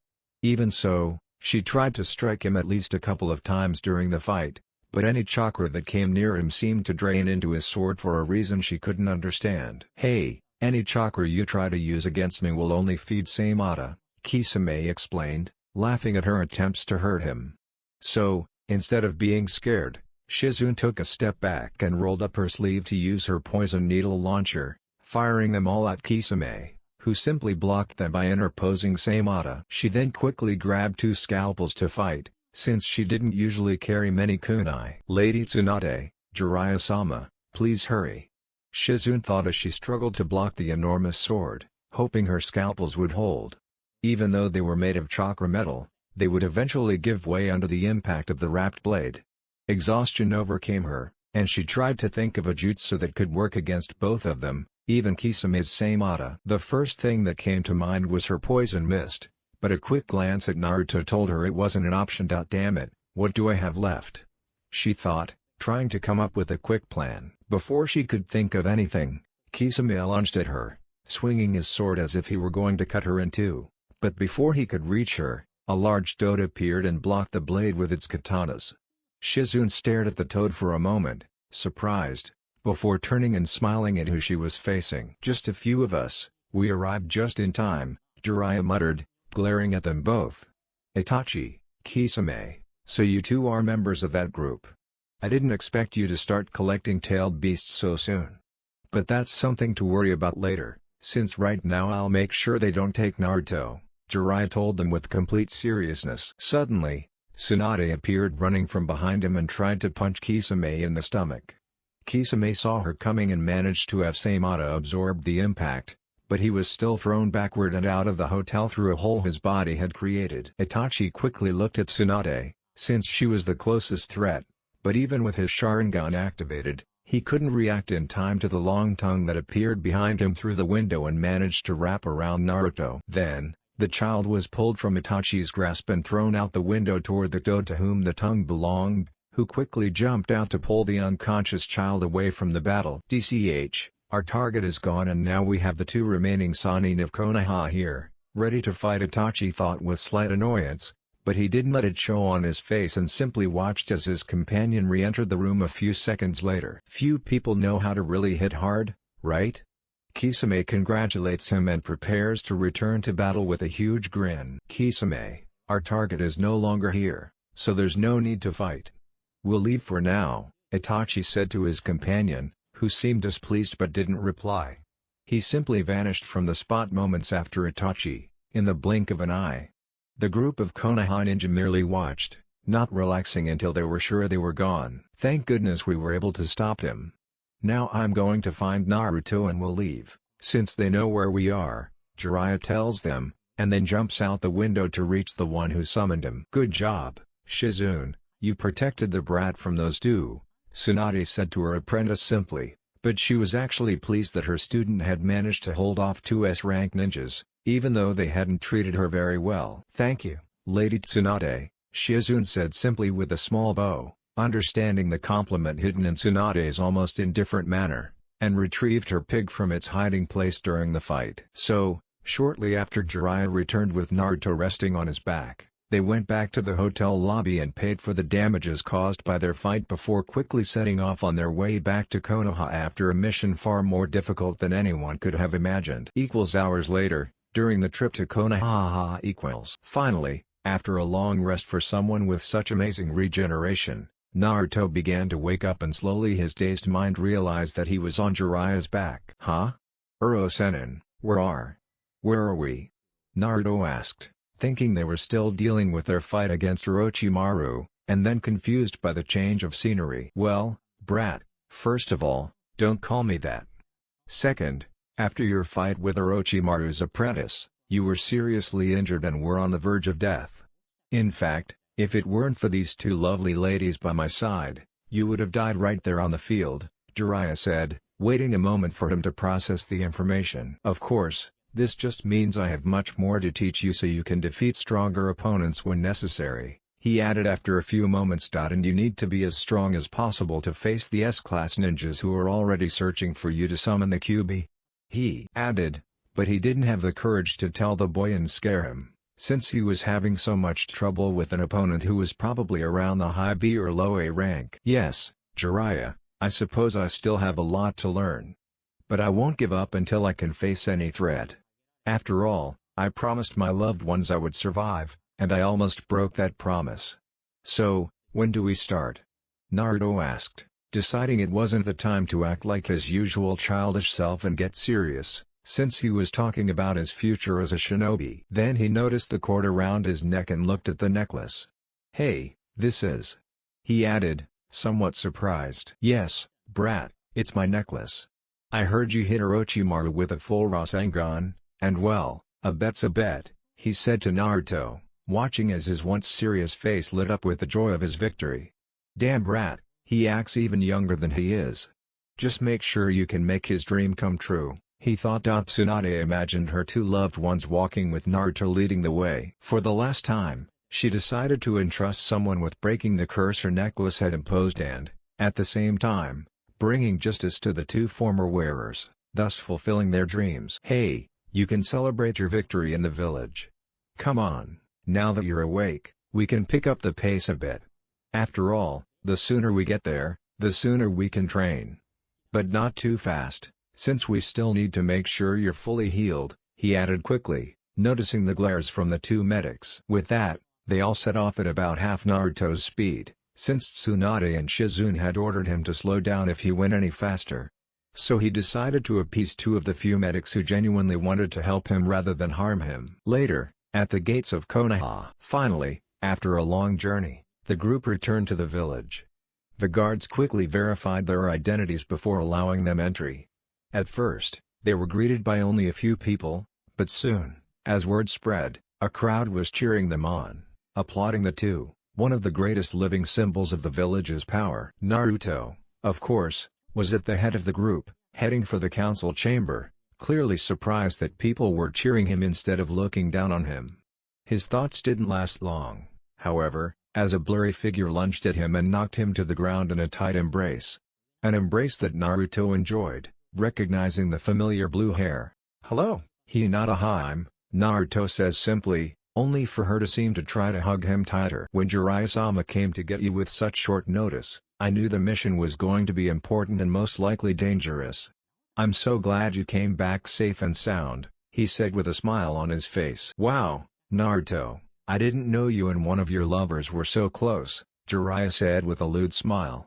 Hearing this, Hinata realized how many people were still around and let out a muffled squeal, jumping off Naruto, her face as red as a tomato.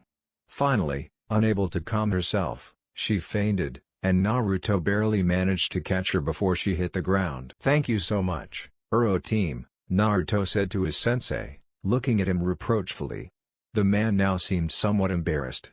Of course, since they had to get to the council chamber, they had to keep walking, even though Naruto was now carrying an unconscious Hinata in his arms. To all the adults accompanying him, it was clear that Naruto was delighted that someone cared enough about him to do something like this, outside their comfort zone, just for him. Council room tilde. After finally arriving at the Hokage Tower, the group quickly headed to the council chamber and saw that everyone was already prepared for the meeting. Well, Now that Jiraiya-sama and Tsunade-sama are here, we can finally begin, Inoiki said to the group, still showing respect for the two experienced ninjas. Yes, but first I'd like to know why my daughter is in the hands of Naruto, Hiyashi asks as he releases his ki towards Naruto. Well, I had to help the girl who so kindly welcomed him into her home after such an important mission.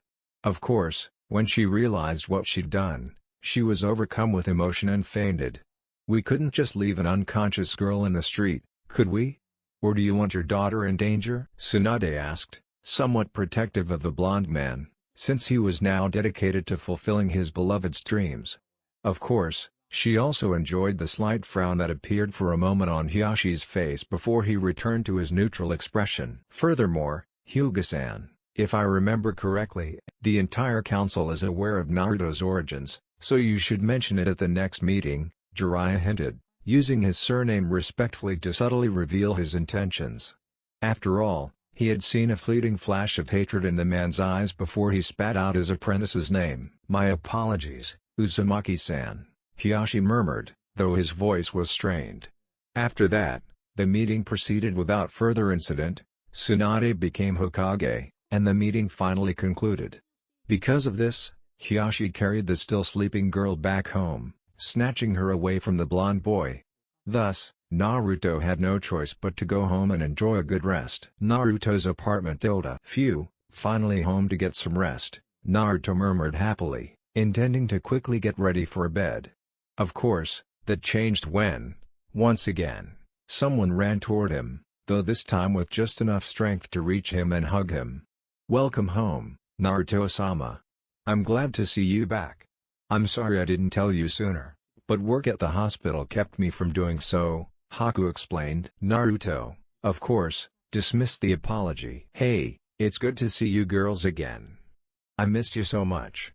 Although if this is the treatment I get when I return, maybe I'll have to go on more missions, Naruto said with a slight chuckle as he saw that she was still clinging to him. Well, Naruto-sama, if you wanted me to stay closer, you only had to ask, Haku told the blonde, and then seemed to attempt to fuse his body with Naruto's, clinging so tightly that the bond blushed slightly, as he could easily feel her attributes moving closer to him. However, he managed to calm himself somewhat by trying to focus on other things and coughing lightly to get her attention and distract her from her fusion mission. Well, there's no need.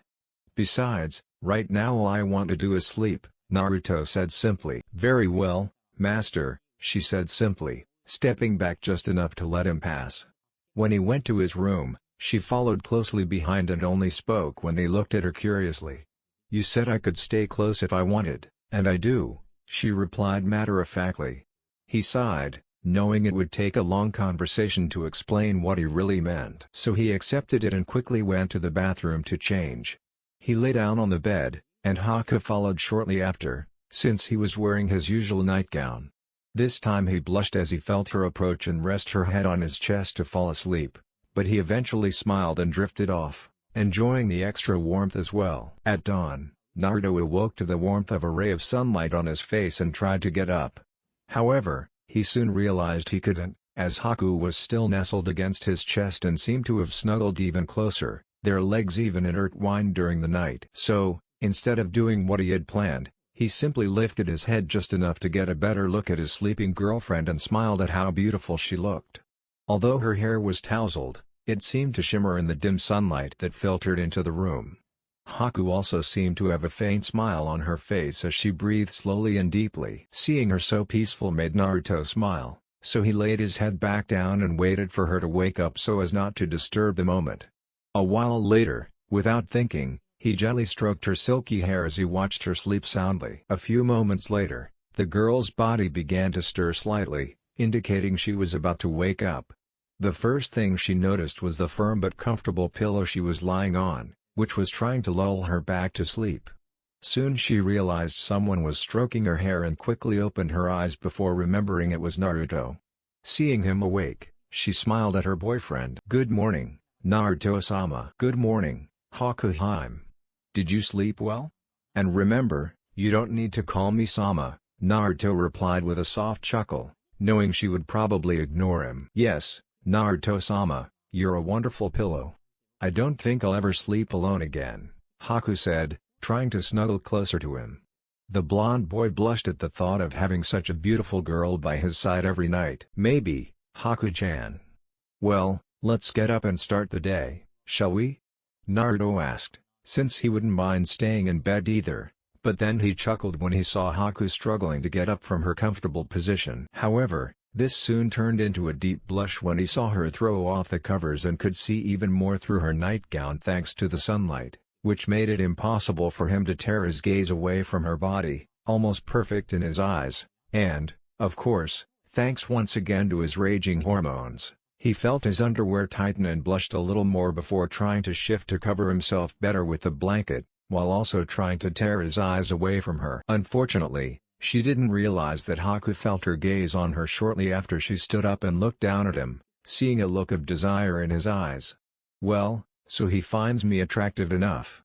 And the truth is, it feels good to have my beloved look at me like this after so many years of pretending to be a man and hardly any boy deigning to look at me. Although he will be the only one I allow this to happen. And even more if he wants it. She blushed, thinking that she had always been curious about the things women could do and about relationships, since she hadn't experienced much love in her life. But now that she had a boyfriend, she could experience everything she desired. However, she blushed even more when she noticed Naruto's excitement, until she tried to hide it. In the end, this only made her smile more, knowing that her master was truly pleased with her appearance. Furthermore, in this story it makes sense that she was deprived of typical adolescent experiences and longed for them. Also, she is already trapped in the idea of the master/slave role, which makes her even more submissive and willing to please him. Yes, I'll start with breakfast if you don't have any problems I need help with, Haku said to the blonde with a hint of lust in her eyes, while he blushed intensely as he realized what she meant. No thanks, Haku-chan. But breakfast sounds good, Naruto said, and quickly ran to the bathroom to take a cold shower. Of course, this only made Haku chuckle at his master's shyness, before he went off to start his own day and his breakfast. So, after a short while, they both sat down at the kitchen table, peacefully enjoying their meal. Unfortunately, Haku had to return to the hospital for another day of work, so he gave Naruto a quick goodbye hug, which Naruto immediately returned, and then left. Afterward, Naruto put the dishes in the sink to wash them later and tried to decide what he wanted to do that day, since Tsunade had ordered him to take a few days off before training or doing any strenuous physical activity, to make sure he was completely recovered after his near-death experience. While he was thinking, someone arrived at his apartment and knocked insistently on the door until he opened it. Okay, I'm here now, what is? Ebisu? Naruto began, but he felt confused to see the older man in his house, since the last time he checked, the coach hated him. Hello Naruto-san, I know we get along great, but we desperately need your help, Ebisu said quickly. My help? For what?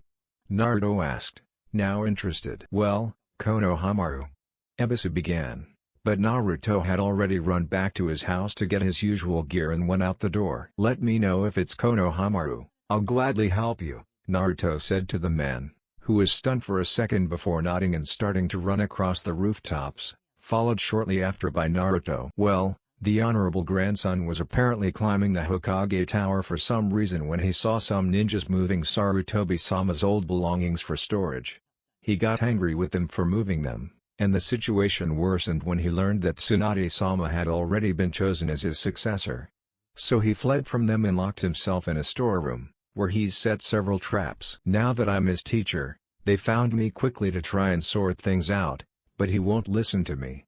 That's why I'm asking for your help, since he admires you, Ebisu explained, though he seemed annoyed with himself for admitting that Konohamaru had a role model he didn't find acceptable. Fine, just tell me where Konohamaru is and I'll see what I can do, Naruto said to the arrogant coach, ignoring the tone of voice he had used at the end. I may not have been there for you when the old man died, but I'll help you with whatever happens to you now, he thought. Naruto, hoping he could help the boy he had come to care for. Tori Hokage tilde. Shortly after, Naruto found himself in front of the room where Konohamaru had locked himself in. At first, he tried to open the door to see him, but found it locked. So, instead, he knocked, hoping that at least it would show he could hear him. "Go away, I'm not coming out," Naruto heard a muffled voice say from inside. "Konohamaru? It's Naruto, can you come talk to me?" "No, not even you, boss, I won't let them touch any of Grandpa's things." "Sigh Konohamaru, I'm as sorry as you are about the old man's death, but preventing Tsunade from fulfilling her duty because of this won't change anything. Come on, let's talk about this face to face," Naruto asked the boy, trying to get him to at least listen a little. "No." Which, of course, had no effect, so, with no other option, Naruto analyzed his possibilities and finally realized that the easiest way would be to try to comfort Konohamaru, which involved getting through the locked door that separated them. So he tried to use a lockpick to open the door, but heard a trapdoor open above his head. Looking up, he saw several large metal cubes falling from the ceiling. Well, I guess it makes sense that the Hokage Tower's room would have traps to keep people from sneaking in, but metal cubes? I guess Konohamaru modified the traps to suit his needs and used whatever he could. This is going to be a disaster, since I have to get through the room full of traps that he probably created himself to calm him down. Naruto thought sadly before thanking his reflexes for allowing him to build a small shield over his head to block the cubes. "Well, one less," Naruto added, and went back to his plan, only to hear the trapdoor open again and see more cubes fall. "Damn it! Why did I teach her about storage seals?" Naruto cursed as he had to raise his shield once again. He tried to think of a way to open the door without having to deal with too many traps, but he hit his head at his own stupidity. What? Why didn't I remember before that I could use my chakra manipulation for something other than attacking and defending? Naruto tried to decipher the code before creating a chakra tentacle that quickly slid under the door and, after several attempts, managed to open it. Hearing the click, Naruto smiled and opened the door, but the smile vanished from his face as he had to dive to the ground to dodge kunai flying toward him and crashing against the wall. "Well, at least I know he knows how to protect his things, even if that's a bit of an exaggeration," Naruto thought, a bead of sweat forming on his forehead as he stared at the wall pierced by kunai in the room, clearly riddled with wire traps that gleamed in the outside light. Of course, he also scanned the room for the boy and spotted a filing cabinet in the corner, too small and wide to be real. But of course, he still doesn't know how to hide. What if he refused to change his hide-and-seek technique no matter how many times he failed? Even so, he held back and frowned, thinking about how cumbersome it would be to reach his friend. Just before he could start, a familiar teacher appeared in the tower. "Naruto, what are you doing here?" Iruka asked. "Oh, hello Iruka-kun, I'm just trying to help solve a problem you have here," Naruto said to his former teacher. "Ah, I see, I'm glad for you. Have you seen Konohamaru? He's supposed to be in class today, but he skipped it," Iruka said to Naruto, whose eyes widened in surprise. "How do you do it? How do you always know exactly where the students who skip class are?" Naruto asked, completely surprised, only to hear his former teacher laugh. "Well, that's a secret we teachers prefer to keep," Iruka told the blonde boy, clearly enjoying his surprised expression. "Anyway, could you tell me where it is so I can go back and help my assistant teach again?" Iruka asked after a few moments. Well, right now I don't think it's possible to contact him," Naruto said honestly. "He's trapped in this room, isn't he?" Iruka asked, sighing as Naruto nodded. "Why did you decide to teach another kid how to make collecting them as annoying as possible? Haven't I had enough of dealing with you?"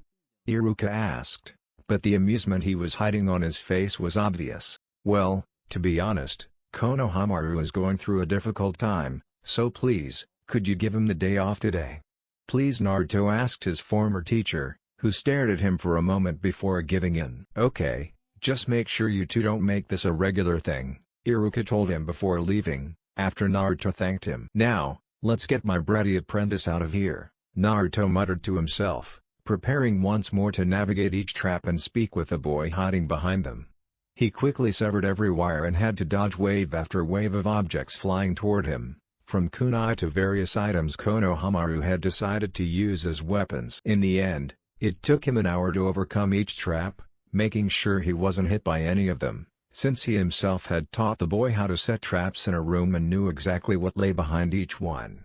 Finally, he reached the box, which was now visibly trembling, as Konohamaru had no idea who was approaching or what he intended. Even so, Naruto approached the box and picked it up, but instantly dropped it when he stopped Konohamaru's hand, which was about to strike him in the face, as the box turned into smoke. "Relax, Konohamaru-kun, it's me," Naruto said to the boy, who still seemed tense. "They're taking everything that belonged to their boss. Everything, even the things he kept in his office, and they're just putting them away to forget about them," Konohamaru said, visibly upset, and he crouched down again as if trying to climb into the now-vanished box.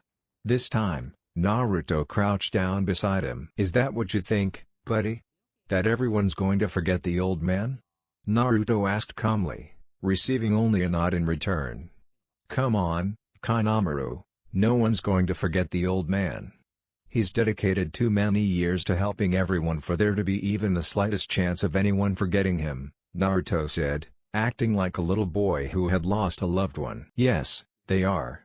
Nobody is upset or worried about it, they just go on with their lives as if he never existed," Konohamaru said, on the verge of tears. "That's not true, you were one of the most valuable parts of this town to him, and you're already training to become as good as him, or even better." "But that's me, not him." "Yes, but you keep reminding everyone about what's wrong with you. Remember, that's what you hated when we first met? But you should also remember that the old man left an indelible mark on our village. There's even a huge monument in his honor," Naruto told the younger boy, confusing him. "What do you mean?" "Why don't I show you?" Naruto said with a smile, leaving the room and continuing to walk. Looking back, he saw that Konohamaru's curiosity had overcome his stubbornness. They ended up on the school rooftop where he was still supposed to be, where Naruto was simply enjoying the day, waiting for his unofficial apprentice to follow him. "Okay, we're here now. What's that monument you're talking about?" Konohamaru asked, still curious, as he looked at the blond man who was simply still looking at the town. "Well, you fool, your stubbornness has made you ignore the fact that it stands majestically over our village. The very monument you want to erect," Naruto said with a soft laugh as the astonished boy stared in the same direction, at his grandfather's face. "You see, he was one of the few who became a man and ninja great enough to become Hokage. He was the village leader who guided us to greatness. Now you understand that it's impossible to forget him, for his very presence has permeated even our history books," Naruto said, as he continued to gaze at the monument. "You're right, I guess it's impossible to forget that. You must think I'm very stupid for how I behaved, right?" Konohamaru asked, still staring at his grandfather's face as Naruto ruffled his hair with one hand. "No, I don't see you that way. I see someone whose whole world changed before he was ready and didn't know how to react," Naruto said with a smile that remained on his face even when Konohamaru removed his hand from his head and glared at him. "Come on, let's find something to eat." "My treat," Naruto added and started to climb down from the roof. Konohamaru gave him one last look before following. However, they hadn't gone far from the school when Naruto heard a familiar voice that made him turn around, and he found another girl hugging him. "Naruto-kun, why didn't you tell me that you had finally returned?" Ino asked after letting go of him. "Well, I got back yesterday and was too tired to do anything but sleep, and today I was busy with something else that required my attention," Naruto told her, feeling a little bad for not having greeted her. "Oh my god, I feel terrible for not saying anything to her. Now that I think about it, I haven't told Ayame either, so I really need to do it ASAP." Naruto thought sadly. "Ah, then that's fine. Hey, how about you come with us to Choji's family's restaurant so you can tell me all about your mission?" Ino asked, eager to spend time with her boyfriend. I don't know, I mean, I don't want to bother you," Naruto said to her and her group when they finally caught up with the blonde girl who had run away from them. "Nonsense, Naruto. I have no problem meeting with you and my nephew whenever you want, and I'm sure these two wouldn't mind either," Asuma said with a friendly smile. "Either way, I'll have to deal with a troublesome blonde," Shikamaru muttered, shrugging his shoulders. "As long as we order enough food for everyone and I get to keep the last bits," Choji told them. "Well, I guess it's settled then. And now we've got a place to eat in Konohamaru," Naruto told them cheerfully. "Yes, your food sounds good to me," Konohamaru replied with a slight smile. "Oh, wait. Shouldn't you be at school?" Ino asked the younger boy, who remained silent as he didn't want people to know about his tantrum. "Well, Ino-chan, I asked Iruka if I could leave him out for a day to teach him an important lesson I wanted him to know," Naruto said after seeing Konohamaru's expression. "Oh, Naruto, you worry so much about the children. I can't wait until we're older so we can start our own family and spoil them," Ino said, making him blush intensely. "Ino-chan. Hee, I was just kidding, Naruto-kun. For now," Ino said to the blushing blonde, though she only mumbled the last part. Eventually, they all left and enjoyed a nice lunch at the restaurant. Choji, Shikamaru, and Asuma sat on one side of the table, and Konohamaru, Naruto, and Ino on the other. Throughout the meal, Ino tried to embarrass Naruto enough to make him blush cutely or to try various things she'd read about in her romance novels. For example, during the meal, she asked him to feed her a little, and for a good part of the lunch, she kept one arm attached to Naruto's. Naruto didn't mind her attention, he found it pleasant, even if it might seem excessive to most people. But not to him, since he had craved attention his whole life. Naruto also made sure to keep an eye on Konohamaru to see if he was still upset, but he was pleased to see that he seemed to be back to his old self. Finally, the meal ended and his team had to leave, forcing the two groups to split up after Ino gave Naruto a quick kiss on the cheek. Shortly after the team left, Ebisuri appeared to take Konohamaru away to train, leaving Naruto alone again with nothing to do. What should I do today? I suppose, since I already spent time with Ino and I need to see Ayame, I'll try to spend time with all my friends. After all, they accepted me even though they had to share, so the least I can do is try to let them know how much I love them. Naruto smiled and began to think about how to do it with each of them until, finally, an idea came to him and he ran off to put it into practice. Tori Hokage Tsunade had barely finished settling into the room and had almost finished arranging everything to her liking when Naruto burst in. What do you want, brat?" he asked the blonde. "Well, Grandma, I was wondering if you could ask Hakuheim for permission to start training to be a medical ninja. I mean, the old man was planning to do it after a while, but," Naruto said, omitting the part that depressed him. Well, I wanted to revisit my old idea now that I can, so I guess I can let her be the first to start." "But what a brat." "Don't call me Bachan," Tsunade growled, slamming Naruto through the open door and slamming him against the wall in front of her office. Hospital. Haku worked tirelessly as a nurse and was pleased that many around her appreciated her presence. While she did have to deal with some men who tried to flirt with her, she quickly rebuffed them all, much to the men's disappointment. She was organizing several folders when she was called to the main office and had to ask another nurse to replace her. However, she didn't expect to run into Tsunade, one of the doctors, and Naruto upon entering. "Did you call me, Dr. Smith-san?" Haku asks after greeting Naruto with a smile and a quick bow. "Well, Haku-san, the Hokage-sama has come to ask you a very important question today, so please pay attention to it," Dr. Smith told her, and she looked at the older woman. "Haku, I've heard from you that you want to train to become a medical ninja. So, I'm offering you the chance to be the first student in a new program I've created. My plan is to have a medical ninja on every team as soon as I can train enough people to start. Would you like to be the first? Just so you know, you'll be the program's guinea pig, that is, we'll be testing various methods to try and perfect the system before it even begins," Tsunade explained to the girl, whose eyes sparkled with excitement before she turned to her smiling teacher. "Go ahead, I know it's what you've always wanted to do," Naruto said simply, and then she hugged him tightly just before kissing him on the lips, making the blonde blush. "Thank you, Naruto-sama," she exclaimed excitedly before turning to Tsunade. "I accept, Hokage-sama," she told the woman, who smiled back and handed her a file. "Very well, here's the information you need.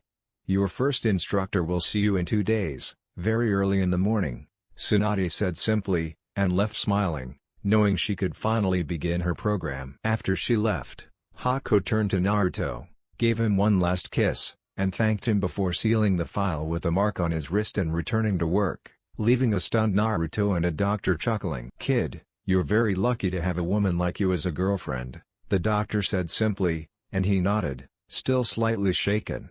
before finally snapping out of it and leaving to carry out the next part of his plan. Training Camp 8 teammate was finishing up a good morning training session and they all sat down in the shade and took out the food they had brought for a late lunch when they saw Naruto walking towards them with a bag in his hand. "Naruto, what are you doing out here?" Kiba asked curiously. "Oh, I was just looking for Hinata to give her a present, but she wasn't home, so I came here and luckily, I was right," Naruto said simply, but Hinata blushed when she heard him. "Did you come all this way just to give me a present?" Hinata asked, curious but happy simply because he had gone to the trouble of bringing her one. Upon reaching the group, she caught a familiar scent that made her mouth water, and she ran to the blonde boy, hugging him tightly but carefully so as not to damage the bag. Naruto ended up falling near the group, but Hinata didn't seem to mind the fall. She quickly got up in his lap and picked up the bag. She opened it and discovered it contained her favorite food, cinnamon buns. Her smile widened even more as she thanked the blonde boy, since it had been a very long time since she'd had one, and she took a bite of one of the buns he had brought her. "Hinata, that's not very appropriate," Kurenai warned the young woman, who awoke from her reverie with the food, wiped her face with a napkin and ate the bun more slowly, which was difficult due to her addiction to them, similar to Naruto's to ramen. Of course, this reaction made Kiba laugh and brought a small smile to Shino's face, as they both knew that their sensei didn't like seeing girls too close to boys, but Hinata automatically thought he was talking about food. "Hey, Hinata, I wasn't referring to your addiction to those sweets. I meant that you're still obsessed with Naruto-san," Kurenai said to her student, somewhat annoyed. Of course, upon hearing this, Hinata blushed, realizing that her obsession with food had made her bold enough to do something she would normally never dare to do. "I'm sorry, Naruto-kun, it's just that I really notice cinnamon rolls when I see them," she apologized to her boyfriend, hoping he wasn't too angry, only to hear him chuckle. "Ha, Hina-chan. Don't worry, I feel the same way about ramen. Besides, the only thing that matters to me now is that you're happy, after all the trouble I caused you on my mission," Naruto said, making her blush even more as he hugged her from behind. "Okay, Naruto-kun. Thanks again. Now let's eat. And Naruto-kun, you can try my bento box if you'd like," Hinata said, secretly hoping he would accept and like her food. "Of course, Hinata," Naruto said with a smile that made her blush even more. They both finished eating, once again forgetting their position. In fact, Hinata moved even closer to him, sitting on his lap while he held the bento box over his own hands, close enough for her to take something. Neither of them noticed that this was still bothering Kurenai. "I really don't want her getting too close to a boy her age. But even I have to admit they make a cute couple." Kurenai thought, on the verge of trying to separate them again. But she remembered what Hinata had told her before the mission and stopped herself so as not to lose her student's trust. Even so, she kept a close eye on them to make sure Naruto didn't do anything inappropriate. All in all, it was a pleasant meal for everyone, but especially for Hinata, who was delighted to spend time with her favorite blonde and enjoy her favorite food. Later that day, dinner time. Naruto spent time with all his girls except one, and now he was solving this problem by going to see that girl at her work. "Hello and welcome to." "Oh, welcome back, Naruto-kun," Ayame said to her newly met boyfriend with a smile. "Hello Ayame-chan, how are you today?" Naruto asks the girl calmly, although actually somewhat nervous, since, apart from what he had learned over the years, he didn't know much about her. "Okay, Naruto-kun. What kind of ramen can I make for you tonight?"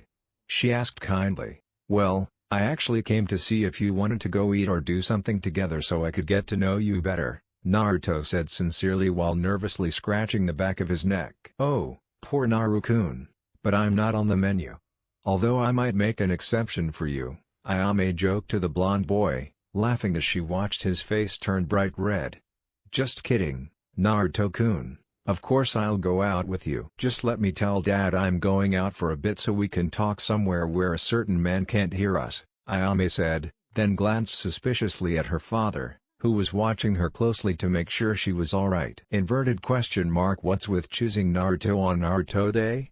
What's up? Naruto thought as he waited for her to finish speaking. But as soon as she returned, they went to eat dango at Ayame's favorite restaurant, which, coincidentally, was also the meeting place of a certain snake lover. They discovered this after chatting for a while, when the purple-haired girl sat down next to him. "Ah, so this blonde guy is quite the charmer, huh? First the blue-haired girl and now Ayame. Should I be worried that you'll be chasing after me too now that you're going after older women?" Anko asked the blonde guy, who tried to stammer out a reply, but Ayame interrupted him. "Don't make fun of Naruto-kun, you know I've been wanting to go out with my sunshine for years," Ayame said, making Naruto blush a little. "Good for you too. But that con artist had better behave himself, or he'll have me to deal with," Anko warned cheerfully. "Wait a minute. You are the only con artist who knew us both well. You were the one who sent us those letters a while back, weren't you?" Anko asked the blonde boy, who nodded. "Well, thanks, Naruto. I guess I owe you one." "After all, I'm really enjoying my time with Iruka-kun," Anko replied sincerely to her younger friend, who smiled happily at her. They then spent a pleasant time eating and chatting, and in the end, Naruto learned a lot more about Ayame, which pleased him greatly. Naruto's house. When Naruto finally arrived home, he was tired again and just wanted to go to bed, but instead he was greeted by a disgruntled Haku. "Naruto-sama, I prepared a meal for us to enjoy, and instead you stay out all night. How am I supposed to make it up to you if you don't even let me try?" Haku said with a reproachful look. "I'm sorry, Haku-chan, but I was busy. How can I make it up to you?" he asks the girl, who ends up wanting to sleep with him again, which leads them both to the same bed where they soon fall asleep. Of course, the small smile that Naruto had on his face even after he was yelled at a little remained on his face until he too fell asleep. Haku awoke once more, feeling more comfortable than she had in a long time, and sighed happily. "Perhaps I should make this a habit. I mean, I doubt I can sleep alone now that I've discovered how comfortable it is. Technically, I should have noticed when Hinata helped comfort him a little, but I was too worried about him to notice." Haku thought with a smile until he remembered how annoyed he'd been. Even so, he put that behind him and used all his willpower to get up from his comfortable position and make sure that she was the one who cooked today, and that he was there to eat with her. Half an hour later, Naruto woke up and realized Haku was gone. He felt a little confused until he caught the scent of delicious food and quickly got dressed to see what Haku had prepared. When he reached the table, he was overjoyed to find he was right. She was finishing filling the pâtés for both of them. He also noticed that her clothes seemed tighter than usual and that her hair was clearly wet, indicating that she had showered before he woke up. "Good morning, Haku-hime, and thank you for the food," Naruto said cheerfully before sitting down and enjoying the first few bites, much to Haku's delight.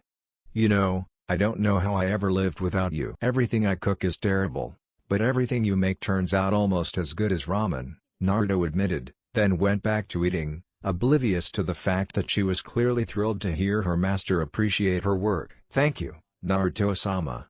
My goal is to please you as much as possible," she said cheerfully, and then began to eat as well. What should I do today?" Haku thought, trying to make up his mind, and then he looked at Naruto. "You know, I still don't know what Naruto's life was like before he met me. Maybe I should try to find out about that too. Especially since he sometimes seems to hide things." "That's it," Haku thought, having noticed that Naruto sometimes seemed to hold back, which was especially worrying when something unsettling was going on. So, with that in mind, he calmly finished his meal and headed to the best Naruto information center he knew of. Hyuga Clan Complex. Haku walked calmly towards the main door, where she was stopped by two members of the clan. "Tell us what you want to do," one of them ordered in the neutral voice characteristic of the Hyuga clan, while tensing slightly in case they had to fight. "I'm here to see Hinata-san," Haku said to the duo, not at all surprised that they were acting this way, even as they looked at each other and seemed to be having a silent conversation between them. "Wait here, I'm going to speak with Hinata-sama," one of them said, and quickly left to find her while Haku waited patiently. But after a short while, she heard the other guard return, who promptly let her in and showed her where Hinata was. She found her sitting in a training room with some food, and her sister nearby, in a similar situation. "Hi Hinata, I'm sorry to have interrupted you during training," Haku apologized quickly. "No, it's fine, Haku. We just finished our morning training and we're having a light breakfast. Why did you come to see me today?" Hinata asked her now almost friend. After Hinata stopped worrying about Haku taking Naruto away, she began to speak to her more kindly and forge a good friendship with her. Although they weren't quite friends yet. Well, I was actually curious to know what Naruto-sama's life was like before I met him, and you seem to be the one who knows the most about him, Haku said, watching Hinata's smile turn into a small frown. Well, Naruto-kun's life wasn't very good. Before we recently discovered the reason, I had no idea why, but before he received his bloodline, many people hated him.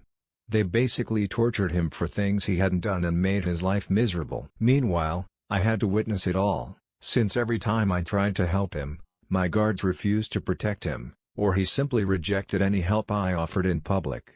I think that's why he wasn't very well liked back then either, he began, still frowning, and noticed Haku frowning as well. You're wrong. That he didn't reject your help because he disliked you, but because when people hate you deeply, they attack even those who try to help the hated. Believe me, I know, Haku told the girl, recalling her own childhood before Zabuza found her. Before he found her, an old man tried to help her, giving her a home and becoming a father figure to her, even providing her with enough food to survive. But soon after, she accidentally used her ice bloodline again, and someone saw her. So, instead of chasing her again, they attacked the old man first, forcing her to watch him being punished for helping a demon child. It was undoubtedly one of the worst memories of her life. Okay, I guess that makes sense, Hinata replied, a little confused but also a bit happier. Soon after, we all went to school, where he always seemed to be doing something to get our teacher's attention. He was one of the few who paid attention to him, though only half-heartedly. Even so, he got the worst grades on every exam, but he never seemed too surprised. He almost seemed to know something about why it was happening, beyond his study habits, and he didn't do anything to fix it. Anyway, before long he started playing pranks on a lot of people in the village. In fact, he even managed to prank many of the more royal members of our clan, making them look ridiculous for quite a while, Hinata told the girl with a smile as she recalled the clan's reaction to some of the pranks. Hee. I still remember how angry Dad got with who must be one of the bravest men in the village, added Hanabi, surprising her sister, since it had been years since she had heard her laugh much or seriously praise anyone. Yeah, well, he did all this to get attention, and he even constantly tried to ask Sakura out just to get the negative attention she gave him. I always hated her for stealing his attention, Hinata began again, before stopping and muttering the last part to herself so quietly the other two barely heard her. Even so, he ended up being last in our class and was paired with the one who scored highest on both the physical and mental parts of our final exams. Basically, after that I don't know much, since his training schedule clashed with my team's. It's not like I was keeping an eye on him or anything, Hinata finished, quickly adding the last part in the hopes the ice user wouldn't think she was a stalker. I see. Thanks, Hinata Haku murmured, clearly annoyed by what she had heard. So her life was as bad as mine, if not worse.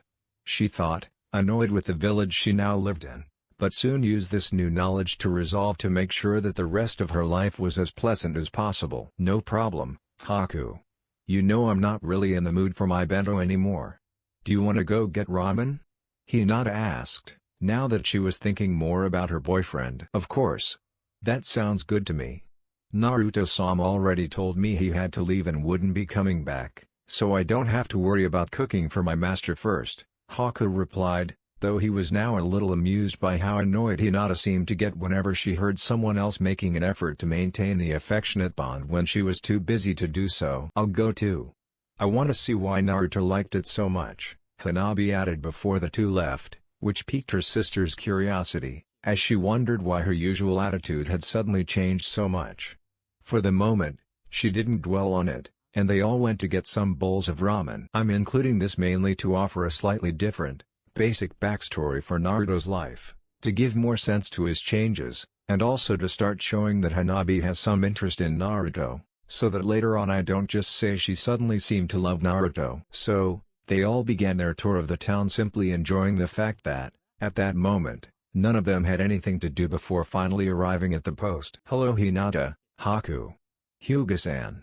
Ayame cheerfully greeted the two people who helped her be with the man she loved, but she didn't know Hanabi apart from seeing her eyes, which betrayed her clan. "Hi Ayame-san, can I have a miso ramen and another one for my sister?" Hinata asked as she ordered the second miso ramen when she noticed Hanabi clearly had no idea what to choose, since it was her first time at the stand.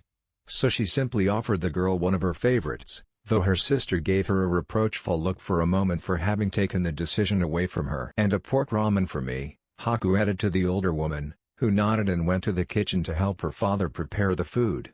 Soon, 3 steaming bowls of ramen appeared before the group of girls, who began to eat and chat animatedly, even Ayame when she decided to join in. They enjoyed a delicious meal until they finally decided it was time to leave. "That food was delicious. Now I understand why Mom loves this place," Haku said to the 2 Hyuga, seeing that the chefs had gone to great lengths to make their food exquisite. "Yes, it's..." Hinata began before bumping into an adult who clearly smelled strongly of alcohol. "Oh, excuse me for bumping into you, sir." Hinata apologized politely to the man, who, with a trembling gesture, looked at them and squinted. "Oh, my, if it isn't the demon lovers," he blurted out, surprising the group with his hostility. "I don't know what you're talking about, sir," Hinata said, hoping the conversation would be peaceful and that the man would leave them alone. However, he seemed to have a lot to say, and the rapidly growing crowd piqued everyone's curiosity about what was going to happen. They had all seen Hinata and Haku near Naruto and knew he must have some kind of connection to them, but they had never cared much about it, even though they now knew he belonged to an important clan that could easily wield considerable power in the village. "You know what I mean. You two are modest enough to go after any man you want, but both of you beauties have gone after that demon. That filthy brat. Don't you know what he's done to the entire village of Kono?" the man asked the girl, his voice slurred from drinking. "We're not dating a demon, sir, we're dating Naruto Uzumaki, who's a good man for all of us," Hinata told the man, starting to feel a little annoyed with him. "Bah! That little demon brat has put a spell on all of you. You need a good man to break it.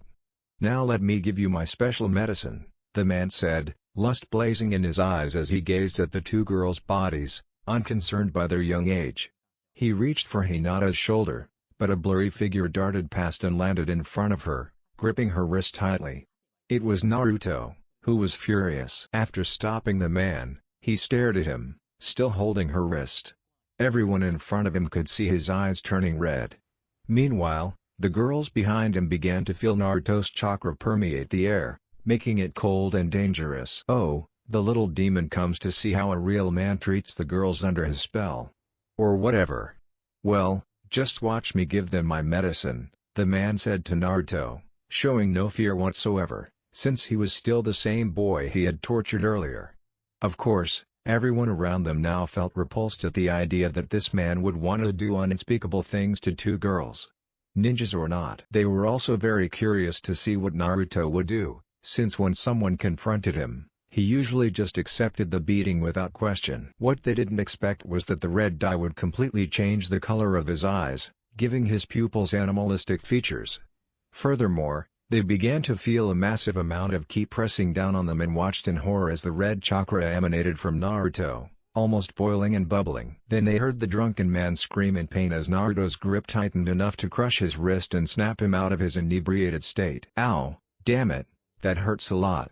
I was just going to show these girls their mistake. After all, who cares if the village says you're the clan leader now? You're still the little demon who can't be allowed to create any more monsters. Now move so I can show these girls their mistake," the man said to Naruto, pleased to have the perfect opportunity to teach him a lesson, as he thought Naruto would crumble in fear and let him do whatever he wanted. However, what he didn't expect was to feel excruciating pain in his chest. He looked down and saw Naruto's hand, now covered in red chakra and shaped like a claw, tearing through his chest and punching a huge hole in his lung. He stared in astonishment at Naruto, who was glaring at him, his eyes glowing red and more horrible chakra escaping every second, while blood began to slowly trickle from his mouth. "I may have put up with all the crap in this town so the old man wouldn't have to deal with so much, and to keep my group of enemy hunters from getting any bigger. But that's changed. Now I'm stronger, and I have people I owe. No, people I'll protect with all my might. Understand, These girls are giving me something I never thought I'd have. They're the ones who finally made me understand why people are supposed to enjoy this damn thing called life. And I won't let a bastard like you hurt them." Naruto growled and roughly ripped the man's hand from his chest, causing blood to spurt behind his hand and soon pool around the body that fell to the ground at his feet. However, instead of simply watching the man's life quickly ebb away, Naruto raised his bloodied, still clawed hand, ready to strike the man's head. "Let this bastard serve as a lesson. Although I can endure all the nonsense they say about me, I will not allow them to hurt any of my loved ones," Naruto shouted to the horrified crowd. He quickly lowered his hand, but an arm wrapped around him from behind, trying to stop him. The chakra's force, increasing with each passing moment, only slowed him considerably, causing the arm to visibly tremble as it struggled to contain him. Other arms encircled his chest, and a large object, slightly higher up, was dripping water down his back. He glanced behind him and saw Haku restraining his arm and Hinata supporting him with his head resting on his back. He soon noticed the pain Haku was in and was horrified to realize that the chakra he was using burned any skin it touched, due to its toxicity to any unaccustomed human cell. Due to the shock, his chakra receded rapidly and his eyes returned to their blue color. "Hinata, Haku, why?" Naruto asked the two girls, surprised that they were protecting that man. He barely noticed that Hanabi also seemed to be crying, just like her sister, but he froze and refocused all his attention on the girls. "You already stopped him from hurting us, Naruto-kun, and even though I don't like how you did it, I can't help but think that a guy like that deserved it. But if you keep this up, you'll only make the village fear you like you're a monster, and I don't want that to happen again. Not now that things are finally starting to look up for you," Hinata said through tears. He glanced quickly at the crowd and saw that they were all staring at him, horrified by what had happened, paralyzed with fear, just like Hanabi. He also noticed several Anbu who quickly approached and placed a seal on his forehead, which adhered to him, and led him away from the girls. "Naruto Uzumaki, you're under arrest until we determine the consequences of this incident," one of the Anbu told him. Two of them left, one holding Naruto and the other watching him to make sure nothing happened. The others, who stayed nearby, quickly put the body in a body bag and washed away the blood, which was already drying. They also made sure the girls were all right before escorting them home, telling them they would be questioned later. In Haku's case, they took her to the hospital to treat her chakra burns. What's going to happen to Naruto-kun? The two girls thought worriedly as they were led away from the place. The last thing they saw was an Anbu trying to calm the villagers. Council meeting. Tsunade was in another meeting reviewing her plans now that she was Hokage when an Anbu appeared near her, bowing deeply. What's wrong?" Tsunade asked the ninja. "Hokage-sama, we've discovered that the Jinchuriki Naruto Uzumaki used the beast's chakra to murder a civilian. Although it appeared to be a simple case of murder, it turns out that the man was planning to sexually assault Haku Momochi and Hinata Hyuga. Naruto is being held in a cell awaiting your decision on his fate, while the body has been taken to the morgue," the man told Tsunade, who rubbed her temples in annoyance. "I haven't even been here a week and there's already trouble because of that brat," she thought irritably, as she listened to the civilian council demanding that Naruto be punished, even though he was technically the clan leader. Of course, they were quickly silenced when she loudly ordered them to do so.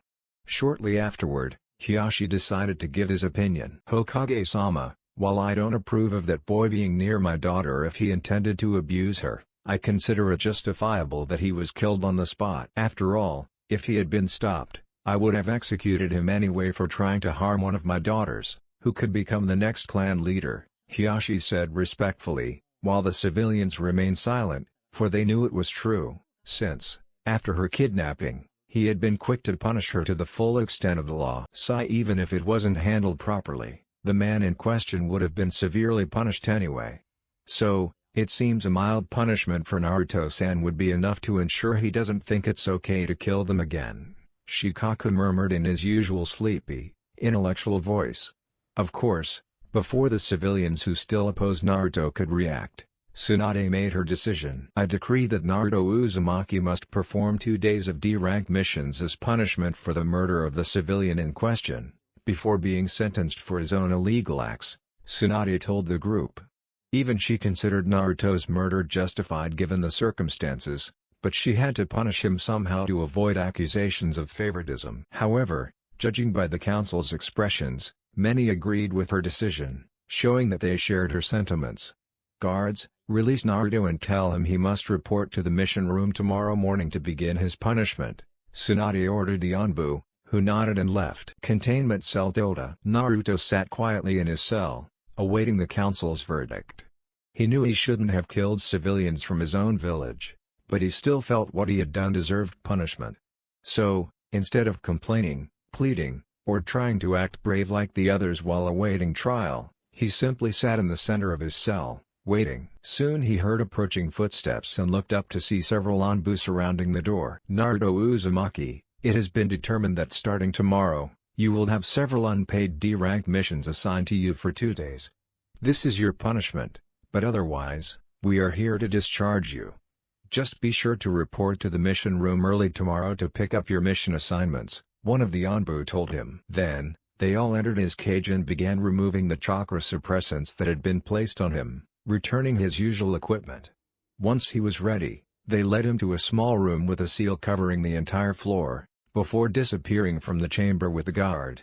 Of course, this didn't surprise him, since no one was supposed to know where they kept criminals so that no one could escape. What did surprise him was that they took him so close to his home before nodding in farewell and leaving the boy alone in the village. Naruto's house tilde. When Naruto finally arrived home, he braced himself to see Haku hate him for being a cold-blooded killer and hardened his heart once more to try and lessen the impact of her words. Instead, he saw her and, surprisingly, Hinata, sitting at a table, and they were instantly relieved to see him back.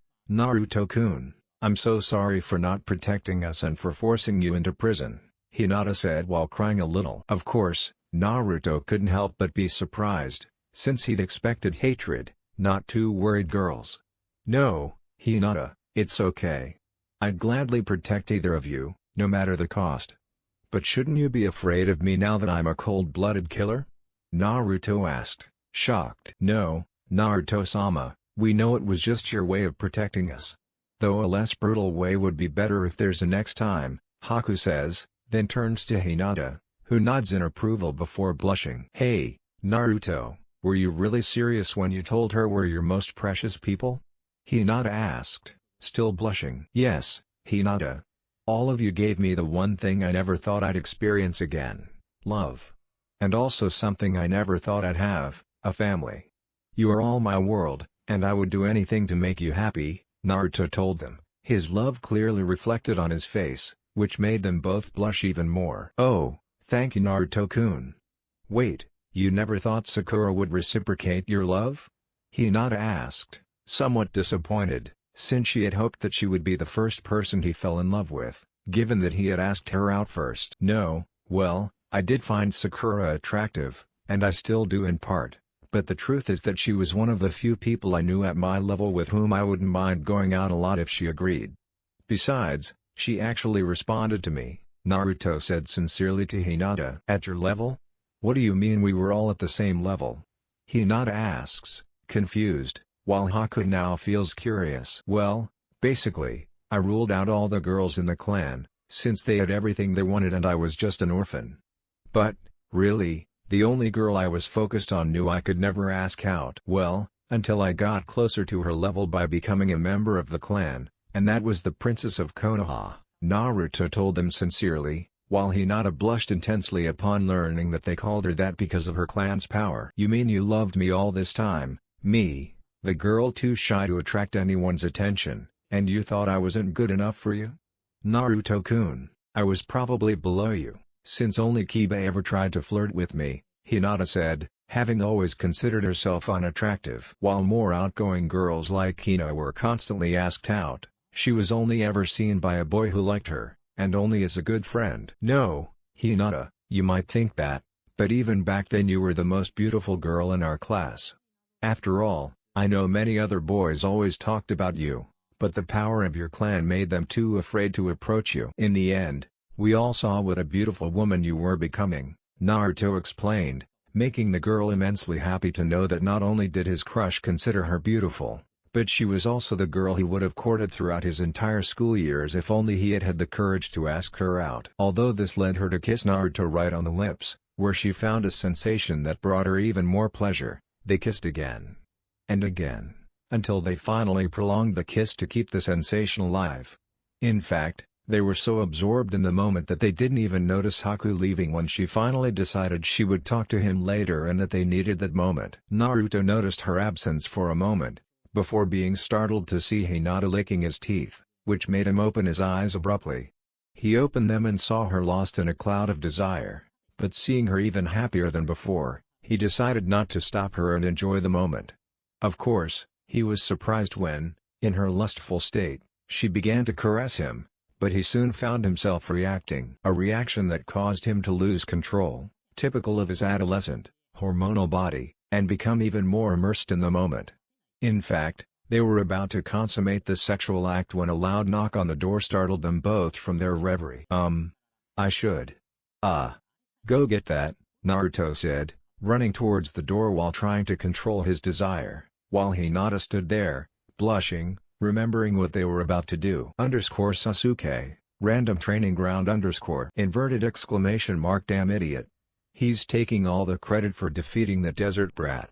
It should have been me, so the world could finally understand my greatness, the greatness of the almighty Uchiha clan leader. Besides, he's been sleeping with the strongest and most beautiful girls in the village, they should be mine too. He'll pay for taking what belongs to me.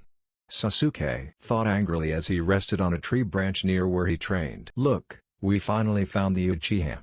He heard in the distance, preparing for battle, but before he could react, cables wound around the tree and bound him. Then he saw a group of people appear around him. Hey, Uchiha, are you still seeking the power Orochimaru-sama can give you? Kimimaro asked the struggling boy. Yes, any power that can be attained rightfully belongs to the Uchiha clan, Sasuke told them, convinced that his clan deserves everything it desires. Hey, this bastard is a fucking conceited jerk. The only woman muttered, but she was mostly ignored. Very well, then come to the location indicated on this map before 7:30 tonight. It may look empty now, but that's just to make sure no one questions it until it's necessary, so it won't appear until 7 o'clock tonight, Kimimaro said with an expressionless face. Very well, Sasuke said simply, and watched as he placed the paper on the tree and then felt the wires that bound it loosen, allowing him to quickly grab the paper. Yes, very soon I will be able to obtain great power under the tutelage of a Sannin. Soon I will have more than enough power to defeat all who stand in my way. Sasuke thought with a malicious smile, imagining his brother and Naruto as well. And I will reclaim what rightfully belongs to me and my clan. He continued, visualizing a large clan complex with several strong women admiring him, the hats of all the cage lying on the ground in front of him. I just need time, and I'll be able to show the world the true power of the Uchiha. Then they'll understand why they always feared us. You'll see, world. I'll surpass even Madara and become someone the whole world will have to respect. He finished with a demented laugh before returning to his now empty clan compound to gather everything he would need for his training journey.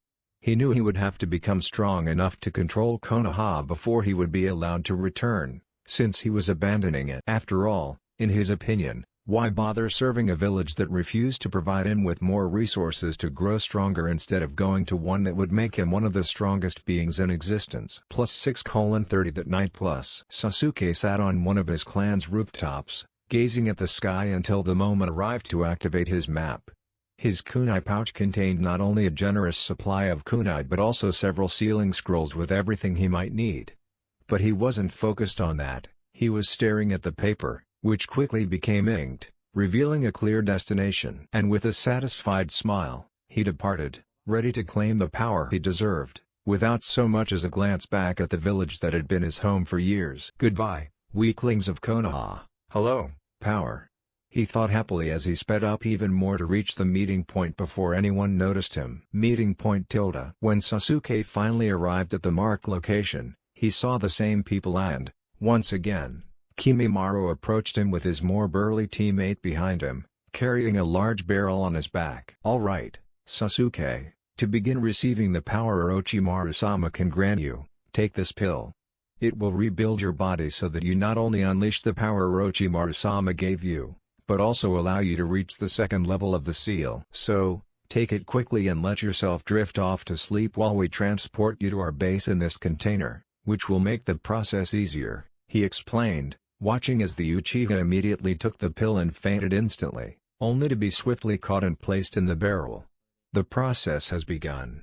Now let's go." Orochimaru-sama wants us back before he fully reaches the second level so he can receive his new student, Kimimaro told the group, who nodded and began the journey back to their hidden base. Naruto's house. At the door, Naruto saw Shikamaru, who for once was looking at him completely seriously, which dispelled the last vestige of his lust. "Naruto-san, grab everything you need for a big battle as quickly as possible. You and a few others will follow me as we try to capture a possible missing ninja," he said seriously. "Huh? Then why would they send us after him? Normally, that's what the Anbu do," Naruto asked. "Naruto, it's Sasuke, so he doesn't pose a threat to the Anbu. Besides, they're all busy, so Tsunade has tasked me with gathering some of our available ninja. Grab your things and meet me at this gate," Shikamaru ordered Naruto, quickly pointing to a spot on a map before running off, presumably to gather more supplies. Afterward, Naruto quickly grabbed some belongings and left, telling the girls he needed help since he knew they had overheard Shikamaru, and hurried to the meeting point. Shortly after, Naruto and several other members of his graduating class were standing nervously at the door when Shikamaru appeared and immediately took control. "All right. Our chakra sensors last detected him a little while ago heading directly this way. Be careful, as they've also detected other strong chakra signatures associated with him, so be prepared for a fight at any moment," Shikamaru told them, watching them nod in understanding. "All right, then let's go," he added, and they all shot off to catch up with the retreating ninja, ready to use any means necessary to stop him.